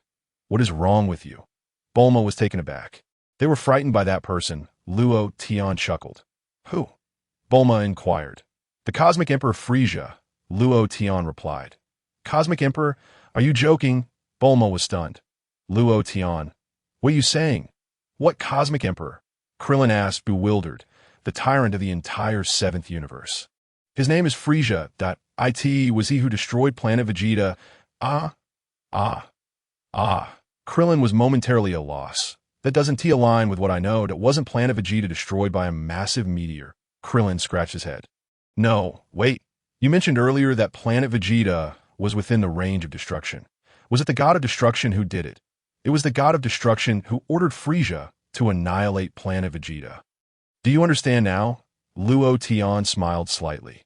The god of destruction? Are the gods colluding with the Cosmic Emperor? Krillin chuckled nervously. I increasingly feel you're trying to deceive me. The term colluding is apt. If the god of destruction finds out, your life may be in jeopardy.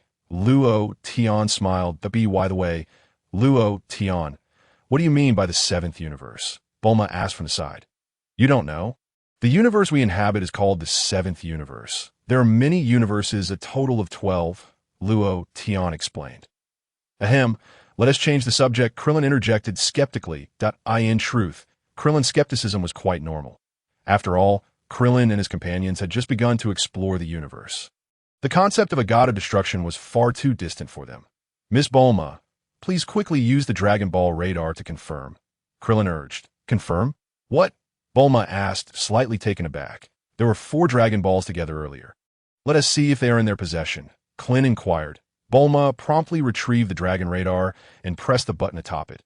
Indeed, as Bulma focused her gaze, she noticed the 4 Dragon Balls swiftly moving. At that moment, Klin resembled a deflated balloon. Sun Wufan was also drenched in cold sweat. Wufan, did you see that? The one flying at the forefront, Klin spoke in a hushed tone. Yes, I saw it, Sun Wufan nodded. I sense an extraordinarily terrifying aura emanating from him. It's frightening. That little fellow, could he be the Cosmic Emperor Frieza that Luo Tian mentioned? Klin's face was etched with despair. This individual was undoubtedly far more formidable than Vegeta. The instant I laid eyes on him, it felt as though my very essence was on the brink of extinguishment. Certainly, others are powerful too, but in comparison to him, they paled drastically. Someone even stronger than Vegeta? Bulma pondered. Is he truly the Cosmic Emperor? What a joke. Are we competing with the Cosmic Emperor for the Dragon Balls? We cannot ascertain his identity just yet, but I suspect he is an ally of Vegeta. Given that they wear identical attire, Klin gritted his teeth. That group just flew towards another Dragon Ball, Bulma remarked. Could they also possess a Dragon Radar? They do not have a Dragon Radar, Luo Tian replied. They have located the Dragon Balls by searching for Namekians. Author's note. Today's chapter consists of 3,000 words, with a total of 5 chapters. I shall continue to write diligently. Chapter 63. Wukong. I will continue to cultivate the ultimate instinct. Where exactly is that Dragon Ball located? Klin glanced at Luo Tian before inquiring of Bulma. In that direction. Approximately 14 kilometers away, Bulma responded. Uncle Luo Tian is correct. That location coincides with the position where Uncle Klin sensed the Namekian. Sun Wufan nodded. If that is the case, then the Namekian may be in danger. Klin said gravely. I must go and assess the situation. I will accompany you. Sun Wufan clenched his fists. All right, but you must be extremely cautious. Bulma advised. Luo Tian, and I will create a home using the universal capsule in this cave and await your return. Please inform Master Luo Tian of the situation here. Clint nodded. I also wish to go. Luo Tian stated, no. How could you bear to leave me here alone? Bulma exclaimed, if it comes to that, I will send you back to Earth. Luo Tian contemplated. It seems your presence here may not be of significant use. What kind of talk is that? Luo Tian, you are insufferable, Bulma retorted. Wu Fan, try to conceal your energy and advance swiftly. Can you manage that? Clint disregarded Luo Tian and Bulma, that I certainly won't bring Luo Tian along that if trouble arises. Bulma would obliterate me. I can do it, Sun Wu Fan affirmed. The two swiftly leaped into the distance, soon disappearing without a trace that on Earth, after consuming the sins of being. Sun Wukong's body was instantly restored. He promptly boarded the spaceship modified for him by Bulma's father and, with the sins of beings in tow, swiftly entered the vastness of space. This spaceship was one he had traveled to Earth in during his youth. It would take merely 6 days to reach Namek. Sun Wukong had already heard from Master Roshi that Clint and Wu Fan were facing a new crisis on Namek. A new adversary had emerged. It was said that this individual proclaimed himself as the Cosmic Emperor. Inside the spaceship, what an impressive vessel! But now is not the time for admiration. I must hasten my training. Sun Wukong shook his arms. I have only 6 days to reach Namek. This is splendid. I must devote myself to training during this time. However, he soon found himself at a loss. What should I focus on training? Decided, I shall continue with the ultimate instinct that Luo Tian taught me. Yet almost immediately, Sun Wukong felt a twinge of confusion. This is outer space. What can I truly comprehend here? Am I to ponder solely on this spaceship? What a conundrum! If all else fails, I will begin by practicing the Kaioken technique. I shall cultivate both abilities simultaneously. Yes, that's the plan. Thankfully, I had requested Bulma's father to craft a gravity system for me in advance that I will start by adapting to the gravity. The gravity at King Kai's was 10 times that of Earth. So I shall begin with 20 times. With a click, Sun Wukong pressed the gravity button. Instantly, he felt an immense weight enveloping his body. He collapsed onto the floor, making an intimate connection with the ground of the spaceship. Perhaps I should simply attune myself to this spaceship. The moment I can merge with it, I shall consider it a success that on Namek, we are nearing that we must suppress our energy and approach them slowly. Clint instructed Sun Wu Fan. Understood. Sun Wu Fan nodded. Before them loomed a steep cliff. Cautiously, Clint and Sun Wu Fan made their way towards the precipice. What a potent aura, Clint murmured, his expression grave. Indeed, Sun Wu Fan's heart raced. They crouched at the cliff's edge. Peering downwards, below, they beheld a village and within it, Frieza and his cohorts. Uncle Clint, that must be their dwelling, right? Their house resembles our spaceship, Sun Wu Fan observed. What are they doing? Clint paused, gazing at Frieza, quietly murmuring, I haven't seen the others. But those three, especially the one seated within that circular contraption, exude a terrifyingly powerful aura. Could be, as Luo Tian suggested, that this individual is the Cosmic Emperor Frieza. Uncle Clint, if that is true, how did Uncle Luo Tian know he was the Cosmic Emperor? Sun Wu Fan inquired curiously. I have heard that Bulma's family had contact with the Galactic Patrol. Perhaps Luo Tian received information from them. Clint speculated. So, is it essential to read more? Sun Wu Fan asked innocently. What kind of logic is that? You've completely befuddled me, Clint replied. Look, Uncle Clint, they're holding the Dragon Balls. Sun Wu Fan suddenly noticed the Dragon Balls cradled in the arms of Zarbin and Dodoria. Such large Dragon Balls! Are the Dragon Balls on Namek this immense? Clint exclaimed. Below, Dodoria seemed to have caught wind of some commotion and turned to glance back. Clint and Sun Wu Fan quickly withdrew their heads. That was close. We almost got discovered. What is it? Dodoria queried. Nothing, just a faint reaction in that direction. But it's vanished now. It could be a small animal or insect, Dodoria speculated. Frieza paid him no further mind. That was perilous, Clint sighed deeply. Indeed. Sun Wu Fan nodded vigorously, sweat trickling down his brow to eye in the cave. Bulma produced a universal capsule, conjuring a house. Subsequently, Luo Tian and Bulma entered the room. Fortunately, I prepared ample provisions. We should be able to sustain ourselves here for at least half a year. Bulma contemplated. However, it's hard to say. If Wufan and Wukong are both voracious eaters, we might only manage for a month at best. Rest assured, it won't take that long. Once Wukong arrives, everything will conclude. Luo Tian smiled. Wukong, how will he come? Bulma asked, momentarily taken aback. Our spaceship has been destroyed. He has no way to reach us. Wukong has already set off. He will reach Namek in about 6 days, which means, at most in 6 days we can return to Earth. Luo Tian replied with a smile. So, cherish these 6 days on Namek, he added. Cherish? You say cherish? Bulma retorted. I have meticulously arranged the couple's room, yet you remain indifferent. Luo Tian, do you truly not harbor any feelings for me? Bulma sighed softly. Oh, how did you come to that conclusion? Bulma suddenly realized, gazing at Luo Tian with curiosity. Chapter 64.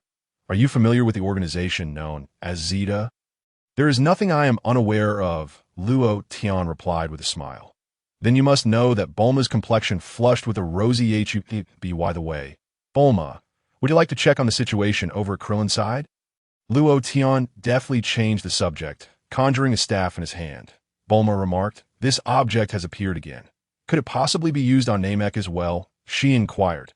Indeed, Luo Tian confirmed, as a holographic image was projected from the crystal ball atop the staff.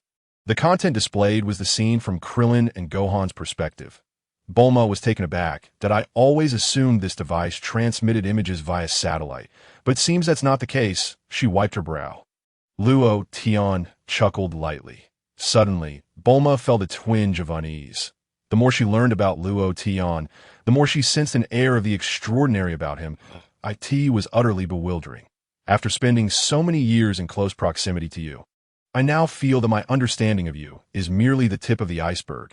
Observe their predicament carefully. Now is not the time for sentimentality, Luo Tian advised with a smile. Is that a Namekian?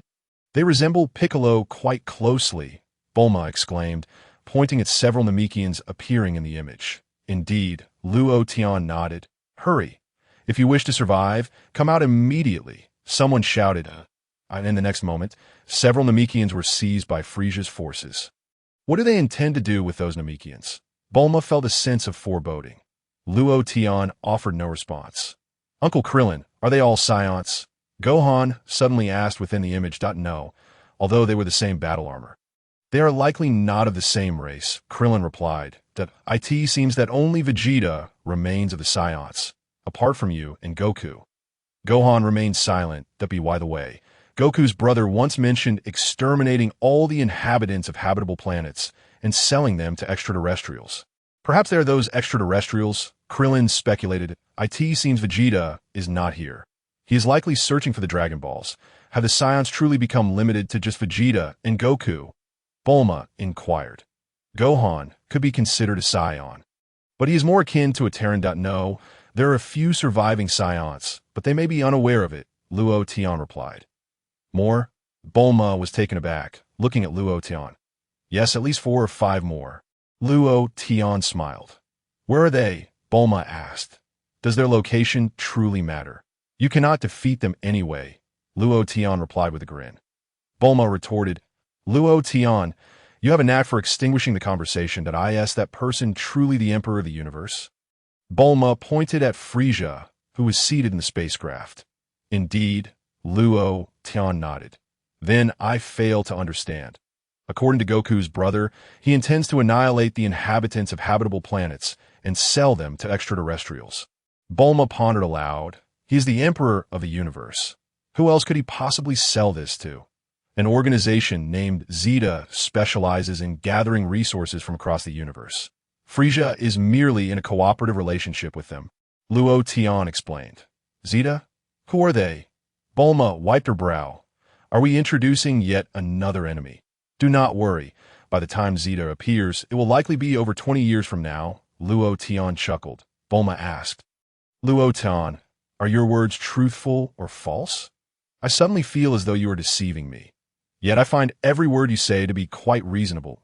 At this moment, the Namekians also noticed the Dragon Balls held by Sorbet and Dodoria. There are a total of 4 Dragon Balls. You have all seen them. I am Frisia, the one collecting your Dragon Balls, he said with a grin. Where have the others gone? According to my investigation, there are 10 individuals here. The elder of the village, the foremost Namekian, remains silent, not uttering a word. What? Are you all planning to remain silent? If that is the case, I shall have no choice but to kill you. Frisia sneered. The elder's face paled, turning a deeper shade of green. Subsequently, the elder replied in the Namekian language. Humph. Do not use the Namekian language. Speak in a tongue we can comprehend, that I know you can articulate my language. Frisia chuckled softly. Are you attempting to play tricks on me? Do you truly believe that I, the Emperor of the universe, can be easily deceived? You are far too naive. Elder. A brief silence. The others have gone to work in the fields. Only we elders and children remain. The elder knew the charade could not last and had no choice but to respond. However, this is also beneficial. It buys us time. Once those young ones return, we shall administer suitable punishment that they truly think we Namekians are easy to bully. We are quite formidable ourselves. Very well, if you answer my questions honestly, you shall not face any danger to your lives. Frisia smiled. Now, let us continue with my next question. Where are the Dragon Balls? I believe there should be one here. I do not know. We do not possess such items, the elder replied directly. Oomph. Frisia chuckled softly. Dodoria, the second Namekian I had killed, shared something quite intriguing with me. Yes, Lord Frisia, Dodoria nodded. He said the Dragon Balls are only given to recognized warriors. The first individual was obstinate and refused to cooperate. So, as punishment, I eliminated him. Frisia smiled, which prompted the second individual to divulge everything to me. He stated that the Dragon Balls are crafted by the 7 oldest elders of this planet. Presently, the 7 Dragon Balls are carefully guarded by these 7 elders, as they compare wisdom and strength, deliberating the reasons for wishes. Only those deemed warriors by the elders are likely to receive a Dragon Ball. However, as I mentioned earlier, they are quite stubborn and utterly unwilling to part with the Dragon Balls, leading me to kill them. Thus, acquiring the first Dragon Ball consumed a considerable amount of my effort. What did you say? Is that true? The elder's face shifted. Luo Tian, he claims that the Dragon Balls are created by the 7 elders. Bulma exclaimed in astonishment. Wasn't it supposed to be the work of a single individual? Clearly, that person was deceiving Frisia. Luo Tian smiled gently. Did they truly consider the Namekians to be fools? In truth, even if the Dragon Balls were handed over to Frisia, realizing wishes would prove quite difficult for him. Chapter 65. Immortality? Useless. Is that so? Bulma was momentarily stunned. Vegeta and Frisia are entirely unaware of the Dragon Shenron's existence, naively believing that simply gathering the 7 Dragon Balls would grant them their wishes. Luo Tian chuckled. The Bulma's eyes sparkled with realization. That seems to be the case. Throughout our discussions about the Dragon Balls, we have never once mentioned Shenron. Setting aside the summoning of Shenron, let us consider the wishes of Vegeta and Frisia. Both desire immortality, and with Shenron's abilities, achieving that wish is exceedingly difficult. Luo Tian shook his head. They are truly naive. Moreover, is immortality truly so desirable? I could easily capture you and control you. That would be a true torment. When the time comes, death would be a far more merciful option. What are you saying? There's a saying that goes, "It is better to live poorly than to die well," Bulma retorted. Very well. You make a valid point, Luo Tian conceded. As an angel, one must maintain composure. There is no reason to argue over trivial matters. You claim they are obedient? That is utter nonsense, the elder shouted. Indeed, the other elders would never hand over the Dragon Balls to you. The elder beside the patriarch also bellowed loudly. I certainly have ways to compel them to behave. Frisia chuckled. Zabo, show them a bit of color. Yes, Zabo nodded slightly, his form flickering as he swiftly appeared next to the elderly man who had just spoken, delivering a powerful kick directly to his neck. The old man didn't even have time to scream before he collapsed lifelessly to the ground. You scoundrel! Another elder erupted in fury, clawing his way toward Zabo, energy coalescing in his hands. Zabo smirked disdainfully, casually tossing a Dragon Ball into the air. Boom! The elder unleashed a surge of energy that struck the spot where Zabo had just been. However, Zabo had already taken to the skies. The energy collided with one of Zabo's subordinates behind him, killing him instantly. Boom! From his elevated position, Zabo unleashed a torrent of energy, and with a resounding blast, the elder was charred black, collapsing lifelessly to the ground. Zabo descended gracefully, catching the falling Dragon Ball in his hand. Throughout the entire ordeal, Zabo's movements were fluid and flawless, a testament to his martial prowess. What a ruthless character! Krillin gritted his teeth. Despicable! Gohan clenched his fists. Yet both understood that they were no match for these foes. Not only for the cosmic tyrant Frieza, but even for the two individuals by his side, they stood no chance. So, how about now? Are you willing to listen? Frieza smiled, observing the elder with keen interest, then glancing at the two children beside him. The elder fell into a moment of silence. What is your purpose in collecting the Dragon Balls? He inquired. Fulfill a modest wish of mine. I desire eternal youth and everlasting life, Frieza replied with a grin. His wish is the same as Vegeta's, Krillin remarked. Perhaps they are not even allies. Gohan speculated. Who knows? Krillin shook his head. You wretched villains. Even if I die, I shall never give you the Dragon Balls, the elder declared coldly. Huh, you refuse to hand over the Dragon Balls, choosing death instead? Frieza chuckled. How stubborn the people on this planet are. If I were to eliminate those two children, would you still remain so obstinate? What did you say? You wouldn't spare even the children. The elder's expression darkened significantly, his voice rising in anger. Despicable! Krillin gritted his teeth. Gohan felt a surge of empathy, his fists tightening. They're truly vile. Bulma bit her lip in frustration.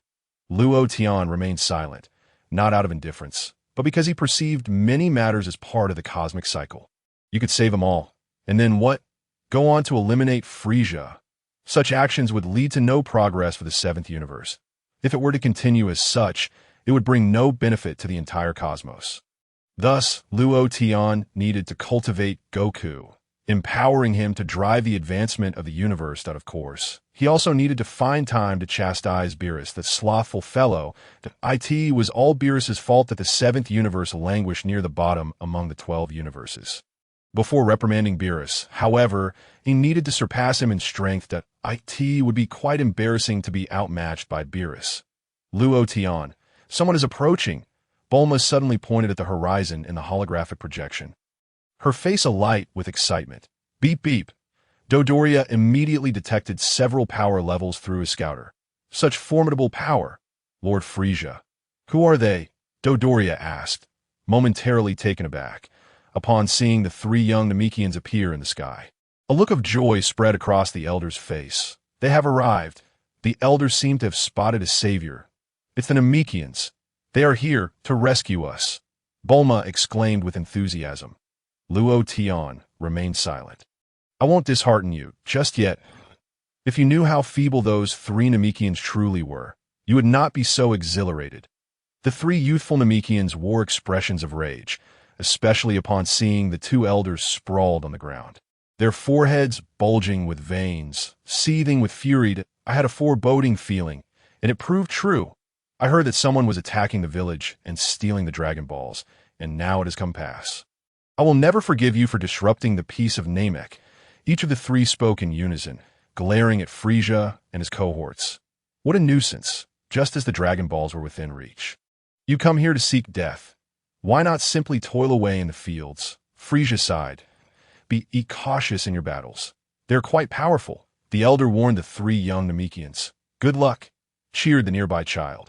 Hee, you wish to battle us? Frieza found it amusing. Dodoria, what are their power levels? Let me check, Dodoria replied, pressing a button on his scouter. Ha, please don't be disappointed. Their power levels are only around 1,000. Chapter 66, highlighting important points. Remember this person. Hee, how amusing. They believe they can defeat us with just 1,000 power. Several of Frieza's minions chuckled mockingly. No, those three are merely concealing their energy. They are unaware. Krillin pondered that moment. Vegeta, Nappa, and Goku's brother were equally astonished. Gohan nodded in agreement. The next instant, Frieza's underlings charged at the three Namekians. Whoa! One Namekian executed a flying kick, sending the foremost Frieza minion careening away. Boom! The Frieza minion crashed into a rocky hill, meeting his demise. Dodoria was momentarily stunned. Boom! Another Namekian unleashed a flurry of punches and kicks upon an alien resembling a crocodile. Boom! One more Namekian fired a burst of energy toward Frisia's underling. Karamburi! Karamburi was struck, sent flying backward. He soared past Zabo. Zabo delivered a powerful kick, sending Karamburi crashing into a distant lake, dead beyond recovery. Highlighting important points, remember this person. His name is Karamburi. He is likely to make an appearance in about 20 years. Luo Tian pointed to the lifeless form of Karamburi, kicked by Zabo. Are you implying he is still alive? Bulma inquired. You could interpret it as something to remember for future reference, Luo Tian replied. Bulma, on the battlefield, what is happening? Didn't you say their power levels were only around 1,000? Zabo asked, puzzled. Strangely enough, their power levels have surged to 3,000. Dodoria pressed the button on his scouter, scratching his head in disbelief. At this moment, the three young Namekians were growing more formidable with each clash, overwhelming Frisia's minions, who cried out in despair. Well done! Finish them off! Krillin exclaimed with excitement. Gohan wore a joyful expression, at last. We can vent our frustrations. They are remarkable. Frisia amused. I understand now. The Namekians can manipulate their power levels at will. Such individuals are rare indeed. Dodoria cast a glance at the readings displayed on the device. Meanwhile, the elders silently surveyed the remaining probes scattered amongst them. Currently, only 3 intact devices remained. If those 3 were destroyed, they would be unable to locate us. Children, let go of me. The elder instructed the 2 youngsters. Damn it, allow me to deal with them personally, Dodoria declared, temporarily placing the Dragon Ball on the ground before inquiring, shall we eliminate all 3 of them? As you wish, Frisia replied, nonchalantly at that moment. The elder suddenly struck, a golden beam shot forth from his hand, striking Dodoria's device and causing it to explode on impact. Frisia paused for a moment, puzzled. What is this old fool attempting? You bastard! Dodoria exclaimed, bewildered. You think such a feeble attack can harm me? With a swift motion, the elder soared into the air. Frisia and his companions were momentarily taken aback. The elder's actions were decidedly unconventional. What are you up to? It doesn't seem like you're trying to escape. And you should know, there's no way you can flee in a flash. The elder unleashed 2 beams of light, striking the 2 remaining probes on the ground. Not good. His target is the probes, Sabo suddenly realized. Damn it, I'll kill you all. Dodoria roared with fury that I feel like I'm being toyed with. The probes? Krillin pondered. Those devices can detect our locations and power levels. Gohan confirmed with a nod. Right? Didn't Loten mention that they were unaware of the exact location of the Dragon Balls? Krillin finally understood, but the probes could still locate the Namekians, so the elder must have known this and destroyed the devices accordingly. In a burst of motion, Dodoria ascended, charging towards the elder. Elder, the 3 young Namekians' expressions shifted dramatically. Dodoria, wait, eliminate those 3 youngsters first. Frisia commanded hastily. I'm waiting for that old fool to reveal the whereabouts of the Dragon Balls. You idiot, why attack him first? Dodoria momentarily hesitated but quickly regained focus, performing several flips in the air before landing beside the 3 young Namekians. I can annihilate you in just 10 seconds, Dodoria sneered coldly to Oh, you think we are mere paper dolls? The 3 Namekians retorted, equally incensed. Indeed, in my eyes, you are nothing but paper, Dodoria chuckled, suddenly appearing behind one of the Namekians. With a swift motion, he extended his claw, piercing through the Namekian's back. Instantly, Dodoria's claw emerged from the front of the Namekian's chest. The other 2 Namekians were left in shock. This guy is far too powerful. He wasn't boasting. Boom! Dodoria opened his mouth wide, unleashing a torrent of energy that engulfed another Namekian, instantly reducing him to a mere cloud of blood. Utterly lifeless, the elder and the 2 children were left astounded. The last remaining young Namekian's instincts kicked in, and he quickly distanced himself from Dodoria. Then, this Namekian conjured 2 spheres of light in his hands, merging them together and hurling them towards Dodoria. Boom! An explosion erupted where Dodoria had stood. A smile crept onto the Namekian's face. However, as the smoke cleared, Dodoria stood unharmed. What? The Namekian's face blanched. This guy took my full force attack and emerged unscathed. In an instant, Dodoria flew in, crashing his head into the Namekian's chest and sending him crashing into the mountain behind. The Namekian spat blood and fell lifelessly to the ground. The elder was horrified. Cold sweat pouring down his face, his eyes filled with despair. You know it is futile to flee. Perhaps it is better to descend and discuss matters calmly. Frieza called out to the elder hovering in the air. After a brief silence, the elder descended. That's better, Frieza smiled. You've destroyed our most crucial probe, so you must hand over the Dragon Balls as compensation. You must understand what kind of individuals we are. If you continue to resist, these two children will not survive. The elder's face darkened with anger, yet he felt helpless. After a moment's hesitation, he replied, I can give you the Dragon Balls, but you must guarantee the safety of the two children. Certainly, Frieza nodded amiably. These bastards, Gohan trembled with rage. Gohan, don't act impulsively. They're not to be trifled with, Krillin urged urgently. These scoundrels are insufferable. I can hardly bear to watch, Bulma exclaimed through gritted teeth. At that moment, the elder retrieved the Dragon Balls from within the room and handed them to one of Frieza's subordinates. Take the Dragon Balls and leave quickly, the elder instructed coldly. Thank you for your trouble. Frieza smiled faintly. The elder remained silent. By the way, could you also tell me the locations of the remaining Dragon Balls? Frieza inquired with a cheerful demeanor. Foolish dream. We Namekians would rather die than betray our comrades. The elder retorted angrily. Very well. As per our agreement, you should leave with the Dragon Balls now. So you're just like that. Everyone on this planet refuses to betray their comrades. Frieza chuckled. Did I in that case? I'll have to kill you and the children. What did you say? The elder's expression shifted rapidly. You bastard. You deceitful scoundrel. Boom! Dodoria's fist struck the elder's face, sending him flying to the ground, blood spilling forth. Didn't we agree that if I handed over the Dragon Balls, you wouldn't kill us? The elder demanded angrily. However, what significance does it hold if the Dragon Balls are incomplete? Frieza smiled. You destroyed our probe, so without you revealing the locations of the remaining two Dragon Balls, I'm left in quite a dilemma. Wouldn't you agree?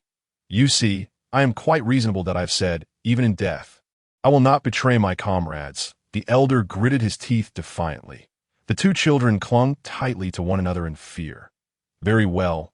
If you wish to die, then I shall oblige, Frieza replied with a slight smile. Lord Frieza, can we find the Dragon Balls without the probes? Sabo asked. With only two Dragon Balls left, it's only a matter of locating other villages or Namekians, Frieza mused, thinking that regardless, he would not reveal their locations. And so all three should be killed. Indeed, Dodoria nodded. How despicable, shameless. Bulma ground her teeth in indignation. Loden remained silent. Such matters, one grows accustomed to. You two, hurry and flee. Get as far away as possible, the elder instructed the children. Determined to show them the fury of a Namekian, as he spoke, the elder spread his arms wide, shielding the two children behind him. Without hesitation, the children dashed away. Whoosh! A beam of light from Frieza zipped past the elder's ear. Boom! With a dull thud, one of the children fell lifelessly to the ground. What? Krillin gasped in horror. Damn it! Son Gohan trembled with rage, while the elder was left utterly astonished. The speed was astonishing. I could scarcely react. This is truly dire. Just then, Dodoria seized the elder by the neck and twisted with a violent force. Crack! The elder's neck snapped, and he perished on the spot. Ha! It seems you won't have the chance to display your might after all. What a pity. Dodoria chuckled, delivering two kicks to the elder's lifeless body. Gohan, hold on. We are utterly powerless. Krillin urged hastily as he noticed Gohan, shaking with fury. For quite some time, I could see the scene. Only a small child remained. The Namekian child was paralyzed with fear, his face etched with despair. It was terrifying. The elder and the others are dead. The child wailed and attempted to flee. However, how could such a small child possibly escape? Dodoria landed directly in front of the child, resembling a demon. Eliminating such a tiny creature is hardly entertaining. Dodoria sneered, raising his fist. Die. Stop. Son Gohan could no longer restrain himself. He roared and soared into the sky. Gohan's sudden appearance left Frieza and the others present utterly dumbfounded. Fool! That reckless idiot! Bulma exclaimed. He'll get himself killed. Don't worry, it's not that easy to die, Luo Tian replied with a smile. What? Who just spoke? Dodoria was taken aback. Boom! Son Gohan descended from the heavens, delivering a powerful kick to Dodoria's rotund head. Caught off guard, Dodoria crashed headlong into the building behind him. You idiot! Krillin exclaimed anxiously that you're being far too reckless. Damn it! I can't just stand by and watch Goku's son perish. Whoosh! Without a moment's hesitation, Krillin dove down. Dodoria was now back on his feet. Who are you? Dodoria seethed with fury. You fat pig. I'm here to eliminate you. Gohan retorted. What did you say? Dodoria chuckled lightly, preparing to attack Gohan to that moment. Krillin descended from above, delivering a kick to Dodoria's head once more. Dodoria fell to the ground again. Idiot! Hurry and run. Don't just stand there. Krillin exclaimed, grabbing the Namekian child and taking to the skies. Son Gohan quickly followed, fleeing the scene. Not a Namekian? Frieza pondered as for their escape. Frieza was not overly concerned. Just 3 insignificant flies. If they escape, so be it. Let Dodoria handle it. Those 2 bastards. Dodoria clutched his head, rising to his feet. You have no sense of honor, attacking me from behind. Unforgivable. I won't let you get away with this. Dodoria, hurry and pursue them. What are you dawdling for? You must capture them, no matter what. Frieza commanded. Wah! Dodoria swiftly ascended into the sky, chasing after Krillin and the others. This is bad. They seem no match for that pink, rotund creature. Bulma exclaimed. Chapter 68. Krillin, run. No worries, if all goes well, we can escape. Luo Tian smiled. Yes, that's so. Bulma glanced at Luo Tian. Why do I feel like you know everything? Gohan, fly with all your strength if you get caught. It's all over, Krillin called to son Gohan. Understood. Gohan nodded. Whoosh! However, Dodoria's speed was even greater, and it wasn't long before he caught up to— No. He's faster than us. He's almost upon us. Krillin gritted his teeth that I've exerted all my strength. Perhaps we should land and face him. Gohan suggested. We are definitely not his match. We must flee. Krillin insisted. Face him? Are you joking? Can't you see how powerful he is? We would be utterly annihilated. Ha ha! You cannot escape. Dodoria's voice echoed from behind. Krillin's eyes darted as an idea struck him. Gohan, take this child. Krillin tossed the child to son Gohan. Gohan, whatever you do, don't look at me, or your eyes will temporarily go blind. Do you understand? Understood. Gohan nodded vigorously. Solar flare. Krillin placed his hands on either side of his face. Instantly, a blinding light radiated from his bald head, expanding outward as Dodoria's pupils constricted, his vision turning completely white. My eyes. Dodoria hastily covered his eyes. It worked. This technique is indeed effective. Krillin exclaimed, Quick, Gohan, let's find somewhere to hide.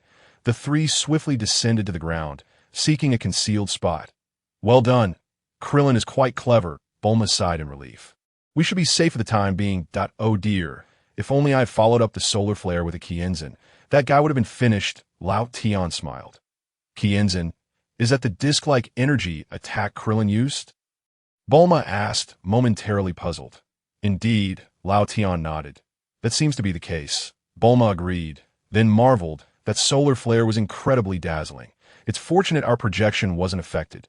Yes, while it is a holographic image, closely resembling reality, it is still not reality. Luo Tian affirmed. In the sky above, Dodoria's vision gradually returned. Damn it, that beast! Where did he run off to? Dodoria searched frantically for Krillin and the others. I will not let you escape. Come out now. Damn it, that bastard! I can't believe I was humiliated by such a little bald head. It's all right, he won't find us, as that old man damaged their scouters. Krillin chuckled nervously, aware that if they had scouters, Dodoria could easily locate them. Damn it, these little brats are too hard to find. It's infuriating. Dodoria trembled with rage. I will reduce this place to rubble. Whoosh! Dodoria shot into the sky. Is he giving up? Son Gohan questioned. However, Krillin suddenly felt an unsettling premonition. Not good. We need to leave here immediately. Krillin shouted. Boom! Just as Krillin and the others were about to depart, Dodoria unleashed a surge of immense energy, obliterating the area and transforming it into a lake. You 3 idiots, this is the consequence of mocking me. Dodoria laughed heartily. The Lord Frisia ordered me to bring you back. Annihilating you is far better than letting you escape. But who are those two? Forget it. It doesn't matter anymore. They're dead now. Dodoria turned and walked away. Phew, we are finally safe. Krillin breathed a sigh of relief. That was close. Gohan nodded. Let's head back to Bulma. Krillin suggested, then asked the child beside him, You can fly, right? Yes, the child nodded, floating in midair, quickly expressing gratitude. Thank you for saving me. You don't need to be so polite. If you want to thank someone, thank Gohan. If it weren't for him, I wouldn't have had the courage to rescue you. Krillin chuckled. The child replied, You're too modest. Uncle Krillin, if it weren't for you, we wouldn't have escaped his pursuit, regardless of the circumstances. I must express my gratitude to you all. The child once again thanks son Wukong. By the way, what is your name? Krillin inquired. My name is Dandy, the child replied. Well, let's not dwell on that for now. We should return to Bulma and Luo Tian to discuss what our next course of action should be. Krillin suggested, I end the room where Luo Tian was situated. Bulma contemplated. They are returning. However, bringing back such a Namekian child may prove to be of significant assistance to us. Indeed, Luo Tian nodded in agreement. Luo Tian, can your projection switch to Frisia's side? Bulma asked, or perhaps to that fat one. I sense that Vegeta might be planning to ambush him. Luo Tian chuckled. What? Aren't they on the same side? Bulma exclaimed in surprise. Certainly not. When did I ever claim they were allies? Luo Tian smiled. Well then, I shall observe Vegeta's battle. Bulma nodded, pondering whether Vegeta would be able to defeat him. Let's find out. Luo Tian replied as he manipulated the crystal ball atop the staff with divine power. With a snap, the crystal ball shifted to a different scene, focusing on Dodoria's location I could see that moment. Dodoria was making his way back to Frisia's position. Damn it, not having a scouter is quite inconvenient, Dodoria sighed. Fortunately, this planet is considerably smaller than those we have previously conquered. Dodoria flew, he muttered to himself. Just then, Vegeta suddenly descended from the sky, delivering a kick that sent Dodoria crashing into a lake. Dodoria emerged from the water in a disheveled manner. Who kicked me? Was it those two brats again? Damn it, I will not let you off so easily. However, upon crawling ashore, Dodoria was astonished to find Vegeta standing there. Chapter 69. Vegeta, my battle power is beyond measure, it's you.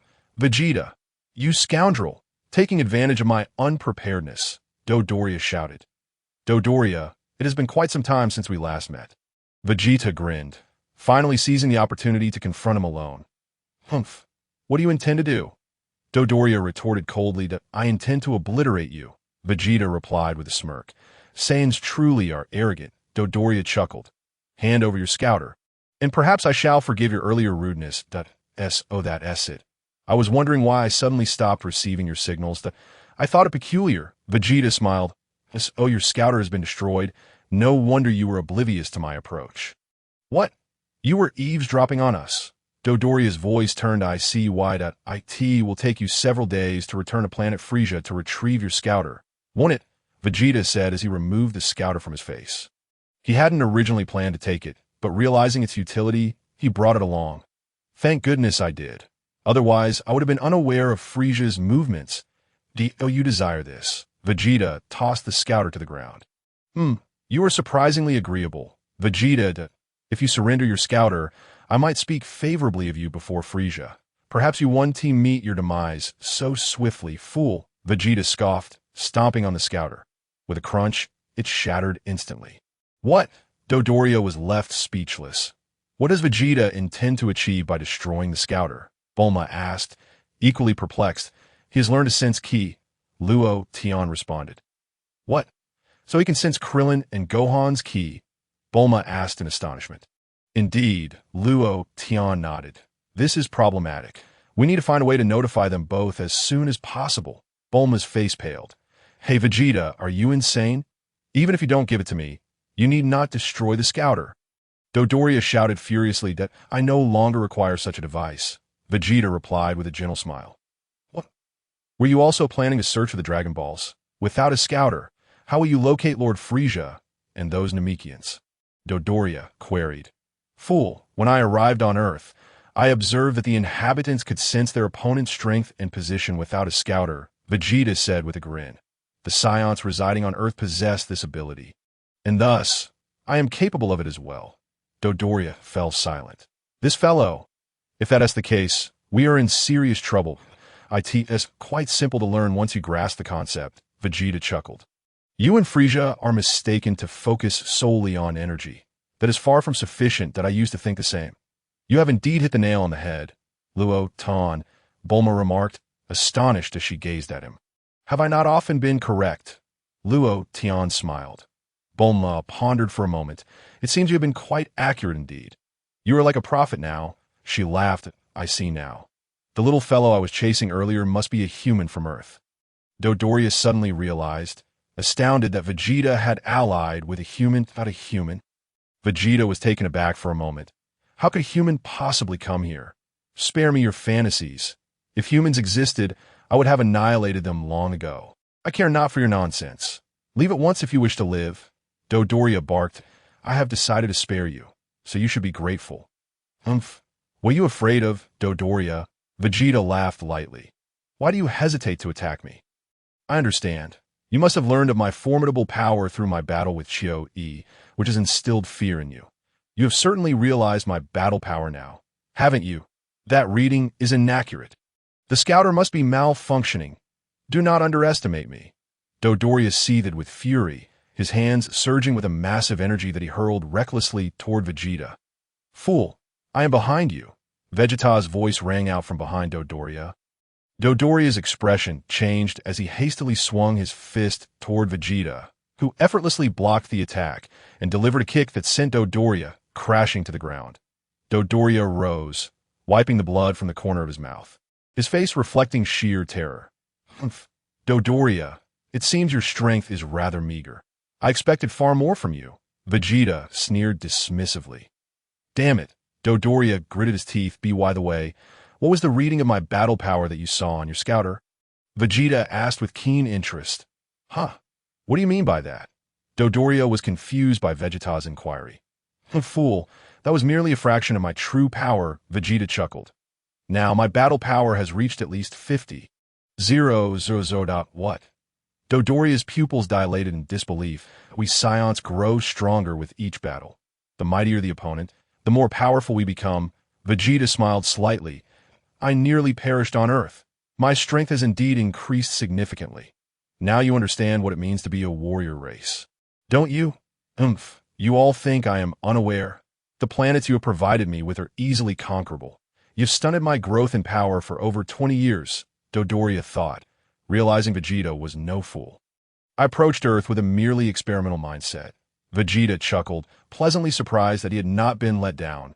Impossible. Your battle power could never possibly reach 50,000.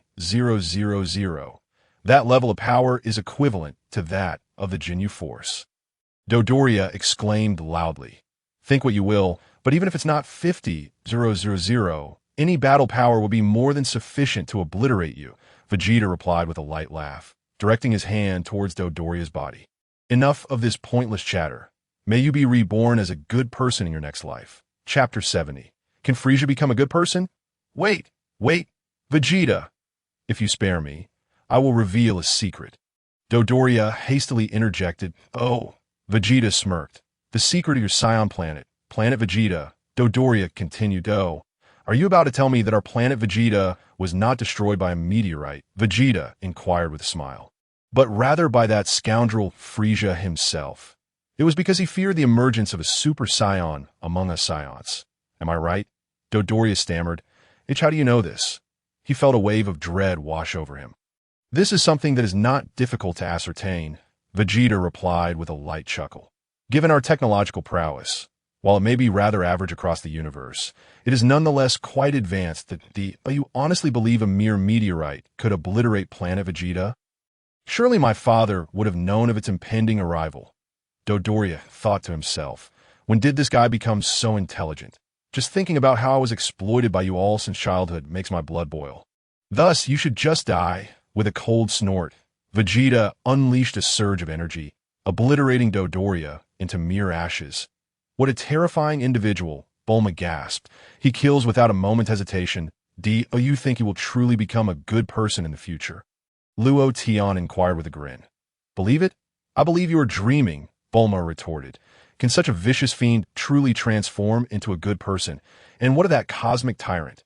Do you think he could become virtuous? Luo Tian added. Bulma fell silent. Luo Tian, you certainly have a knack for humor. Perhaps there's a slight chance for Vegeta to become good, but that Frieza fellow becoming a good person? Now, that would be absurd. Dodoria is already dead. That self-proclaimed formidable Dodoria was defeated by me, Vegeta mused, floating in the air. Humph, I have grown so powerful that even I am astonished. The battle on Earth was indeed worthwhile. By the way, there is something I must verify immediately. Dodoria mentioned that Earthlings seem to have arrived on Namek, that I too sense two powerful energies rapidly approaching that direction, that I doubt they are Earthlings. Yet they do not resemble Namekians either. Regardless, I must investigate. If they are Earthlings, I shall obliterate them without hesitation. With a swish, Vegeta transformed into a golden streak of light, speeding towards the location of Krillin and Gohan. Oh no, Vegeta is pursuing Krillin and Gohan. They are in danger, Bulma exclaimed in alarm. Luo Tian quickly switched the scene to the perspective of Krillin and Gohan, that we are almost there. Miss Bulma is in that cave ahead. Gohan pointed into the distance. You have a remarkable memory, Krillin scratched his head. Those two fools have attracted Vegeta's attention. Bulma's face turned pale with fear. What? Something is approaching fast. Its speed is incredible. Krillin suddenly snapped back to reality, turning to look behind him. Without a moment's hesitation, Krillin pulled Dandy and Gohan down to the ground to hide. Uncle Krillin, we might be discovered here. Gohan's face turned pale. Quick, hold your breath. Don't make a sound, Krillin instructed. Now let us see how our luck fares. Okay, Gohan complied. I at that same fat guy again. How does he know our location without a scouter? Krillin murmured. In the distance, Vegeta flew swiftly toward them. Upon sensing the disappearance of their energy signatures, he halted mid-air. I sensed the reaction of two energy signatures vanish. What on earth is happening?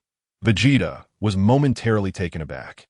Realizing that they had suddenly gone missing, gradually his figure hovered high above Krillin and the others. Uncle Krillin, it's him. Gohan's face drained of color. How did Vegeta know we were here? Krillin was drenched in cold sweat.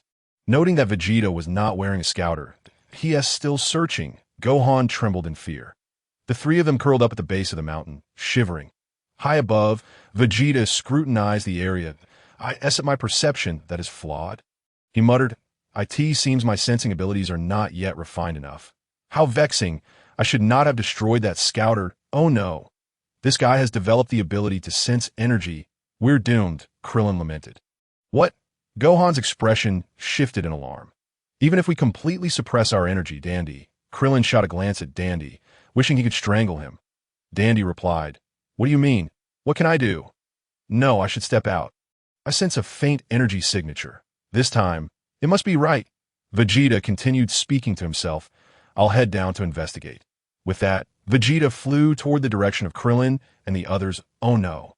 He is coming. Krillin clutched Dandy tightly. Yes, right near that rock, Vegeta declared. Hey, over here. They're not there, Bulma shouted. Shuh. If you keep shouting, we're too close to him. He might hear us. Luo Tian chuckled, covering his mouth. Bulma, be quiet. Bulma quickly complied. What? Are we already so close? I hope that guy didn't tee here. Just as Vegeta neared Krillin and the others, a large fish leapt from the lake, letting out a strange cry. The sudden appearance of the fish startled Gohan and the others. Oh, now I understand. Vegeta realized it was this creature all along that I sensed a faint energy. Never mind, I'll forget about it for now. As long as I find one of the remaining Dragon Balls, that will suffice. Afterward, I will hide this Dragon Ball, leaving Frieza unable to collect all 7. Then, I shall devise a plan to seize the 5 Dragon Balls he holds. That guy will be like a headless chicken without his scouter. I, Vegeta, am destined to rise. In the next moment, Vegeta soared into the sky, swiftly departing from the scene. Phew! Krillin, Gohan, and the 3 locals collapsed onto the ground. Panting heavily,